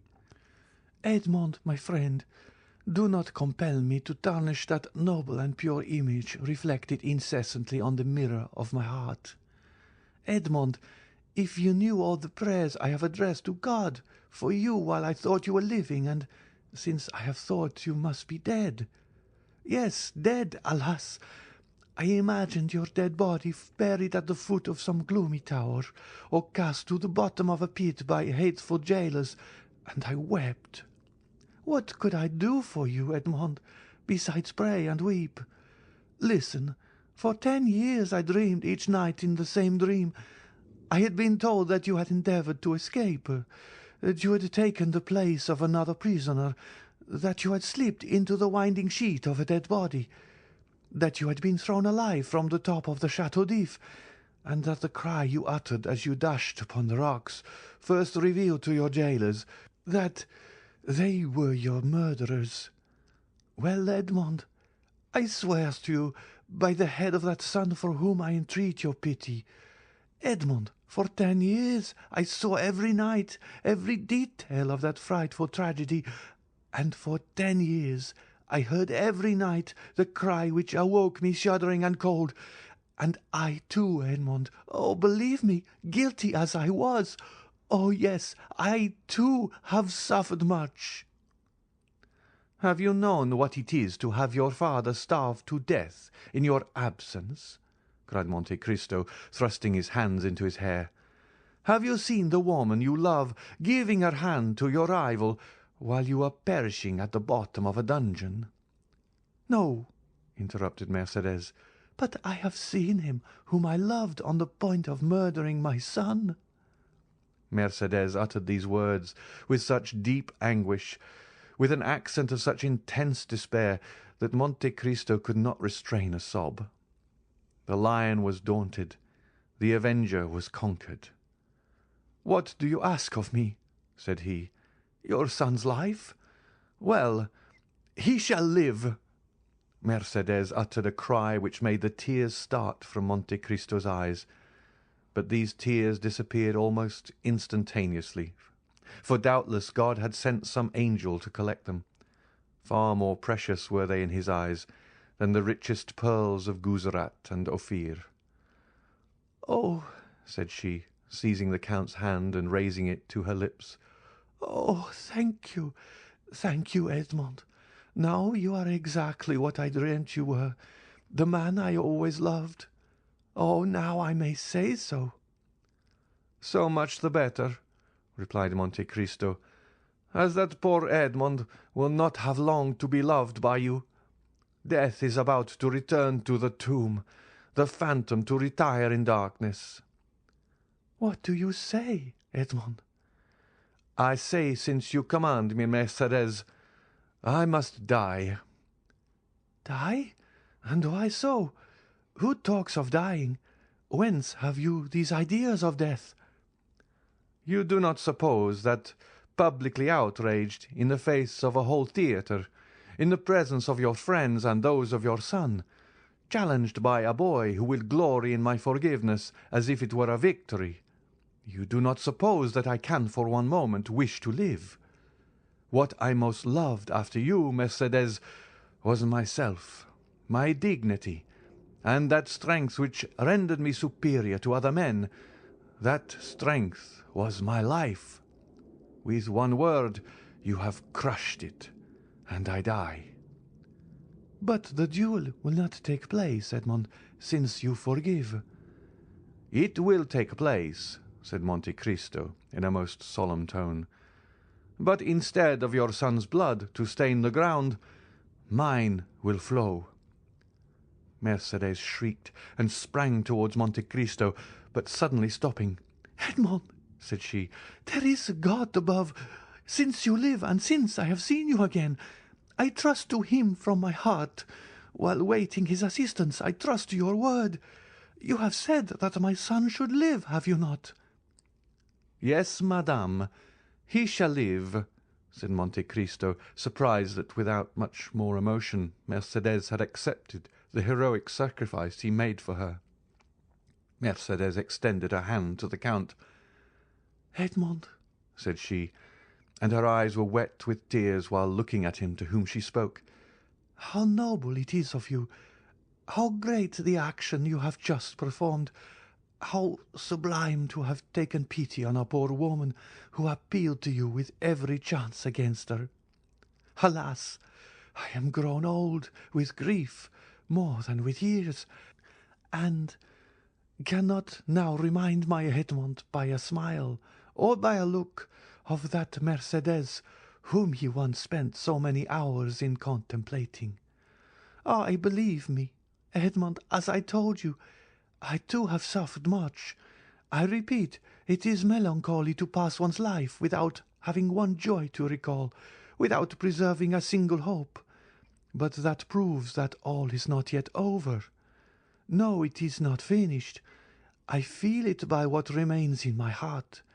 Oh, I repeat it, Edmond. What you have just done is beautiful. It is grand. It is sublime." "Do you say so now, Mercédès? Then what would you say if you knew the extent of the sacrifice I make to you? Suppose that the Supreme Being, after having created the world and fertilized chaos, had paused in the work to spare an angel the tears that might one day flow for mortal sins from her immortal eyes. Suppose that when everything was in readiness, and the moment had come for God to look upon his work and see that it was good, suppose he had snuffed out the sun and tossed the world back into eternal night, then, even then, Mercédès, you could not imagine what I lose in sacrificing my life at this moment." Mercédès looked at the Count in a way which expressed at the same time her astonishment, her admiration, and her gratitude. Monte Cristo pressed his forehead on his burning hands, as if his brain could no longer bear alone the weight of its thoughts. "Edmond," said Mercédès, "I have but one word more to say to you." The Count smiled bitterly.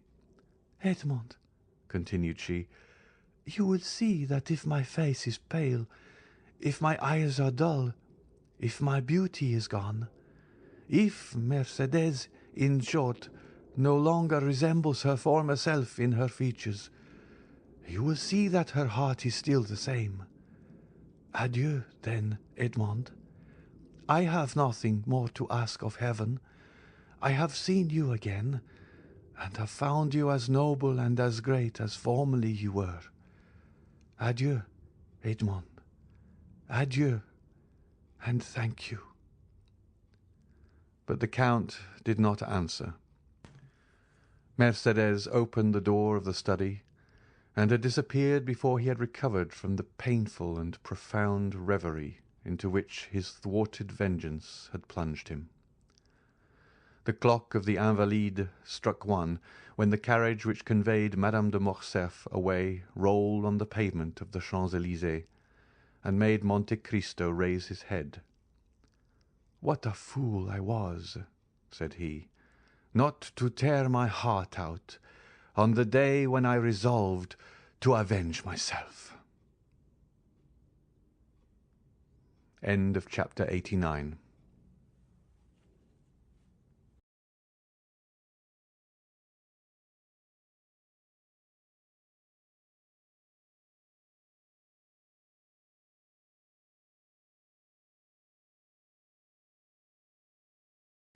Chapter 90. The Meeting. After Mercédès had left Monte Cristo, he fell into profound gloom. Around him and within him the flight of thought seemed to have stopped. His energetic mind slumbered, as the body does after extreme fatigue. "What?" said he to himself, while the lamp and the wax lights were nearly burnt out, and the servants were waiting impatiently in the ante-room. "What? This edifice which I have been so long preparing, which I have reared with so much care and toil, is to be crushed by a single touch, a word, a breath? Yes, this self of whom I thought so much, of whom I was so proud, who had appeared so worthless in the dungeons of the Château d'If, and whom I had succeeded in making so great, will be but a lump of clay tomorrow. Alas! It is not the death of the body I regret, for is not the destruction of the vital principle, the repose to which everything is tending, to which every unhappy being aspires, is not this the repose of matter after which I so long sighed, and which I was seeking to attain by the painful process of starvation when Faria appeared in my dungeon? What is death for me? One step farther into rest, 2, perhaps, into silence. No, it is not existence, then, that I regret, but the ruin of projects so slowly carried out, so laboriously framed. Providence is now opposed to them. When I most thought it would be propitious, it is not God's will that they should be accomplished. This burden, almost as heavy as a world, which I had raised and I had thought to bear to the end, was too great for my strength, and I was compelled to lay it down in the middle of my career. Oh, shall I then again become a fatalist, whom 14 years of despair and 10 of hope had rendered a believer in Providence? And all this because my heart, which I thought dead, was only sleeping, because it has awakened and has begun to beat again, because I have yielded to the pain of the emotion excited in my breast by a woman's voice. Yet," continued the Count, becoming each moment more absorbed in the anticipation of the dreadful sacrifice for the morrow which Mercédès had accepted, "yet it is impossible that so noble-minded a woman should thus through selfishness consent to my death when I am in the prime of life and strength. It is impossible that she can carry to such a point maternal love, or rather delirium. There are virtues which become crimes by exaggeration. No, she must have conceived some pathetic scene. She will come and throw herself between us, and what would be sublime here will there appear ridiculous." The blush of pride mounted to the Count's forehead as this thought passed through his mind. "Ridiculous?" repeated he. "And the ridicule will fall on me. I, ridiculous? No, I would rather die." By thus exaggerating to his own mind the anticipated ill fortune of the next day, to which he had condemned himself by promising Mercédès to spare her son, the Count at last exclaimed, "Folly! Folly, folly, to carry generosity so far as to put myself up as a mark for that young man to aim at. He will never believe that my death was suicide. and yet it is important for the honour of my memory, and this surely is not vanity, but a justifiable pride. It is important the world should know that I have consented by my free will to stop my arm, already raised to strike, and that with the arm which has been so powerful against others I have struck myself. It must be. It shall be." Seizing a pen, he drew a paper from a secret drawer in his desk and wrote at the bottom of the document, which was no other than his will, made since his arrival in Paris, a sort of codicil clearly explaining the nature of his death. "I do this, O my God," said he, with his eyes raised to heaven, "as much for thy honour as for mine. I have during 10 years considered myself the agent of thy vengeance, and other wretches like Morcerf, Danglars, Villefort, even Morcerf himself, must not imagine that chance has freed them from their enemy. Let them know, on the contrary, that their punishment, which had been decreed by Providence, is only delayed by my present determination, and although they escape it in this world, it awaits them in another, and that they are only exchanging time for eternity." While he was thus agitated by gloomy uncertainties, wretched waking dreams of grief, the first rays of morning pierced his windows, and shone upon the pale blue paper on which he had just inscribed his justification of Providence. It was just 5 o'clock in the morning, when a slight noise like a stifled sigh reached his ear. He turned his head, looked around him, and saw no one, but the sound was repeated distinctly enough to convince him of its reality. He arose, and quietly opening the door of the drawing-room, saw Haidee, who had fallen on a chair, with her arms hanging down and her beautiful head thrown back. She had been standing at the door, to prevent his going out without seeing her, until sleep, which the young cannot resist, had overpowered her frame, wearied as she was with watching. The noise of the door did not awaken her, and Monte Cristo gazed at her with affectionate regret. "She remembered that she had a son," said he, "and I forgot I had a daughter." Then shaking his head sorrowfully, "Poor Haidee," said he, "she wished to see me, to speak to me. She has feared or guessed something. Oh, I cannot go without taking leave of her.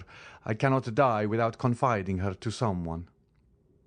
He quietly regained his seat, and wrote under the other lines, "I bequeath to Maximilian Morel, captain of Spahi, and son of my former patron, Pierre Morel, ship-owner at Marseille, the sum of 20 millions, a part of which may be offered to his sister Julia and brother-in-law Emmanuel, if he does not fear this increase of fortune may mar their happiness.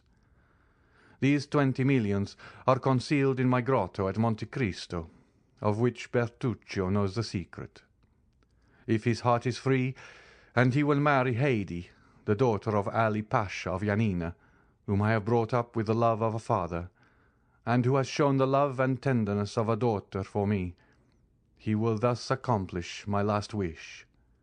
This will has already constituted Haidee heiress of the rest of my fortune, consisting of lands, funds in England, Austria, and Holland, furniture in my different palaces and houses, and which, without the 20 millions and the legacies to my servants, may still amount to 60 millions. He was finishing the last line when a cry behind him made him start, and the pen fell from his hand. "Haidee," said he, "did you read it?" "Oh, my lord," said she, "why are you writing thus at such an hour? Why are you bequeathing all your fortune to me? Are you going to leave me?" "I am going on a journey, dear child," said Monte Cristo with an expression of infinite tenderness and melancholy, "and if any misfortune should happen to me—" The Count stopped. "Well?" asked the young girl with an authoritative tone the Count had never observed before, and which startled him. "Well, if any misfortune happened to me," replied Monte Cristo, "I wish my daughter to be happy." Haidee smiled sorrowfully and shook her head. "Do you think of dying, my lord?" said she. "The wise man, my child, has said, 'It is good to think of death.'" "Well, if you die," said she, "bequeath your fortune to others, for if you die I shall require nothing." And taking the paper, she tore it into 4 pieces and threw it in the middle of the room. Then, the effort having exhausted her strength, she fell not asleep this time, but fainting on the floor. The Count leaned over her and raised her in his arms, and seeing that sweet pale face, those lovely eyes closed, that beautiful form motionless, and to all appearance lifeless, the idea occurred to him for the first time that perhaps she loved him otherwise than as a daughter loves a father. "Alas," murmured he with intense suffering, "I might, then, have been happy yet." Then he carried Haidee to her room, resigned her to the care of her attendants, and returning to his study, which he shut quickly this time, he again copied the destroyed will. As he was finishing, the sound of a cabriolet entering the yard was heard. Monte Cristo approached the window and saw Maximilian and Emmanuel alight. "Good," said he. "It was time." And he sealed his will with 3 seals. A moment afterwards he heard a noise in the drawing-room, and went to open the door himself. Morel was there. He had come 20 minutes before the time appointed. "I am perhaps come too soon, Count," said he, "but I frankly acknowledge that I have not closed my eyes all night, nor has anyone in my house. I need to see you strong in your courageous assurance to recover myself." Monte Cristo could not resist this proof of affection. He not only extended his hand to the young man, but flew to him with open arms. "Morel," said he, "it is a happy day for me to feel that I am beloved by such a man as you. Good morning, Emmanuel. You will come with me, then, Maximilian?" "Did you doubt it?" said the young captain. "But if I were wrong?" "I watched you during the whole scene of that challenge yesterday. I have been thinking of your firmness all night, and I said to myself that justice must be on your side, or man's countenance is no longer to be relied on." "But, Morel, Albert is your friend." "Simply an acquaintance, sir." "You met on the same day you first saw me." "Yes, that is true, but I should not have recollected it if you had not reminded me." "Thank you, Morel." Then ringing the bell once, "Look," said he to Ali, who came immediately, "take that to my solicitor. It is my will, Morel. When I am dead you will go and examine it." "What?" said Morel. "You dead?" "Yes. Must I not be prepared for everything, dear friend? But what did you do yesterday after you left me?" "I went to Tortoni's, where, as I expected, I found Beauchamp and Jeter Renaud. I own I was seeking them." "Why, then all was arranged?" "Listen, Count. The affair is serious and unavoidable." "Did you doubt it?" "No. The offence was public, and everyone is already talking of it." "Well?" "Well, I hope to get an exchange of arms, to substitute the sword for the pistol. The pistol is blind." "Have you succeeded?" asked Monte Cristo quickly, with an imperceptible gleam of hope. "No, for your skill with the sword is so well known." "Ah, who has betrayed me?" "The skilful swordsman whom you have conquered." "And you failed?" "They positively refused." "Morel," said the Count, "have you ever seen me fire a pistol?" "Never." "Well, we have time. Look."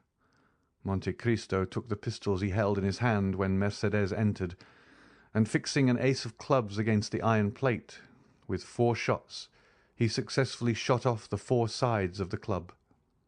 At each shot Morel turned pale. He examined the bullets with which Monte Cristo performed this dexterous feat, and saw that they were no larger than buckshot. "It is astonishing," said he. "Look, Emmanuel." Then turning towards Monte Cristo, Count," said he, "in the name of all that is dear to you, I entreat you not to kill Albert. The unhappy youth has a mother." "You are right," said Monte Cristo, "and I have none." These words were uttered in a tone which made Morrel shudder. "You are the offended party, Count." "Doubtless. What does that imply?" "That you will fire first." "I fire first?" "Oh, I obtained, or rather I claimed that we had conceded enough for them to yield us that." "And at what distance?" 20 paces. A smile of terrible import passed over the Count's lips. "Morrel," said he, "do not forget what you have just seen." "The only chance for Albert's safety, then, will arise from your emotion." "I suffer from emotion?" said Monte Cristo. "Or from generosity, my friend. To so good a marksman as you are, I may say what would appear absurd to another." "What is that?" "Break his arm, wound him, but do not kill him." "I will tell you, Morrel," said the Count, "that I do not need entreating to spare the life of Monsieur de Morcerf. He shall be so well spared that he will return quietly with his 2 friends, while I— "And you?" "That will be another thing. I shall be brought home." "No, no!" cried Maximilian, quite unable to restrain his feelings.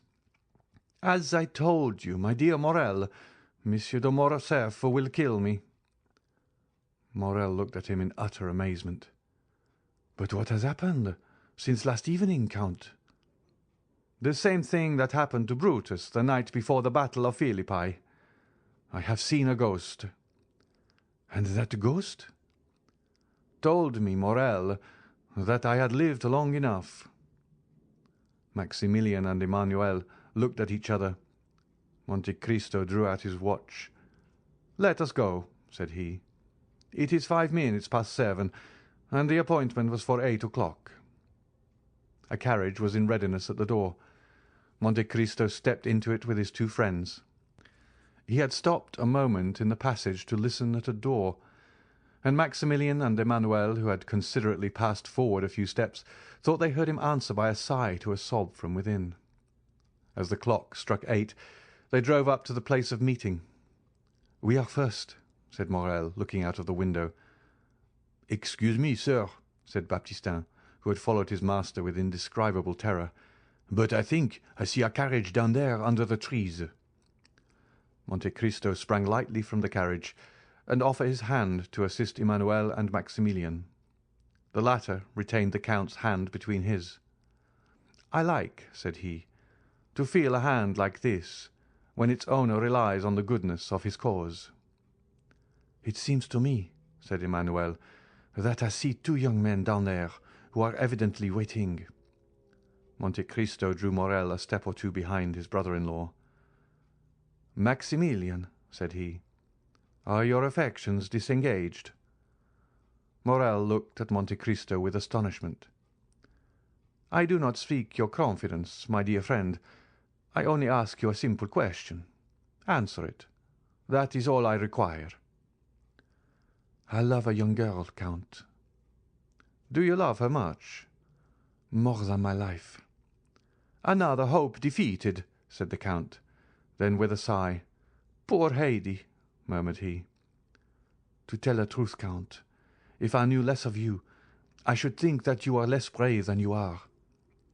"Because I sigh when thinking of someone I am leaving. Come, Morrel, it is not like a soldier to be so bad a judge of courage. Do I regret life? What is it to me, who have passed 20 years between life and death? Moreover, do not alarm yourself, Morrel. This weakness, if it's such, is betrayed to you alone. I know the world is a drawing-room from which we must retire politely and honestly, that is, with a bow and our debts of honor paid." "That is to the purpose. Have you brought your arms?" "I? What for? I hope these gentlemen have theirs." "I will inquire," said Morrel. "Do, but make no treaty. You understand me." "You need not fear." Morrel advanced towards Beauchamp and Château Renaud, who, seeing his intention, came to meet him.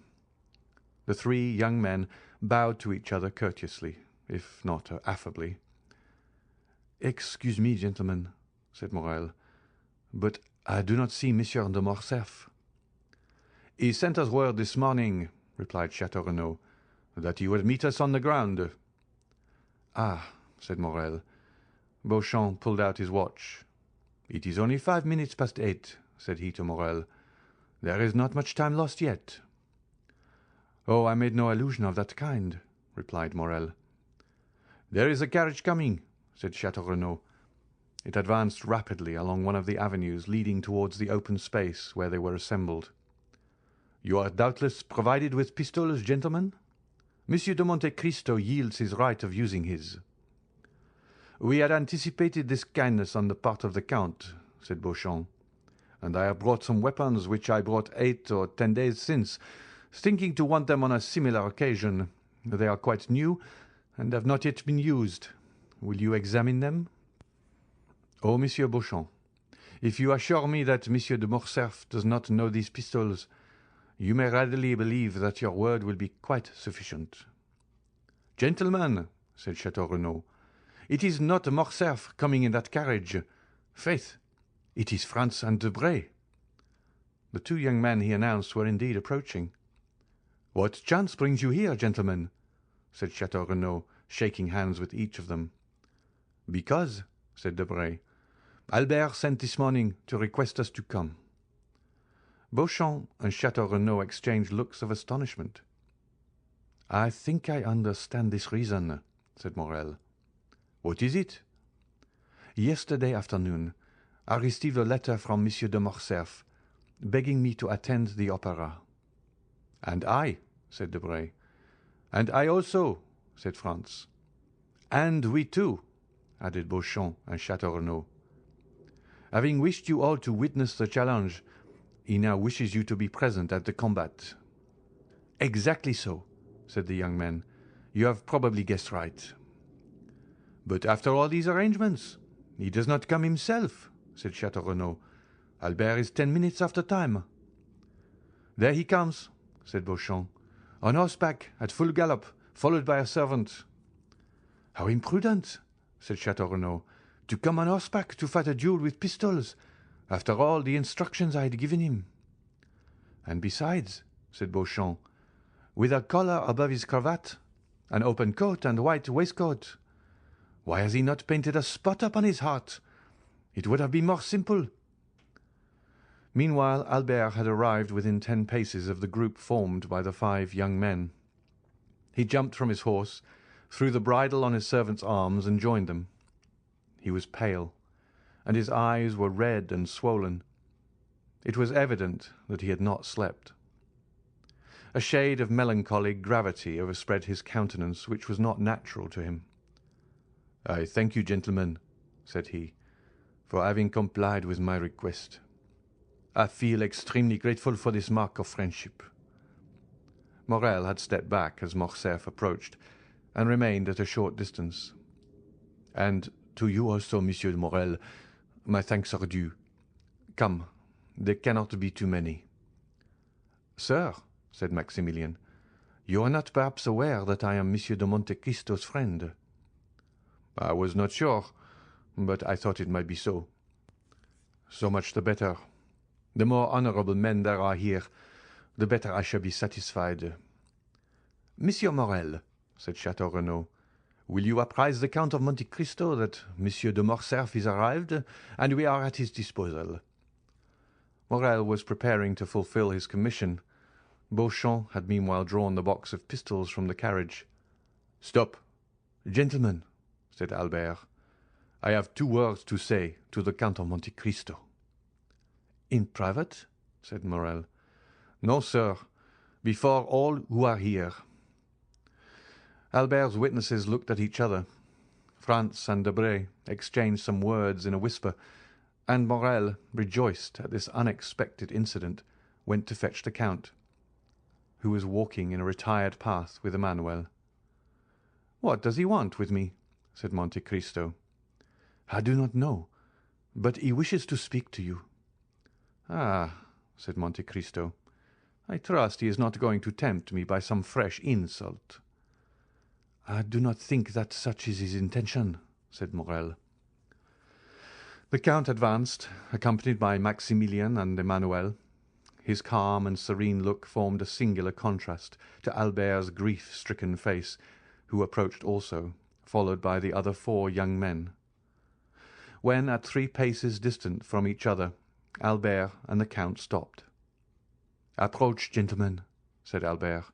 "I wish you not to lose one word of what I am about to have the honour of saying to the Count of Monte Cristo, for it must be repeated by you to all who will listen to it, strange as it may appear to you." "Proceed," said the Count. "Sir," said Albert, at first with a tremulous voice, but which gradually became firmer, "I reproached you with exposing the conduct of Monsieur de Morcerf in Epirus. For guilty as I knew he was, I thought you had no right to punish him. But I have since learned that you had that right. It is not Fernand Mondego's treachery toward Ali Pasha which induces me so readily to excuse you, but the treachery of the fisherman Fernand towards you, and the almost unheard-of miseries which were its consequences. And I say, and proclaim it publicly, that you were justified in revenging yourself on my father, and I, his son, thank you for not using greater severity." Had a thunderbolt fallen in the midst of the spectators of this unexpected scene, it would not have surprised them more than did Albert's declaration. As for Monte Cristo, his eyes slowly rose towards heaven with an expression of infinite gratitude. He could not understand how Albert's fiery nature, of which he had seen so much among the Roman bandits, had suddenly stooped to this humiliation. He recognized the influence of Mercédès, and saw why her noble heart had not opposed the sacrifice she knew beforehand would be useless. "Now, sir," said Albert, "if you think my apology sufficient, pray you give me your hand. Next to the merit of infallibility which you appear to possess, I rank that of candidly acknowledging a fault. But this confession concerns me only. I acted well as a man, but you have acted better than man. An angel alone could have saved one of us from death. That angel came from heaven, if not to make us friends, which, alas, fatality renders impossible, at least to make us esteem each other." Monte Cristo, with moistened eye, having breast and lips half open, extended to Albert a hand which the latter pressed with a sentiment resembling respectful fear. "Gentlemen," said he, "Monsieur de Monte Cristo receives my apology. I had acted hastily towards him. Hasty actions are generally bad ones. Now my fault is repaired. I hope the world will not call me cowardly for acting as my conscience dictated. But if any one should entertain a false opinion of me," added he, drawing himself up as if he would challenge both friends and enemies, "I shall endeavour to correct his mistake." "What happened during the night?" asked Beauchamp of Château Renaud. "We appear to make a very sorry figure here." "In truth, what Albert has just done is either very despicable or very noble," replied the Baron. "What can it mean?" said Debray to Franz. "The Count of Monte Cristo acts dishonourably to Monsieur de Morcerf, and is justified by his son? Had I 10 Yaninas in my family, I should only consider myself the more bound to fight 10 times." As for Monte Cristo, his head was bent down, his arms were powerless. Bowing under the weight of 24 years' reminiscences, he thought not of Albert, of Beauchamp, of Château Renaud, or of any of that group, but he thought of that courageous woman who had come to plead for her son's life, to whom he had offered his, and who had now saved it by the revelation of a dreadful family secret, capable of destroying for ever in that young man's heart every feeling of filial piety. "Providence still," murmured he. "Now only am I fully convinced of being the emissary of God." End of chapter 90. Chapter 91. Mother and Son. The Count of Monte Cristo bowed to the 5 young men with a melancholy and dignified smile, and got into his carriage with Maximilian and Emmanuel. Albert, Beauchamp, and Château Renaud remained alone. Albert looked at his 2 friends, not timidly, but in a way that appeared to ask their opinion of what he had just done. "Indeed, my dear friend," said Beauchamp first, who had either the most feeling or the least dissimulation, "allow me to congratulate you. This is a very unhoped-for conclusion of a very disagreeable affair." Albert remained silent and wrapped in thought. Château Renaud contented himself with tapping his boot with his flexible cane. "Are we not going?" said he, after this embarrassing silence. "When you please," replied Beauchamp. "Allow me only to compliment Monsieur de Morcerf, who has given proof today of rare chivalric generosity." "Oh, yes," said Château Renaud. "It is magnificent," continued Beauchamp, "to be able to exercise so much self-control." "Assuredly. As for me, I should have been incapable of it," said Château Renaud, with most significant coolness. "Gentlemen," interrupted Albert, "I think you did not understand that something very serious had passed between Monsieur de Monte Cristo and myself." "Possibly, said Beauchamp immediately. "But every simpleton would not be able to understand your heroism, and sooner or later you will find yourself compelled to explain it to them more energetically than would be convenient to your bodily health and the duration of your life. May I give you a friendly counsel? Set out for Naples, The Hague, or St. Petersburg, calm countries, where the point of honour is better understood than among our hot-headed Parisians. Seek quietude and oblivion, so that you may return peaceably to France after a few years. Am I not right, Monsieur de Château Renaud?" "That is quite my opinion," said the gentleman. "Nothing induces serious duels so much as a duel forsworn." "Thank you, gentlemen," replied Albert with a smile of indifference. "I shall follow your advice, not because you give it, but because I had before intended to quit France. I thank you equally for the service you have rendered me in being my seconds. It is deeply engraved on my heart, and after what you have just said, I remember that only." Château Renaud and Beauchamp looked at each other. The impression was the same on both of them, and the tone on which Morcerf had just expressed his thanks was so determined that the position would have become embarrassing for all if the conversation had continued. "Good-bye, Albert," said Beauchamp suddenly, carelessly extending his hand to the young man. The latter did not appear to arouse from his lethargy. In fact, he did not notice the offered hand. "Good-bye," said Château Renaud in his turn, keeping his little cane in his left hand and saluting with his right. Albert's lips scarcely whispered, "Good-bye." But his look was more explicit.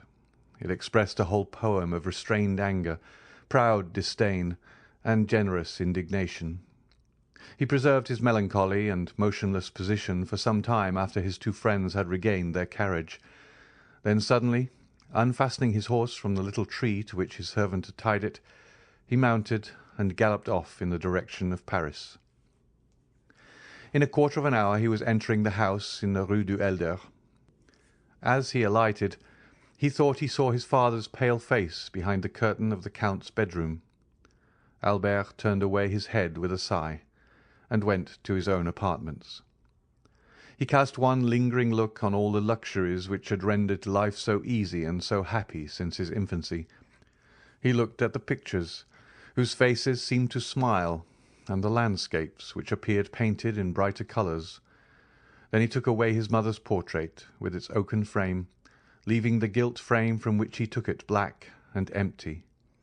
Then he arranged all his beautiful Turkish arms, his fine English guns, his Japanese china, his cups mounted in silver, his artistic bronzes by Faucher and Barye, examined the cupboards, and placed the key in each, threw into a drawer of his secretary, which he left open, all the pocket-money he had about him, and with it the 1,000 fancy jewels from his vases and his jewel-boxes.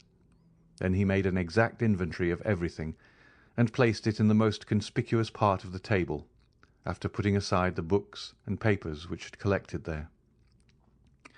At the beginning of this work, his servant, notwithstanding orders to the contrary, came to his room.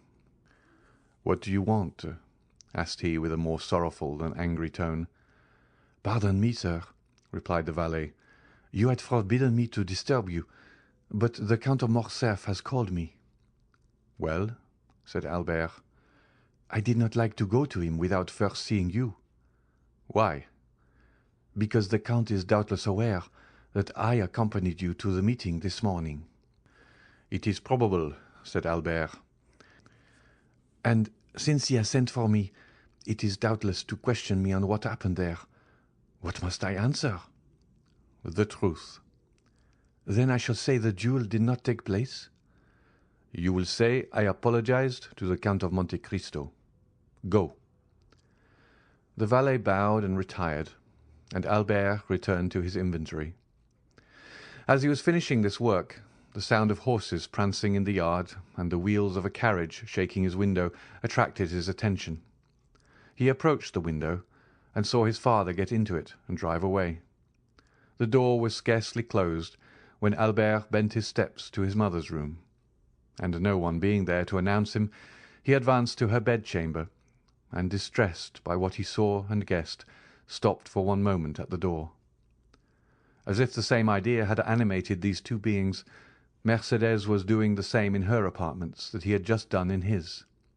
Everything was in order: laces, dresses, jewels, linen, money, all were arranged in the drawers, and the Countess was carefully collecting the keys.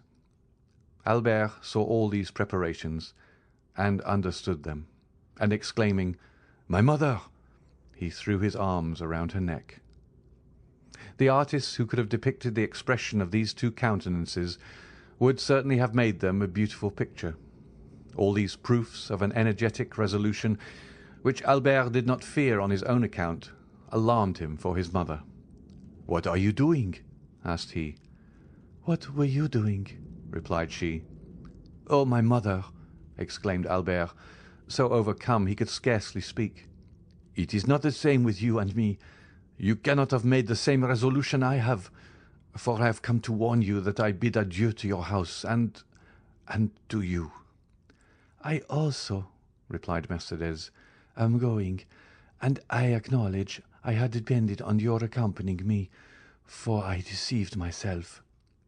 "Mother," said Albert with firmness, "I cannot make you share the fate I have planned for myself. I must live henceforth without rank and fortune, and to begin this hard apprenticeship, I must borrow from a friend the loaf I shall eat until I have earned one.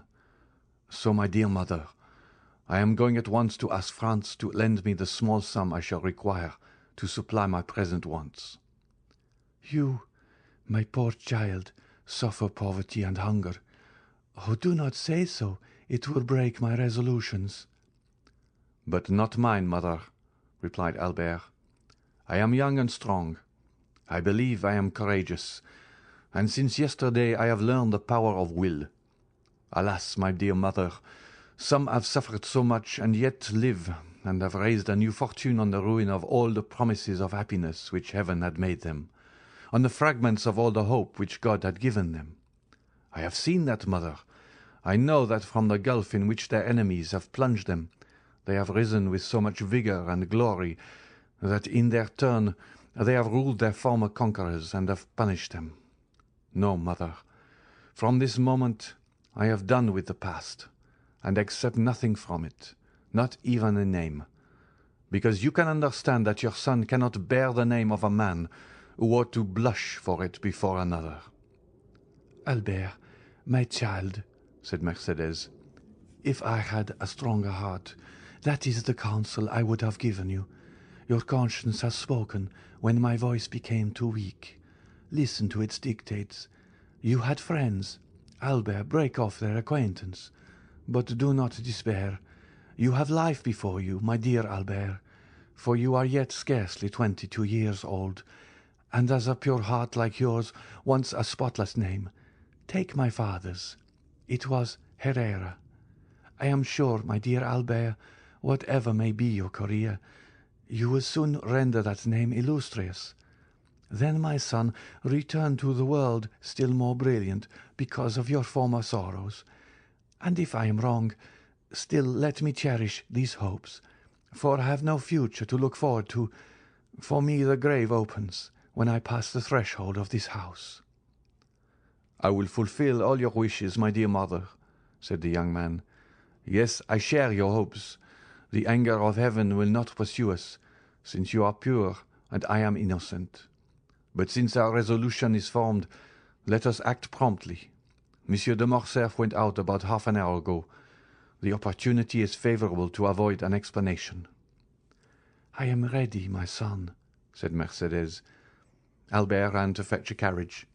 He recollected that there was a small furnished house to let in the Rue de Saint-Père, where his mother would find a humble but decent lodging, and thither he intended conducting the Countess. As the carriage stopped at the door, and Albert was alighting, a man approached and gave him a letter. Albert recognized the bearer. "From the Count," said Bertuccio. Albert took the letter, opened and read it, then looked round for Bertuccio, but he was gone. He returned to Mercédès with tears in his eyes and heaving breast, and without uttering a word he gave her the letter.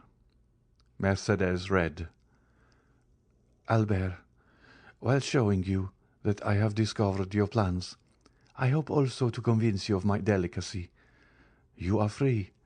You leave the Count's house and you take your mother to your home. But reflect, Albert, you owe her more than your poor noble heart can pay her. Keep the struggle for yourself.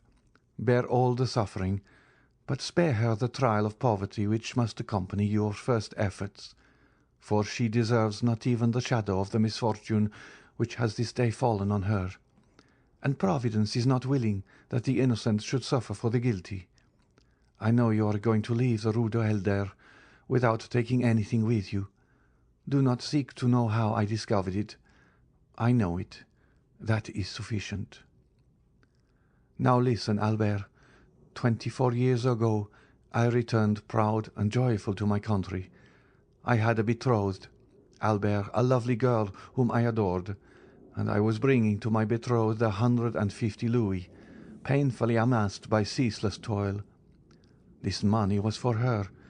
I destined it for her, and knowing the treachery of the sea, I buried our treasure in the little garden of the house my father lived in at Marseilles, on the Allée de Meilhan.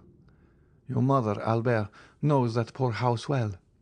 A short time since I passed through Marseilles, and went to see the old place, which revives so many painful recollections, and in the evening I took a spade and dug in the corner of the garden where I had concealed my treasure. The iron box was there. No one had touched it, under a beautiful fig tree my father had planted the day I was born, which overshadowed the spot. Well, Albert, this money, which was formerly designed to promote the comfort and tranquillity of the woman I adored, may now, through strange and painful circumstances, be devoted to the same purpose. Oh, feel for me, who could offer millions to that poor woman, but who return her only the piece of black bread forgotten under my poor roof since the day I was torn from her I loved. You are a generous man, Albert, but perhaps you may be blinded by pride or resentment. If you refuse me, if you ask another for what I have a right to offer you, I will say it is ungenerous of you to refuse the life of your mother at the hands of a man whose father was allowed by your father to die in all the horrors of poverty and despair." Albert stood pale and motionless to hear what his mother would decide after she had finished reading this letter. Mercédès turned her eyes with an ineffable look towards heaven. "I accept it," said she. "He has a right to pay the dowry, which I should take with me to some convent." Putting the letter in her bosom, she took her son's arm, and with a firmer step than she even herself expected, she went downstairs. End of chapter 91. Chapter 92.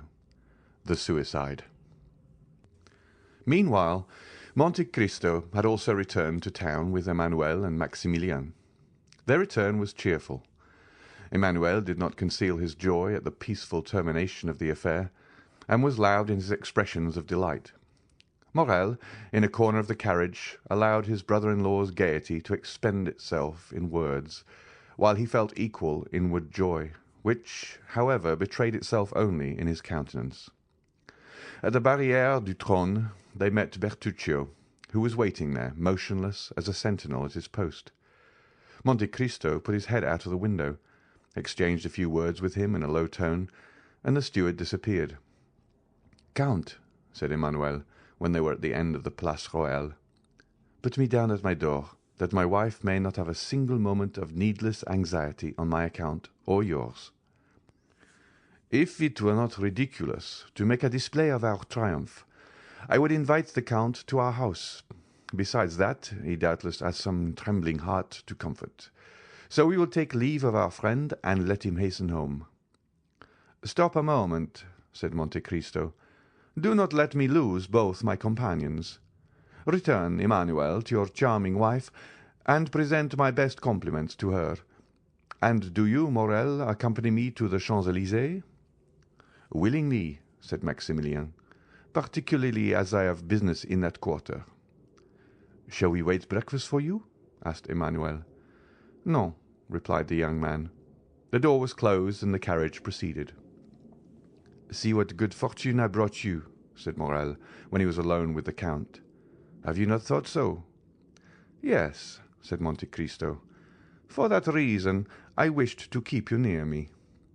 "It is miraculous," continued Morrel, answering his own thoughts. "What?" said Monte Cristo.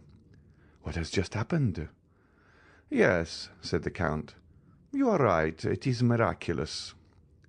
"For Albert is brave," resumed Morrel. "Very brave," said Monte Cristo. "I have seen him sleep with a sword suspended over his head." "And I know he has fought 2 duels," said Morrel. "How can you reconcile that with his conduct this morning?" "All allowing to your influence," replied Monte Cristo, smiling. "It is well for Albert he is not in the army," said Morrel. "Why?" "An apology on the ground?" said the young captain, shaking his head. "Come," said the Count mildly, "do not entertain the prejudices of ordinary men. Acknowledge that if Albert is brave, he cannot be a coward. He must then have had some reason for acting as he did this morning, and confess that his conduct is more heroic than otherwise." "Doubtless, doubtless," said Morrel, "but I shall say like the Spaniard, he has not been so brave today as he was yesterday." "You will breakfast with me, will you not, Morrel?" said the Count, to turn the conversation. "No, I must leave you at 10 o'clock." "Your engagement was for breakfast, then?" said the Count. Morrel smiled and shook his head. "Still, you must breakfast somewhere." "But if I am not hungry?" said the young man. "Oh," said the Count, "I only know 2 things which destroy the appetite. Grief, and as I am happy to see you are very cheerful, it is not that, and love. Now, after what you told me this morning of your heart, I may believe." "Well, Count," replied Morrel gaily, "I will not dispute it." "But you will not make me your confidant, Maximilian," said the Count, in a tone which showed how gladly he would have been admitted to the secret. "I showed you this morning that I had a heart, did I not, Count?" Monte Cristo only answered by extending his hand to the young man. "Well," continued the latter, "since that heart is no longer with you in the Bois de Vincennes, it is elsewhere, and I must go and find it." "Go," said the Count deliberately. "Go, dear friend, but promise me if you meet with any obstacle, to remember that I have some power in this world, and that I am happy to use that power in the behalf of those I love, and that I love you, Morel." "I will remember it," said the young man, "as selfish children recollect their parents when they want their aid. When I need your assistance, and the moment arrives, I will come to you, Count." "Well, I rely upon your promise. Good-bye, then." "Good-bye, till we meet again." They had arrived in the Champs-Élysées. Monte Cristo opened the carriage door. Morel sprang out on the pavement. Bertuccio was waiting on the steps. Morel disappeared down the Avenue de Marigny, and Monte Cristo hastened to join Bertuccio. "Well?" asked he.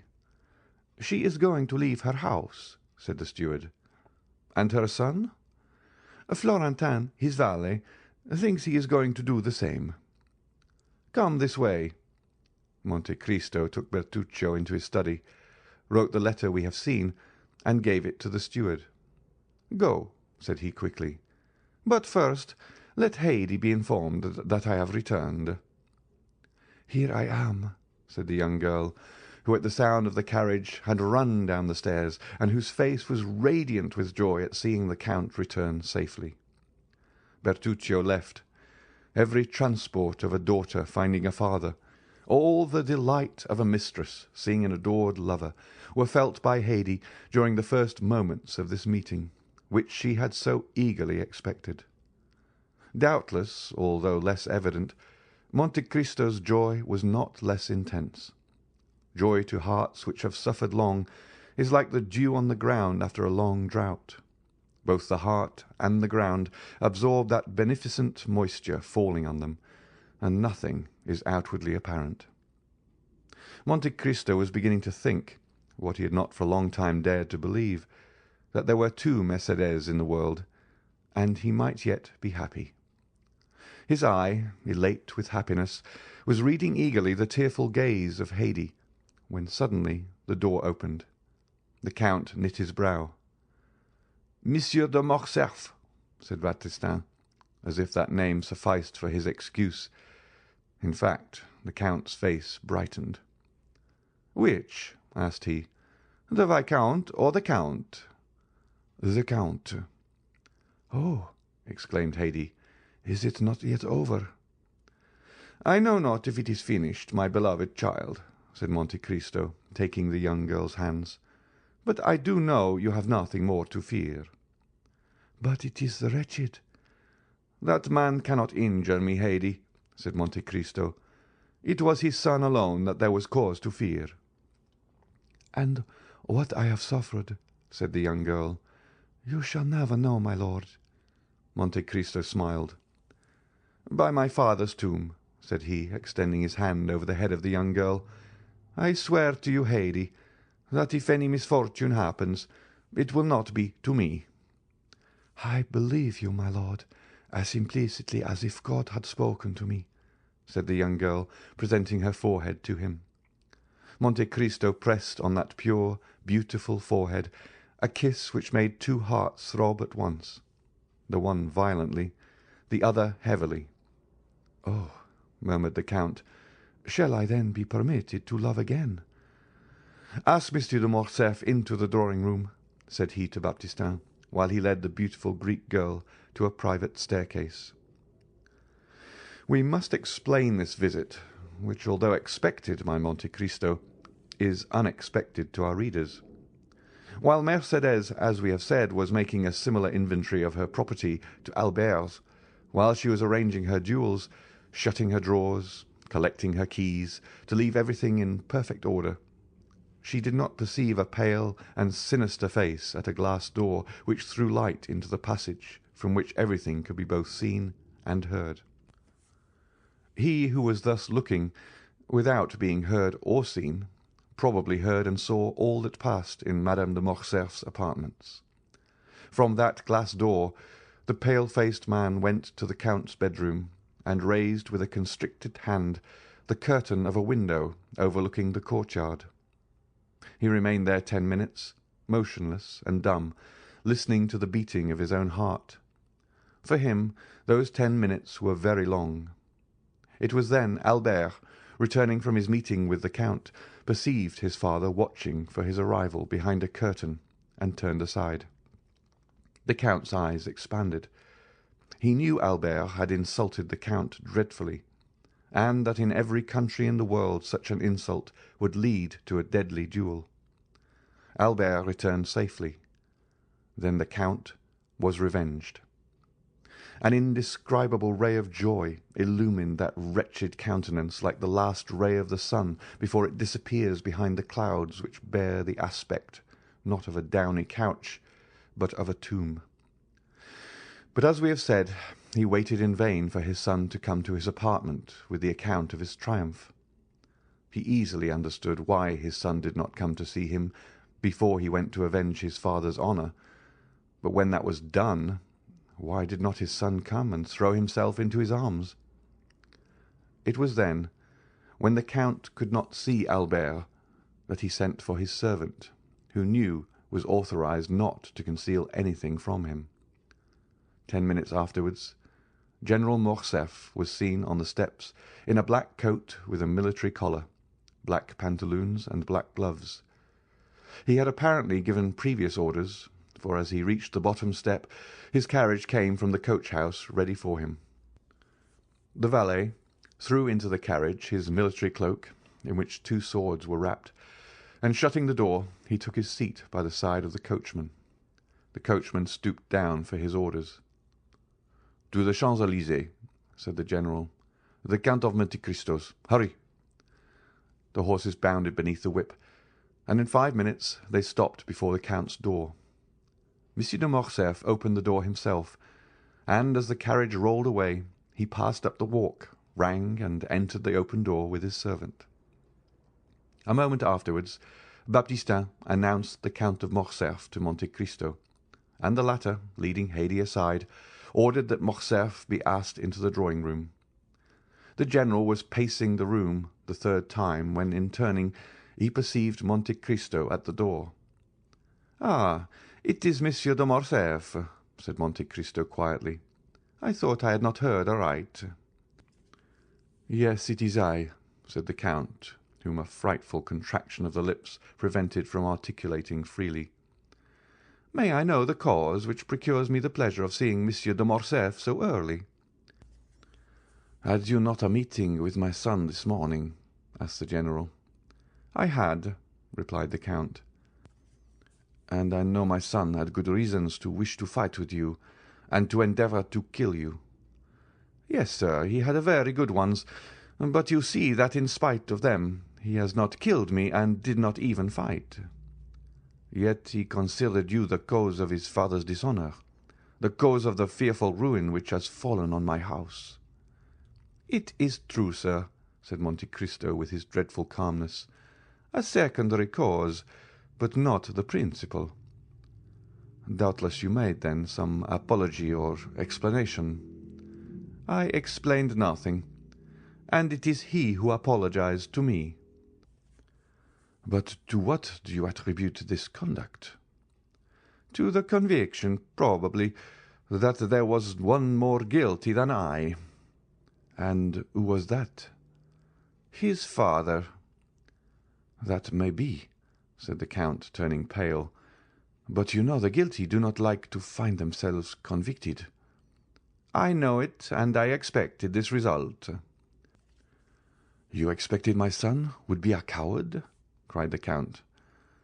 "Monsieur Albert de Morcerf is no coward," said Monte Cristo.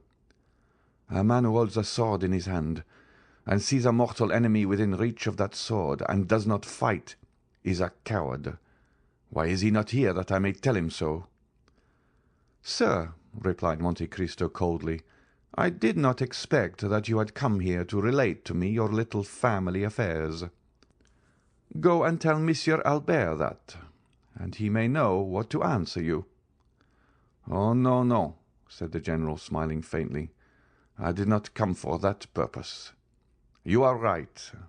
I came to tell you that I also look upon you as my enemy. I came to tell you that I hate you instinctively, that it seemed as if I had always known you and always hated you, and in short, since the young people of the present day will not fight, It remains for us to do so.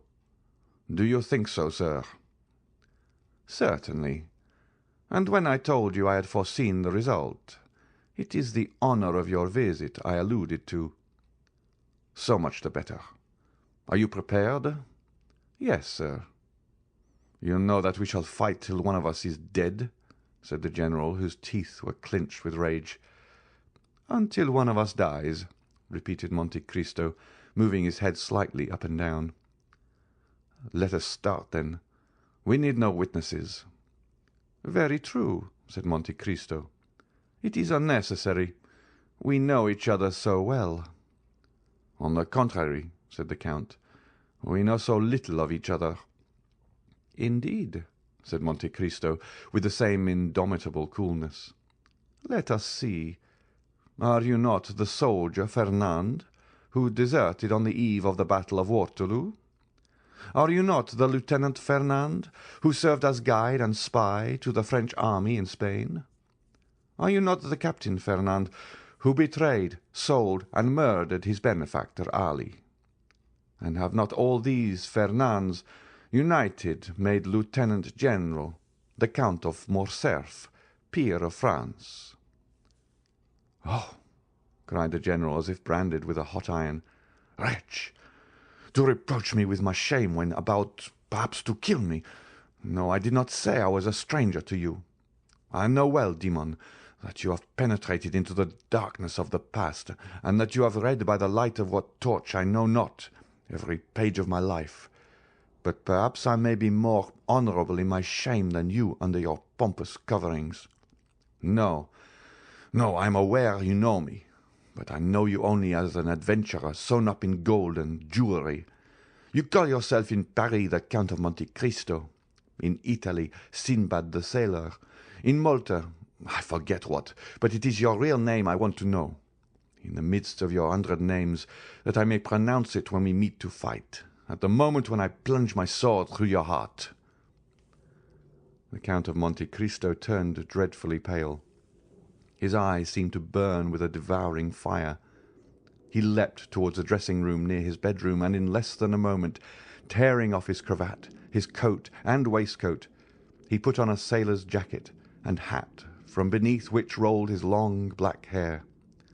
He returned thus, formidable and implacable, advancing with his arms crossed on his breast towards the general, who could not understand why he had disappeared, but who, on seeing him again, and feeling his teeth chatter and his legs sink under him, drew back, and only stopped when he found a table to support his clenched hand.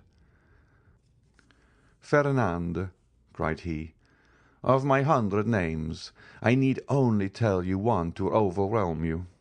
But you guess it now, do you not?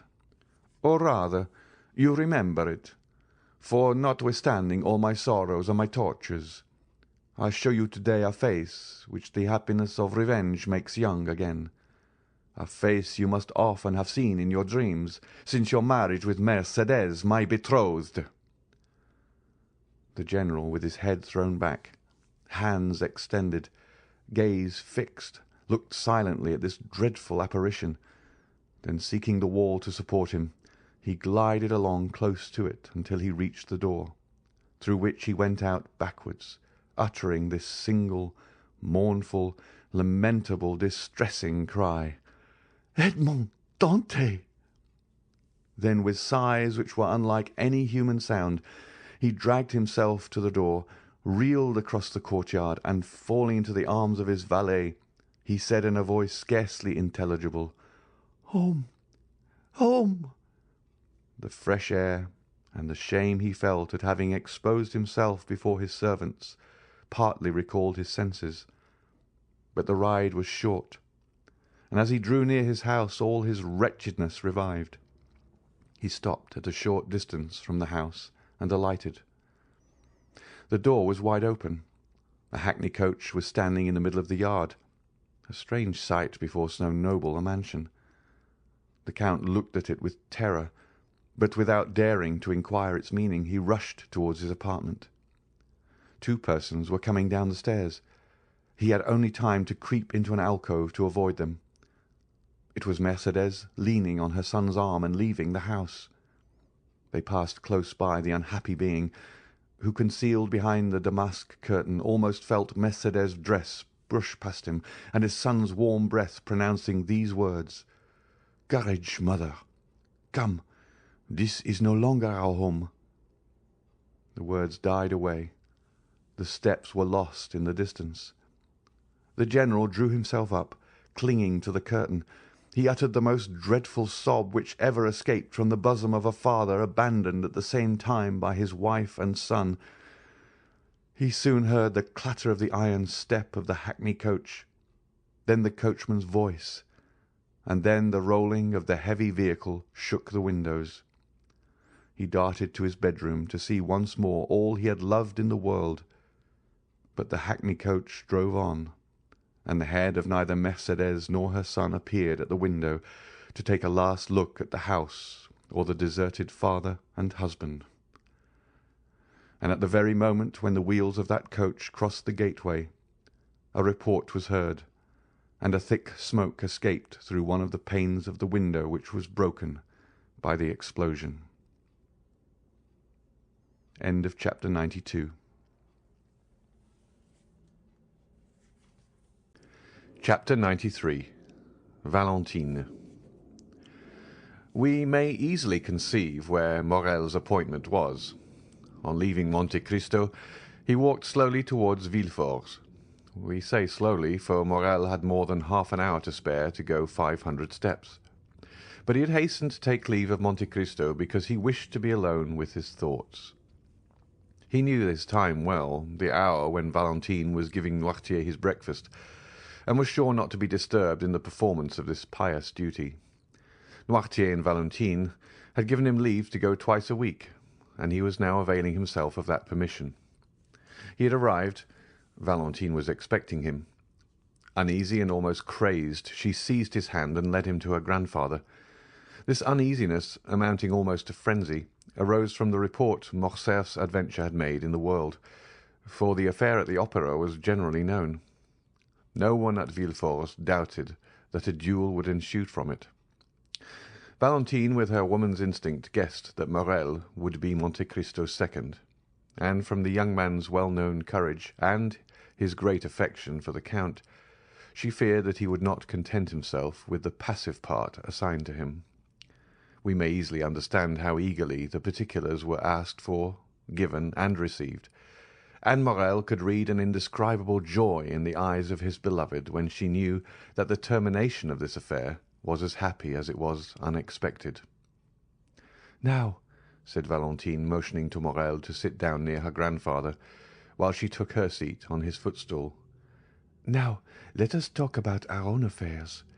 You know, Maximilian, Grandpapa once thought of leaving this house and taking an apartment away from Monsieur de Villefort's." "Yes," said Maximilian, "I recollect the project, of which I highly approved." "Well," said Valentine, "you may approve again, for Grandpapa is again thinking of it." "Bravo!" said Maximilian. "And do you know," said Valentine, "what reason Grandpapa gives for leaving this house?" Noirtier looked at Valentine to impose silence, but she did not notice him. Her looks, her eyes, her smile were all for Morel. "Oh, whatever may be Monsieur Noirtier's reason," answered Morel, "I can readily believe it to be a good one." "An excellent one," said Valentine. "He pretends the air of the Faubourg Saint-Honoré is not good for me." "Indeed?" said Morel. "In that Monsieur Noirtier may be right. You have not seemed to be well for the last fortnight." "Not very," said Valentine, "and Grandpapa has become my physician, and I have the greatest confidence in him because he knows everything." "Do you then really suffer?" asked Morel quickly. "Oh, it must not be called suffering. I feel a general uneasiness, that is all. I have lost my appetite, and my stomach feels as if it were struggling to get accustomed to something." Noirtier did not lose a word of what Valentine said. "And what treatment do you adopt for this singular complaint?" "A very simple one," said Valentine. "I swallow every morning a spoonful of the mixture prepared for my grandfather. When I say 1 spoonful, I began by 1. Now I take 4. Grandpapa says it is a panacea." Valentine smiled, but it was evident that she suffered. Maximilian, in his devotedness, gazed silently at her. She was very beautiful, but her usual pallor had increased. Her eyes were more brilliant than ever, and her hands, which were generally white, like mother of pearl, now more resembled wax, to which time was adding a yellowish hue. From Valentine, the young man looked towards Noirtier. The latter watched with strange and deep interest the young girl, absorbed by her affection, and he also, like Morrel, followed those traces of inward suffering which was so little perceptible to a common observer, that they escaped the notice of every one but the grandfather and the lover. "But," said Morrel, "I thought this mixture of which you now take 4 spoonfuls was prepared for Monsieur Noirtier." "I know it is very bitter," said Valentine, "so bitter that all I drink afterwards appears to have the same taste." Noirtier looked inquiringly at his granddaughter. "Yes, grandpapa," said Valentine, "it is so. Just now, before I came down to you, I drank a glass of sugar water. I left half because it seemed so bitter." Noirtier turned pale and made a sign that he wished to speak. Valentine rose to fetch the dictionary. Noirtier watched her with evident anguish. In fact, the blood was rushing to the young girl's head already. Her cheeks were becoming red. "Oh!" cried she, without losing any of her cheerfulness, "this is singular. I can't see. Did the sun shine in my eyes?" And she leaned against the window. "The sun is not shining," said Morrel, more alarmed by Noirtier's expression than by Valentine's indisposition. He ran towards her. The young girl smiled. "Cheer up," she said to Noirtier. "Do not be alarmed, Maximilian. It is nothing, and has already passed away. But listen, do I not hear a carriage in the courtyard?" She opened Noirtier's door, ran to a window in the passage, and returned hastily. "Yes," said she, "it is Madame Danglars and her daughter, who have come to call on us. Good-bye, I must run away, for they would send here for me, or rather, farewell till I see you again. Stay with grandpapa, Maximilian. I promise you not to persuade them to stay." Morrel watched her as she left the room. He heard her ascend the little staircase, which led both to Madame de Villefort's apartments and to hers. As soon as she was gone, Noirtier made a sign to Morrel to take the dictionary. Morrel obeyed. Guided by Valentine, he had learned how to understand the old man quickly. Accustomed, however, as he was to the work, he had to repeat most of the letters of the alphabet and to find every word in the dictionary, so that it was 10 minutes before the thought of the old man was translated by these words: "Fetch the glass of water and the decanter from Valentine's room." Morrel rang immediately for the servant who had taken Barrois's situation, and in Noirtier's name gave that order. The servant soon returned. The decanter and the glass were completely empty. Noirtier made a sign that he wished to speak. "Why are the glass and decanter empty?" asked he. "Valentine said she only drank half the glassful." The translation of this new question occupied another 5 minutes. "I do not know," said the servant, "but the housemaid is in Mademoiselle Valentine's room. Perhaps she has emptied them." "Ask her," said Morrel, translating Noirtier's thought this time by his look. The servant went out, but returned almost immediately. "Mademoiselle Valentine passed through the room to go to Madame de Villefort's," said he, "and in passing, as she was thirsty, she drank what remained in the glass. As for the decanter, Master Edward had emptied that to make a pond for his ducks." Noirtier raised his eyes to heaven, as a gambler does who stakes his all on one stroke. From that moment the old man's eyes were fixed on the door, and did not quit it. It was indeed Madame Danglars and her daughter whom Valentine had seen. They had been ushered into Madame de Villefort's room, who had said she would receive them there. That is why Valentine passed through her room, which was on a level with Valentine's and only separated from it by Edward's. The two ladies entered the drawing-room with that sort of official stiffness which preludes a formal communication. Among worldly people manner is contagious. Madame de Villefort received them with equal solemnity. Valentine entered at this moment, and the formalities were resumed. "My dear friend," said the Baroness, while the two young people were shaking hands, "I and Eugenie are come to be the first to announce to you the approaching marriage of my daughter with the Prince Cavalcanti." Danglars kept up the title of Prince. The popular banker found that it answered better than Count. "Allow me to present to you my sincere congratulations," replied Madame de Villefort. "Prince Cavalcanti appears to be a young man of rare qualities." "Listen," said the Baroness, smiling. "Speaking to you as a friend, I can say that the Prince does not yet appear all he will be. He has about him a little of that foreign manner by which French persons recognize at first sight the Italian or German nobleman. Besides, he gives evidence of a great kindness of disposition, much keenness of wit, and, as to suitability, Monsieur Danglars assures me that his fortune is majestic. That is his word." "And then," said Eugenie, while turning over the leaves of Madame de Villefort's album, "add that you have taken a great fancy to the young man." "And," said Madame de Villefort, "I need not ask you if you share that fancy." "I?" replied Eugenie with her usual candour. "Oh, not the least in the world, madame. My wish was not to confine myself to domestic cares, or the caprice of any man, but to be an artist, and consequently free in heart, in person, and in thought." Eugenie pronounced these words with so firm a tone that the colour mounted to Valentine's cheeks.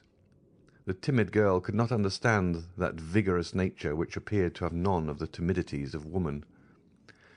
"At any rate," said she, "since I am to be married whether I will or not, I ought to be thankful to Providence for having released me from my engagement with Monsieur Albert de Morcerf, or I should this day have been the wife of a dishonoured man." "It is true," said the Baroness, with that strange simplicity sometimes met with among fashionable ladies, and of which plebeian intercourse can never entirely deprive them. "It is very true that had not the Morcerfs hesitated, my daughter would have married Monsieur Albert. The General depended much on it. He even came to force Monsieur Danglars. We have had a narrow escape." "But," said Valentine timidly, "does all the father's shame revert upon the son? Monsieur Albert appears to me quite innocent of the treason charged against the General." "Excuse me," said the implacable young girl. "Monsieur Albert claims and well deserves his share. It appears that after having challenged Monsieur de Monte Cristo at the opera yesterday, he apologized on the ground today." "Impossible," said Madame de Villefort. "Ah, my dear friend," said Madame Danglars, with the same simplicity we before noticed, "it is a fact. I heard it from Monsieur Debray, who was present at the explanation." Valentine also knew the truth, but she did not answer. A single word had reminded her that Morrel was expecting her in Monsieur Noirtier's room. Deeply engaged with a sort of inward contemplation, Valentine had ceased for a moment to join in the conversation. She would, indeed, have found it impossible to repeat what had been said the last few minutes, when suddenly Madame Danglars' hand pressed on her arm, arousing her from her lethargy. "What is it?" said she, starting at Madame Danglars' touch, as she would have done from an electric shock. "It is, my dear Valentine," said the Baroness, "that you are doubtless suffering." "I?" said the young girl, passing her hand across her burning forehead. "Yes, look at yourself in that glass. You have turned pale and then red successively, 3 or 4 times in 1 minute." "Indeed," cried Eugenie, "you are very pale." "Oh, do not be alarmed.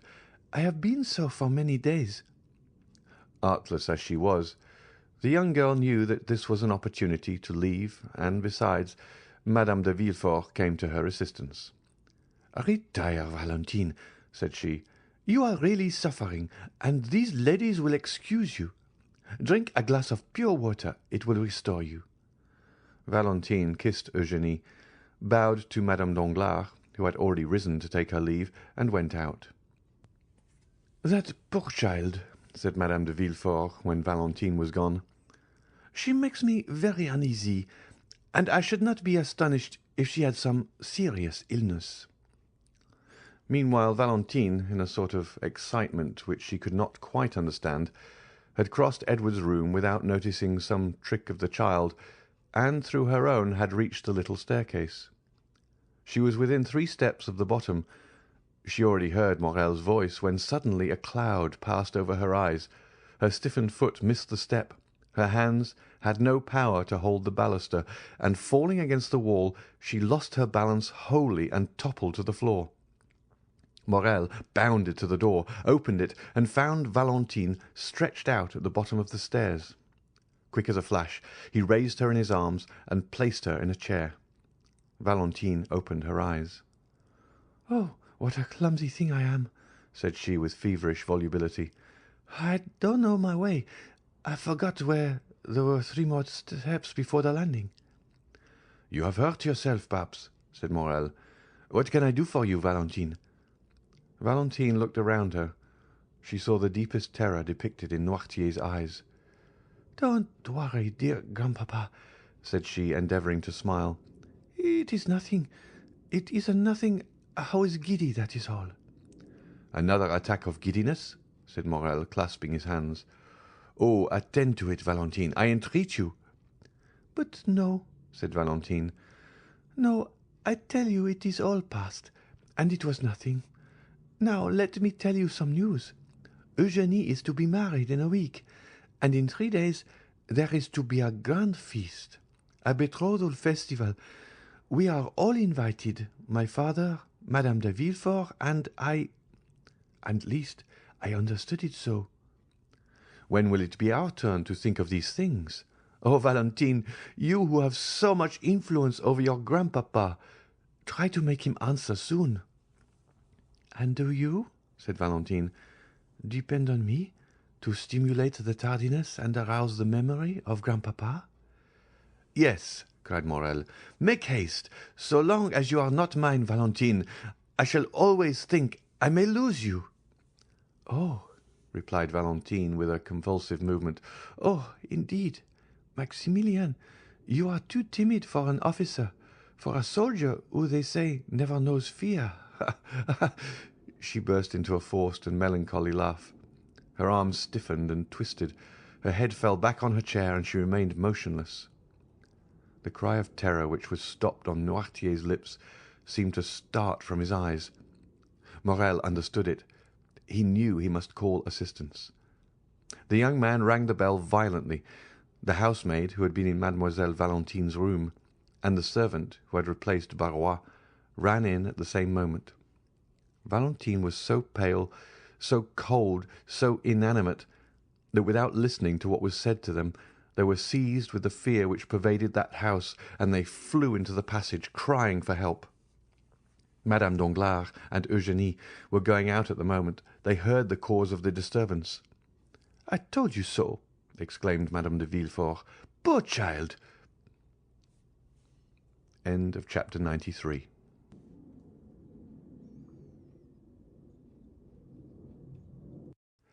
Chapter 94. Maximilian's Avowal. At the same moment, Monsieur de Villefort's voice was heard calling from his study. "What is the matter?" Morrel looked at Noirtier, who had recovered his self-command, and with a glance indicated the closet where once before, under somewhat similar circumstances, he had taken refuge. He had only time to get his hat and throw himself breathless into the closet when the procureur's footstep was heard in the passage. Villefort sprang into the room, ran to Valentine, and took her in his arms. "A physician! A physician! Monsieur d'Avrigny!" replied Villefort. "Or rather, I will go for him myself." He flew from the apartment, and Morrel at the same moment darted out at the other door. He had been struck to the heart by a frightful recollection. The conversation he had heard between the doctor and Villefort the night of Madame de Saint-Méran's death recurred to him. These symptoms, to a less alarming extent, were the same which had preceded the death of Barrois. At the same time, Monte Cristo's voice seemed to resound in his ear with the words he had heard only 2 hours before. "Whatever you want, Morel, come to me. I have great power." More rapidly than thought, he darted down the Rue Matignon and thence to the Avenue des Champs-Élysées. Meanwhile, Monsieur de Villefort arrived in a hired cabriolet at Monsieur d'Avrigny's door. He rang so violently that the porter was alarmed. Villefort ran upstairs without saying a word. The porter knew him, and let him pass, only calling to him, "In his study, Monsieur Procureur, in his study." Villefort pushed, or rather forced, the door open. "Ah," said the doctor, "is it you?" "Yes," said Villefort, closing the door after him. "It is I, who am come in my turn to ask you if we are quite alone. Doctor, my house is accursed." "What?" said the latter with apparent coolness, but with deep emotion. "Have you another invalid?" "Yes, doctor," cried Villefort, clutching his hair. "Yes." D'Avrigny's look implied, "I told you it would be so." Then he slowly uttered these words: "Who is now dying in your house? What new victim is going to accuse you of weakness before God?" A mournful sob burst from Villefort's heart. He approached the doctor, and seizing his arm, "Valentine," said he, "it is Valentine's turn." "Your daughter?" cried d'Avrigny with grief and surprise. "You see, you were deceived," murmured the magistrate. "Come and see her, and on her bed of agony entreat her pardon for having suspected her." "Each time you have applied to me," said the doctor, "it has been too late. Still, I will go. But let us make haste, sir. With the enemies you have to do with there is no time to be lost." "Oh, this time, doctor, you shall not have to reproach me with weakness. This time I will know the assassin, and will pursue him." "Let us try first to save the victim before we think of revenging her," said d'Avrigny. "Come." The same cabriolet which had brought Villefort took them back at full speed, and at this moment Morel rapped at Monte Cristo's door. The count was in his study, and was reading with an angry look something which Bertuccio had brought him in haste. Hearing the name of Morel, who had left him only 2 hours before, the count raised his head, arose, and sprang to meet him. "What is the matter, Maximilian?" asked he. "You are pale, and the perspiration rolls from your forehead." Morel fell into a chair. "Yes," said he, "I came quickly. I wanted to speak to you." "Are all your family well?" asked the count with an affectionate benevolence, whose sincerity no one could for a moment doubt. "Thank you, Count, thank you," said the young man, evidently embarrassed how to begin the conversation. "Yes, every one in my family is well." "So much the better. Yet you have something to tell me," replied the count with increased anxiety. "Yes," said Morel, "it is true. I have but now left a house where death has just entered, to run to you." "Are you then come from Monsieur de Morcerf's?" asked Monte Cristo. "No," said Morel. "Is someone dead in his house?" "The general has just blown his brains out," replied Monte Cristo with great coolness. "Oh, what a dreadful event!" cried Maximilian. "Not for the countess or for Albert," said Monte Cristo.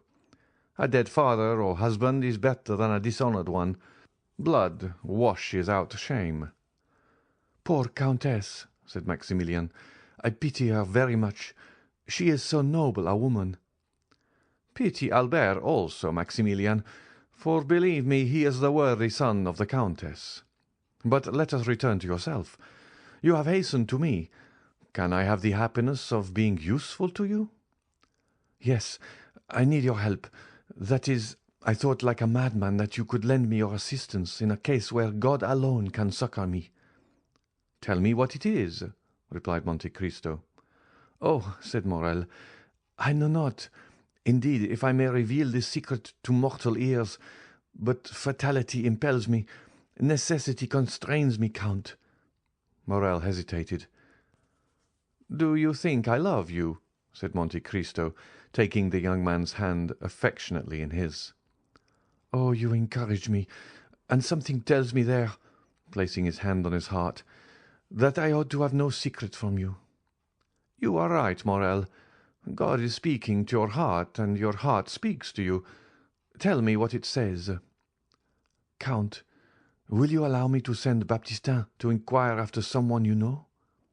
"I am at your service, and still more my servant's." "Oh, I cannot live if she is not better." "Shall I ring for Baptistin?" "No, I will go and speak to him myself." Morrel went out, called Baptistin, and whispered a few words to him. The valet ran directly. "Well, have you sent?" asked Monte Cristo, seeing Morrel return. "Yes, and now I shall be more calm." "You know I am waiting," said Monte Cristo, smiling. "Yes, and I will tell you. One evening I was in a garden. A clump of trees concealed me. No one suspected I was there. 2 persons passed near me. Allow me to conceal their names for the present. They were speaking in an undertone, and yet I was so interested in what they said that I did not lose a single word."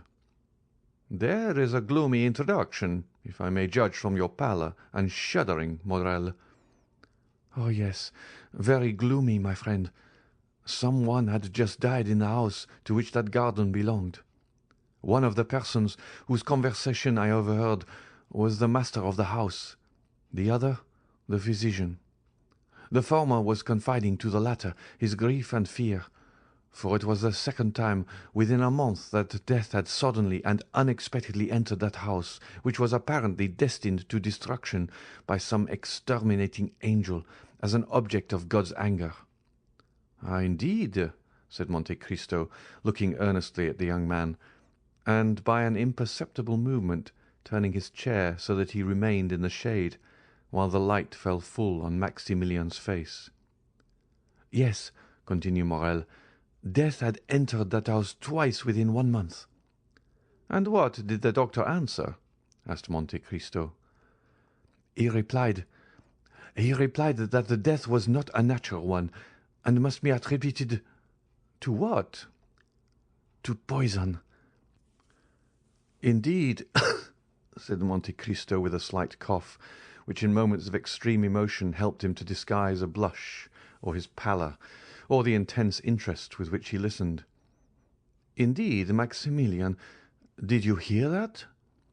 "Yes, my dear Count, I heard it, and the doctor added that if another death occurred in a similar way, he must appeal to justice." Monte Cristo listened, or appeared to do so, with the greatest calmness. "Well," said Maximilian, "death came a third time, and neither the master of the house nor the doctor said a word. Death is now, perhaps, striking a fourth blow. Count, what am I bound to do, being in possession of this secret?" "My dear friend," said Monte Cristo, "you appear to be relating an adventure which we all know by heart. I know the house where you heard it, or one very similar to it, a house with a garden, a master, a physician, and where there have been 3 unexpected and sudden deaths. Well, I have not intercepted your confidence, and yet I know all that as well as you, and I have no conscientious scruples. No, it does not concern me. You say an exterminating angel appears to have devoted that house to God's anger. Well, who says your supposition is not reality? Do not notice things which those whose interest it is to see them pass over. If it is God's justice, instead of his anger, which is walking through that house, Maximilian, turn away your face, and let his justice accomplish its purpose." Morrel shuddered. There was something mournful, solemn, and terrible in the count's manner. "Besides," continued he, in so changed a tone that no one would have supposed it was the same person speaking, "besides, who says that it will begin again?" "It has returned, Count," exclaimed Morrel.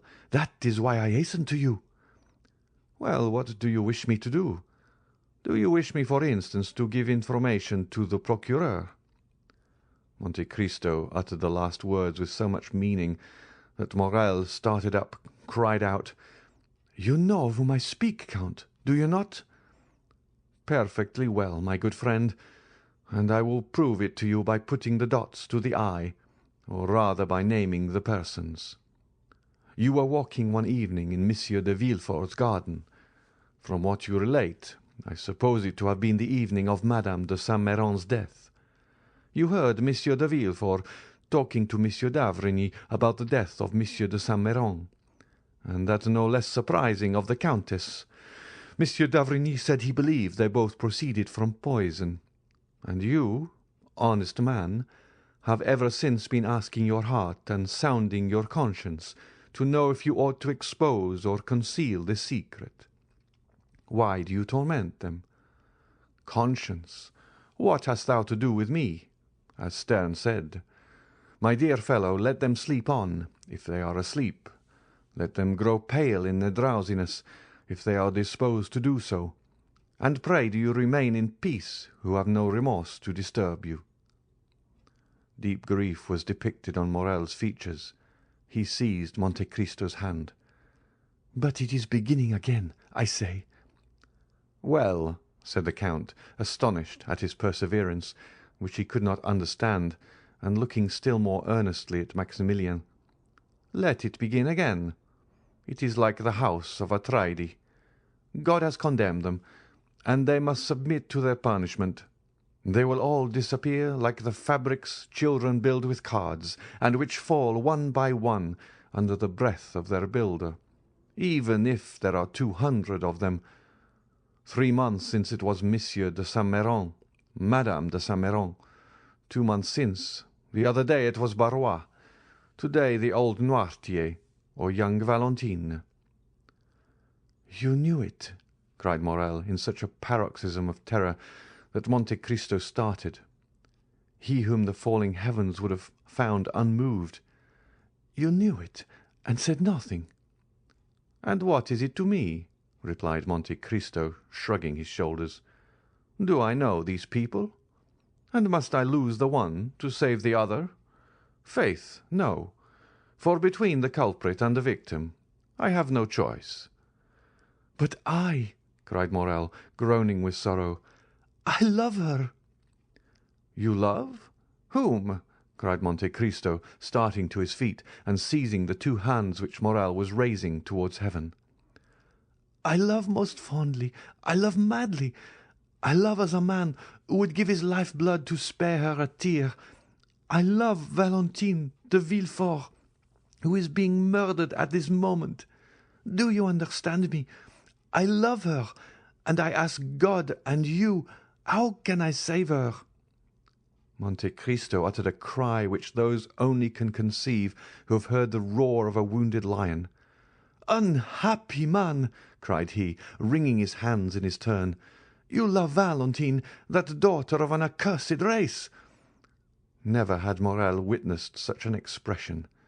Never had so terrible an eye flashed before his face.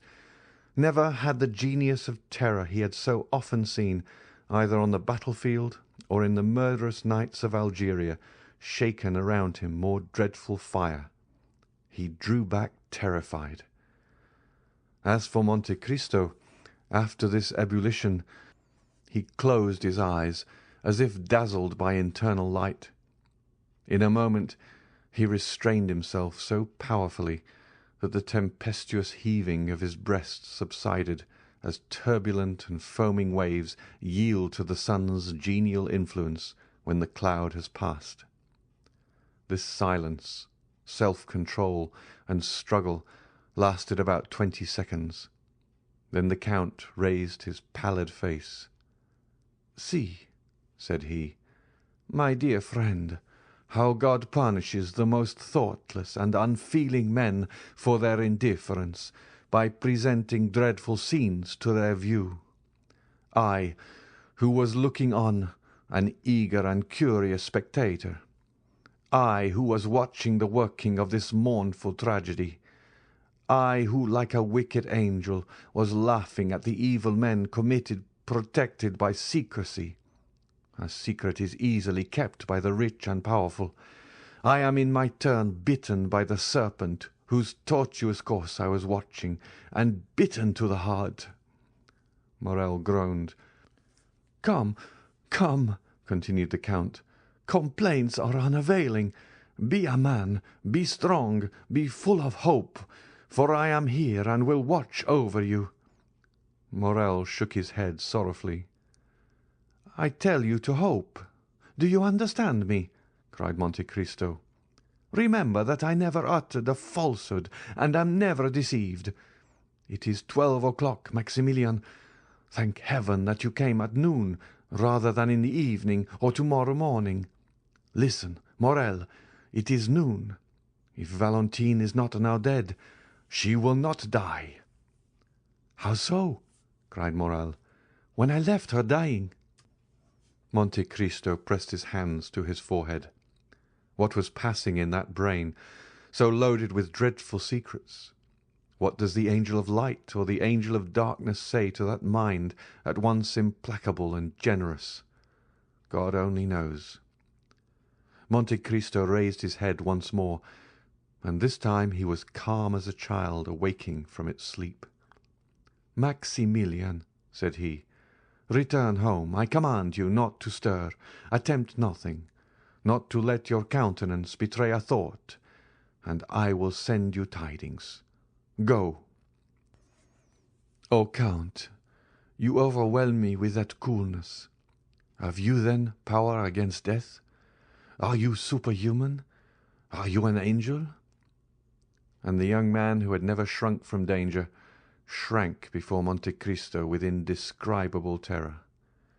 But Monte Cristo looked at him with so melancholy and sweet a smile that Maximilian felt the tears filling his eyes. "I can do much for you, my friend," replied the Count. "Go.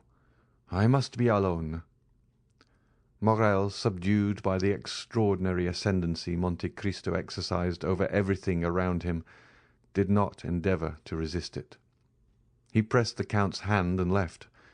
He stopped one moment at the door for Baptistin, whom he saw in the Rue Matignon, and who was running. Meanwhile, Villefort and d'Avrigny had made all possible haste. Valentine had not revived from her fainting fit on their arrival, and the doctor examined the invalid with all the care the circumstances demanded, and with an interest which the knowledge of the secret intensified twofold. Villefort, closely watching his countenance and his lips, awaited the result of the examination. Noirtier, paler than even the young girl, more eager than Villefort for the decision, was watching also intently and affectionately. At last, d'Avrigny slowly uttered these words: "She is still alive." "Still?" cried Villefort. "Oh, doctor, what a dreadful word is that!" "Yes," said the physician, "I repeat it. She is still alive, and I am astonished at it." "But is she safe?" asked the father. "Yes, since she lives." At that moment d'Avrigny's glance met Noirtier's eye. It glistened with such extraordinary joy, so rich and full of thought, that the physician was struck. He placed the young girl again on the chair.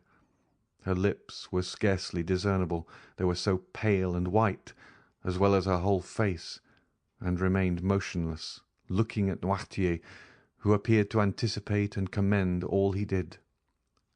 "Sir," said d'Avrigny to Villefort, "call Mademoiselle Valentine's maid, if you please." Villefort went himself to find her, and d'Avrigny approached Noirtier. "Have you something to tell me?" asked he.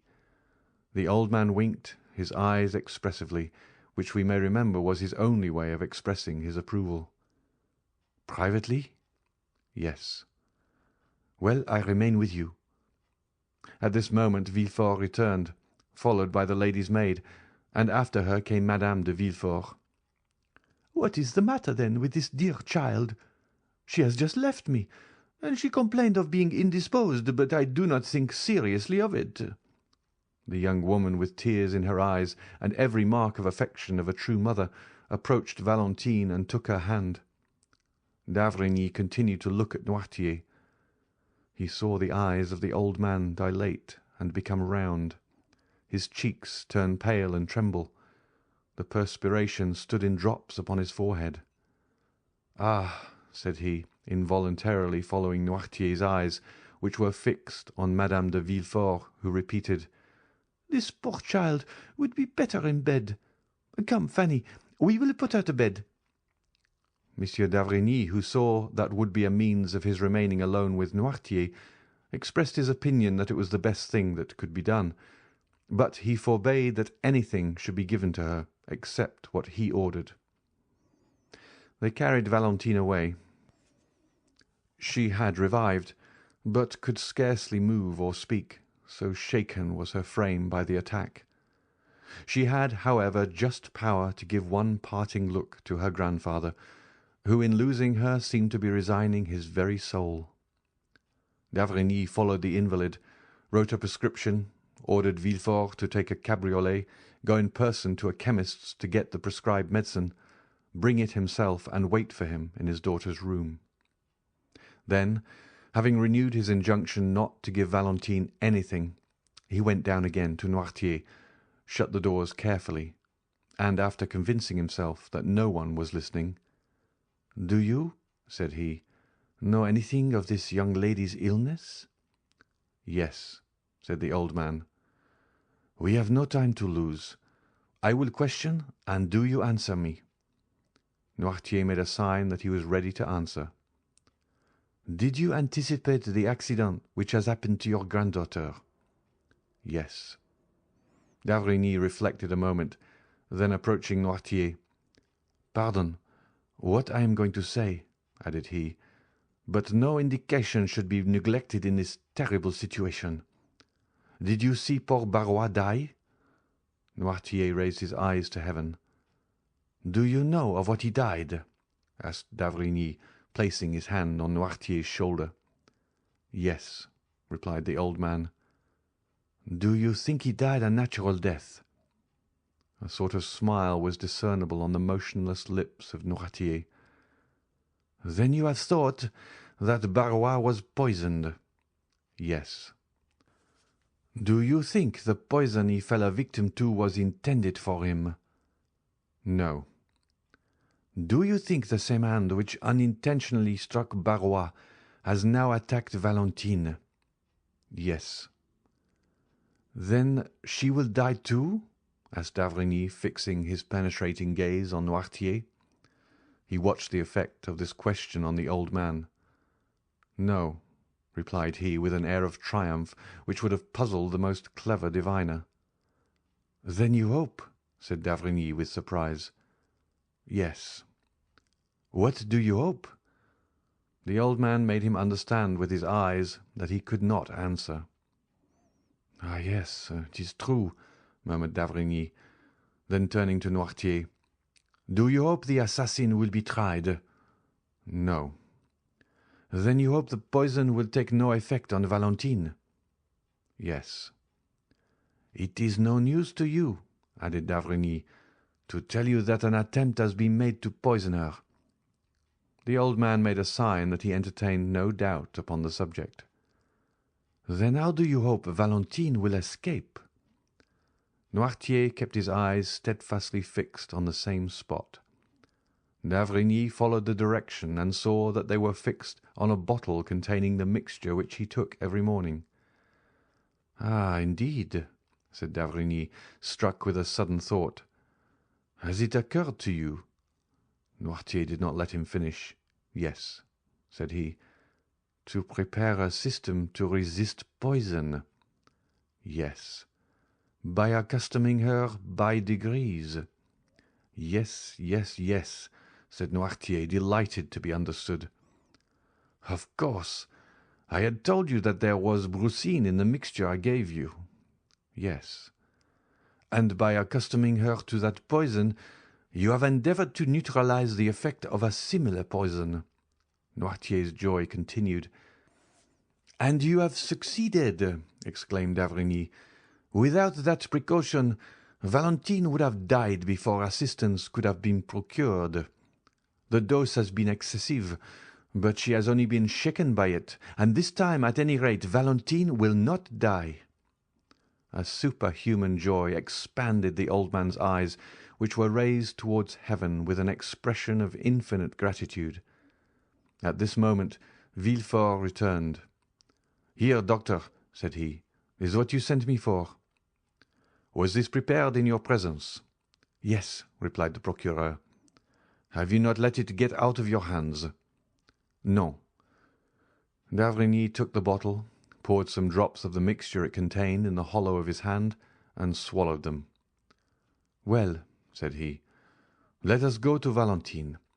I will give instructions to everyone, and you, Monsieur de Villefort, will yourself see that no one deviates from them." At the moment when d'Avrigny was returning to Valentine's room, accompanied by Villefort, an Italian priest of serious demeanour and calm and firm tone hired for his use the house adjoining the hotel of Monsieur de Villefort. No one knew how the three former tenants of that house left it. About 2 hours afterwards its foundation was reported to be unsafe, but the report did not prevent the new occupant establishing himself there with his modest furniture the same day at 5 o'clock. The lease was drawn up for 3, 6, or 9 years by the new tenant, who, according to the rule of the proprietor, paid 6 months in advance. This new tenant, who, as we have said, was an Italian, was called Il Signor Giacomo Busoni. Workmen were immediately called in, and that same night the passengers at the end of the faubourg saw with surprise that carpenters and masons were occupied in repairing the lower part of the tottering house. End of chapter 94.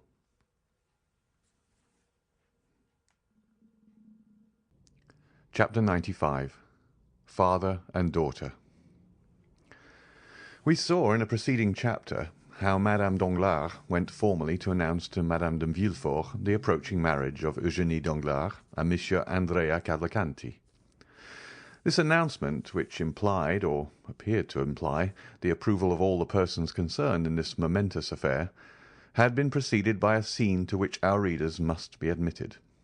We beg them to take one step backward and to transport themselves, the morning of that day of great catastrophes, into the showy, gilded salon we have before shown them, and which was the pride of its owner, Baron Danglars.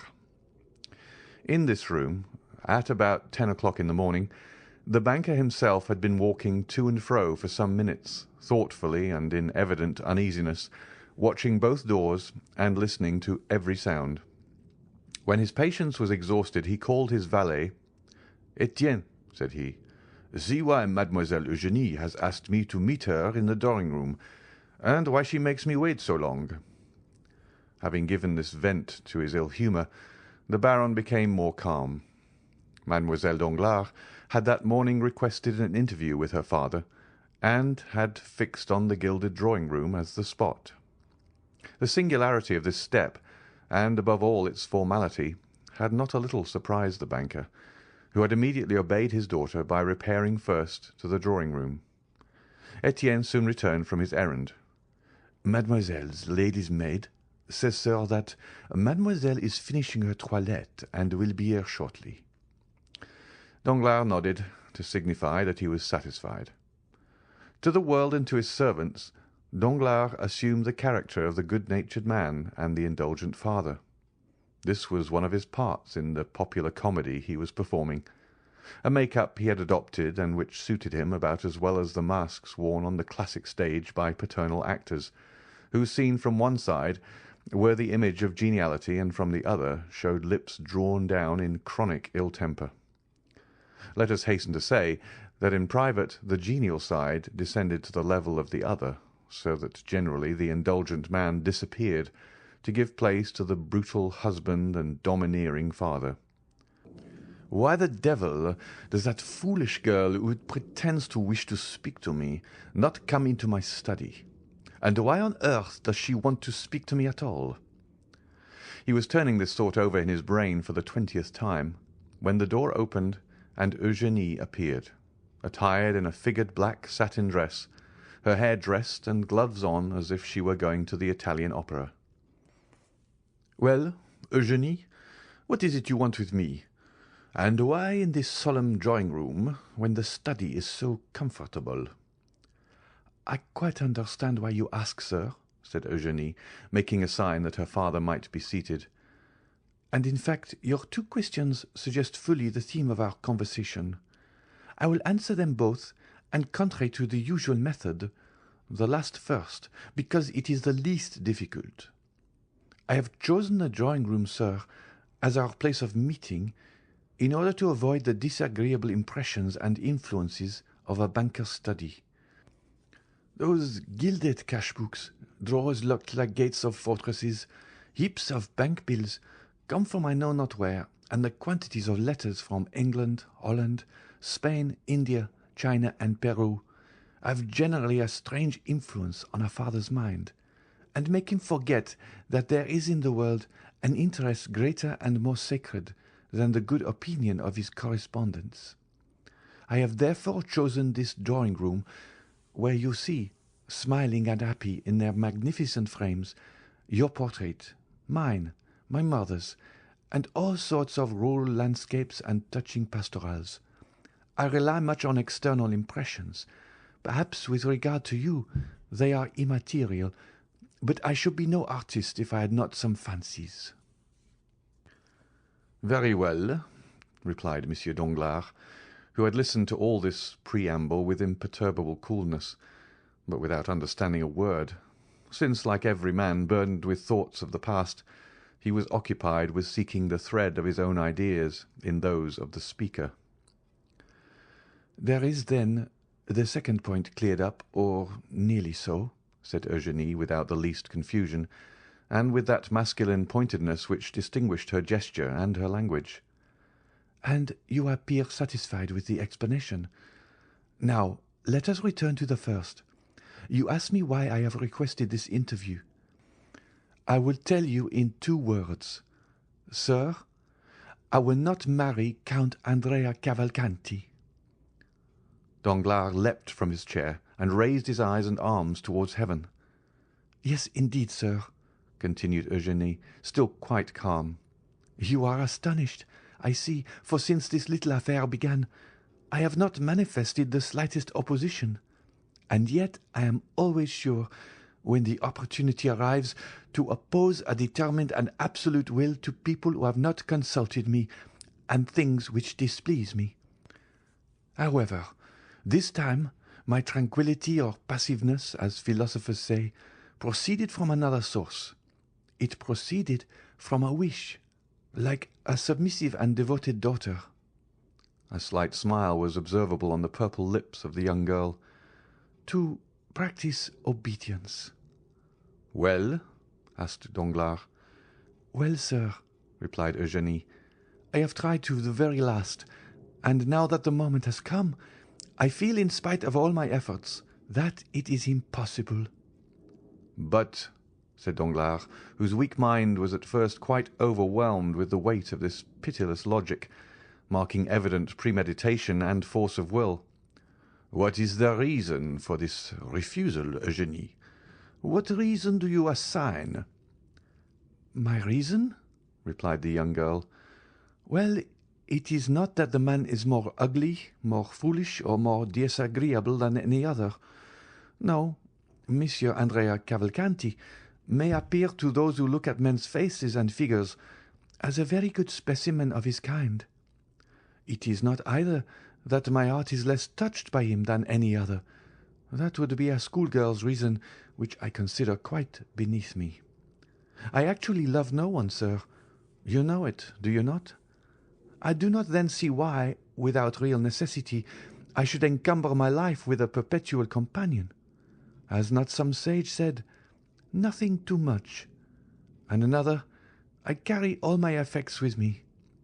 I have been taught these 2 aphorisms in Latin and in Greek. One is, I believe, from Phaedrus, and the other from Bias. Well, my dear father, In the shipwreck of life, for life is an eternal shipwreck of our hopes, I cast into the sea my useless encumbrance, that is all, and I remain with my own will disposed to live perfectly alone, and consequently perfectly free." "Unhappy girl, unhappy girl," murmured Danglars, turning pale, for he knew from long experience the solidity of the obstacle he had so suddenly encountered. "Unhappy girl?" replied Eugénie. "Unhappy girl, do you say, sir? No, indeed. The exclamation appears quite theatrical and affected. Happy, on the contrary, for what am I in want of? The world calls me beautiful. It is something to be well received. I like a favourable reception. It expands the countenance, and those around me do not then appear so ugly. I possess a share of wit and a certain relative sensibility which enables me to draw from life in general, for the support of mine, all I meet with that is good, like the monkey who cracks the nut to get at its contents. I am rich, for you have one of the first fortunes in France.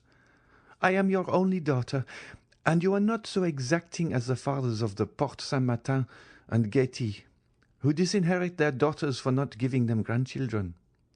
Besides, the provident law has deprived you of the power to disinherit me, at least entirely, as it has also of the power to compel me to marry Monsieur this or Monsieur that, and so, being beautiful, witty, somewhat talented, as the comic operas say, and rich, and that is happiness, sir, why do you call me unhappy?"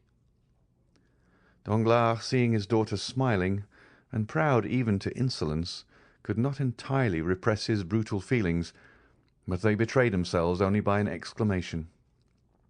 Under the fixed and inquiring gaze levelled at him from under those beautiful black eyebrows, he prudently turned away, and calmed himself immediately, daunted by the power of a resolute mind.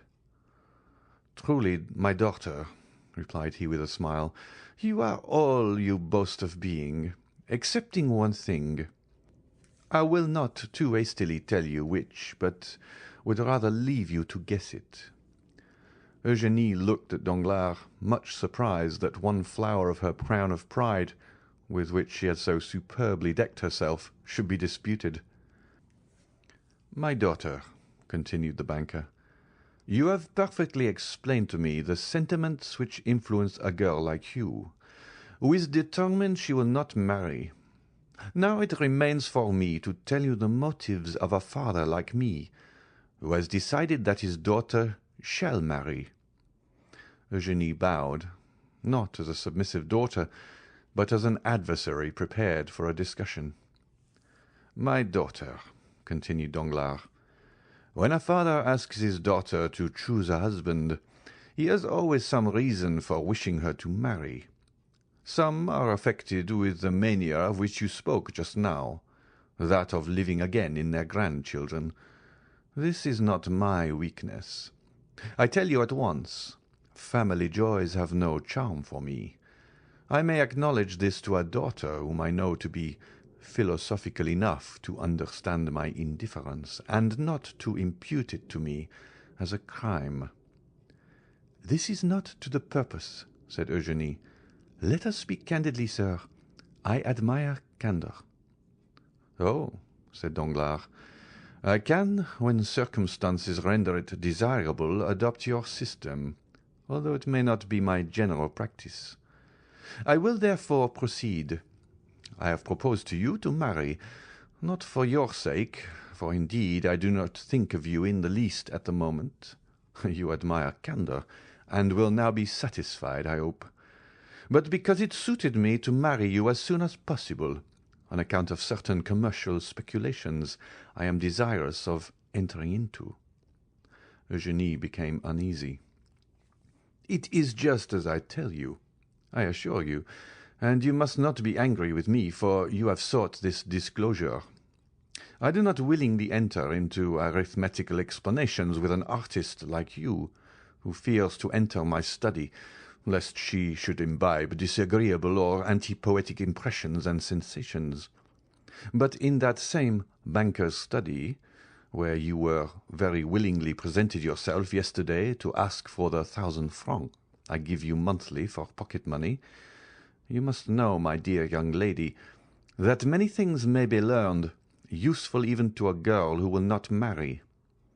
There one may learn, for instance, what, out of regard to your nervous susceptibility, I will inform you of in the drawing-room, namely, that the credit of a banker is his physical and moral life, that credit sustains him as breath animates the body, and Monsieur de Monte Cristo once gave me a lecture on that subject, which I have never forgotten. There we may learn that as credit sinks, the body becomes a corpse, and this is what must happen very soon to the banker who is proud to own so good a logician as you for his daughter. But Eugenie, instead of stooping, drew herself up under the blow. "Ruined?" said she. "Exactly, my daughter. That is precisely what I mean," said Danglars, almost digging his nails into his breast, while he preserved on his harsh features the smile of the heartless though clever man. "Ruined. Yes, that is it." "Ah!" said Eugenie. "Yes, ruined.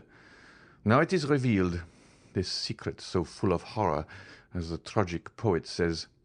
Now, my daughter, learn from my lips how you may alleviate this misfortune, so far as it will affect you."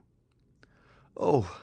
cried Eugenie, "you are a bad physiognomist, if you imagine I deplore on my own account the catastrophe of which you warn me. I ruined? And what will that signify to me? Have I not my talent left? Can I not, like Pasta, Malebranche, Grisi, acquire for myself what you would never have given me? Whatever might have been your fortune, 100 or 150,000 livres per annum, for which I shall be indebted to no one but myself, and which, instead of being given as you gave me those poor 12,000 francs, with sour looks and reproaches for my prodigality, will be accompanied with acclamations, with bravos, and with flowers. And if I do not possess that talent, which your smiles prove to me you doubt, should I not still have that ardent love of independence, which will be a substitute for wealth, and which, in my mind, supersedes even the instinct of self-preservation? No, I grieve not on my own account. I shall always find a resource. My books, my pencils, my piano, all the things which cost but little and which I shall be able to procure will remain my own. Do you think that I sorrow for Madame Danglars? Undeceive yourself again. Either I am greatly mistaken, or she has provided against the catastrophe which threatens you, and which will pass over without affecting her. She has taken care for herself, at least I hope so, for her attention has not been diverted from her projects by watching over me. She has fostered my independence by professedly indulging my love for liberty.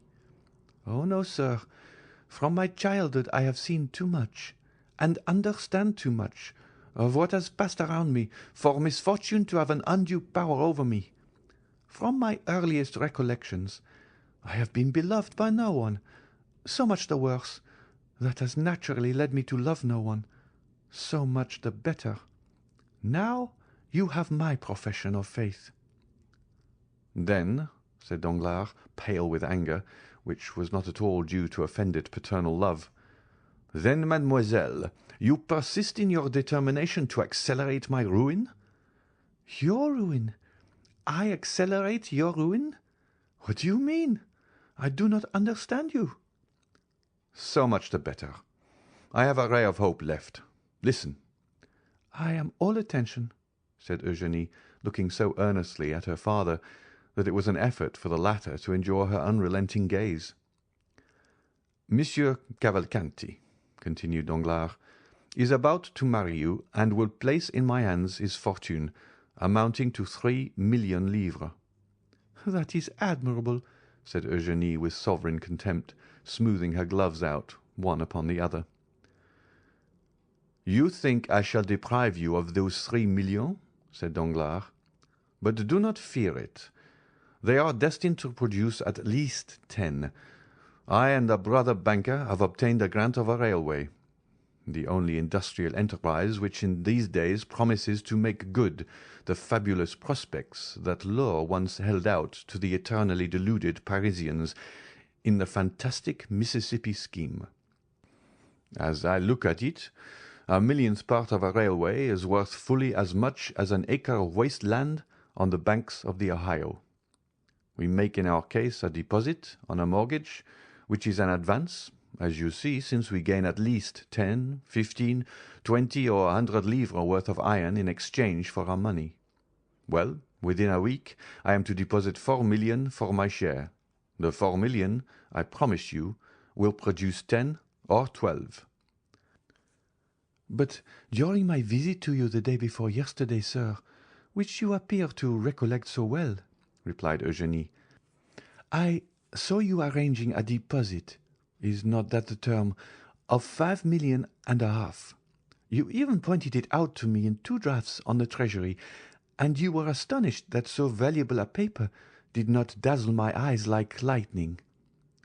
Yes, but those 5 millions and a half are not mine, and are only a proof of the great confidence placed in me. My title of popular banker has gained me the confidence of charitable institutions, and the 5 millions and a half belong to them.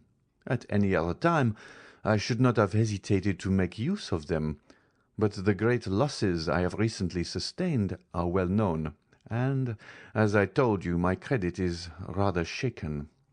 That deposit may be at any moment withdrawn, and if I had employed it for another purpose, I should bring on me a disgraceful bankruptcy. I do not despise bankruptcies, believe me, but they must be those which enrich, not those which ruin. Now, if you marry Monsieur Cavalcanti and I get the 3 millions, or even if it is thought I am going to get them, my credit will be restored, and my fortune, which for the last month or 2 has been swallowed up in gulfs which have been opened in my path by an inconceivable fatality, will revive. Do you understand me? Perfectly. You pledge me for 3 millions, do you not? The greater the amount, the more flattering it is to you. It gives you an idea of your value. Thank you. One word more, sir.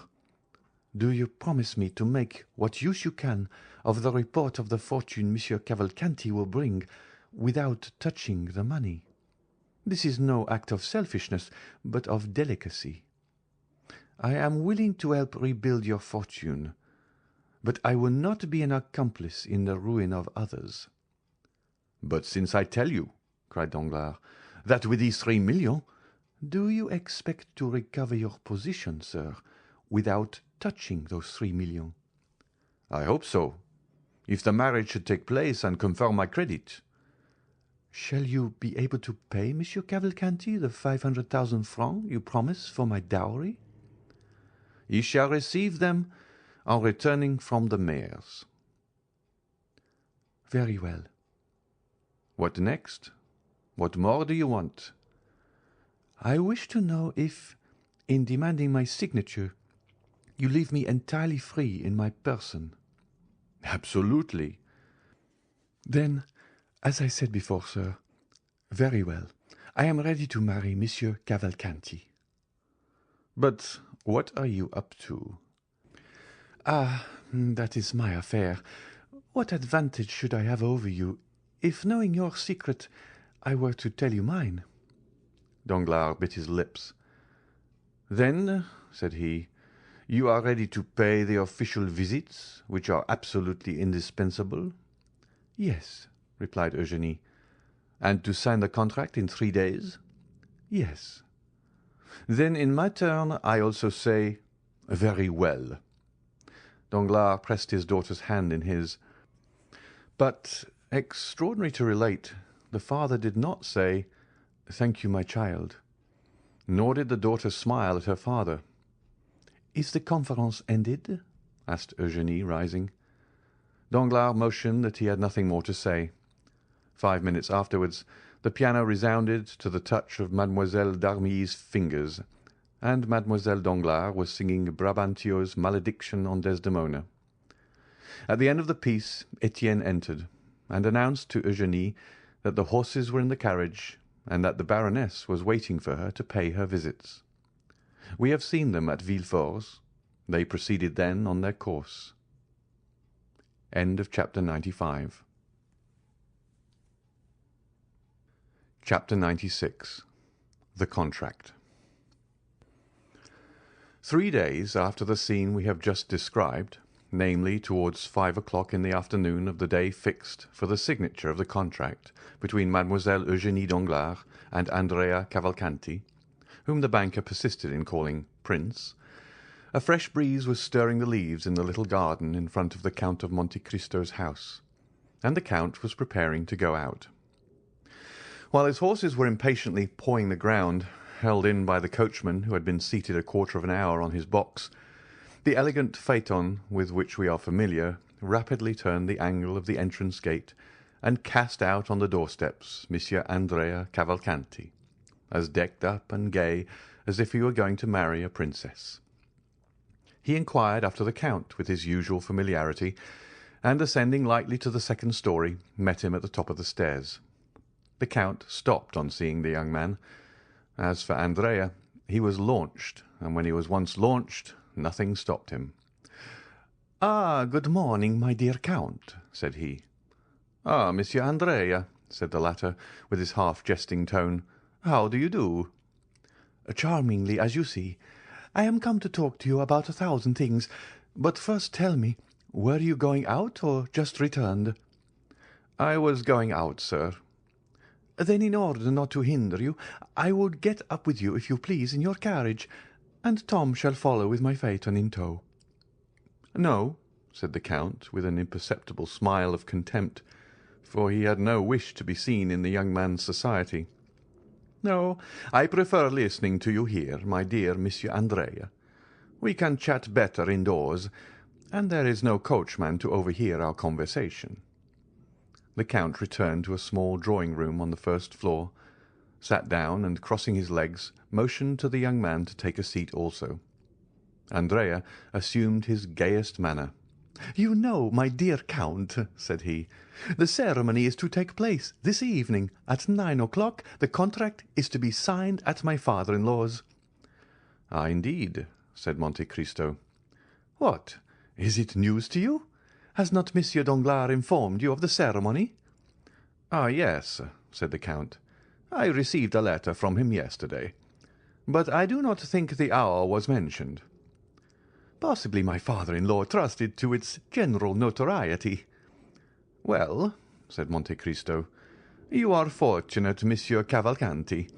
It is a most suitable alliance you are contracting, and Mademoiselle Danglars is a handsome girl." "Yes, indeed she is," replied Cavalcanti in a very modest tone. "Above all, she is very rich, at least I believe so," said Monte Cristo. "Very rich, do you think?" replied the young man. "Doubtless. It is said Monsieur Danglars conceals at least half of his fortune." "And he acknowledges 15 or 20 millions," said Andrea with a look sparkling with joy. "Without reckoning," added Monte Cristo, "that he is on the eve of entering into a sort of speculation already in vogue in the United States and in England, but quite novel in France." "Yes, yes, I know what you mean. The railway of which he has obtained the grant, is it not?" "Precisely. It is generally believed he will gain 10 millions by that affair." 10 millions? Do you think so? It is magnificent," said Cavalcanti, who was quite confounded at the metallic sound of these golden words. "Without reckoning," replied Monte Cristo, "that all his fortune will come to you, and justly too, since Mademoiselle Danglars is an only daughter. Besides, your own fortune, as your father assured me, is almost equal to that of your betrothed. But enough of money matters. Do you know, Monsieur Andrea, I think you have managed this affair rather skilfully." "Not badly, by any means," said the young man. "I was born for a diplomatist." "Well, you must become a diplomatist. Diplomacy, you know, is something that is not to be acquired. It is instinctive. Have you lost your heart?" "Indeed, I fear it," replied Andrea, in the tone in which he had heard Durante or Valeri reply to Alceste at the Théâtre Français. "Is your love returned?" "I suppose so," said Andrea with a triumphant smile, "since I am accepted. But I must not forget one grand point." "Which?" "That I have been singularly assisted." "Nonsense." "I have indeed." "By circumstances?" "No, by you." "By me? Not at all, Prince," said Monte Cristo, laying a marked stress on the title. "What have I done for you? Are not your name, your social position, and your merit sufficient?" "No," said Andrea. "No, it is useless for you to say so, Count. I maintain that the position of a man like you has done more than my name, my social position, and my merit." "You are completely mistaken, sir," said Monte Cristo coldly, who felt the perfidious manoeuvre of the young man, and understood the bearing of his words. "You only acquired my protection after the influence and fortune of your father had been ascertained. For, after all, who procured for me, who had never seen either you or your illustrious father, the pleasure of your acquaintance? Two of my good friends, Lord Wilmore and the Abbé Busoni. What encouraged me not to become your surety, but to patronize you? Your father's name, so well known in Italy and so highly honoured. Personally, I do not know you." This calm tone and perfect ease made Andrea feel that he was, for the moment, restrained by a more muscular hand than his own, and that the restraint could not be easily broken through. "Oh, then my father has a really very large fortune, Count." "It appears so, sir," replied Monte Cristo. "Do you know if the marriage settlement he promised me has come?" "I have been advised of it." "But the 3 millions?" "The 3 millions are probably on the road." "Then I shall really have them."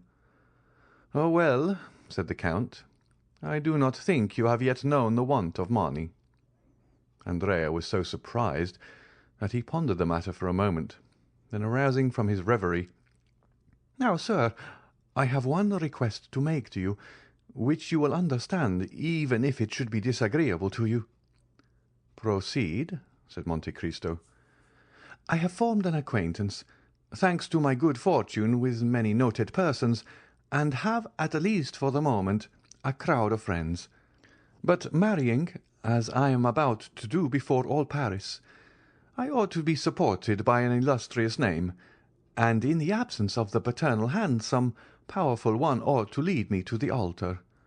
Now, my father is not coming to Paris, is he? He is old, covered with wounds, and suffers dreadfully, he says, in travelling."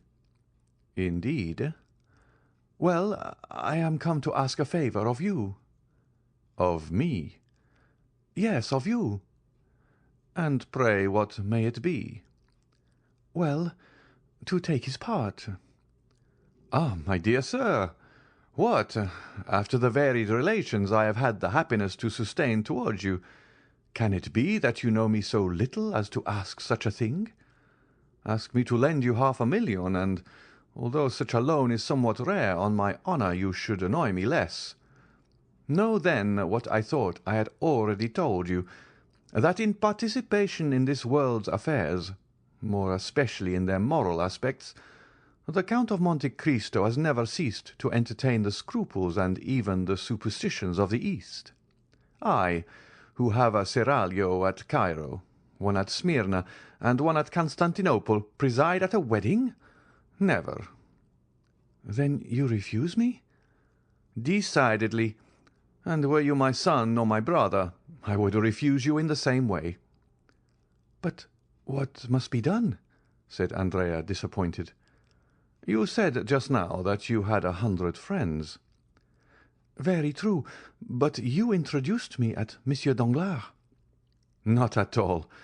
Let us recall the exact facts. You met him at a dinner party at my house. and you introduced yourself at his house. That is a totally different affair." "Yes, but by my marriage you have forwarded that." "I? Not in the least. I beg you to believe. Recollect what I told you when you asked me to propose you. Oh, I never make matches, my dear Prince. It is my settled principle." Andrea bit his lips. "But at least you will be there?" "Will all Paris be there?" "Oh, certainly." "Well, like all Paris, I shall be there too," said the Count. "And will you sign the contract?" "I see no objection to that. My scruples do not go thus far." "Well, since you will grant me no more, I must be content with what you give me. But one word more, Count." "What is it?" "Advice." "Be careful. Advice is worse than a service." "Oh, you can give me this without compromising yourself." "Tell me what it is." "Is my wife's fortune 500,000 livres?" "That is the sum Monsieur Danglars himself announced." "Must I receive it or leave it in the hands of the notary?" "This is the way such affairs are generally arranged when it is wished to do them stylishly. Your two solicitors appoint a meeting. When the contract is signed, for the next or the following day, then they exchange the two portions, for which they each give a receipt. Then, when the marriage is celebrated, they place the amount at your disposal as the chief member of the alliance." "Because," said Andrea with a certain ill-concealed uneasiness, "I thought I heard my father-in-law say that he intended embarking our property in that famous railway affair of which you spoke just now." "Well," replied Monte Cristo, "it will be the way everybody says of trebling your fortune in 12 months. Baron Danglars is a good father, and knows how to calculate." "In that case," said Andrea, "everything is all right excepting your refusal, which quite grieves me." "You must attribute it only to natural scruples under similar circumstances." "Well," said Andrea, "let it be as you wish. This evening, then, at 9 o'clock." "Adieu till then." Notwithstanding a slight resistance on the part of Monte Cristo, whose lips turned pale, but who preserved his ceremonious smile, Andrea seized the Count's hand, pressed it, jumped into his phaeton, and disappeared. The 4 or 5 remaining hours before 9 o'clock arrived, Andrea employed in riding, paying visits, designed to induce those of whom he had spoken to appear at the banker's in their gayest equipage, dazzling them by promises of shares in schemes which have since turned every brain, and in which Danglars was just taking the initiative. In fact, at 8:30 in the evening, the grand salon, the gallery adjoining, and the 3 other drawing-rooms on the same floor were filled with a perfumed crowd, who sympathized but little in the event, but who all participated in that love of being present wherever there is anything fresh to be seen. An academician would say that the entertainments of the fashionable world are collections of flowers which attract inconstant butterflies, famished bees, and buzzing drones. No one could deny that the rooms were splendidly illuminated. The light streamed forth on the gilt mouldings and the silk hangings, and all the bad taste of decorations which had only their richness to boast of shone in its splendour. Mademoiselle Eugénie was dressed with elegant simplicity in a figured white silk dress, and a white rose half concealed in her jet-black hair was her only ornament, unaccompanied by a single jewel. Her eyes, however, betrayed that perfect confidence which contradicted the girlish simplicity of this modest attire. Madame Danglars was chatting at a short distance with Debray, Beauchamp, and Château Renaud. Debray was admitted to the house for this grand ceremony, but on the same plane with everyone else, and without any particular privilege. Monsieur Danglars, surrounded by deputies and men connected with the revenue, was explaining a new theory of taxation which he intended to adopt when the course of events had compelled the government to call him into the ministry. Andrea, on whose arm hung one of the most consummate dandies of the opera, was explaining to him rather cleverly, since he was obliged to be bold to appear at ease, his future projects, and the new luxuries he meant to introduce to Parisian fashions with his 175,000 livres per annum. The crowd moved to and fro in the rooms like an ebb and flow of turquoises, rubies, emeralds, opals, and diamonds. As usual, the oldest women were the most decorated, and the ugliest the most conspicuous. If there was a beautiful lily or a sweet rose, you had to search for it, concealed in some corner behind a mother with a turban, or an aunt with a bird of paradise. At each moment, in the midst of the crowd, the buzzing and the laughter, the doorkeeper's voice was heard announcing some name well known in the financial department, respected in the army, or illustrious in the literary world, and which was acknowledged by a slight movement in the different groups. But for one whose privilege it was to agitate that ocean of human waves, how many were received with a look of indifference or a sneer of disdain? At the moment when the hand of the massive timepiece, representing Endymion asleep, pointed to 9 on its golden face, and the hammer, the faithful type of mechanical thought, struck 9 times, the name of the Count of Monte Cristo resounded in its turn, and as if by an electric shock, all the assembly turned towards the door. The Count was dressed in black, and with his habitual simplicity, his white waistcoat displayed his expansive, noble chest, and his black stock was singularly noticeable because of its contrast with the deadly paleness of his face. His only jewellery was a chain, so fine that the slender gold thread was scarcely perceptible on his white waistcoat. A circle was immediately formed around the door. The Count perceived at one glance Madame Danglars at one end of the drawing-room, Monsieur Danglars at the other, and Eugénie in front of him. He first advanced towards the Baroness, who was chatting with Madame de Villefort, who had come alone, Valentine being still an invalid, and without turning aside, so clear was the road left for him, he passed from the Baroness to Eugénie, whom he complimented in such rapid and measured terms that the proud artist was quite struck. Near her was Mademoiselle Louise d'Armilly, who thanked the Count for the letters of introduction he had so kindly given her for Italy, which she intended immediately to make use of. On leaving these ladies, he found himself with Danglars, who had advanced to meet him. Having accomplished these 3 social duties, Monte Cristo stopped, looking around him with that expression peculiar to a certain class, which seems to say, "I have done my duty, now let others do theirs." Andrea, who was in an adjoining room, had shared in the sensation caused by the arrival of Monte Cristo, and now came forward to pay his respects to the Count. He found him completely surrounded. All were eager to speak to him, as is always the case with those whose words are few and weighty. The solicitors arrived at this moment, and arranged their scrawled papers on the velvet cloth embroidered with gold which covered the table prepared for the signature. It was a gilt table, supported on lion's claws. One of the notaries sat down, the other remained standing. They were about to proceed to the reading of the contract, which half Paris assembled was to sign. All took their places, or rather the ladies formed a circle, while the gentlemen, more indifferent to the restraints of what Boileau calls the energetic style, commented on the feverish agitation of Andrea, on Monsieur Danglars' riveted attention, Eugénie's composure, and the light and sprightly manner in which the Baroness treated this important affair. The contract was read during a profound silence, but as soon as it was finished, the buzz was redoubled through all the drawing-rooms.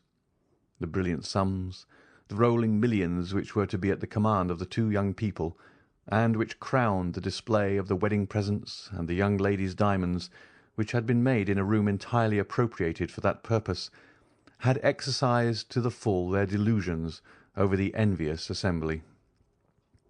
Mademoiselle Danglars' charms were heightened in the opinion of the young men, and for the moment seemed to outvie the sun in splendour.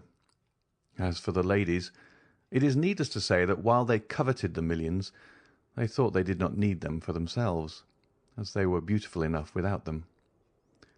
Andrea, surrounded by his friends, complimented, flattered, beginning to believe in the reality of his dream, was almost bewildered.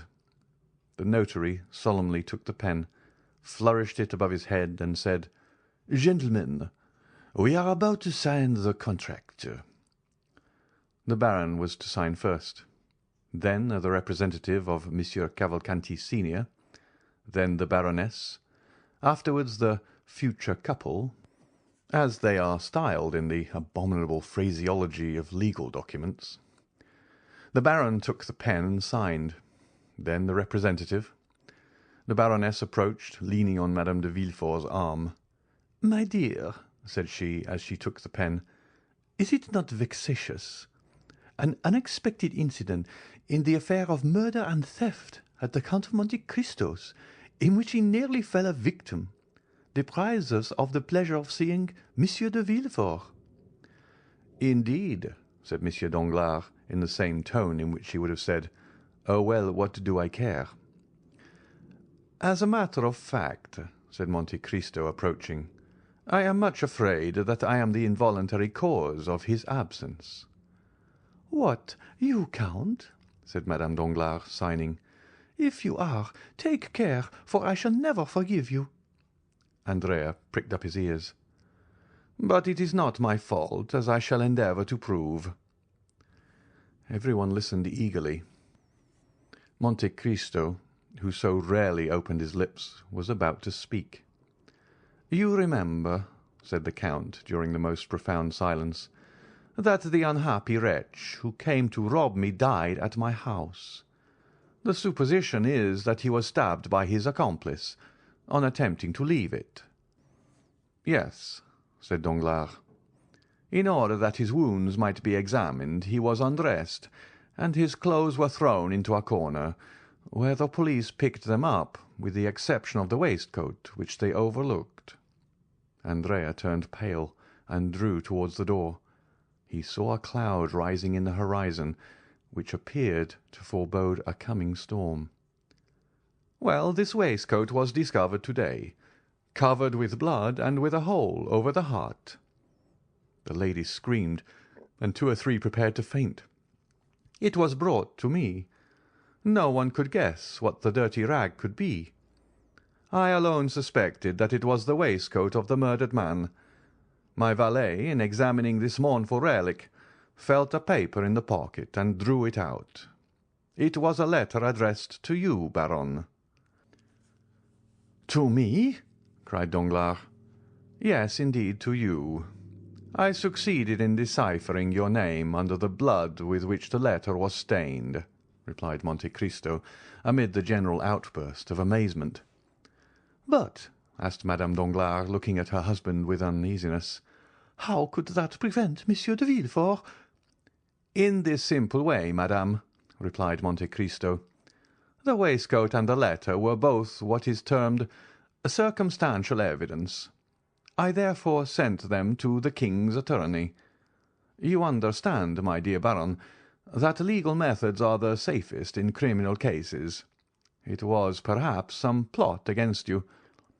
Andrea looked steadily at Monte Cristo and disappeared in the second drawing-room. "Possibly," said Danglars. "Was not this murdered man an old galley slave?" "Yes," replied the Count, "a felon named Caderousse." Danglars turned slightly pale. Andrea reached the ante-room beyond the little drawing-room. "But go on signing," said Monte Cristo. "I perceive that my story has caused a general emotion, and I beg to apologize to you, Baroness, and to Mademoiselle Danglars." The Baroness, who had signed, returned the pen to the notary. "Prince Cavalcanti," said the latter. "Prince Cavalcanti, where are you?" "Andrea, Andrea," repeated several young people who were already on sufficiently intimate terms with him to call him by his Christian name. "Call the prince, "Inform him that it is his turn to sign," cried Danglars to one of the floor-keepers. But at the same instant the crowd of guests rushed in alarm into the principal salon, as if some frightful monster had entered the apartments, quærams quem deveret. There was, indeed, reason to retreat, to be alarmed, and to scream. An officer was placing 2 soldiers at the door of each drawing-room, and was advancing towards Danglars, preceded by a commissary of police, girded with his scarf. Madame Danglars uttered a scream and fainted. Danglars, who thought himself threatened, certain consciences are never calm, Danglars, even before his guests, showed a countenance of abject terror. "What is the matter, sir?" asked Monte Cristo, advancing to meet the commissioner. "Which of you gentlemen," asked the magistrate, without replying to the count, "answers to the name of Andrea Cavalcanti?" A cry of astonishment was heard from all parts of the room. They searched, they questioned. "But who then is Andrea Cavalcanti?" asked Danglars in amazement. "A galley slave, escaped from confinement at Toulon." "And what crime has he committed?" "He is accused," said the commissary with his inflexible voice, "of having assassinated the man named Caderousse, his former companion in prison, at the moment he was making his escape from the house of the Count of Monte Cristo." Monte Cristo cast a rapid glance around him. Andrea was gone. End of chapter 96. Chapter 97. The Departure for Belgium. A few minutes after the scene of confusion produced in the salons of Monsieur Danglars by the unexpected appearance of the brigade of soldiers, and by the disclosure which had followed, the mansion was deserted with as much rapidity as if a case of plague or of cholera morbus had broken out among the guests. In a few minutes, through all the doors, down all the staircases, by every exit, everyone hastened to retire, or rather to fly, for it was a situation where the ordinary condolences, which even the best friends are so eager to offer in great catastrophes, were seen to be utterly futile. There remained in the banker's house only Danglars, closeted in his study and making his statement to the officer of gendarmes, Madame Danglars, terrified, in the boudoir with which we are acquainted, and Eugénie, who with a haughty air and disdainful lip had retired to her room with her inseparable companion, Mademoiselle Louise d'Armilly. As for the numerous servants, more numerous that evening than usual, for their number was augmented by cooks and butlers from the Café de Paris, venting on their employers their anger at what they termed the insult to which they had been subjected, they collected in groups in the hall, in the kitchens, or in their rooms, thinking very little of their duty, which was thus naturally interrupted. Of all this household, only 2 persons deserve our notice. These are Mademoiselle Eugénie Danglars and Mademoiselle Louise d'Armilly. The betrothed had retired, as we said, with haughty air, disdainful lip, and the demeanour of an outraged queen, followed by her companion, who was paler and more disturbed than herself. On reaching her room, Eugénie locked her door, while Louise fell on a chair. "Ah, what a dreadful thing!" said the young musician. "Who would have suspected it? Monsieur Andrea Cavalcanti, a murderer, a galley slave escaped, a convict!" An ironical smile curled the lip of Eugénie. "In truth, I was fated," said she. "I escaped the Morcerf only to fall into the Cavalcanti." "Oh, do not confound the two, Eugénie. Hold your tongue. The men are all infamous, and I am happy to be able now to do more than detest them. I despise them." "What shall we do?" asked Louise. "What shall we do?" "Yes. Why, the same we had intended doing 3 days since. Set off." "What? Although you are not now going to be married, you intend still—" "Listen, Louise. I hate this life of the fashionable world, always ordered, measured, ruled like our music paper. What I have always wished for, desired and coveted, is the life of an artist, free and independent, relying only on my own resources and accountable only to myself. Remain here? What for? That they may try a month hence to marry me again? And to whom? Monsieur Debray, perhaps, as it was once proposed. No, Louise, no. This evening's adventure will serve for my excuse. I did not seek one. I did not ask for one. God sends me this, and I hail it joyfully. How strong and courageous you are, said the fair, frail girl to her brunette companion. Do you not know me? Come, Louise, let us talk of our affairs. The post-chaise was happily brought 3 days since. Have you had it sent where we are to go for it? Yes. Our passport? Here it is. And Eugénie, with her usual precision, opened a printed paper and read. Monsieur Léon d'Armilly, 20 years of age, profession artist, hair black, eyes black, travelling with his sister. Capital. How did you get this passport? When I went to ask Monsieur de Monte Cristo for letters to the directors of the theatres at Rome and Naples, I expressed my fears of travelling as a woman. He perfectly understood them, and undertook to procure for me a man's passport, and 2 days after I received this, to which I had added with my own hand, travelling with his sister. Well, said Eugénie cheerfully, we have then only to pack our trunks. We shall start the evening of the signing of the contract, instead of the evening of the wedding. That is all. But consider the matter seriously, Eugénie. Oh, I am done with considering. I am tired of hearing only of market reports, of the end of the month, of the rise and fall of Spanish funds, of Haitian bonds. Instead of that, Louise, do you understand? Air, liberty, melody of birds, plains of Lombardy, Venetian canals, Roman palaces, the Bay of Naples. How much have we, Louise?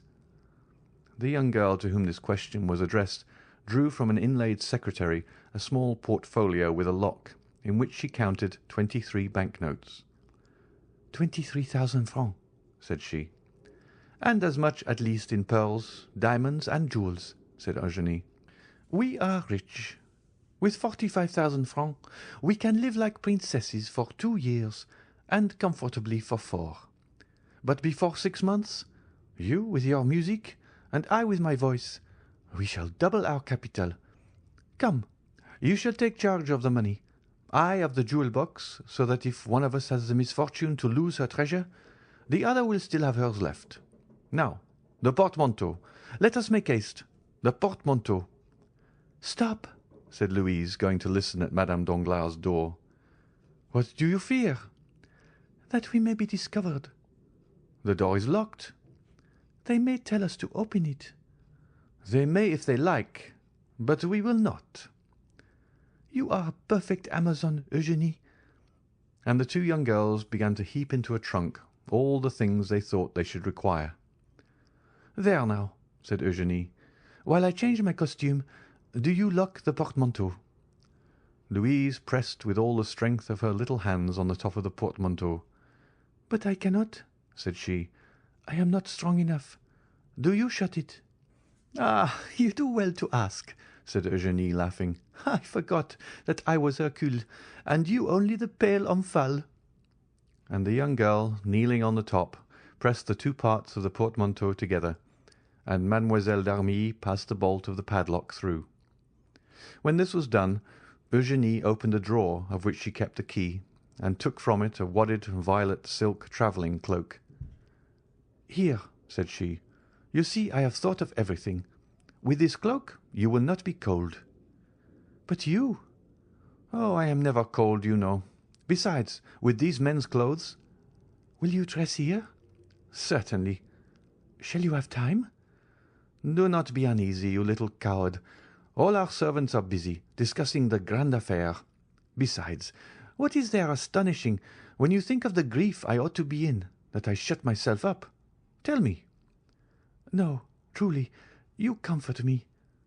Come and help me. From the same drawer she took a man's complete costume, from the boots to the coat, and a provision of linen, where there was nothing superfluous but every requisite. Then, with a promptitude which indicated that this was not the first time she had amused herself by adopting the garb of the opposite sex, Eugénie drew on the boots and pantaloons, tied her cravat, buttoned her waistcoat up to the throat, and put on a coat which admirably fitted her beautiful figure. "Oh, that is very good indeed, it is very good," said Louise, looking at her with admiration. "But that beautiful black hair, those magnificent braids, which made all the ladies sigh with envy, will they go under a man's hat like the one I see down there?" "You shall see," said Eugénie, and with her left hand seizing the thick mass which her long fingers could scarcely grasp, she took in her right hand a pair of long scissors, and soon the steel met through the rich and splendid hair, which fell in a cluster at her feet as she leaned back to keep it from her coat. Then she grasped the front hair, which she also cut off, without expressing the least regret.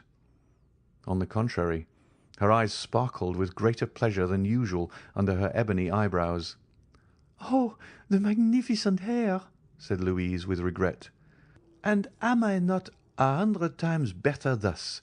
cried Eugénie, smoothing the scattered curls of her hair, which had now quite a masculine appearance. "And do you not think me handsomer so?" "Oh, you are beautiful, always beautiful," cried Louise. "Now, where are you going?" "To Brussels. If you like, it is the nearest frontier. We can go to Brussels, Liège, Aix-la-Chapelle, then up the Rhine to Strasbourg. We will cross Switzerland and go down into Italy by the Saint-Gothard. Will that do?" "Yes." "What are you looking at?" "I am looking at you. Indeed, you are adorable like that. One would say you were carrying me off." "And they would be right, pardieu." "Oh, I think you swore, Eugénie." And the two young girls, whom every one might have thought plunged in grief, the one on her own account, the other from interest in her friend, burst out laughing as they cleared away every visible trace of the disorder which had naturally accompanied the preparations for their escape.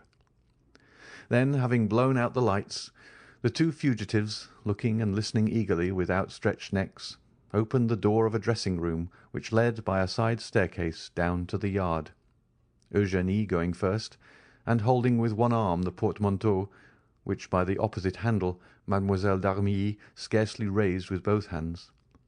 The yard was empty. The clock was striking 12. The porter was not yet gone to bed. Eugénie approached softly, and saw the old man sleeping soundly in an armchair in his lodge. She returned to Louise, took up the portmanteau, which she had placed for a moment on the ground, and they reached the archway under the shadow of the wall. Eugénie concealed Louise in an angle of the gateway, so that if the porter chanced to awake he might see but one person. Then, placing herself in the full light of the lamp which lit the yard, "Gate!" cried she with her finest contralto voice, and rapping at the window. The porter got up as Eugénie expected, and even advanced some steps to recognize the person who was going out. But seeing a young man striking his boot impatiently with his riding-whip, he opened it immediately. Louise slid through the half-open gate like a snake, and bounded lightly forward. Eugénie, apparently calm, although in all probability her heart beat somewhat faster than usual, went out in her turn. A porter was passing, and they gave him the portmanteau. Then the two young girls, having told him to take it to No. 36 Rue de la Victoire, walked behind this man, whose presence comforted Louise. As for Eugénie, she was as strong as a Judith or a Delilah. They arrived at the appointed spot. Eugénie ordered the porter to put down the portmanteau, gave him some pieces of money, and, having rapped at the shutter, sent him away. The shutter where Eugénie had rapped was that of a little laundress who had been previously warned and was not yet gone to bed. She opened the door. "Mademoiselle," said Eugénie, "let the porter get the post-chaise from the coach-house and fetch some post-horses from the hotel. Here are 5 francs for his trouble." "Indeed," said Louise, "I admire you, and I could almost say respect you." The laundress looked on in astonishment, but as she had been promised 20 louis, she made no remark. In a quarter of an hour the porter returned with a post-boy and horses, which were harnessed and put in the post-chaise in a minute, while the porter fastened the portmanteau on with the assistance of a cord and a strap. "Here is the passport," said the postilion. "Which way are we going, young gentlemen?" "To Fontainebleau," replied Eugénie with an almost masculine voice. "What do you say?" asked Louise. "I am giving them the slip," said Eugénie. "This woman to whom we have given 20 louis may betray us for 40. We will soon alter our direction." And the young girl jumped into the britska, which was admirably arranged for sleeping in, without scarcely touching the step. "You are always right," said the music teacher, seating herself by the side of her friend. A quarter of an hour afterwards, the postilion, having been put in the right road, passed with a crack of his whip through the gateway of the Barrière Saint-Martin. "Ah," said Louise, breathing freely, "here we are out of Paris." "Yes, my dear, the abduction is an accomplished fact," replied Eugénie. "Yes, and without violence," said Louise. "I shall bring that forward as an extenuating circumstance," replied Eugénie. These words were lost in the noise which the carriage made in rolling over the pavement of La Villette. Monsieur Danglars no longer had a daughter. End of chapter 97. Chapter 98. The Bell and Bottle Tavern. And now, let us leave Mademoiselle Danglars and her friend pursuing their way to Brussels, and return to poor Andrea Cavalcanti, so inopportunely interrupted in his rise to fortune. Notwithstanding his youth, Master Andrea was a very skilful and intelligent boy. We have seen that on the first rumour which reached the salon, he had gradually approached the door, and, crossing 2 or 3 rooms, at last disappeared. But we have forgotten to mention one circumstance, which nevertheless ought not to be omitted. In one of the rooms he crossed, the trousseau of the bride-elect was on exhibition. There were caskets of diamonds, cashmere shawls, Valenciennes lace, English veilings, and, in fact, all the tempting things, the bare mention of which makes the hearts of young girls bound with joy, and which is called the corbeille. Now, in passing through this room, Andrea proved himself not only to be clever and intelligent, but also provident, for he helped himself to the most valuable of the ornaments before him. Furnished with this plunder, Andrea leapt with a lighter heart from the window, intending to slip through the hands of the gendarme. Tall and well-proportioned as an ancient gladiator, and muscular as a Spartan, he walked for a quarter of an hour without knowing where to direct his steps, actuated by the sole idea of getting away from the spot where, if he lingered, he knew that he would surely be taken. Having passed through the Rue Mont Blanc, guided by the instinct which leads thieves always to take the safest path, he found himself at the end of the Rue Lafayette. There he stopped, breathless and panting. He was quite alone. On one side was the vast wilderness of the Saint-Lazare, on the other, Paris enshrouded in darkness. "Am I to be captured?" he cried. "No, not if I can use more activity than my enemies. My safety is now a mere question of speed." At this moment he saw a cab at the top of the Faubourg Poissonnière. The dull driver, smoking his pipe, was plodding along towards the limits of the Faubourg Saint-Denis, where no doubt he ordinarily had his station. "Ho, friend!" said Benedetto. "What do you want, sir?" asked the driver. "Is your horse tired?" "Tired? Oh, yes, tired enough. He has done nothing the whole of his blessed day. 4 wretched fares and 20 sous over, making in all 7 francs, are all that I have earned, and I ought to take 10 to the owner." "Will you add these 20 francs to the 7 you have?" "With pleasure, sir. 20 francs are not to be despised. Tell me what I am to do for this." "A very easy thing, if your horse isn't tired." "I tell you, he'll go like the wind. Only tell me which way to drive." "Towards the Louvre." "I know the way. You get good sweetened rum over there." "Exactly so. I merely wish to overtake one of my friends with whom I am going to hunt to-morrow at Chapelle-en-Saval. He should have waited for me here with a cabriolet till 11:30. It is 12, and, tired of waiting, he must have gone on." "It is likely." "Well, will you try and overtake him?" "Nothing I should like better." "If you do not overtake him before you reach Bourget, you shall have 20 francs. If not before Louvre, 30. "And if we do overtake him?" 40, said Andrea after a moment's hesitation, at the end of which he remembered that he might safely promise. "That's all right," said the man. "Hop in and we're off. Hoopla!" Andrea got into the cab, which passed rapidly through the Faubourg Saint-Denis, along the Faubourg Saint-Martin, crossed the barrier, and threaded its way through the interminable Villette. They never overtook the chimerical friend, yet Andrea frequently inquired of people on foot whom he passed, and at the inns which were not yet closed, for a green cabriolet and bay horse, and as there are a great many cabriolets to be seen on the road to the Low Countries, and as 9/10 of them are green, the inquiries increased at every step. Every one had just seen it pass. It was only 500, 200, 100 steps in advance. At length they reached it, but it was not the friend. Once the cab was also passed by a calash, rapidly whirled along by 2 post-horses.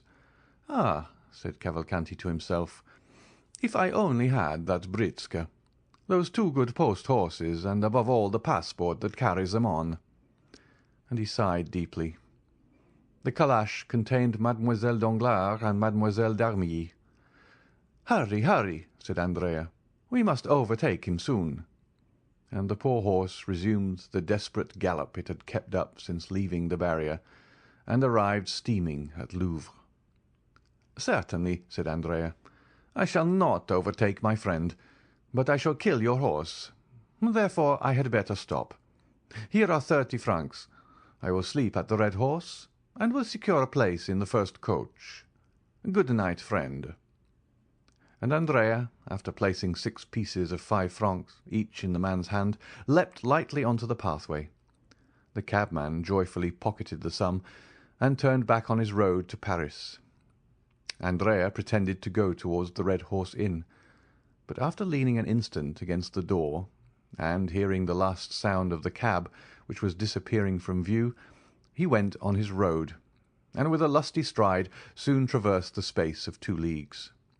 Then he rested. He must be near Chapelle-en-Saval, where he pretended to be going. It was not fatigue that stayed Andrea there. It was that he might form some resolution, adopt some plan. It would be impossible to make use of a diligence, equally so to engage post-horses. To travel either way a passport was necessary. It was still more impossible to remain in the department of the Oise, one of the most open and strictly guarded in France. This was quite out of the question, especially to a man like Andrea, perfectly conversant with criminal matters. He sat down by the side of the moat, buried his face in his hands, and reflected. 10 minutes after he raised his head, his resolution was made. He threw some dust over the top-coat, which he had found time to unhook from the antechamber, and button over his ball costume, and going to Chapelle-en-Saval, he knocked loudly at the door of the only inn in the place. The host opened. "My friend," said Andrea, "I was coming from Montfontaine to Senlis, when my horse, which is a troublesome creature, stumbled and threw me. I must reach Compiègne to-night, or I shall cause deep anxiety to my family. Could you let me hire a horse of you?" An innkeeper has always a horse to let, whether it be good or bad. The host called the stable-boy and ordered him to saddle Whitey. Then he awoke his son, a child of 7 years, whom he ordered to ride before the gentleman and bring back the horse. Andrea gave the innkeeper 20 francs, and in taking them from his pocket dropped a visiting card. This belonged to one of his friends at the Café de Paris, so that the innkeeper, picking it up after Andrea had left, was convinced that he had let his horse to the Count of Monte, 25 Rue Saint-Dominique, that being the name and address on the card. Whitey was not a fast animal, but he kept up an easy, steady pace. In 3 hours and a half Andrea had traversed the 9 leagues which separated him from Compiègne, and 4 o'clock struck as he reached the place where the coaches stop. There's an excellent tavern at Compiègne, well remembered by those who have ever been there. Andrea, who had often stayed there in his rides about Paris, recollected the Bell and Bottle Inn. He turned around, saw the sign by the light of a reflected lamp, and having dismissed the child, giving him all the small coin he had about him, he began knocking at the door, very reasonably concluding that having now 3 or 4 hours before him, he had best fortify himself against the fatigues of the morrow by a sound sleep and a good supper. A waiter opened the door. "My friend," said Andrea, "I have been dining at Saint-Jean-au-Bois, and expected to catch the coach which passes by at midnight. But, like a fool, I have lost my way, and have been walking for the last 4 hours in the forest. Show me into one of those pretty little rooms which overlook the court, and bring me a cold fowl and a bottle of Bordeaux." The waiter had no suspicions. Andrea spoke with perfect composure. He had a cigar in his mouth, and his hands in the pocket of his top-coat. His clothes were fashionably made, his chin smooth, his boots irreproachable. He looked merely as if he had stayed out very late, that was all. While the waiter was preparing his room, the hostess arose. Andrea assumed his most charming smile, and asked if he could have number 3, which he had occupied on his last stay at Compiègne. Unfortunately, number 3 was engaged by a young man who was travelling with his sister. Andrea appeared in despair, but consoled himself when the hostess assured him that number 7, prepared for him, was situated precisely the same as number 3, and while warming his feet and chatting about the last races at Chantilly, he waited until they announced his room to be ready. Andrea had not spoken without cause of the pretty rooms looking out upon the court of the Bell Tavern, which, with its triple galleries like those of a theatre, with the jessamine and clematis twining round the light columns, forms one of the prettiest entrances to an inn that you can imagine. The fowl was tender, the wine old, the fire clear and sparkling, and Andrea was surprised to find himself eating with as good an appetite as though nothing had happened. Then he went to bed, and almost immediately fell into that deep sleep which is sure to visit men of 20 years of age, even when they are torn with remorse. Now, here we are obliged to own that Andrea ought to have felt remorse, but that he did not. This was the plan which had appealed to him to afford the best chance of his security. Before daybreak he would awake, leave the inn after rigorously paying his bill, and reaching the forest he would, under pretence of making studies in painting, test the hospitality of some peasants, procure himself the dress of a woodcutter and a hatchet, casting off the lion-skin to assume that of the woodman. Then, with his hands covered with dirt, his hair darkened by means of a leaden comb, his complexion embrowned with a preparation for which one of his old comrades had given him the recipe, he intended, by following the wooded districts, to reach the nearest frontier, walking by night and sleeping in the day in the forests and quarries, and only entering inhabited regions to buy a loaf from time to time. Once past the frontier, Andrea proposed making money of his diamonds, and by uniting the proceeds to 10 bank-notes he always carried about with him in case of accident, he would then find himself possessor of about 50,000 livres, which he philosophically considered as no very deplorable condition after all. Moreover, he reckoned much on the interest of the Danglars to hush up the rumour of their own misadventures. These were the reasons which, added to the fatigue, caused Andrea to sleep so soundly. In order that he might awaken early, he did not close the shutters, but contented himself with bolting the door and placing on the table an unclasped and long-pointed knife, whose temper he well knew, and which was never absent from him. About 7 in the morning, Andrea was awakened by a ray of sunlight, which played warm and brilliant upon his face. In all well-organized brains the predominating idea, and there always is one, is sure to be the last thought before sleeping, and the first upon waking in the morning. Andrea had scarcely opened his eyes when his predominating idea presented itself, and whispered in his ear that he had slept too long. He jumped out of bed and ran to the window. A gendarme was crossing the court. A gendarme is one of the most striking objects in the world, even to a man void of uneasiness. But for one who has a timid conscience, and with good cause too, the yellow, blue, and white uniform is really very alarming. "Why is that gendarme here?" asked Andrea of himself. Then all at once he replied with that logic which the reader has doubtless remarked in him. "There is nothing astonishing in seeing a gendarme at an inn. Instead of being astonished, let me dress myself." And the youth dressed himself with a facility his valet de chambre had failed to rob him of during the 2 months of fashionable life he had led in Paris. "Now then," said Andrea, while dressing himself, "I'll wait till he leaves, and then I'll slip away." And saying this, Andrea, who had now put on his boots and cravat, stole gently to the window, and a second time lifted up the muslin curtain.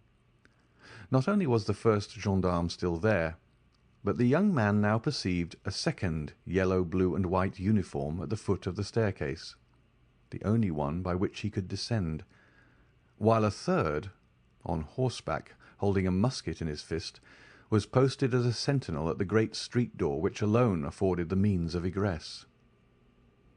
The appearance of the third gendarme settled the matter, for a crowd of curious loungers was extended before him, effectually blocking the entrance to the hotel. "They're after me," was Andrea's first thought. "The devil!"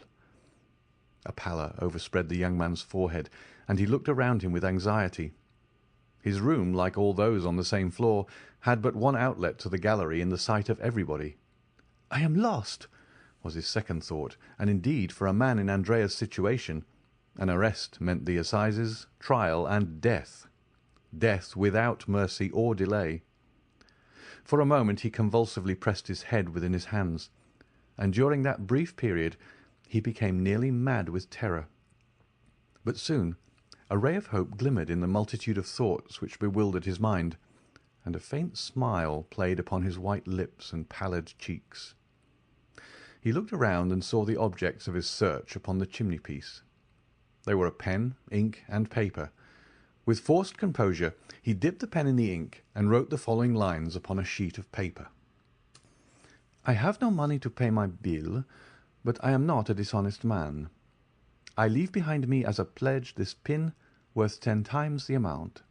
I shall be excused for leaving at daybreak, for I was ashamed." He then drew the pin from his cravat and placed it on the paper. This done, instead of leaving the door fastened, he drew back the bolts and even placed the door ajar, as though he had left the room, forgetting to close it, and slipping into the chimney, like a man accustomed to that kind of gymnastic exercise, having effaced the marks of his feet upon the floor, he commenced climbing the only opening which afforded him the means of escape. At this precise time the first gendarme Andrea had noticed walked upstairs, preceded by the commissary of police, and supported by the second gendarme, who guarded the staircase, and was himself reinforced by the one stationed at the door. Andrea was indebted for this visit to the following circumstances. At daybreak the telegraphs were set at work in all directions, and almost immediately the authorities in every district had exerted their utmost endeavours to arrest the murderer of Caderousse. Compiègne, that royal residence and fortified town, is well furnished with authorities, gendarmes, and commissaries of police. They therefore began operations as soon as the telegraphic dispatch arrived, and the Bell and Bottle being the best-known hotel in the town, they had naturally directed their first inquiries there. Now, besides the reports of the sentinels guarding the Hôtel de Ville, which is next door to the Bell and Bottle, it had been stated by others that a number of travellers had arrived during the night. The sentinel, who was relieved at 6 o'clock in the morning, remembered perfectly that just as he was taking his post, a few minutes past 4, a young man arrived on horseback, with a little boy before him. The young man, having dismissed the boy and horse, knocked at the door of the hotel, which was opened, and again closed after his entrance. This late arrival had attracted much suspicion, and the young man being no other than Andrea, the commissary and gendarme, who was a brigadier, directed their steps towards his room. They found the door ajar. "Oh, no," said the brigadier, who thoroughly understood the trick. "A bad sign to find the door open. I would rather find it triply bolted." And indeed, the little note and pin upon the table confirmed or rather corroborated the sad truth. Andrea had fled. We say corroborated because the brigadier was too experienced to be convinced by a single proof. He glanced around, looked in the bed, shook the curtains, opened the closets, and finally stopped at the chimney. Andrea had taken the precaution to leave no traces of his feet in the ashes, but it still was an outlet, and in this light was not to be passed over without serious investigation. The brigadier sent for some sticks and straw, and having filled the chimney with them, set a light to it. The fire crackled and the smoke ascended like the dull vapour from a volcano. But still no prisoner fell down, as they expected. The fact was that Andrea at war with society ever since his youth was quite as deep as a gendarme, even though we were advanced to the rank of brigadier, and quite prepared for the fire. He'd climbed out on the roof and was crouching down against the chimney-pots. At one time he thought he was saved, for he heard the brigadier exclaim in a loud voice to the two gendarmes, "He is not here!" But venturing to peep, he perceived that the latter, instead of retiring, as might have been reasonably expected upon this announcement, were watching with increased attention. It was now his turn to look about him. The Hôtel de Ville, a massive 16th-century building, was on his right. Anyone could descend from the openings in the tower and examine every corner of the roof below, and Andrea expected momentarily to see the head of a gendarme appear at one of these openings. If once discovered, he knew he would be lost, for the roof afforded no chance of escape. He therefore resolved to descend, not through the same chimney by which he had come up, but by a similar one conducting to another room. He looked around for a chimney from which no smoke issued, and having reached it, he disappeared through the orifice without being seen by anyone. At the same minute, one of the little windows of the Hôtel de Ville was thrown open, and the head of a gendarme appeared. For an instant it remained motionless as one of the stone decorations of the building. Then, after a long sigh of disappointment, the head disappeared. The brigadier, calm and dignified as the law he represented, passed through the crowd without answering the 1,000 questions addressed to him, and re-entered the hotel. "Well?" asked the two gendarmes. "Well, my boys," said the brigadier, "the brigand must really have escaped early this morning. But we will send to the Villers-Cotterêts and Noyon roads and search the forest, when we shall catch him, no doubt." The honourable functionary had scarcely expressed himself thus, in that intonation which is peculiar to brigadiers of the gendarmerie, when a loud scream, accompanied by the violent ringing of a bell, resounded through the court of the hotel. "Ah, what is that?" cried the brigadier. "Some traveller seems impatient," said the host. "What number was it that rang?" "Number 3. Run, waiter." At this moment the screams and ringing were redoubled. "Ah," said the brigadier, stopping the servant, "the person who is ringing appears to want something more than a waiter. We will attend upon him with a gendarme. Who occupies numéro 3? "The little fellow who arrived last night in a post-chaise with his sister, and who asked for an apartment with 2 beds. The bell here rang for the 3rd time, with another shriek of anguish. "Follow me, Monsieur Commissary," said the brigadier. "Tread in my steps." "Wait an instant," said the host. "Numéro 3 has 2 staircases, inside and outside." "Good," said the brigadier. "I will take charge of the inside one. Are the carbines loaded?" "Yes, brigadier." "Well, you guard the exterior, and if he attempts to fly, fire upon him. He must be a great criminal from what the telegraph says." The brigadier, followed by the commissary, disappeared by the inside staircase, accompanied by the noise which his assertions respecting Andrea had excited in the crowd. This is what had happened. Andrea had very cleverly managed to descend 2/3 of the chimney, but then his foot slipped, and notwithstanding his endeavours, he came into the room with more speed and noise than he intended. It would have signified little had the room been empty, but unfortunately it was occupied. 2 ladies, sleeping in one bed, were awakened by the noise, and fixing their eyes upon the spot whence the sound proceeded, they saw a man. One of these ladies, the fair one, uttered those terrible shrieks which resounded through the house, while the other, rushing to the bell-rope, rang with all her strength. Andrea, as we can see, was surrounded by misfortune. "For pity's sake," he cried, pale and bewildered, without seeing whom he was addressing, "for pity's sake, do not call assistance. Save me. I will not harm you." "Andrea, the murderer!" cried one of the ladies. "Eugénie! Mademoiselle Danglars!" exclaimed Andrea, stupefied. "Help! Help!" cried Mademoiselle d'Armilly, taking the bell from her companion's hand and ringing it yet more violently. "Save me! I am pursued!" said Andrea, clasping his hands. "For pity, for mercy's sake, do not deliver me up!" "It is too late. They are coming," said Eugénie. "Well, conceal me somewhere. You can say you were needlessly alarmed. You can turn their suspicions and save my life." The 2 ladies, pressing closely to one another, and drawing the bedclothes tightly around them, remained silent to this supplicating voice, repugnance and fear taking possession of their minds. "Well, be it so," at length said Eugénie. "Return by the same road you came, and we will say nothing about you, unhappy wretch." Here he is!" cried a voice from the landing. "Here he is! I see him!" The brigadier had put his eye to the keyhole and had discovered Andrea in a posture of entreaty. A violent blow from the butt-end of the musket burst open the lock. 2 more forced out the bolts, and the broken door fell in.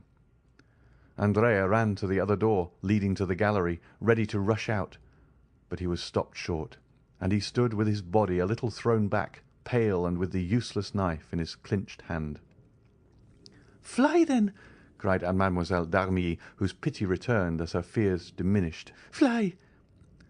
"Or kill yourself," said Eugénie in a tone which a vestal in the amphitheatre would have used when urging the victorious gladiator to finish his vanquished adversary. Andrea shuddered, and looked on the young girl with an expression which proved how little he understood such ferocious honour. "Kill myself!" he cried, throwing down his knife. "Why should I do so?" "Why, you said," answered Mademoiselle Danglars, "that you would be condemned to die like the worst criminals." "Bah!" said Cavalcanti, crossing his arms. "One has friends." The brigadier advanced to him, sword in hand. "Come, come," said Andrea. "Sheath your sword, my fine fellow. There is no occasion to make such a fuss, since I give myself up." And he held out his hands to be manacled. The girls looked with horror upon this shameful metamorphosis, the man of the world shaking off his covering and appearing as a galley slave. Andrea turned towards them, and with an impertinent smile asked, "Have you any message for your father, Mademoiselle Danglars? For in all probability I shall return to Paris." Eugénie covered her face with her hands. "Oh-ho!" said Andrea. "You need not be ashamed, even though you did post after me. Was I not nearly your husband?" And with this raillery Andrea went out, leaving the 2 girls a prey to their own feelings of shame and to the comments of the crowd. An hour after they stepped into their calash, both dressed in feminine attire. The gate of the hotel had been closed to screen them from sight, but they were forced, when the door was open, to pass through a throng of curious glances and whispering voices. Eugénie closed her eyes, but though she could not see, she could hear, and the sneers of the crowd reached her in the carriage. "Oh, why is not the world a wilderness?" she exclaimed, throwing herself into the arms of Mademoiselle d'Armilly, her eyes sparkling with the same kind of rage which made Nero, wished that the Roman world had but one neck, that he might sever it at a single blow. The next day they stopped at the Hôtel de Flandre at Brussels. The same evening Andrea was incarcerated in the Conciergerie. End of chapter 98.